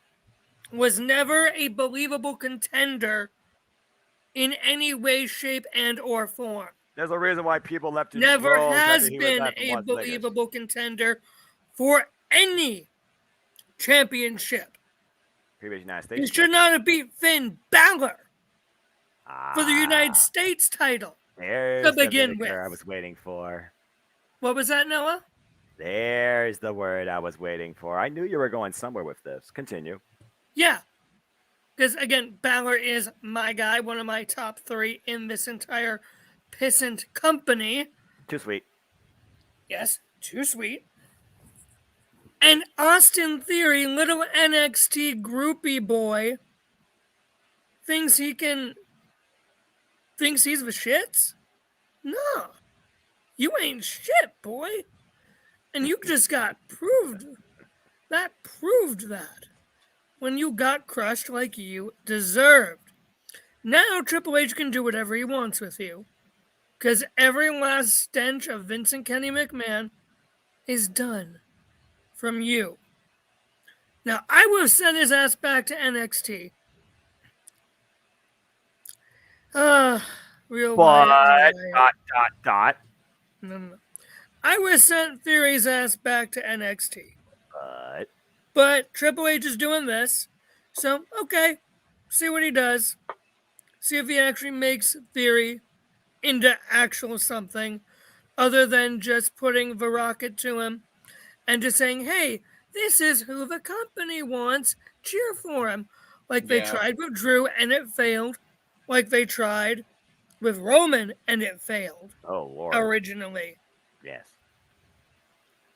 Now let's see if Triple H can resurrect a failed Vince McMahon product and make it work better than Vince ever could. Well, it's not going to happen overnight, and Triple H is on point by saying if he's going to make a change, he's only going to do it if it actually makes sense in context. There's a reason why Nikki ASH, the condiment nightmare of James Hebert's dreams, is no longer a thing. She's back to Nikki Cross from Insanity from my NXT. Damn it! But I digress. There's a reason that WWE hired a long-term story developer from Marvel who was friends with Bray Wyatt, who has helped a lot with all of this. From Marvel. And why am I hearing me echoing? My bad about that, Josh. Because we just brought Mikey T into the chat and he didn't have his thing muted. What is up, guys? What is up? I was just putting up a little poll on my YouTube channel. Put up a little poll before I logged in just to let everybody from my channel know I'm coming live with y'all tonight. Nice. Cool, no worries. Josh, go ahead and finish your thoughts up. Then we'll go to Mikey. I lost where my thought was. What the fuck? I think the last thing I heard you say, Josh, was about Theory going to NXT. Might have been a little bit late. But... Yeah. And you think they should have done that, and we'll see if Triple H can finally reinvent a failed Vince McMahon product. Yeah. And then I talked about how, well, again, it's almost like, how they turned Nikki ASH, the condiment nightmare of James Hebert's dreams, into the Nikki Cross of Sanity from my NXT. Yeah. Now I remember. Like I said, they hired a long-term storyline developer. From Marvel, one of Triple H's main things from Marvel who knows how to tell stories. Yes, he's mainly involved with Bray Wyatt, but that doesn't mean that's the only thing he's involved with. No. He's a fun guy to follow on Twitter, too. Yes. So this is exactly what Triple H is doing. Long-term storyline development. Using the history we know from before to make a good story. Now, yes, WWE needs young stars. Theory isn't who we need. No, not right now. Not who we want, he's not who we need. No. Nope, and that is the bottom line, because the Cleveland combatant knocked it out of the park. There we go. Nice. Way to go, non-copyright. I got my new catchfriend. Non-gimmick infringement. And again, folks, we do see you in the chat if you want to be acknowledged. Super chats are the way to go at ding, ding, ding, ding. I see the Real Wyatt has a super chat. Yes, he did. $2 super chat. Thank you again, the Real Wyatt. Okay, seriously, the Elite should have won. Fuck Punk. They didn't win. To both. Unfortunately, that is all we are going to say on that because, as I already mentioned, the Real Wyatt, we are not going to get into negativity this evening. Right, he's the host. That's the type of thing that's going to cause a lot of frustration and anger on some of our ends. Yeah, nobody so we appreciate the super chat, but we did say during the actual show we were not going to address any of the talent from the All Out Scrum anymore this evening. No. Right. I only saw 2 matches so far tonight. Phenomenal pay-per-view. That's all I gotta say. Watch the rest when you can, bro. Yeah, I only I'm saw gonna the say- opening and closing match plus the pre-show. Mike, I'm I gonna never what are your said it thoughts? for open mic What are night. your thoughts on what we're talking about here? You know, if you missed some of it, we're talking about the fact that the Money in the Bank pay-per-view was originally supposed to be at the Allegiant Stadium. Then Right. it got moved to No, the I didn't. MGM Grand. Yes. Then the way Theory got thrown in the match, and then the way he lost the title, it just seems like this entire briefcase run was doomed from the jump, almost with whoever had the belt. Because you go back to the fact that it was supposed to be in a stadium and then got moved to a C-list venue in Las Vegas, if we're being honest. Damn, see? He went from A to C. Yep. They couldn't do it at the stadium. They couldn't do it at the T-Mobile Arena because that's where they were going to do the UFC fight the same night. Ooh, yep. They couldn't do it at Mandalay like AEW had ran.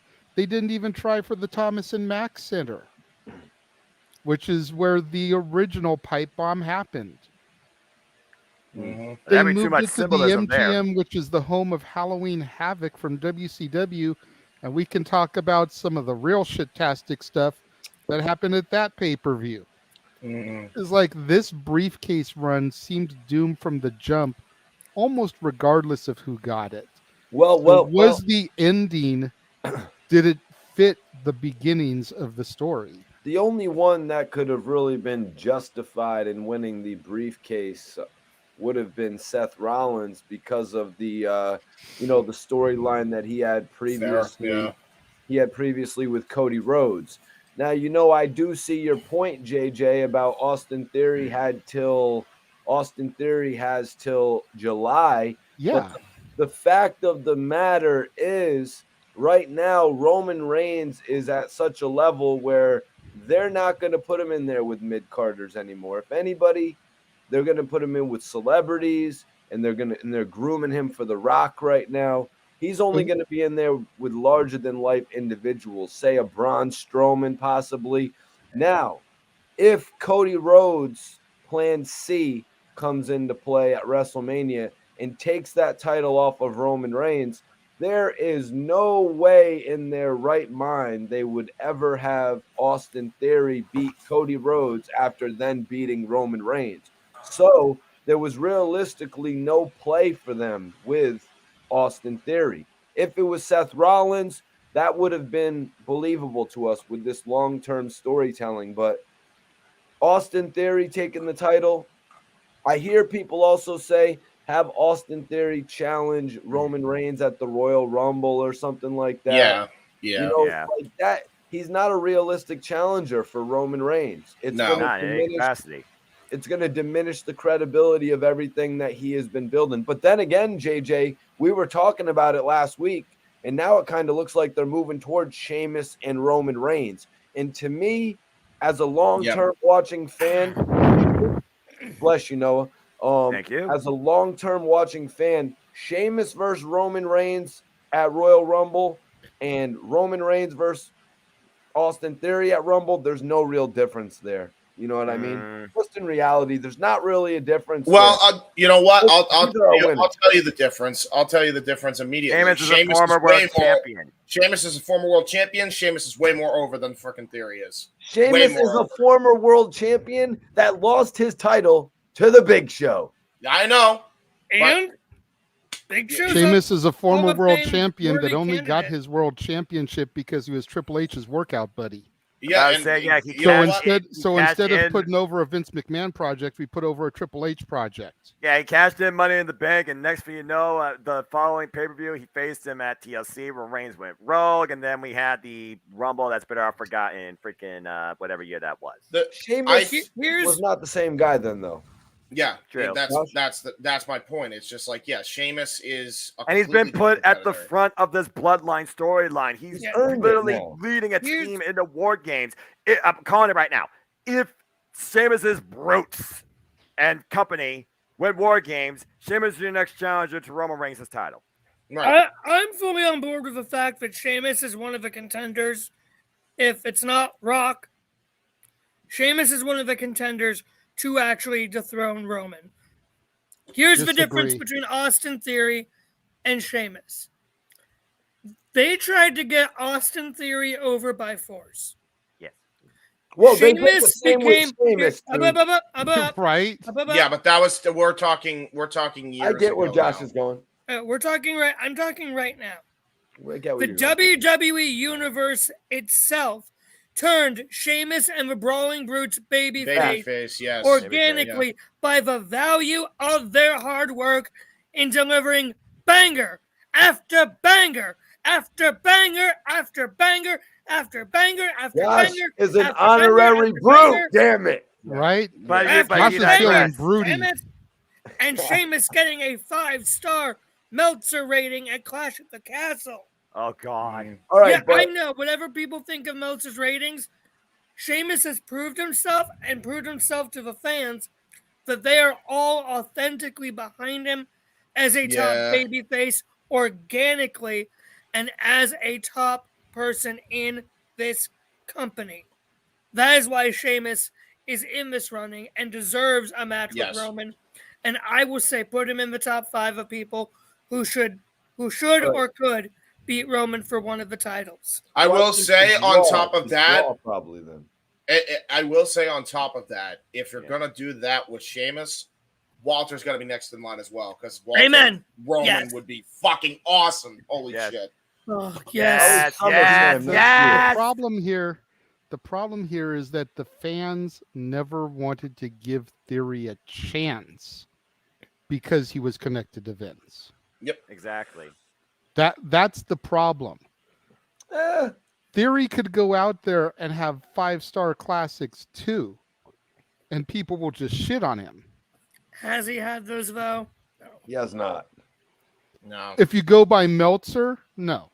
Well, if you go by anybody, but really, but like, you know, I don't listen to Meltzer. Meltzer's opinion means jack shit to me. Yeah, I'm not talking about Meltzer, but just by anybody, really, I don't think they're 5-star classics. Classics. Yeah, 5-star classics. Okay, maybe not, but he's had some really good matches since coming in with the briefcase. You're gonna start something here. You can't At least Josh. matches that should be taken, not be taken for granted.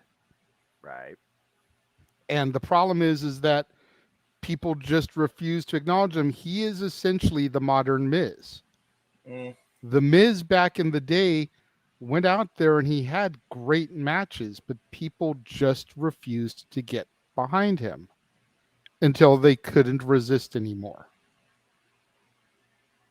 I am telling you right now that whether you want to acknowledge it Roman Reigns style or not, Theory will be champion within the next couple of years.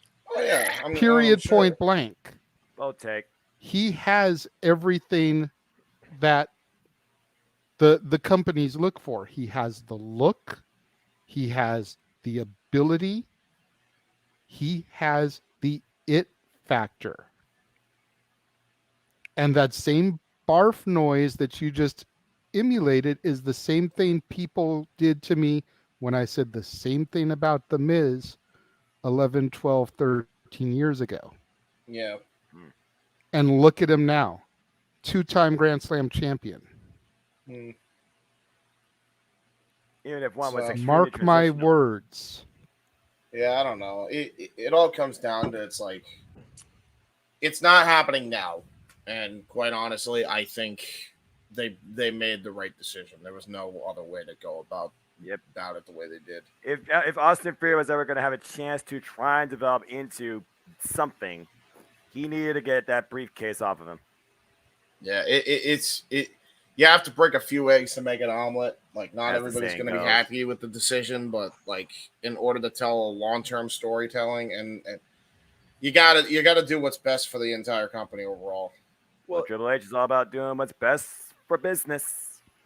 I honestly, shit, if they wanted to keep the title, if they wanted to keep the briefcase on him, because we've seen other superstars have developing storylines while they're the briefcase holder. Give him a title while he's the briefcase holder. Shit, make him miss his cash in and then go into litigation about it for weeks on WWE TV, like going to the WWE headquarters even and like fighting for his title match, like rated RKO series. You know, remember like how there would be the rated RKO reports? Like do something like that, man. You know, be creative. But that's where the line falls, the creativity. You know, you're not wrong. I'm just saying. You're just not really doing anything with it. I feel like the level of creativity is still in a contempt mode, even with the fact they have a Marvel writer. We've seen some developments, but have we really seen anything truly significant? Not really. There you go. I'll be honest. Yeah, has he had any pay-per-view matches to even have these matches that we're talking about being able to grade? Like, has he even he didn't carry Johnny Gargano to a pay-per-view match? You know what I'm saying? They didn't do anything with that program. Now Johnny Gargano's a private eye for a Hollywood conspiracy theory against the Noah, don't get me started. That is embarrassing. It is bad Triple H booking. I know. Bad Triple H. Yeah. Josh, can you defend that booking? They are destroying, blowing his whistle. He's the guy with his whistle. Yeah. Josh, right? You got anything? You honestly think Triple H would willingly destroy one of the faces of Noah's NXT like that? Damn it. The NXT that Triple H built. The NXT that Gargano was one of the 4 pillars of. Ciampa's injured. That's the reason he's there right now. It's so they can fucking build. How long is that going to fucking take? By that point, he's probably going to be Gargano and goods. Ciampa back and then have them be tag team champions on the main roster, then get them their singles runs. That's a hot take. Titles that they deserve. It makes sense for Gargano to be in this situation if Dexter Lumis was already in it and Ciampa was too.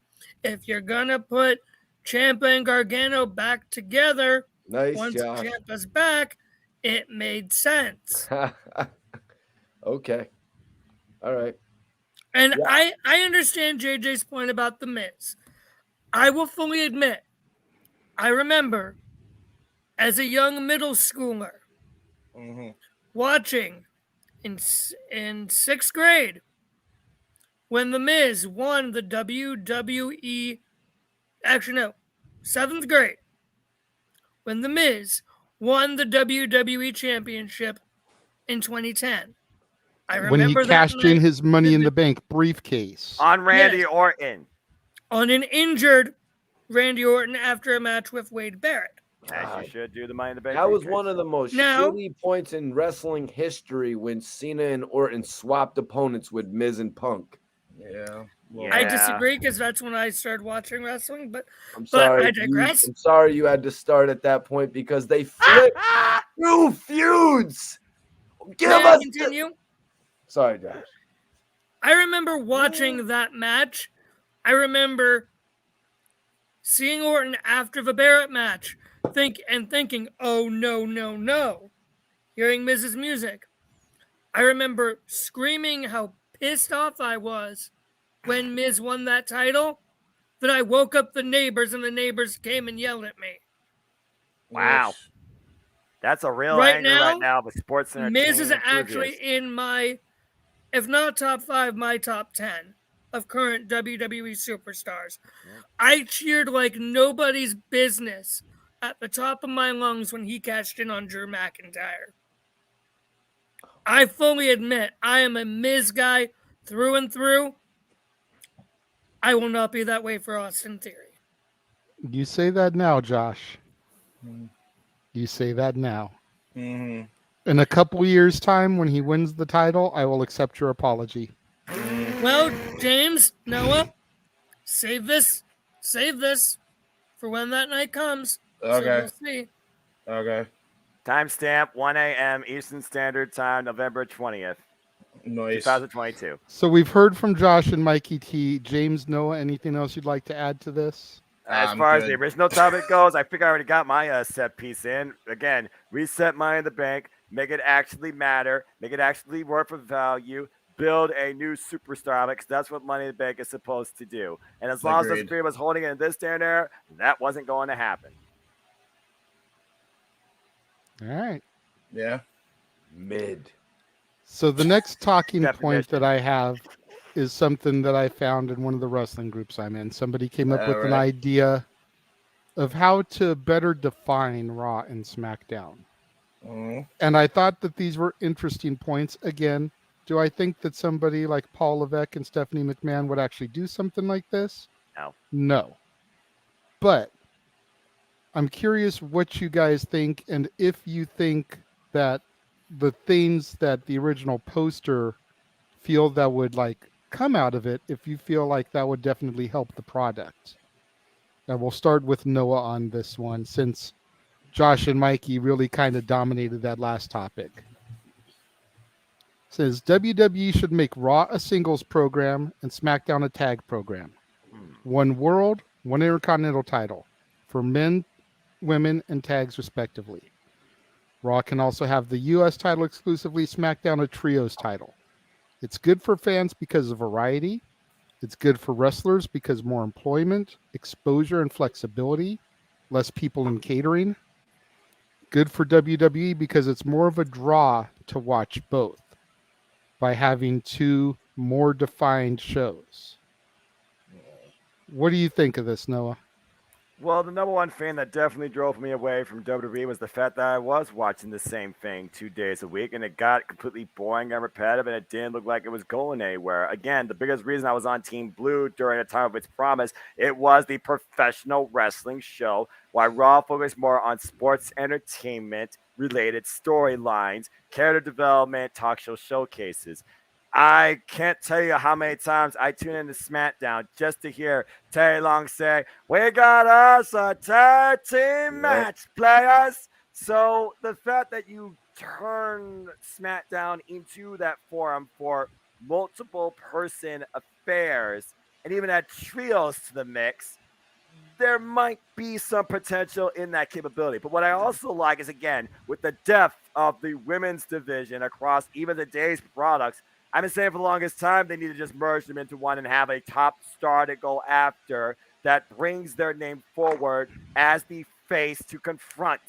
So I do like this more inventive way to make Raw and SmackDown feel different, but still both compelling enough that you can either pick a side or follow a superstar's journey.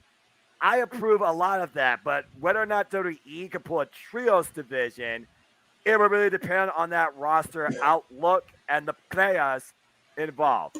But I like that idea a lot. You figure you've already got the Brawling Brutes, you've got Imperium, you've got the Bloodline.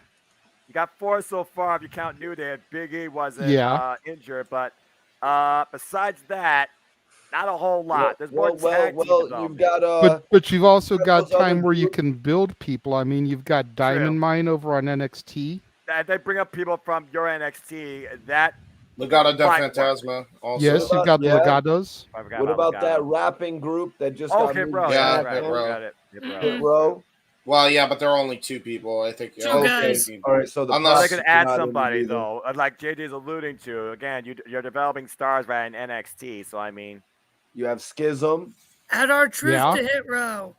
Yeah, you got to add somebody to Hit Row because they had Swerve Scott before, if I'm not mistaken. Honestly, if you're going to add anybody to Hit Row, re-sign JTG. Yeah. Oh, yeah. That's a good one right there, actually. So I agree with this idea because the number one flaw in WWE, both products feel the same. There you also have the no Judgment variety. Day. And the OC. And the OC. So, okay, they can pull up the trios thing, but I just wonder, can you literally carry out only multi-person matches and still keep it compelling? There is still a point where you do want to see a singles program carried out on either show, but I still like the dynamic this guy was figuring that the product overall should go. Again, make Raw and SmackDown feel different. And that way there is brand loyalty and pride.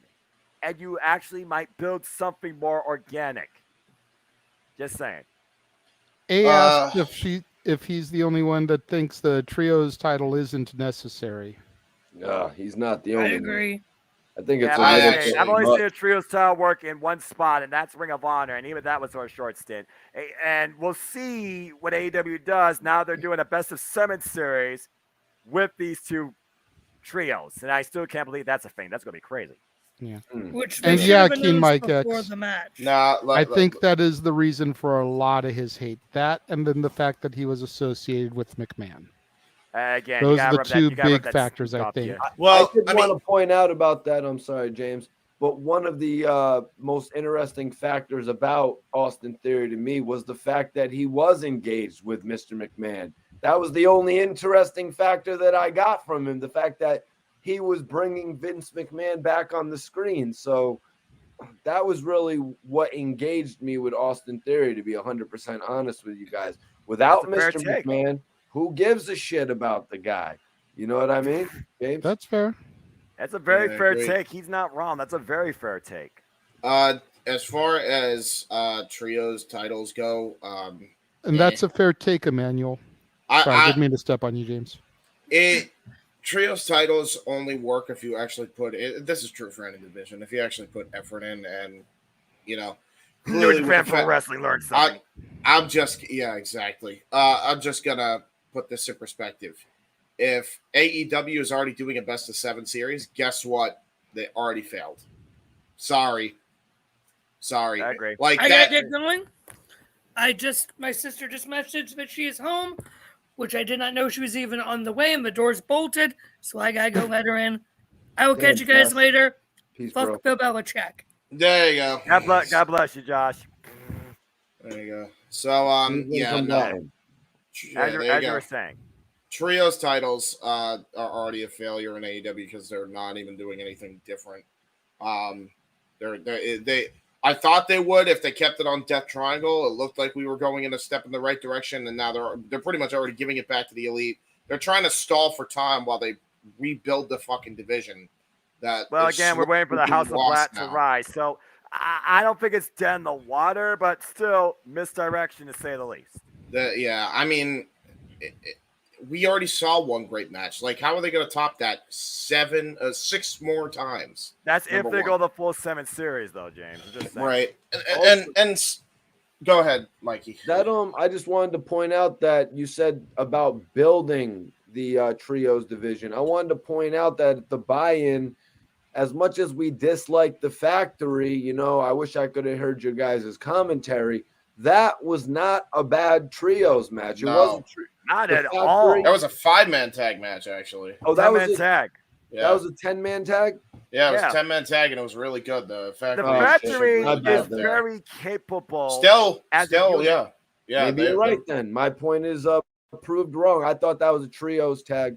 Well, even then, like there's many trios they could make out of that. I mean, again, they have the depth to make a trios division, but they don't have the sense of direction. It seems that's the problem. Yeah, see, AEW's got that problem to the point where I think they've already just given up. And at this fucking point, again, like, and we said that at the top, and this is the only time I'll ever mention this again. Like, if you're gonna bring the Elite back, you got to bring Punk back. Simple as that. Sorry, they were not blameless in that whole situation. I've made that note many times. Hebert's side of things, episode 3. Go check it out. All right. As far as this Raw and SmackDown thing goes, singles sell more than everything else is basically an accessory, but the singles is always going to draw. Right? That's just how it is. That's always how it's going to be. That's so, wrestling. You can't do it that way. If it were up to me, I'd say SmackDown needs the World Championship because nobody should be taking that shit off Roman. Raw's main belt should be the Intercontinental. That's my deal. Like, Raw should be the Intercontinental. Make that thing an actual main title again. Like, that should be your secondary top prize, if not the top prize, depending on who gets more. All right, those are your top 2 belts. United States. Yeah, would you say that the United States, though, is being tried to be billed as the second top title in the company since it's the top title on Raw, though, at this point, James? Yeah, and I don't know why.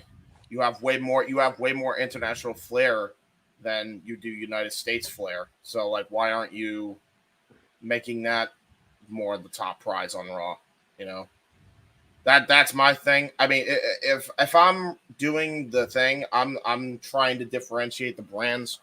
You know, make one feel different than the other. You have a tag on Raw and a trios on SmackDown. Noah. Yeah.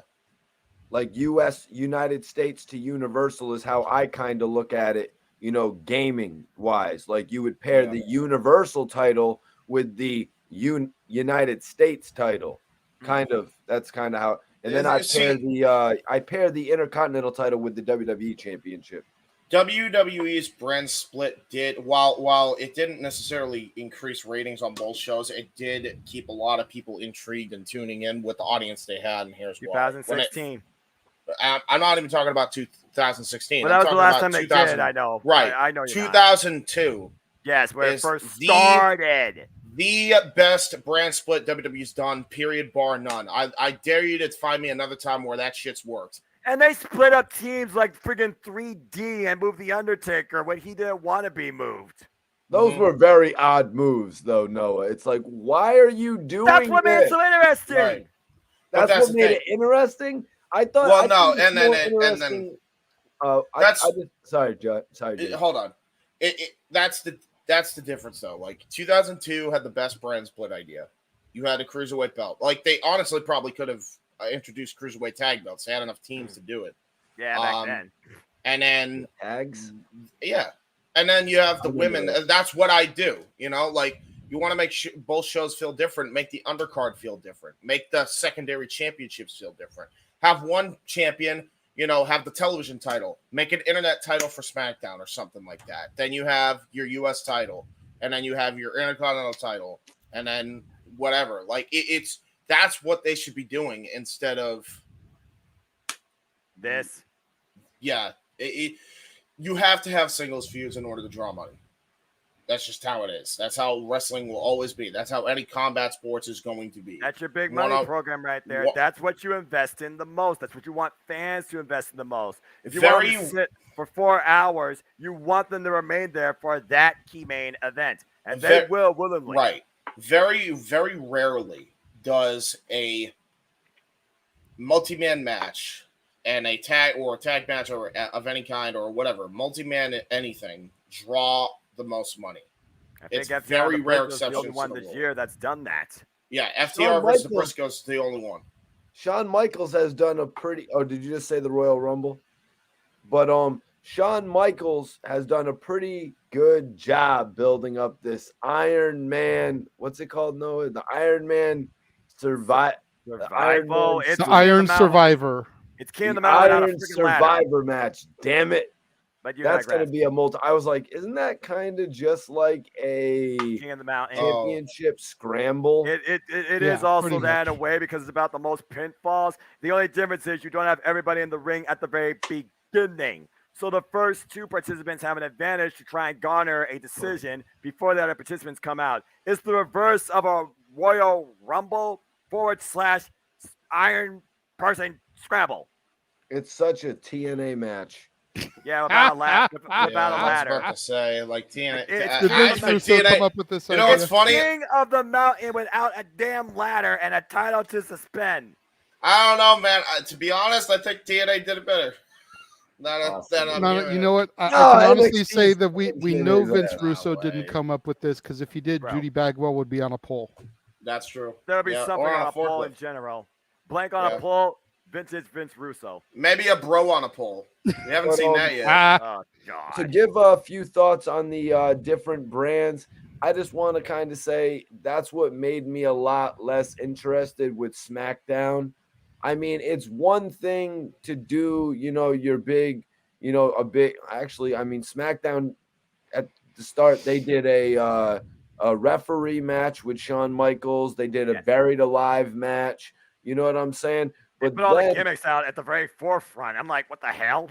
Yeah, you know what I mean? They were trying to draw get those viewers. But eventually SmackDown began to just air tag team matches or mid-card matches or main event level guys versus a mid-card guy. And that's why people were saying it was kind of watered down compared to Monday Night Raw. Oh, yeah. Well, notice I didn't say the entirety of that, Lance, but I'm talking about the Paul Heyman era. The Paul Heyman era I was was going to say, let's not shortchange the SmackDown 6. Yeah, the Yeah, Paul about Heyman era to was say, pretty they made good. that show their own.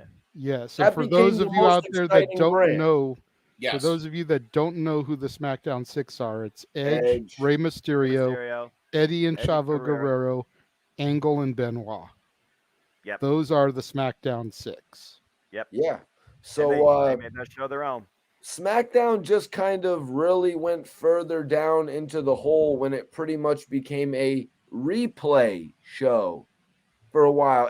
There was so many replays on SmackDown. I agree. It was almost unbearable to watch. But now with the move to Fox, you know what I mean? Fox is the Raw rebound. With the move to But Fox.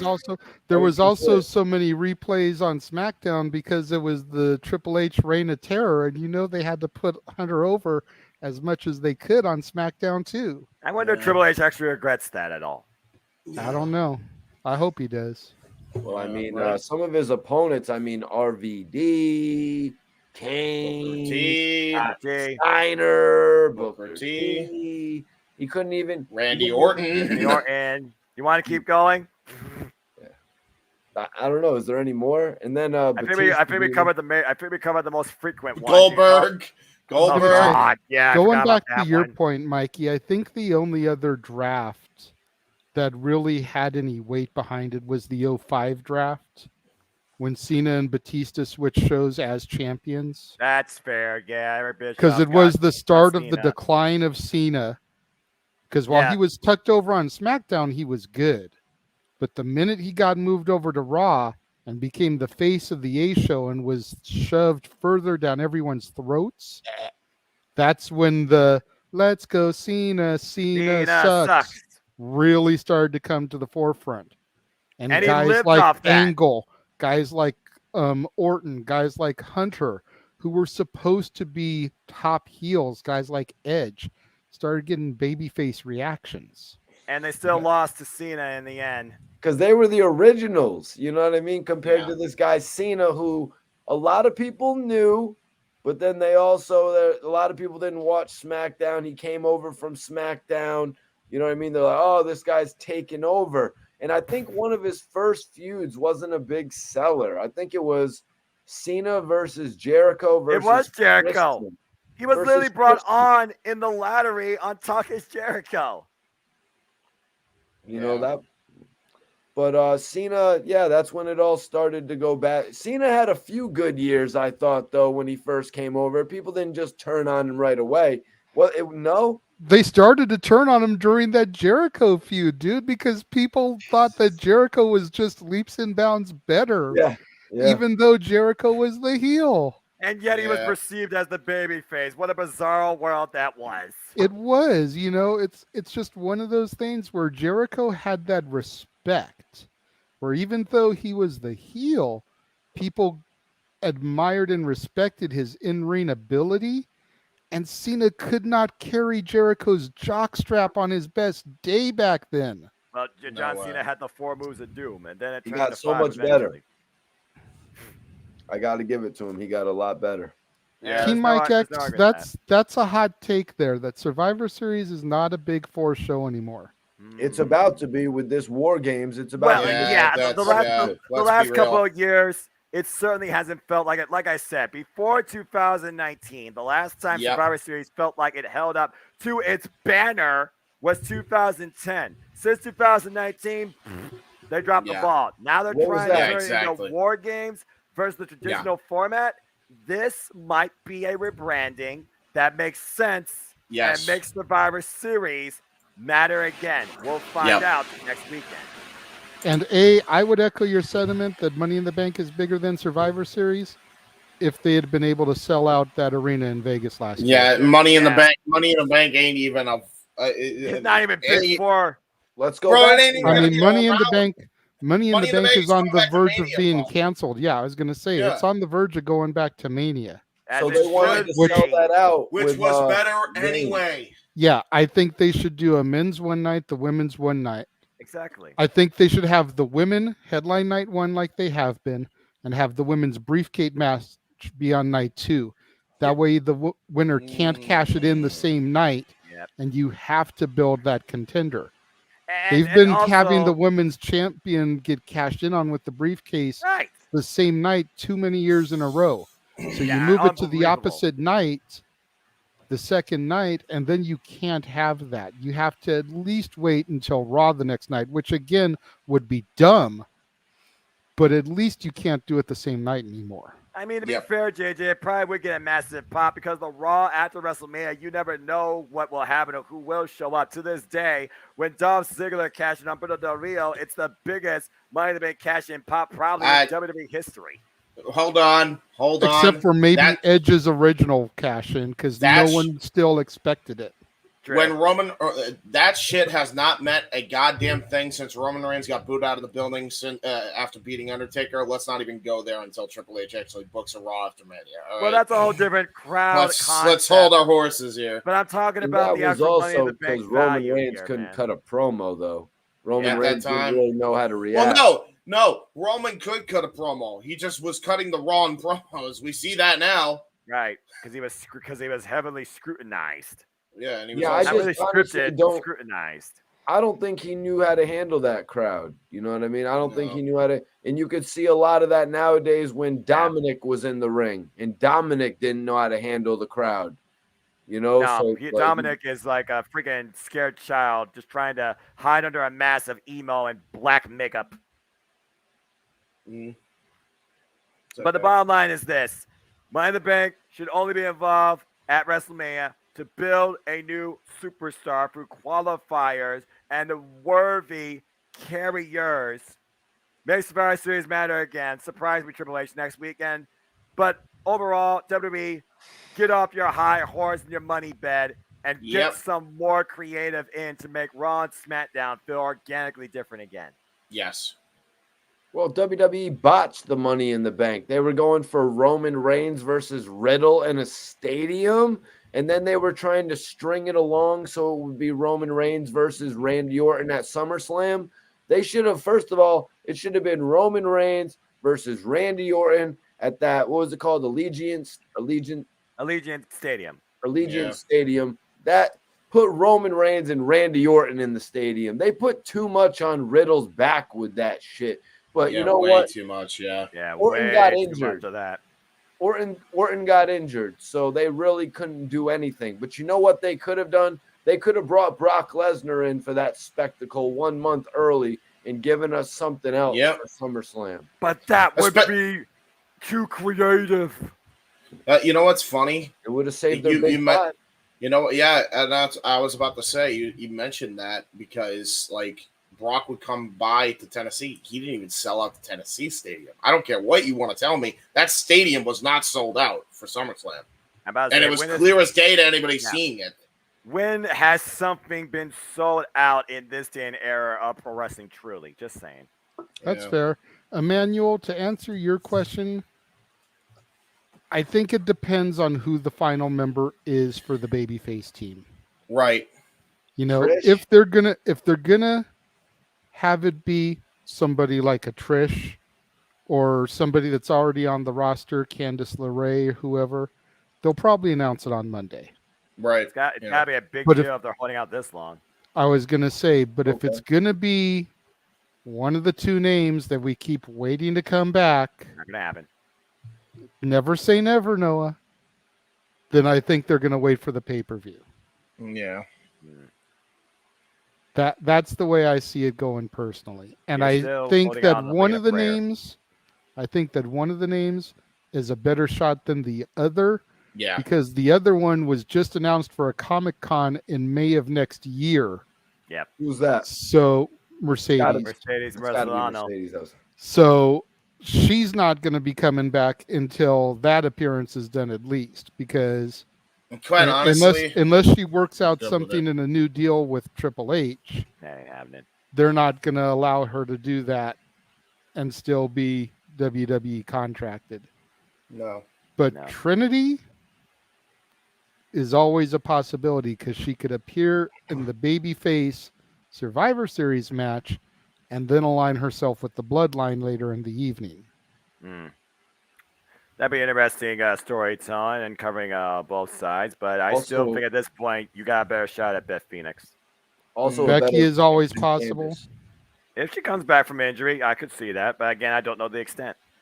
This one is for Noah. What matches have been better, NXT War Games or Blood and Guts? Well, when you go back to my NXT, I thought that those matches were pretty damn awesome. Personally, I thought the first one with the 3 teams was rather cool, but ooh man, that is a hot take. So what's better, bro?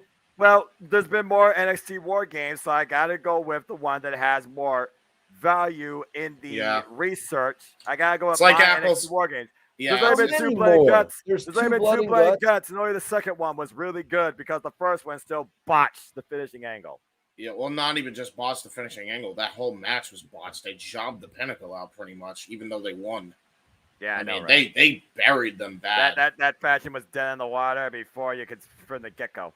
I like that. Noah standing beside NXT. I like it. Hey, black and gold for life, Mikey T. Before AEW was even a thing, it was black and gold that brought me back into closely the world of sports entertainment under the WWE. Oh yeah. You and a lot of people, man, for sure. Triple H did that, man. Damn right. All right. There we go. Okay, so the next topic that I have, which again is more of just a talking point than anything. Let me see where to go. There it goes. Oh, I love these. What do we got? WWE reportedly interested in the return for Matt Cardona. Not surprised there. They already want Chelsea Green. Yeah, I was about to say maybe they might have to wait until his impact runs over. But also, Matt Cardona has said that he refuses, and I quote, to go back to being Zack Ryder. How far did that take him? What do you But think? anyways. Are they going to let Triple H? Is Triple H going to let him run with the name that he's been building on the Indies, Noah? I feel like Triple H does believe a little bit more in individuality, so I wouldn't rule that out. I could definitely see some negotiations regarding, if not the name, at least the character development that he's been bringing forward, particularly in Impact Wrestling. But that's still a long stretch to think that Matt Cardona can succeed in the WWE ecosystem beyond the mid-card division. Bro, he needs a run. He's in a good spot right now with Impact doing the tag team run with Myers. I wouldn't change that right now. Even though they fell short at Overdrive, spoiler alert. But I do agree to your case, though, James. Yeah, I mean, he's made enough money to, he can make enough money to make ends meet right now just doing the indie gigs, and then he has his major wrestling figure podcast. I don't think money is the issue, really. I feel like at this point, if you go back, keyword back to WWE, you only go back there for one thing, and that's the biggest paycheck. Yeah. I'm of the mindset right now that, you guys are right. He's doing way too good with Impact, NWA, etc. Well, he was in NWA, not so much now. Different conversation. I don't think that a one-night return is out of the question. Yes. Having him and Myers and Chelsea all in the Rumble next year. Whoa. They need I more don't know if bodies. Myers is going, JJ. Why not? I think he's good with the Impact. What are they called? It's just a one-night. It's just a one-night return for the Rumble. Yeah, it's a surprise entry. We only got 30 spots in the Rumble, JJ. I don't think. Yeah, that's exactly. But they could All do it they- last all they year filled with up with Mickey this Hey, they James. can make it. Just make it 40. Why not? They could do it last year with That was Mickey awful. James. Why not put the major players in it this year? Oh, the major players. Yeah, I like that name That'd right be there. that'd be a cool nod right there. I like that idea, especially if they're both in the Rumble at the same time and one costs the other. I don't know if the guy who had a losing streak is coming back for the Rumble. Oh, that's fair. That's fair. He had a shirt that had so many, you know what I'm saying? But yeah, bring them back as a tag team potentially. They were the Edgeheads before, I believe. But honestly, you guys, I really like the gimmick that Matt Cardona had where he wore the flannel. He wears the flannel jacket. He has like the thing that says like fuck whoever on the back of it. You know what I mean? I like that gimmick where he comes out and he flips everybody off in He the was crowd. mocking Mick Foley at GCW. I know exactly what you're talking about. I like that gimmick right there that Matt Cardona does. The heat he got from that shit. Yeah, honestly, like that's the problem because he came into NWA with that gimmick, and at Impact turned him heel to try to do that gimmick, and it almost feels like it's been watered down at this point as well. Keep it going, gentlemen. I'll be right back. So I don't know. I wouldn't say Matt Cardona should be there. Yeah, I mean, and again, Chelsea Green goes back there. That's just to add more bodies to a very low depth women's division on both shows. Yeah. Where's Chelsea Green going to fit in kind of like the same position as Candice LeRae, Noah? Unfortunately, I would think so. I don't see her, dethroning the likes of Ronda Rousey and Shayna Baszler. No way. Yeah, no way. They probably feed her to Bianca Belair. Or maybe she would be a surprise candidate, show up out of nowhere, and maybe start a chaotic feud with Nikki Cross. They might turn that into a tag team. That's kind of what I was thinking about Sasha Banks, you guys, because it's like if Sasha Banks comes in and wins the Rumble, I do not want to see Bianca Belair versus Sasha Banks at WrestleMania. Or is that the match we never got at SummerSlam? You know what I mean? Sometimes they like to do that because that's the match we never got at SummerSlam. I just don't really feel like it's the money match for Bianca Belair at WrestleMania. I agree, but you think about what they did with Roman Reigns and Brock Lesnar. First at 31, then at 34, and then the third time at freaking 38. Don't count out Sasha Banks versus Bianca Belair going from WrestleMania 37 to WrestleMania Goes Hollywood at WrestleMania 39. They're no strangers to taking years, but still going back to the well to sell you on a match. At this point, though, again, for Bianca Belair, her journey is to go through the 4 pillars of NXT horsewomen. And there's only one left, and that is Charlotte Flair. Yeah. I see King Mike agrees with you, James. He said 40-man Rumble. He said 40, let's go. Oh, I was no. That was ridiculous. I was 40-man Rumble. Sarcasm. 2011, baby. He was sarcastic too in the chat, I see. Rumble is special because it's unique with 30. That's why you don't call it an over-the-top rope battle royale, because that would be 20. 30 is Royal Rumble. Simple as that. All right. Whatever, man. Bert, that's just my take. I've got a couple of starred comments here from the real Wyatt. All right. Go for it. First one goes to James. Should MJF beat Omega's title reign? Hell, I say have MJF hold it until 2025. Why not? Omega's? Well, Omega's was just from Winter's coming to Full Gear, so it wasn't even a full year. All he has to do is hold it to full year, actually. So 11 months? Yes. Yeah, so he gets it for 12 months. That's all. He'll beat it. Let's think about that. Here's the hot take. Anybody but the people that were in that fucking fiasco? Yes. Yep. That's it. Moving on. Yeah, MJF should beat his reign. There you go. Yeah, MJF should definitely be a long-term AEW world champion, and with the amount of money and storytelling you can get out of this guy, especially with the William Regal factor coming into play at the start of his reign. Yes. There's no telling what they're going to do with this guy. For not only Winter is Coming, but AEW Revolution. Gee, what a fitting name. And JJ, I would have to believe that after what we saw tonight with MJF and Regal, that it will be Ricky Starks challenging MJF at Winter's Coming, because I think we're going to get a strong baby face to go against MJF. Oh, without doubt. That's fair. And then this one is for Mikey T. Other than Cody, who should be the next Money in the Bank winner? He says Pete Dunne, because who the hell is Butch? A bushwhacker? Yeah. So let's be real. I think all of our main complaint here is that they really didn't take a mid-carder that deserved to be a main eventer and put him in this position. So that's really what we needed here, someone who deserved to be a main eventer. Exactly. So Cody was the only one. Cody was the only one. He was pegged to win it. Yeah, Cody's the only one. Seth Rollins is the only one. But we need somebody who's really ready to be elevated to the main event. You know what I mean? And who is that guy that is ready to be elevated to the main event? Let's be real. Kevin Owens is already there. Yep. It's Sami Zayn, guys. And you know what? Sami Zayn comes in with that sneak cash in on Roman Reigns. God, man. Or even Roman Reigns loses the title. Sami Zayn cashes in and offers up the undisputed championship to Roman Reigns. That would be some good storytelling right there. That sounds brilliant. I think Sami Zayn is next, you guys. It has to be Sami Zayn, unless WWE is just going to burn money. There's the phrase. Sami Zayn is a made man in this company. The people want to spend money on him. They want to give you money to watch Sami Zayn. Do you just want to throw it away? So I think Sami Zayn. James, what do you got to say, bro?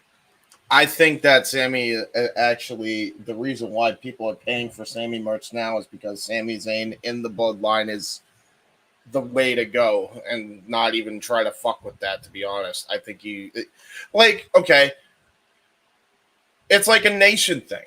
Like, remember when Owen Hart joined the Nation? He was the lone Canadian in the sea of friggin'. He was the Black Heart. He was the Black Heart. Danger Gear. The Danger Gear was awesome, but when they turned him away from being the Black Heart, it was like, dude, you just took away Owen Hart's only way to be a main eventer. That was the only gimmick that Owen Hart could have been a main eventer with, you guys. The Black Heart. None of the others would have worked. Not the one where he teamed up with Kishi. Not the one where not the Owen Hart where he was, the King of Hearts. None of those Owen Harts would have worked as the main event. I'm about to say, still highly underrated. Should have been pushed to the main event, but I agree with you there. And at this point, again, the money right now is in Kevin Owens, Sami Zayn. You just have to figure out how you go about those two. Kevin Owens has already had a chance against the Tribal Chief during the pandemic, at least 3 times over. Sami Zayn has not. The biggest draw right now is what Sami Zayn's future will be. I feel like if Sami Zayn wasn't in the bloodline, the ad would have gone stale a long time ago. Sami Zayn breathes new life in the bloodline. So to stop that, you might literally be ruining your biggest money maker in WWE. I think that's the thing. I think you try to split that up, your money's gone, actually. I think Sami Zayn is more valuable in the bloodline than he is out of the bloodline. Same thing. And that goes both ways, by the way, actually. Yeah. We all know Sami came in as a big-time baby. You know what I mean? Yes. Yeah. And it worked. It did, but then it was like he reached his ceiling, seemingly. He kind of reached his ceiling, even though they put him in there with people like Braun Strowman. But JJ, didn't you have a question for yourself? I know we're dragging on this a little. No. You're good. I don't mind this topic running a little bit. It's just a talking point. It's here to generate conversation. They certainly have done that. And I'm definitely trying to stall a little bit until Jeff can join us after the concert. He's got a couple of encores left. Oh, nice. And I know he really wanted to be part of the main event talk. But as far as the original topic, Matt Cardona, don't see him going at WWE. Don't put Chelsea Green in the Raw Women's division or send her to NXT. Imagine if they make her the new Mandy Rose and she takes the title off her. There you go. But the other one, the one for me that you are referencing, Mikey, this one is for JJ. Thank you for sharing your platform and creating a safe space for us professional wrestling fans. Damn it! All hail the Renegade, the great JJ Williams. Respect. Oh, I was like JJ Willis. I was like, now, in all fairness, and then he also said a $2 super chat. Thank you, the real Wyatt. Ding. This one is for you, Renegade. We love you. Damn it. Damn it. Real Wyatt. I appreciate that. I wasn't sure reading your original comment to me if you were being sarcastic or not, because I know you were throwing some sarcasm around in the chat all day. So I wasn't 100% sure if you were being sarcastic or not, but thank you. If you are being sincere with your comment, I do appreciate it. Normally we've got no problem covering controversial topics and things that can ruffle people's feathers. That's news. Eric Bischoff said it best with his autobiography: "Controversy creates cash." The story of the business. Unfortunately, it's the story of the business. It is what it is. But I just Eric figured Bischoff I just Also- figured that this week. Hold on, Mikey T. Sorry, bro. I just figured that this week, being the week going into Thanksgiving, we didn't need a whole lot of negativity and dark clouds looming over everyone's face, over everyone's head, and everything. Yeah. As a matter of fact, before we go off the air, so think about this now, gentlemen. Kick it around your heads. I want to get a little bit thought from everybody, what everyone's thankful for.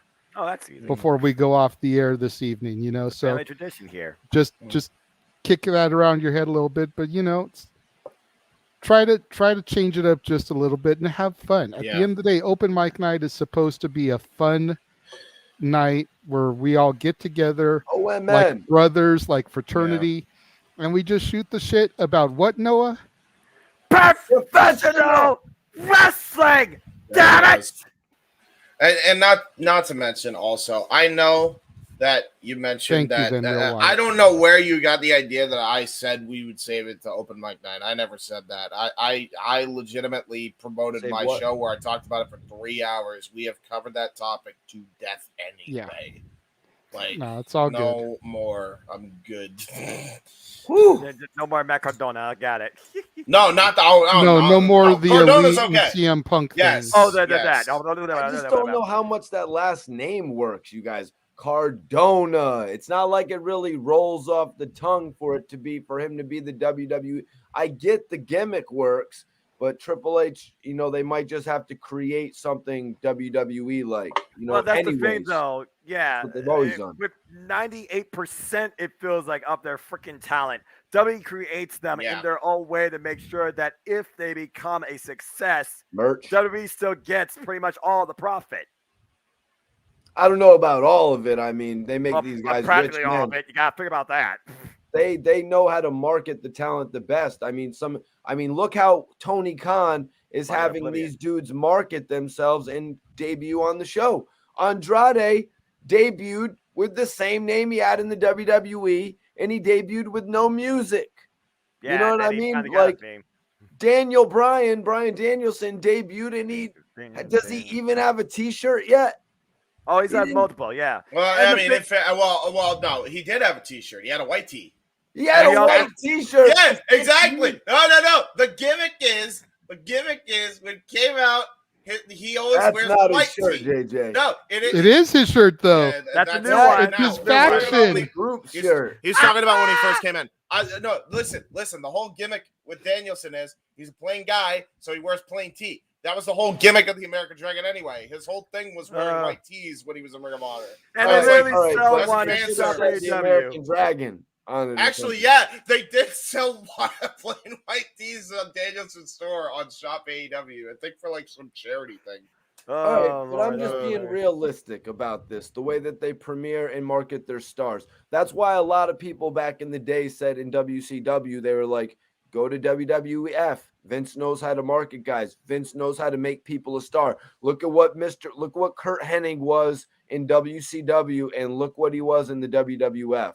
Well, hold on. In the interest of fairness, AEW is his own standalone brand, and at least is trying to market them better. There was no effort put in by WCW because they didn't want to touch the Turner didn't want to touch WCW with a 9-foot pole. That's just what it was. Also, WWE will sell anything because they know that any age kids will literally buy anything. Again, during the pandemic, we had a shirt with a giant fan of the Performance Center on there. I'm sure that sold pretty well. Mm-hmm. WWE will market anything. There's marketing, and then there's just over marketing. Yeah, exactly. Here's a topic for everybody. You know, so yeah, what's on your mind? Because I've really only got one left, and like I said, I'm trying to stall until Jeff can join us. So if you got something, throw it out there. I wonder what Emmanuel said too, JJ, in one of the comments. But James, what you got, bro?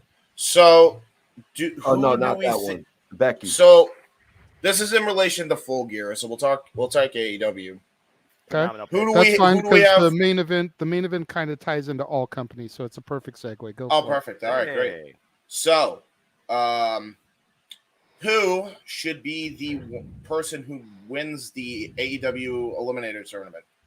Ricky Starks or Ethan Page? Because my money, Ricky Starks. It should be Ricky Starks, but they built the thing up with Ethan Page, right?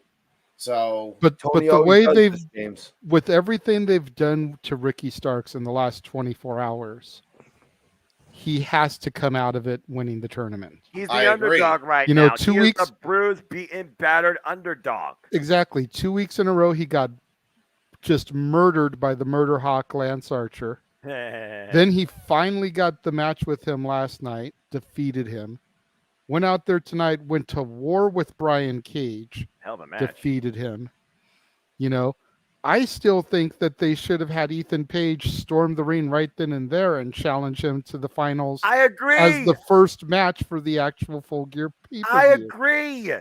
It's And missed then- opportunity. And then They marketed it as Starks that. could have won it, and he would have won 3 matches in under 24 hours. And everybody That would have had is to how take you notice of make that. a main event star. I Yep. agree. I agree. I agree. I will say, okay, so we believe then that Ricky should be the winner, regardless, even with the whole Ethan Page getting kicked in the balls thing at this point. Pretty much. Honestly, you know, I understand the whole thing with Page. I'm surprised Bandito didn't win his match against Page, having just signed a multi-year deal.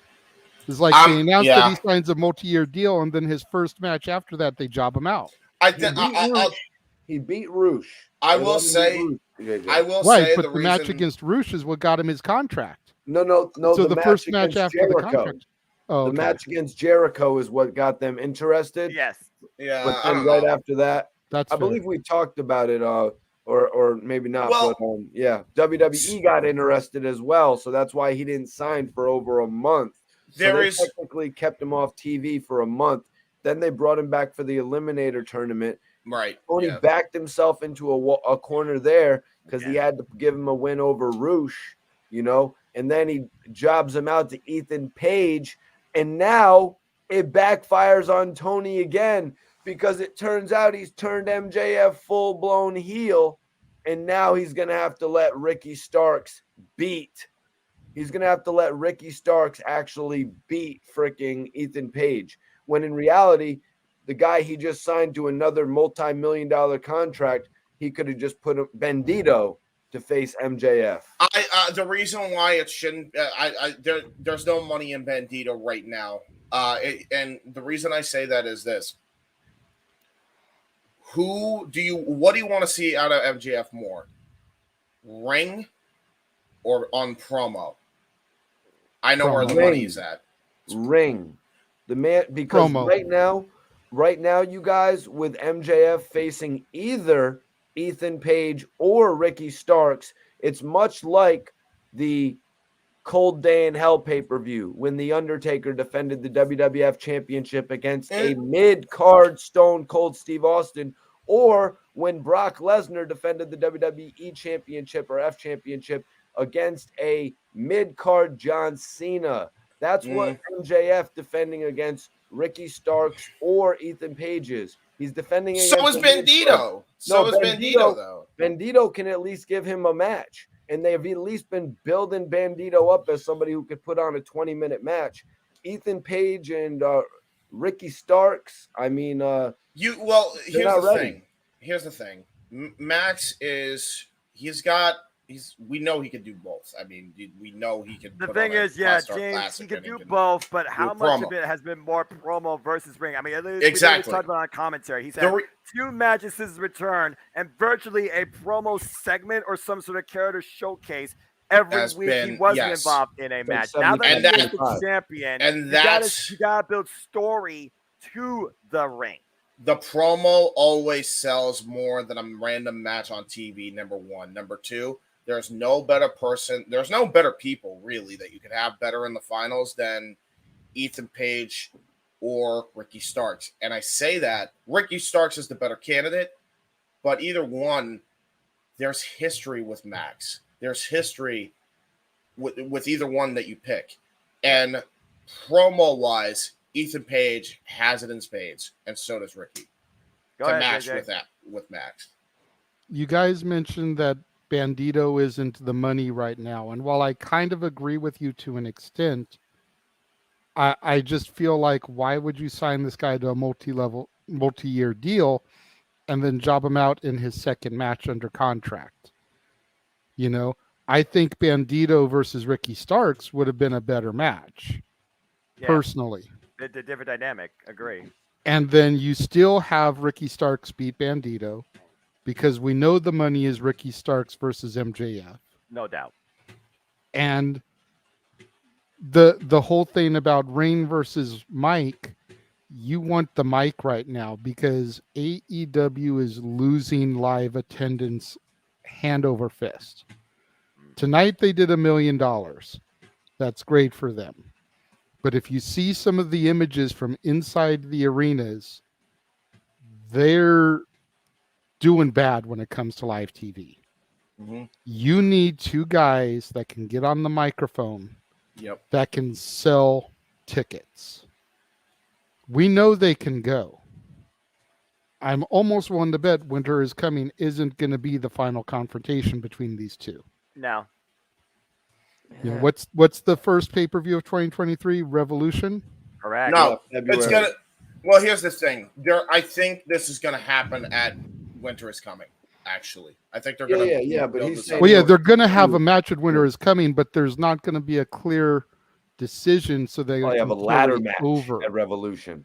That'd be an interesting take on the AEW World Championship. You know, either it's not going to have a decisive finish, or it's going to be shenanigans. Something, you know, Regal's involved now. So we're going to have that feud carry over until, when is it, February usually? So it's going to be almost 2 months. I mean, they could also go to a draw, JJ. They could also go to a draw. AEW is no stranger to doing that. I mean, and it also has left a lot of, okay, what does happen in round 2? They still haven't revisited Kenny Omega versus Bryan Danielson.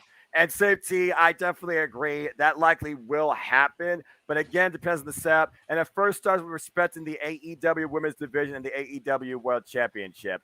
Fuck interim. Jamie Hayter now is the fucking champion. I repeat. I called it. Jamie Hayter is now the fucking AEW Women's World Champion, and rightfully so, in what I argue to be was my match of the night in the fight of both those women's lives. How did Saraya do, guys? Was there she won. That was tremendous, actually. How did the match flow? So the match flow as follows. Everybody was on pins and needles, so they sold us on, okay, Saraya, can you hold up? How far was Britt willing to go? She did. Britt constantly focused her assault on the neck of Saraya. And there were many close falls, even after a curb stomp and air raid crash. At one point going for the lock drop, but Saraya, she was aware of the danger. And Saraya, she just kept on attacking Britt's neck at one point, driving her head into the canvas until it was finally enough for the 3. It was a very taxing match for both until the very compelling story. See that match. We've got a suggestion topic from Emmanuel. We'll just try to cover this very quickly. I just got message Jeff is in the car, so he's trying to get logged in so he can join us for the main event. Okay. The crowd really popped for KO. Was that the best ending for a show, or has there been a better ending for a show since Stone Cold beating the Alliance? How much of that was filtered? What do you mean? You know, they filter in crowd noise. Oh, I haven't seen it, but Stone Cold beating the Alliance. It seemed like the pop was pretty genuine. Yeah. I mean, Kevin Owens is a respected WWE star. I mean, you figure there was rumor going around that Steen Owens had been injured, might be completely out of War Games, but he came out there on SmackDown. The crowd reacted heavily to him confronting Sammy, his lifelong friend. Right. You know, we now know he's going to be the 5th man on the Brawling Brutes Drew McIntyre team. So even if he gets injured in War Games and then has to take time off, at least he'll be there for the big match to plant that seed with Sammy. I mean, there have definitely been other moments to end a show that I think were bigger than Austin beating the Alliance. You know, you're bringing up a Survivor Series pay-per-view. So immediately I think of Bryan Danielson finally defeating Evolution and becoming WWE champion as a moment. I also think of Kofi Mania. Shitty. Not gonna happen. Well, to be fair, JJ, though, that's WrestleMania. I think he's talking about SmackDown TV. Oh shit, JJ. I don't know. That's Jeff the problem with the car. You get bad reception. Yeah, true. We're going, Jeff. We want you back in here, bro. But as far as what I can recall, big time SmackDown pops that send the show off air.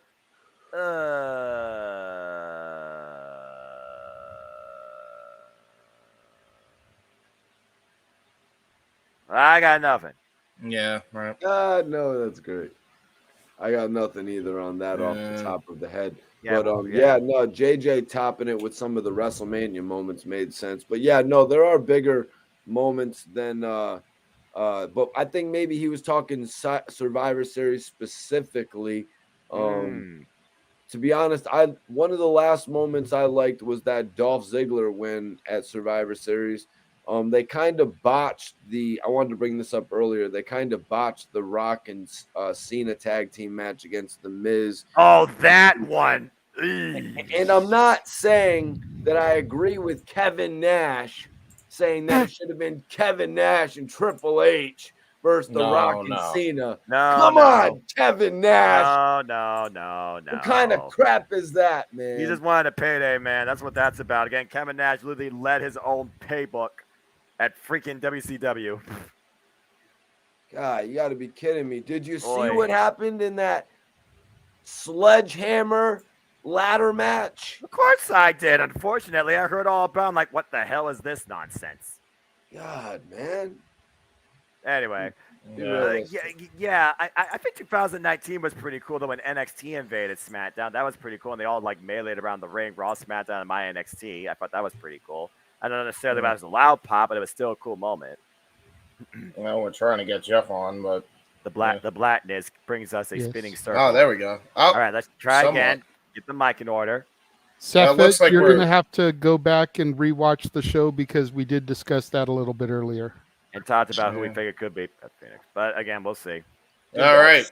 Did that snake bite Stone Cold on the did they do that angle on SmackDown one time when the snake or was it Triple H? In Triple H. It was Triple H, yeah, it was Triple H. And he fell into the Stone Cold's locker room and the snake supposedly bit him. The next week he saw that he got bit in the face and I'm over this shit. If Stone Cold wants the belt, he could have it. It was all we gotta go. Alrighty. So how we doing, Jeff? How was the show? How we do? No, it's just because this is running the mountains and the freaking. Hey, I was telling JJ, we're still in the parking lot of the stadium, so let me get out of the mountains. Just go ahead and do the main event, guys, and I'll try to pop in later. Sorry, y'all. All right, that's fine. All right, Jeff. Well, he said he's going to pop in later. Did we have another topic right now? Travel. We did. We have the main event.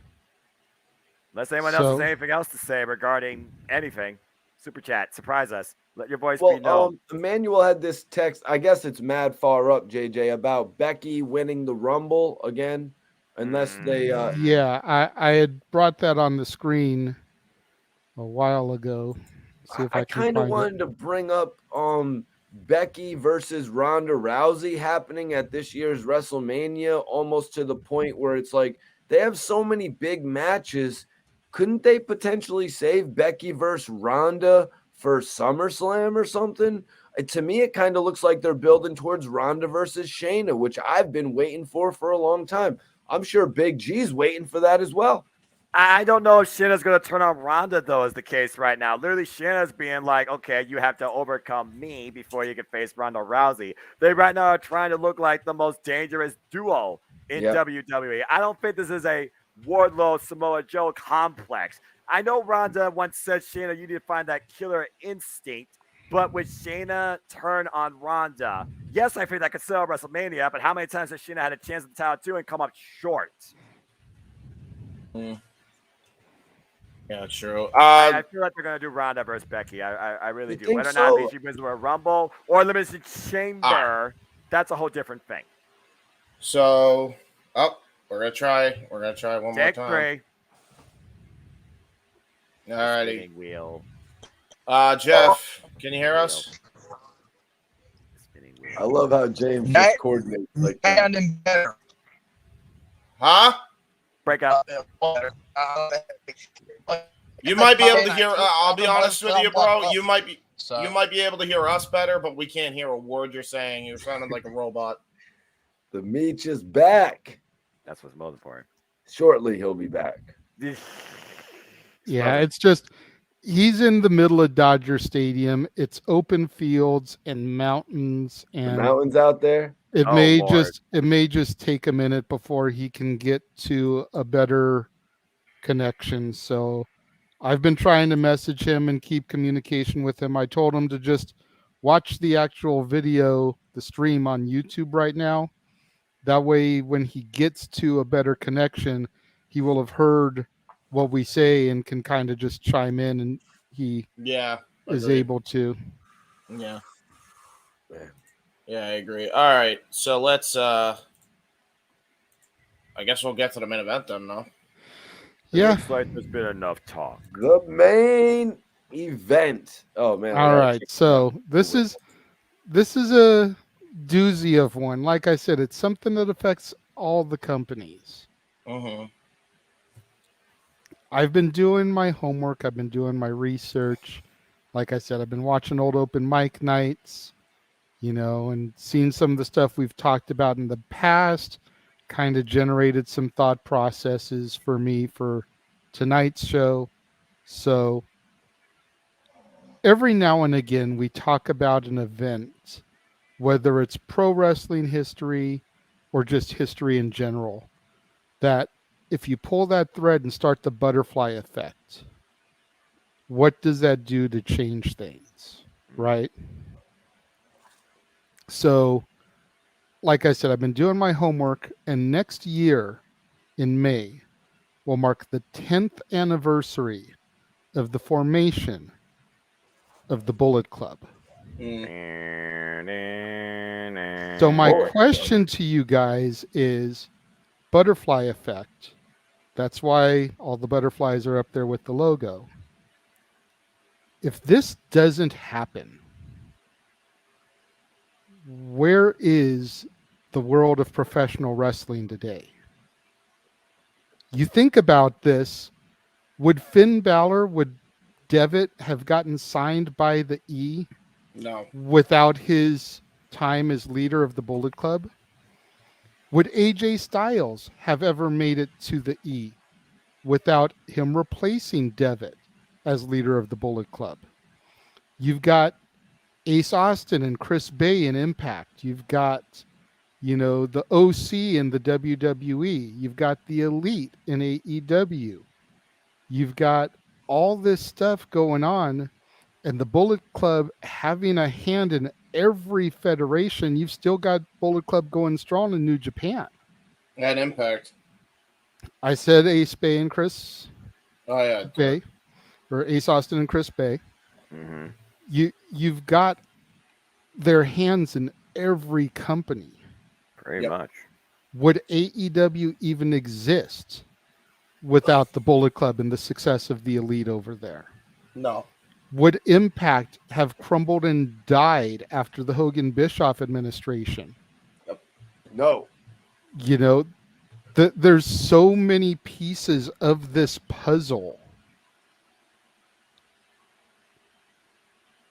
Noah, you look like the statue of the thinker there. You're seriously pondering this. So I'm gonna throw it to you first, my man. Where is the world of professional wrestling without the formation of the Bullet Club?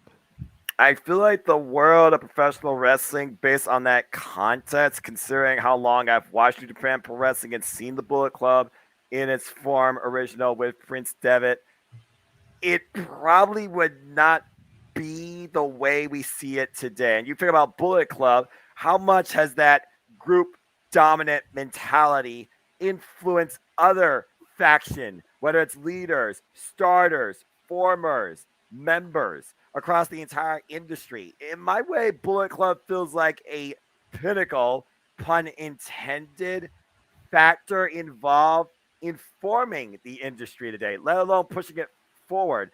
It became a marketable household name. You didn't have to understand wrestling to know that Bullet Club was a thing, because all you had to do was see people do this, and people would ask, what is this? You see people with the shirt of 1,000 different logos. They're like, what is this? And next thing you know, you learn who that connects with, and you learn what those people in Bullet Club are about. For the longest time, Bullet Club almost didn't feel like it was about wrestling. It was about brand superiority and identity. Prince Devitt, would he have ascended to prominence and face Kota Ibushi, for example, in like the main event, or Shinsuke Nakamura without Bullet Club? I don't think so. Would AJ Styles be no more beyond his time in Impact Wrestling if he didn't become leader of Bullet Club? I don't think so. To this day, Shinsuke Nakamura versus AJ Styles at Wrestle Kingdom is still one of the overall greatest matches in both those men's respective careers, and WrestleMania 34 still can suck a blue chew. That being said, I also think about Kenny Omega when he took over Bullet Club, what he and the Elite did when it came to Bullet Club's buddy mentality and scope of identity that really pushed it out beyond New Japan Pro Wrestling with an invaded Ring of Honor. And then you got the likes of Marty Scurll, Cody Rhodes, Adam Cole, and you think about all those great superstars and wrestlers today and how they have become names in their own rights. In a way, what NWO did under just the WCW umbrella and WWE tried to recreate and killed, Bullet Club transcended, because it still is a well-known, in-going name today in wrestling. Right. Without Bullet Club, I feel like a lot of today's wrestlers and a lot of the identity of the industry would not be known or formed. No. Yep. Agreed. Yeah. The Bullet Club, and NWO will always be iconic, but if you really think about it, it only spreads through 3 companies, right? And one was a fucking parody, so you can't even really count that in the BWO. So, like, with how much leverage the Bullet Club name and mystique has surrounded the industry and has pushed forward the industry, I mean, look at all the freaking companies they have touched in some way, shape, or form. Freaking WWE, their developmental brand NXT, if you want to count that as a separate company. NWA, because of Cody, right? New Japan, obviously, which is their home base. Almost every company in Japan at this point now has some member of the Bullet Club in it going there.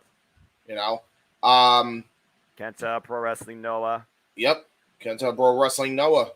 And then fucking AEW started because of All In, which was started by the Bullet Club.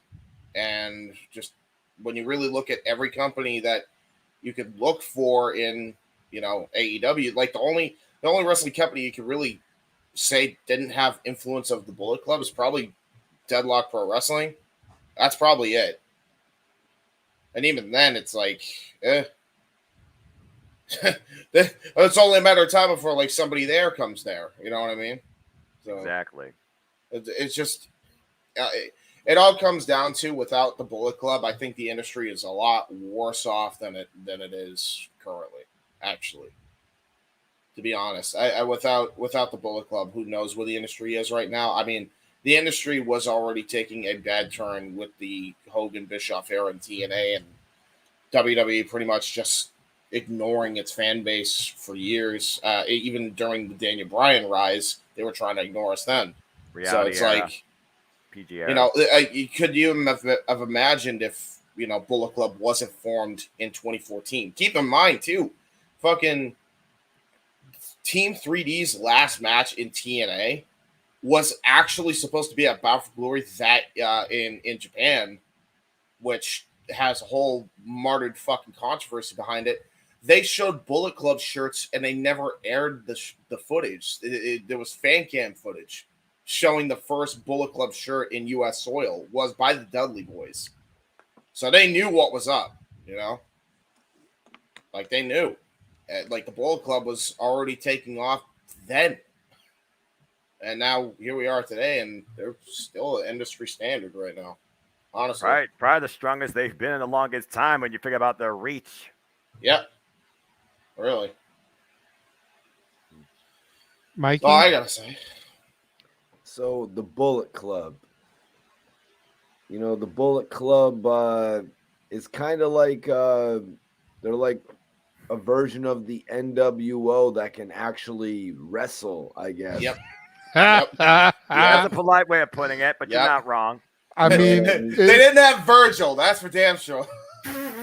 Yeah, that's Accurate. right. It had to be like somebody like Cody Rhodes leaving the WWE for them to add. It had to be somebody like that to add.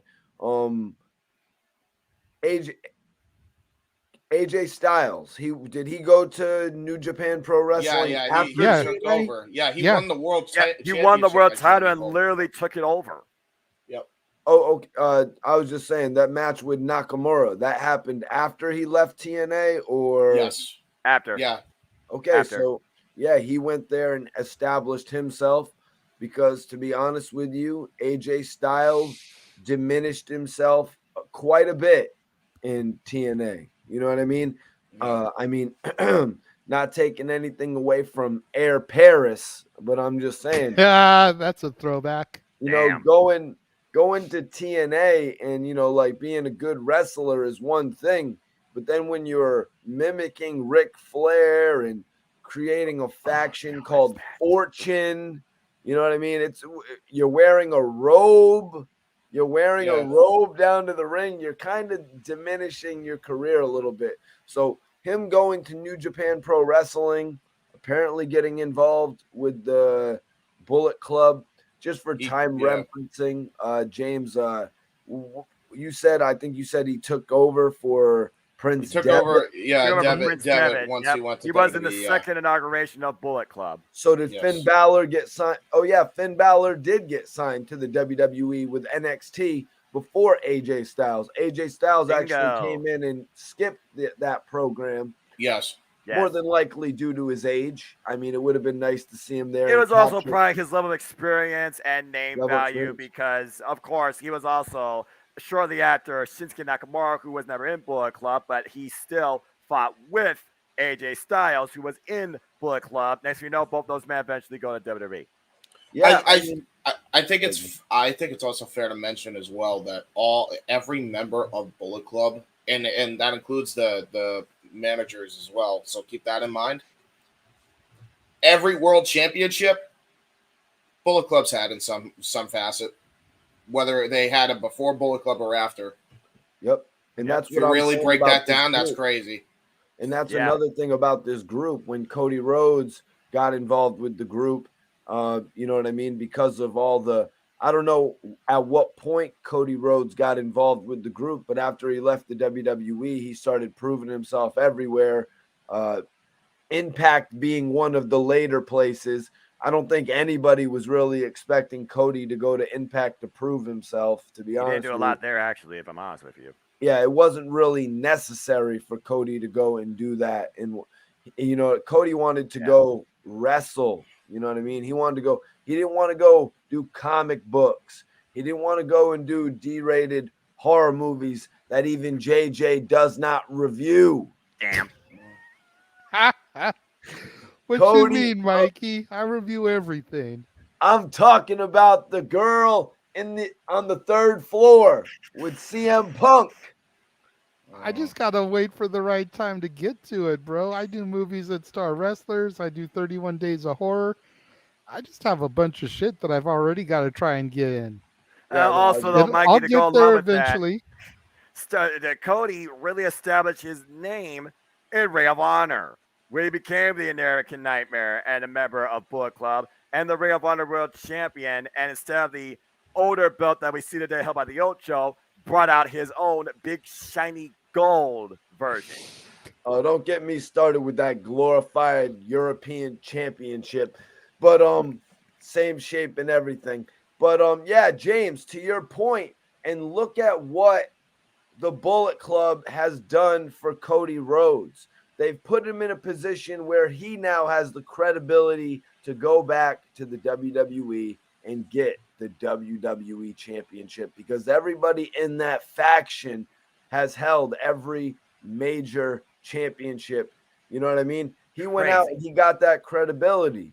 You know what I mean? He got it back, man. Although I would have loved to have seen a heel Cody Rhodes versus CM Punk. Missed Would have opportunity. loved it, But yeah, I agree. Cody just didn't want to go heel from what everybody says.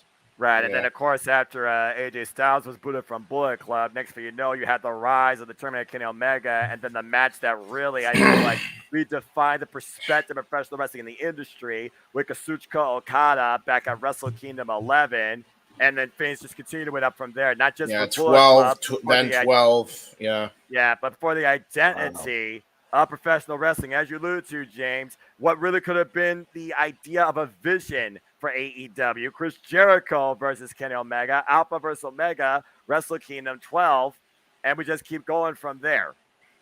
Wow. Yeah, which, by the way, if you have never seen that event, like ET, I'd recommend watching Wrestle That Kingdom match 12 from itself top to bottom. Introduced people to New Japan Pro Wrestling. AJ, I don't believe has faced Kenny at any point, no. No, really, they I never would have like faced to see each other that one-on-one. match right there. Yeah, but But AJ Styles is actually the guy that influenced Kenny Omega to keep going. If it wasn't for AJ Styles, you would not have Kenny Omega today. There you go. I mean, you figure AJ Styles is phenomenal, and Kenny is Kenny by God Omega. Damn it. Yeah, I think hot take. I think Kenny Omega right now would beat AJ Styles. I don't know. AJ today, the way he's been booked, I would probably agree with Okay, that. the booking, yes. Yeah, the booking. If we're talking like Invasion style matches, AJ when he won the IWGP Championship, or even Different AJ story. or 0405 when he was the king of TNA, whole other argument. No was this argument there. before or after he was acting like Ric Flair? I'm Before. Way right? before, yeah. Yeah, before AJ Yeah, Styles lost his 0405 damn Ric mind. Flair was still in Evolution. I'd actually say that even then, I think Omega would beat him just because of the recognition he got with the belt. Yeah, I don't know. You gotta remember, AJ Styles was damn near unstoppable during those times. Yeah, until aside from the Okada- fact that Jeff Jarrett was the undisputed NWA champion on his own reign of terror, AJ Yeah. Styles was number 2. AJ had a good WWE run though, too. and arguably was a better wrestler than Jarrett at the time. I mean, to be AJ Styles, he's done everything to do in the WWE besides being Universal Champion. So you're not wrong, Mikey. I figure at this point now he's just taking it easy. Yeah, I hope he gets back up there. We'll see. I think AJ Styles right now is content with taking There's the the WWE paycheck and getting the future over. Yep. Because it's And not like it was in TNA when he was the future and he was being held down. By the way, we haven't even mentioned this. Every freaking leader of the Bullet Club is leading some version of their own faction. Yeah, I haven't even that's touched True, that. you've got Devin in charge of the Judgment Day. You've got AJ in charge of the OC. You've got Omega in charge of the Elite. Jay White running the club in New Japan still. Yep. So Yeah. I mean, and Jay White right now. WWE guys, is Jay White really going to be coming to the WWE after all I mean, that at one work point- he was doing in AEW? I mean, at one point it was teased, but again, it's one of those things where I say never. I think for me, it comes down to what happens at Wrestle Kingdom. And with the fact this Wrestle Kingdom is being built as the Antonio Inoki Memorial, it screams that it's going to be given to Kazuchika Okada. Again, I love Okada, man, but like they need to do something else. And They did they need to take- do something else. Did Hard to they do take that something title else. off Carl Anderson? No, because he's still planning to defend it at Wrestle Kingdom. Against Hikuleo. Hikuleo personally said, do not take the belt off him. I will take it off myself. You think about what happened at Wrestle Kingdom 13. It was the going away party even though it was a different regime of leadership, of course, different wrestling, it was the going away party for the elite. They all lost their championships that night, and they all went to AEW, which literally was formed that year. Honestly, next year, it might be Jay White's swan song, and we might see a new reign of leadership for Bullet Club. No idea who, but Jay White might literally be going to WWE. It's the last stop if you want that paycheck, like I said. Wow. I'm shocked. I thought he would go to AEW. Why I'm do you shocked. Think he's, Well, why do you think he's not going to AEW, JJ? I mean, Adam Cole first called Jay White, but with Adam Cole up in the air right now due to concussion, Yep. I don't know. And you got to think about how fitting in the ecosystem. It's one of those things where I'm like, okay, Jay White goes to AEW. What the hell would he do? Would they have for him before? Yeah. They probably put Jay White against Seth freaking Rollins if we put him in WWE. At least that would be something. Right. There you go. Yeah. But yeah, I don't know much about Jay White. I've only seen a little bit of him, so I don't know why he would or wouldn't go to WWE, Mikey, to your question.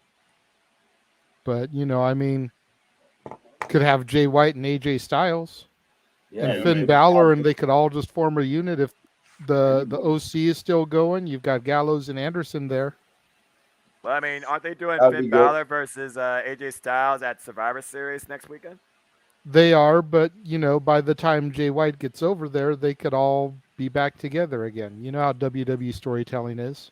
Why are they blowing it off like this, you guys? Why are they doing? Because AJ honestly, and this Finn? AJ Styles Judgment Day thing has gone on for way too long. And he's not going to join the group.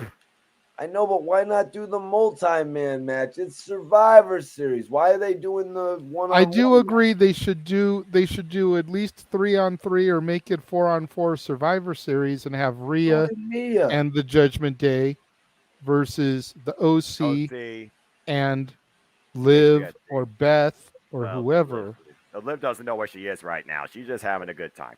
They're obviously saving it, I guess, JJ. I mean, they've brought Mia Yim in and they've built this up as a 4-on-4 thing, and they're not pulling the trigger at Survivor Series. It started Wyatt. Yeah, I feel like WWE doesn't have long-term direction for this OC and Judgment Day rivalry. They want to try and sell it at War Games and with the leaders. That's just my take. Because, again, let's figure about this, JJ and Mikey. There is no WWE mainstream pay-per-view till the Royal Rumble after Survivor Series. Yeah, that's crazy. Touch that. And it's good. That gives a couple of months to build suspense. Yeah. I they honestly might think build something. I honestly feel that with as many talents as WWE has right now, they should do matches to qualify for the Rumble.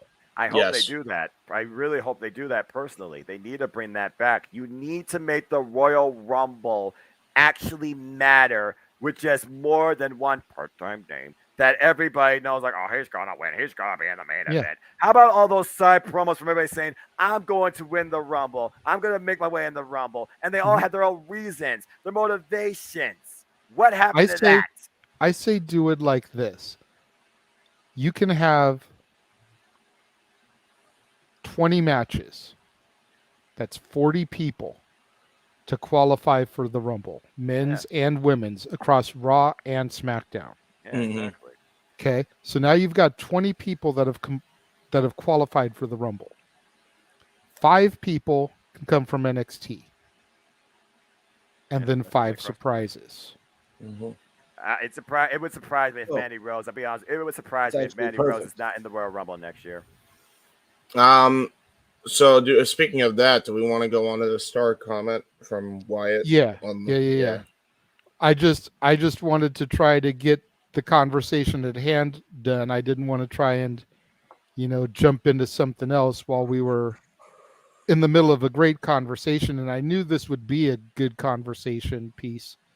That's why I was trying to stall for Jeff, because I know he really wanted to chime in on this. Yeah. Well, we'll have him chime in next week.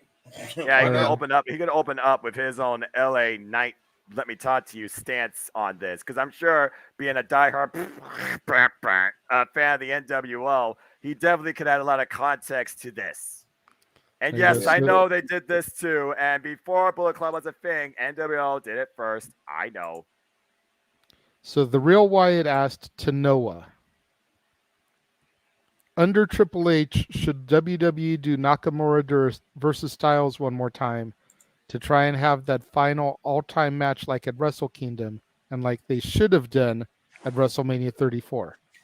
And go. It depends on the context of the storyline, because right now Shinsuke Nakamura, he's already got an all-time dream match against the Great Muta at the beginning of next year in 2023, and currently Shinsuke Nakamura isn't doing absolutely anything right now after losing to the Intercontinental Championship against the lean General Walter. Now, if they were to do some sort of Raw versus SmackDown type, maybe Royal Rumble qualifier, considering the Royal Rumble is not all Raw or SmackDown based, that's a potential opportunity to literally make a TV match as worthy as Shawn Michaels versus The Undertaker back at Raw when they're in the UK. So, maybe, but it depends on the circumstance and storytelling.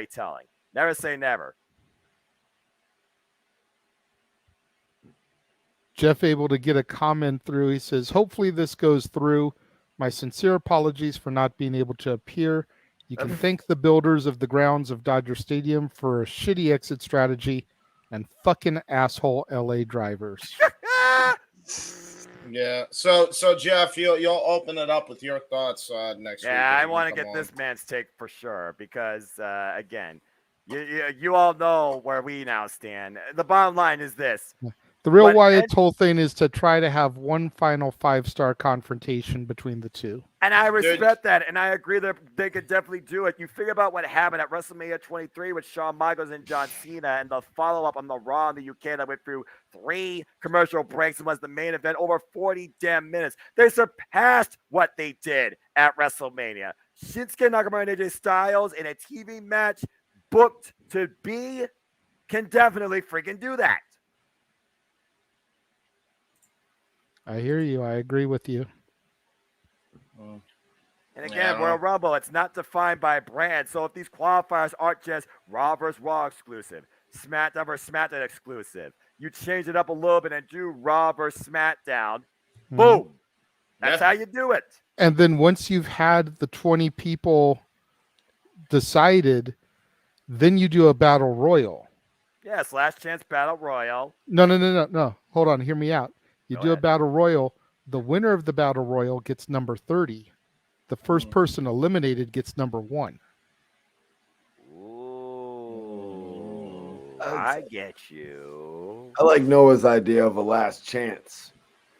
But also I like the idea, JJ, of 5 random people and 5 NXT people as well. So yeah, they need to draw it out. They need to say, like, this is what we're gonna do. Since we have from December or from literally, December about basically February 25th, we're gonna do we're putting all the superstars up. We're gonna have 20 matches at this.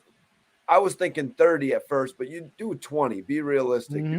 And we're going to have 20 matches, and they're going to actually map it out in like bracket style to show you who actually qualifies for the Royal Rumble, to make it mean something more. But also another part of me is thinking they're going to use this, 55 days to really determine if they do or don't need a pay-per-view to fit in there. And if they do decide they need a pay-per-view, maybe they slip back in the King of the Ring. You know what I mean? Yeah. When is the Rumble supposed to be? What day?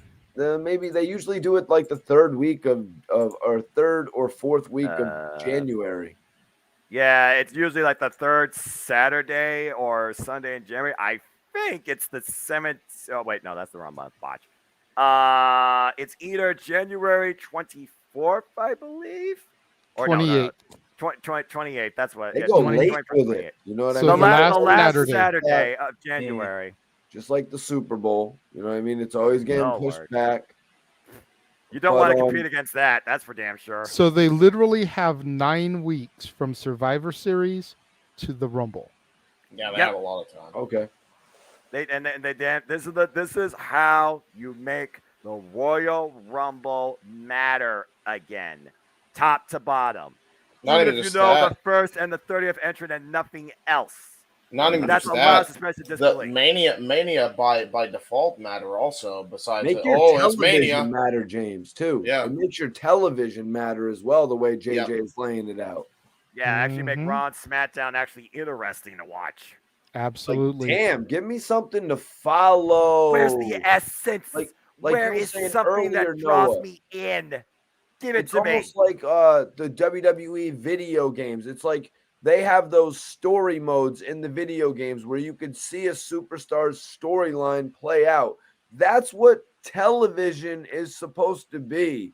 We're supposed to be able to see a storyline from Ricochet or Austin Theory or MJF play out. You know what I mean? But it just seems like we're not really getting that in the WWE. Again, You know like what I mean? said, they are so damn content in their money ways that the creative has gotten stale or slowed down completely. Yeah, which is That's funny fair. because we were talking about how it was actually getting better SummerSlam. Now it's kind of stale again. So Well, he got a hot start, but he slowed down since. I think he about to started to figure it out. slow down a little bit because he knew that he needed to try to stretch and build things because after Survivor Series, there was going to be so much time before the 9 next weeks. show. 5 weeks. You know, as we just said, there's going to be 9 weeks between weeks. Survivor Series and the Rumble. That's So I 9 think he Raws, started 9 trying to slow SmackDowns. things down to try to fit everything. When he took over hot off of Money in the Bank and everything and had to do SummerSlam, you know, he was thrown in the fire with just a couple weeks and you went SummerSlam. Then there was forget what else. There was Crown Jewel. There was I think there was one in Clash of the between. Castle. There was so many Yeah, there was Clash at pay-per-views, the yeah. Castle. Clash at the Doing Castle. premium There was live SummerSlam, events. Clash at the Castle, Crown Jewel. Then there was the one we just had. Then there's Survivor Series, and there was so much on his plate that he had to steamroll through. But as soon as you hit Survivor Series, there's that lull. As So I think expected. that's why he started to slow things down so he could start stretching stories out. Yeah, true. Emmanuel, at this holidays. point, who's in the Rumble if you could build it? I can't sit here and rattle off 30 No people way. right now. No way. There's too But much. what I can tell you is I would tell you which 5 I would pick from NXT. Since Who do we it got? is my NXT and definitely not Noah's NXT. Damn it. Damn it. Braun. I got Braun Braun Breaker, Breaker in definitely there. hot ticket. Yep. I've Yeah, got Carmelo Hayes. definitely. Yep. I've got Cameron Grimes. Cameron That makes sense. Grimes. I've got I just lost it. Hold on a second. Oh, I got JD McDonough. I was about to say, you better say Jordan Devlin. That'll be all right. And then depending on if he's healthy by then, Yes. I've either got Ilya Dragunov Yes. or Joe Gacy. No, Ilya Dragunov, not Joe Gacy. Ilya Dragunov. Joe Dragunov Gacy, is my first choice, but he's out on injury right now. That's why I said if he's healthy enough. Again? If not, then it goes to Gacy because I feel like his schism angle is getting enough traction where an appearance in the Rumble would make sense for him. the only reason But that Dragunov would definitely be number 1 pick over Gacy if I had the choice. The only reason that Schism Angle is finally getting trashed because they got The Rock's daughter in the group. If she brings him out to the ring at the Rumble, That if would she be a brings him out- huge pop. Yeah. But All right, Oh fair- my fair God. Enough. Fair enough. who I'll give could you come that. back at the Rumble though? Some of these guys that Triple H is talking about signing, maybe Jonah. John Yeah, Rock, that's a, maybe. That's a hot take. That's true. Yeah, Bronson Reed. Yeah. Bronson Reed. You There's a figure lot of Cody people. will probably be one. Cody's Yeah, got to Cody be is. number I don't know if 30. he's ready. Cody's winning the damn Rumble, probably. Let's If be he's real. not winning the Rumble, I guarantee you he is a surprise entrant in the Elimination Chamber and he wins that. Yeah. If he's ready. What about because it's already getting late, and we'll be rattling off Rumble shit like for Well, again, the ages. Royal Rumble is supposed to be important, supposed to set up WWE Right. 2023. Do we want to get to our Thanksgiving traditions? Yes. Let us start to wind things down here. You know what? I'm gonna do my quote for the week first, because I want something we can bounce back from. That's fair. My quote for the week it's not negative per se, but it's definitely not as uplifting and positive as some of my more recent ones. It's one designed to make people think and be thankful for what they have. And it comes from an old 90s song from Poison called Something to Believe in. I drive by the homeless sleeping on a cold, dark street, like bodies in an open grave. Underneath the broken old neon sign that used to read Jesus Saves. A mile away live the rich folk, and I see how they're living it up. While the poor they eat from hand to mouth, the rich drinking from the golden cup. And it just makes me wonder why so many lose and so few win. Give me something to believe in. We lost Mikey T there. Yeah, that's right. Well, there goes Mikey. Maybe he'll come back in, but if not, follow him on Report Card Radio, folks. I bet he's freaking tired. To be fair. Yeah, I mean, it is 2:36 a.m. here on the East Coast, and I am 30 minutes away from the NJPW Stardom crossover pay-per-view, and I'm crazy. I'm going to watch it. You are crazy, Noah. I wouldn't be surprised to see you start live streaming on your channel at midnight. No, I'm not live streaming this for two reasons. One, my voice, need to conserve whatever's left of it for church.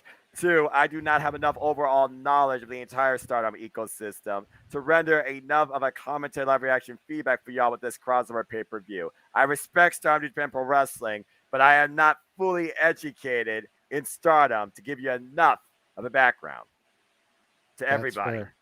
That's fair. And we appreciate your honesty in that, because so many people would be like, oh, yeah, I can do it. And then sound like me trying to carry the first 30 minutes yesterday until James joined me.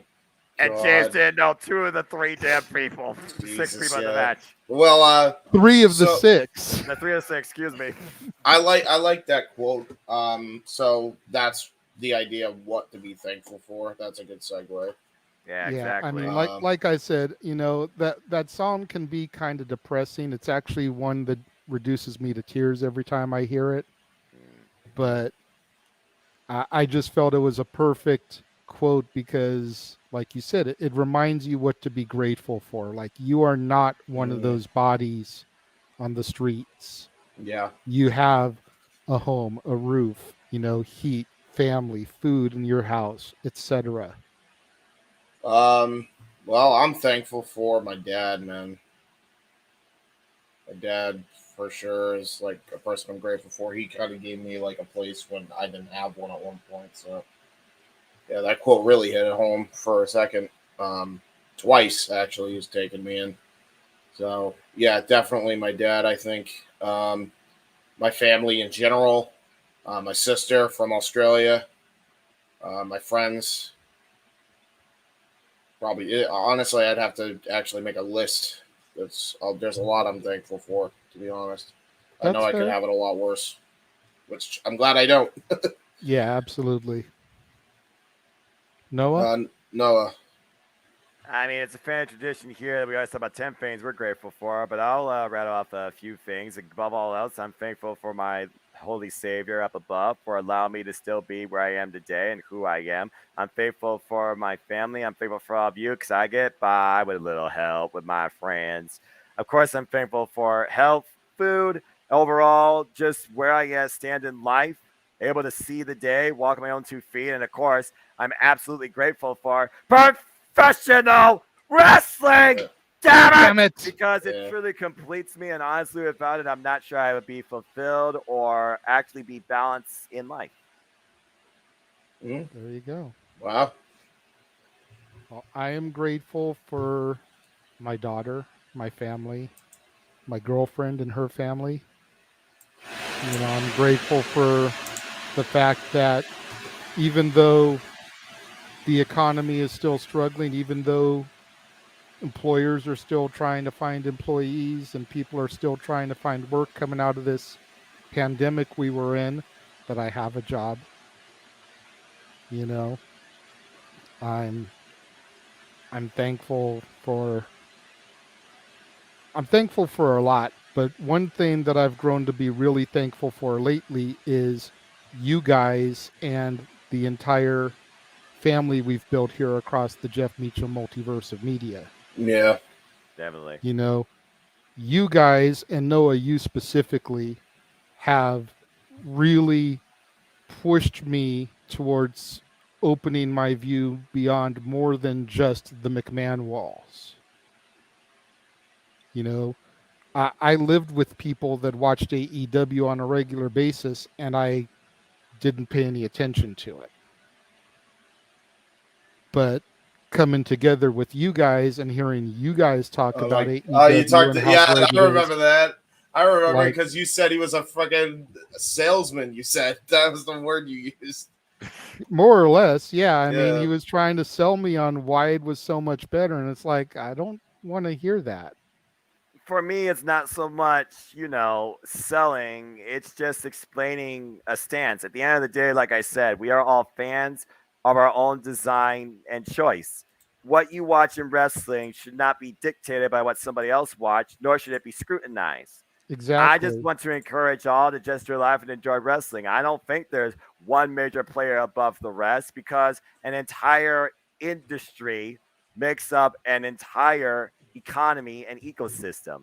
WWE is not the only thing. There's much more to it than just that. And that's really what I want to try and encourage. I don't think one thing's worse than the other. I don't think one thing is superior to the other. I just look at all things wrestling.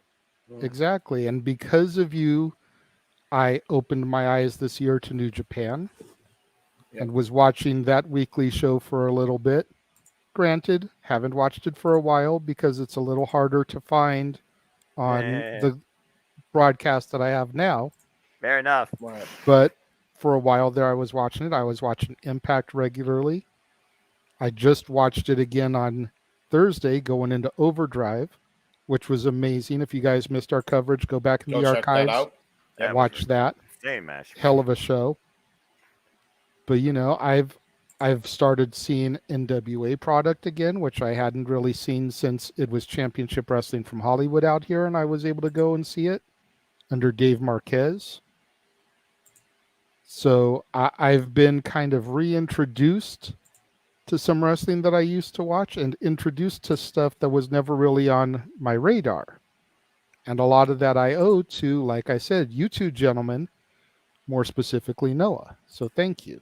I appreciate that. And again, I thank the industry for all the great matches, the incredible content, the phenomenal female, male athletes that put their own body and their own minds, heart, and souls on the line for our own engagement and entertainment. Definitely some huge thanks to the likes of Kylan King, who has definitely been a pleasant surprise to me this year, and Capital Championship Wrestling that came across the scene, the all-women's promotion. That was the newest promotion I discovered. Kudos to James Hebert for telling me about, of course, Deadlock Pro Wrestling and the Japanese strong style influence there, along with their other dichotomy. Again, this has been, in my opinion, the greatest year for the industry, despite the sense of controversy that always follows it in what might be the most major of stories seen in the longest time in its history. There's no denying that this has still been an absolutely phenomenal year for professional wrestling. And I hope everybody can just take a moment to breathe and see that. I agree. And going back to, I'm also thankful to you, Noah, for helping to bring me out of my shell and coach me along with the play-by-play coverage we've done. You have no idea how encouraging your words that first night was. Going into that In Your House NXT where I was nervous as shit. And I've been able to grow and get better and better with each show that we've done together. I owe a lot of that to you too. Thank you. Thanks. Again, I have zero sports broadcasting experience. I'm just going based on pure heart and passion and based on what I've seen on television. And like I've told you over and over, man, you go and you listen to yourself back, you would have no idea that you've got no experience with that because you sound like a fucking pro. Thank you. Again, I'm forever humbled and grateful to have this opportunity to engage in my own way of bringing forward storytelling through professional wrestling. I agree. Again, like I said, as Emmanuel and Real are even saying, they're all what there takes. And Safety, thank you for that comment. And again, everybody that's watching this or live or on demand, I thank all of you from the bottom of my heart. And I hope, again, to only wish and continue to encourage you. And may this message spread far, near, and wide to people lost coming in for the first time. Just enjoy life and enjoy wrestling too. It's as simple as that. It truly is. I don't market myself. I simply just speak what I believe is the best way to look at the industry. Yeah. There you go. There you go. All right. Enough mushy stuff. Enough being nice. A moment of silence for all the big city suit wearing guys who are about to get dumped for a small town guy wearing flannel on a Hallmark Christmas movie this holiday season. Oh, shit. That's fair. That's a fair take. That's sooner rather than later for damn sure. That's a fair take. I What the know hell- the What the hell is season is Hallmark going here. to come up with this year? The season is upon us, man. It doesn't get any better now. I really wanted to get Mansfield's take on my Christmas trailer that aired prior to Full Gear and then prior to this as well. Knowing how much he is a fan of Christmas like me and Jeff, I really was curious Love Christmas. to get How his can you take not on like that with the sleigh bells and the snow and the ho ho ho's echoed in there. Like I could see him in the green room kind of conducting to the do do do do do do do do do do do. All right, we're not doing that. Not right now. All right, James. Yeah, there we Give go. us your plugs. All right, so you can check me out on youtube.com/JHebertside95. That's JHEBERTSIDE95. What you will see here on this YouTube channel is your main hub for the Win Productions. It's funny because right now I noticed that after MJF's title win, my MJF New Champ Custom Titantron, these Wolves featuring AEW with, Better Than You. It's there. It's there. 100,000 views and counting now. So thank you very much for that. While you're there, you can also check out everything else. Right now, Open Mic Night is being streamed currently. So go check that out if you haven't already on FTW main shows. All of your needs are there to know what we're all about, including the debut of Simply Predicting, which was on Noah's channel. Go check that out. Thank you. Secondary FTW shows as well. You'll have all your needs there as well. We have a lot of shows that we're pretty much doing as well as streams. So go check that out if you haven't already. And speaking of which, make sure you subscribe to FTW Productions right here and our friends of FTW Productions. Go check that out. And also check out the Open Mic Night playlist. And that's pretty much all I got to plugs. There we go. While you're doing that, A says it's the most wonderful time of the year. I agree. Real Not Wyatt saying it. says Not tonight. favorite Christmas movie. So this might be beyond some of y'all's time, but God rest my father's soul. There was a yearly annual tradition where we watched one particular movie brought to us by not just CBS at the time, but I think now ABC Family is what has it. It's an old school Christmas movie called A Year Without Santa Claus. And the reason I say that is since that movie's existed, one song that I still know verbatim, word for word, is Snow Miser, and I still sing it to this day. It is literally one of the only things I hold near and dear to my childhood with holiday cheer. So A Year Without Santa Claus is my favorite Christmas movie. The original Jingle All the Way with Arnold Schwarzenegger is number 2. There you go. Real Wyatt says Elf is his favorite. What about you, James? Classic. For what? For holiday Favorite movies? Christmas movie. And we'll probably get more in holiday depth in this on our Christmas show, but just because it's up here now. Let me see. Frosty the Snowman has always been a classic of mine for me. Okay. But Polar, you know what? But as far as like a movie I enjoy from top to bottom, as far as like a really good movie that got you into Christmas spirit, Polar Express. Okay. Really? Polar Express? Really like Polar Express, yeah. That's an You know, interesting Polar one. Express took a couple viewings for me to like really sink my teeth into it and enjoy it. First time I watched it, I was like, it's cute, but I'm kind of bored. Second time I watched it, I was like, this is better than I remember. By the third time, I'm like, okay, this is a good movie. I saw And that a once, lot of and it, I'm like, lot of it has to do with Josh Groban's "Believe" too. That song, even before I saw the movie, just freaking ripped my Fair soul enough. out. Fair enough. For me, it's gotta be "It's a Wonderful Life." It doesn't get more Christmas than that. Next to the original, freaking, the Christmas Carol. I mean, damn! Every time a bell rings and Ariel gets its wings, black and white. Timeless classic. That's as timeless as The Wizard of Oz, Yeah. if not more, considering it's literally connected to the holiday. Pretty much. I mean, I've actually found some theaters in my life that show classic movies from time to time, so I've been able to experience that one on the big screen. It's a trip. Fair enough. It's a trip. Emmanuel says, end the debate. Is Die Hard a Christmas movie? What?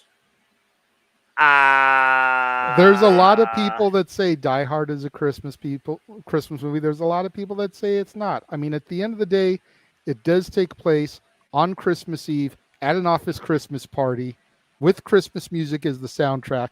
So there's a lot of points for it to be made for it being a Christmas movie. What makes a Christmas movie is, I believe, the moral of the movie. If Die Hard is not about, at the end of it, getting together with your family for the holidays in selfless kindness versus selfish gain, then I would say no.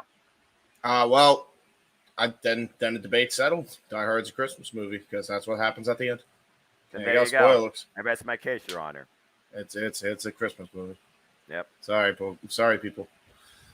All right. There we go. So James got his plugs out of the way. I'm going to go ahead and I'm going to try to rush through mine. But considering I have to plug for me and Jeff and even no DQ by proxy, it's going to take me a minute. So bear with me. Take your time, man. You're fine. If you missed my review today that went up prior to us going on the air, go back, check my new release Saturday review today. It was not till like it was supposed to be. That movie's been removed from theaters in my area. I did cover, though, the greatest team-up film since Spider-Man No Way Home, Blues Big City Adventure. Don't laugh. If you grew up with Blues Clues, go watch this movie on Paramount Plus. It is free. It'll take you back to your childhood. And if you don't come out of it smiling, you have no soul. No. Oh. Tomorrow, join me for another edition of The War Zone, the weekly acquisition report, where I show you the latest additions to my ever-growing movie library. Tomorrow, I'll be showing some DVDs that I recently picked up from Goodwill. Over the course of the week, it is still the Sandra Bullock Showcase on Renegades Reviews. And next week, we have Murder by Numbers, 2 Weeks Notice, and The Lake House in store for you, as well as the first of 6 episodes of The Santa Clauses that I'll be reviewing, and that'll start on Thanksgiving Thursday and run for each Thursday after that.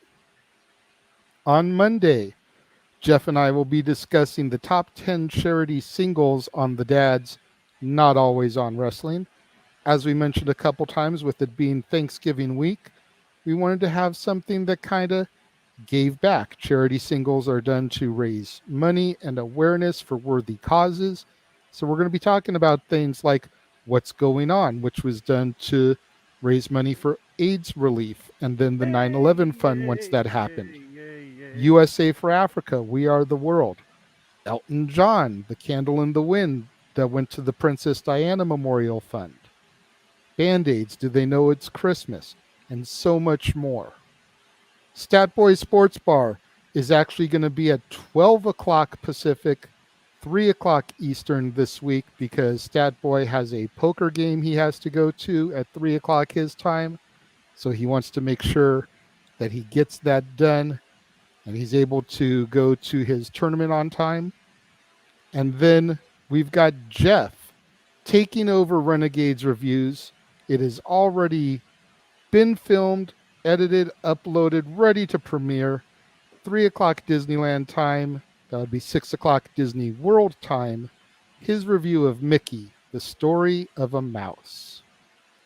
Make sure you guys tune in to NoDQ.com and check the boss man, Aaron Rift's recaps of Raw, Dynamite, and SmackDown, as well as the NoDQ review on Thursdays. You never know who's going to turn up on the panel. Hosted by Virtue with Aaron Rift. Usually you got people like Walter Cruz, Big Baller G, the Cleaver Colin Andrew. Noah shows up sometimes, myself, Jeff Meacham. Like I said, you just never know who's going to turn up on the panel. And then, of course, next Saturday, we will be with you once again for commentary, live reactions, predictions for Survivor Series, War Games. War Games! 4 o'clock Pacific, 7 o'clock Eastern Time, followed by Open Mic Night, of course, immediately after. Thank you once again to the Cleveland combatant, Josh Mansfield, for tuning in and joining us for a little bit today. You can check him out on Twitter at CatholicJosh122 or on Instagram at MallowMangram. Make sure you contact Santa Meach. The sooner the better to book him for Christmas appearances. Between the busy schedule at the House of Mouse, his time running his empire here on the Jeff Meacham Network and across the multiverse of media, you definitely want to book Santa Meach as soon as possible for those virtual visits or in-home appearances. And then make sure you save your money, ladies and gentlemen, because on Friday, December 23rd, it'll be the eve of Christmas Eve special, which I know Noah Foster is looking so forward to. We're going to be doing Christmas traditions, a lot of positive talk like we did tonight. We are not going to be discussing wrestling at all. Unless you super chat us a topic or there's a really major story that week. It is all about Christmas traditions. Favorite Christmas songs, Christmas movies, presents we've received in the past. You know, all that type of warm, fuzzy stuff going into Christmas Eve and Christmas Day. And we will have the Wheel of Carols. For a $5 super chat, we will spin the wheel. Spend your money on Christmas gifts for your family. And everybody in the studio, including Noah Foster, will sing along. Will sing along to these songs. Invest in fruitcake. Damn it. So save your super chat money, guys. Wow. Oh, and then, of course, we're going to ring in the new year on the 31st. Coast to coast New Year's Eve countdown. A little bit of the bubbly might come into play. I mean, hell, we're going to cross midnight on the West Coast here tonight because it is 11:58 as we sit here. So we can easily do it and go through the new year on both coasts that day. Yeah. If needed, Jeff is here just in time for the plugs. I saw the plugs going on, so I tried to figure. Dude, Jay, you'll appreciate this. We took the fucking Sunset route out of the stadium. We're on Sunset. Actually, now on Hollywood Boulevard. We just want to go home. We'll be there eventually. There's no place like it. All right. So, what was the last thing you plugged? Actually, the last thing I plugged was the New Year's Eve thing. So I was just about ready to throw it over to Noah and take it home, unless you've got something you want to mention real quick. I just wanted to say thank you to everybody who stuck with us for, Jesus Christ, over 8 hours. God bless you, wonderful people at home. Here, let's do this. Before we started the plugs and everything, we had everyone talk about what they're thankful for. You know, with Thanksgiving being on Thursday, we've all given our thoughts. Jeff Meacham, what are you thankful for? I'm thankful for my father being more patient than me dealing with the fucking idiots at Dodger Stadium parking lot. That's for damn sure. That's a fair take. Yeah, JJ, you know my dad and the way he drives and the way he operates in crowds. So God bless him for keeping a level head, because I was about ready to jump out of the car and start killing motherfuckers. Jesus. Lordy. But honestly, I am thankful for the three of you and everybody that was on the team tonight. I know Josh was here earlier, so I'm thankful for everybody on my team. I'm thankful I got to see Elton John before he stops touring in the U.S. until the money runs out. I'm thankful for Adele's of Hollywood as we're passing by it for my awesome Santa suit. So thank you, Adele. We love you. I'm thankful for everything I've got. I've got a great job working for a corporation that people love or hate. Really doesn't, matter. But I am thankful for my job, for my family here on the air, my family here in the driver's seat as he's staring ahead. Where the hell are we at here? Hollywood, Normandy. Wow, we are on the dark side of Hollywood. And I'm thankful Coming to for Device TV, the dark side of Hollywood. Oh, Right. God. Yeah. Dark side of Jeff Meacham Network. Here we go. Produced by Dwayne Johnson. No, I can't afford The Rock. Hell with that shit. And narrated by Chris Jericho. There you go. Jericho could probably swing. Not The Rock. I could probably swing Chris. Just have Jenna contact him. That's right. Paradise Kitty, you're on the call. Anyway, I'm thankful for all of you guys watching at home and my team here. Thank you guys so much. Thank you for letting me be on the marquee tonight, even though I didn't do a goddamn thing, except be frustrated with technology. But I am very thankful that we have a show coming up next Saturday where I get to be a part of it. I'm so happy about that. Yes. We'll go ahead and throw that graphic up one more time, even though we already ran through it. Yes, because next Saturday, much like the man who did the right thing at Full Gear, we go to War Games. War Games. Yes. And yes, I haven't watched the match, obviously, because I've been stuck in LA traffic, but God bless Mr. Regal. Yes. I am thankful for right. William Regal tonight. Yes. Damn right. Everybody is thankful for William Regal tonight. And you know what, though? Much love to Mox. Enjoy the vacation, John. You and Renee earned it. Damn it, all the hell. So real quick, also, Jeff, and I mentioned this on the air, I think since you weren't really able to, and plus we've already ran long enough as it is, you will give your thoughts on the Shield like right at the start of open mic night, or even before if we can swing it before the actual pay-per-view starts. Because I figured it'd be easier, I'm sorry, Bullet Club, idiot. I was say Bullet Club. It's one of those, I work the next 4, and then I'm off Thanksgiving, Friday, Saturday, Sunday, and Monday. Hey. So, anyway, I'm gonna wrap this up. I've been asked to wrap it up, so I'm going to. But thank you guys again. And JJ, in your own words, Noah, everybody good night. Noah, take us home, brother. Fair enough. I'll certainly do that. Again, thank you everybody that's been here for the entire ride. It has been a fucking phenomenal night. What a pay-per-view. Thank you, AEW. Full Gear once again, my pay-per-view of the year. But people, you want to know more about me, know this. I am just a simple man and a lifelong fan of, and somehow I still have a voice to say it, professional wrestling. Damn it! But I digress. Find me on Instagram, Twitter, and YouTube, as long as Twitter is alive. And then Foster in 1916 for all things wrestling. Shout out, of course, to our entire ATW family on the Twitter, James, but also our Discord, our Facebook. We're all over the place. ATW for life. Stay tuned again. We will be back here next weekend after we feast and sleep to bring you coverage, of course, of Survivor Series War Games. And yes, next week, Friday night, there will be, well, maybe Friday evening, there will be another Simply Predicting panel with me and the Horseman and Nordic Galaxy for Survivor Series War Games. And there's still more content to come on my Simple YouTube channel, including a triple feature Simple Take on all 3 pay-per-view specials this weekend that we have too, as the Stardom NGW show is going on right now live too. But as always, I'd like to conclude, there are no winners, there are no losers, there are no betters. There are just fans with opinions, but there's passion we all share. At the end of the day, folks, support one another and respect each other and protect your mentality too. And definitely, within the next few days, really, really, really treasure your families. And just enjoy life and enjoy professional wrestling. It's as simple as that. Thank you, Noah, for taking us out as you always do.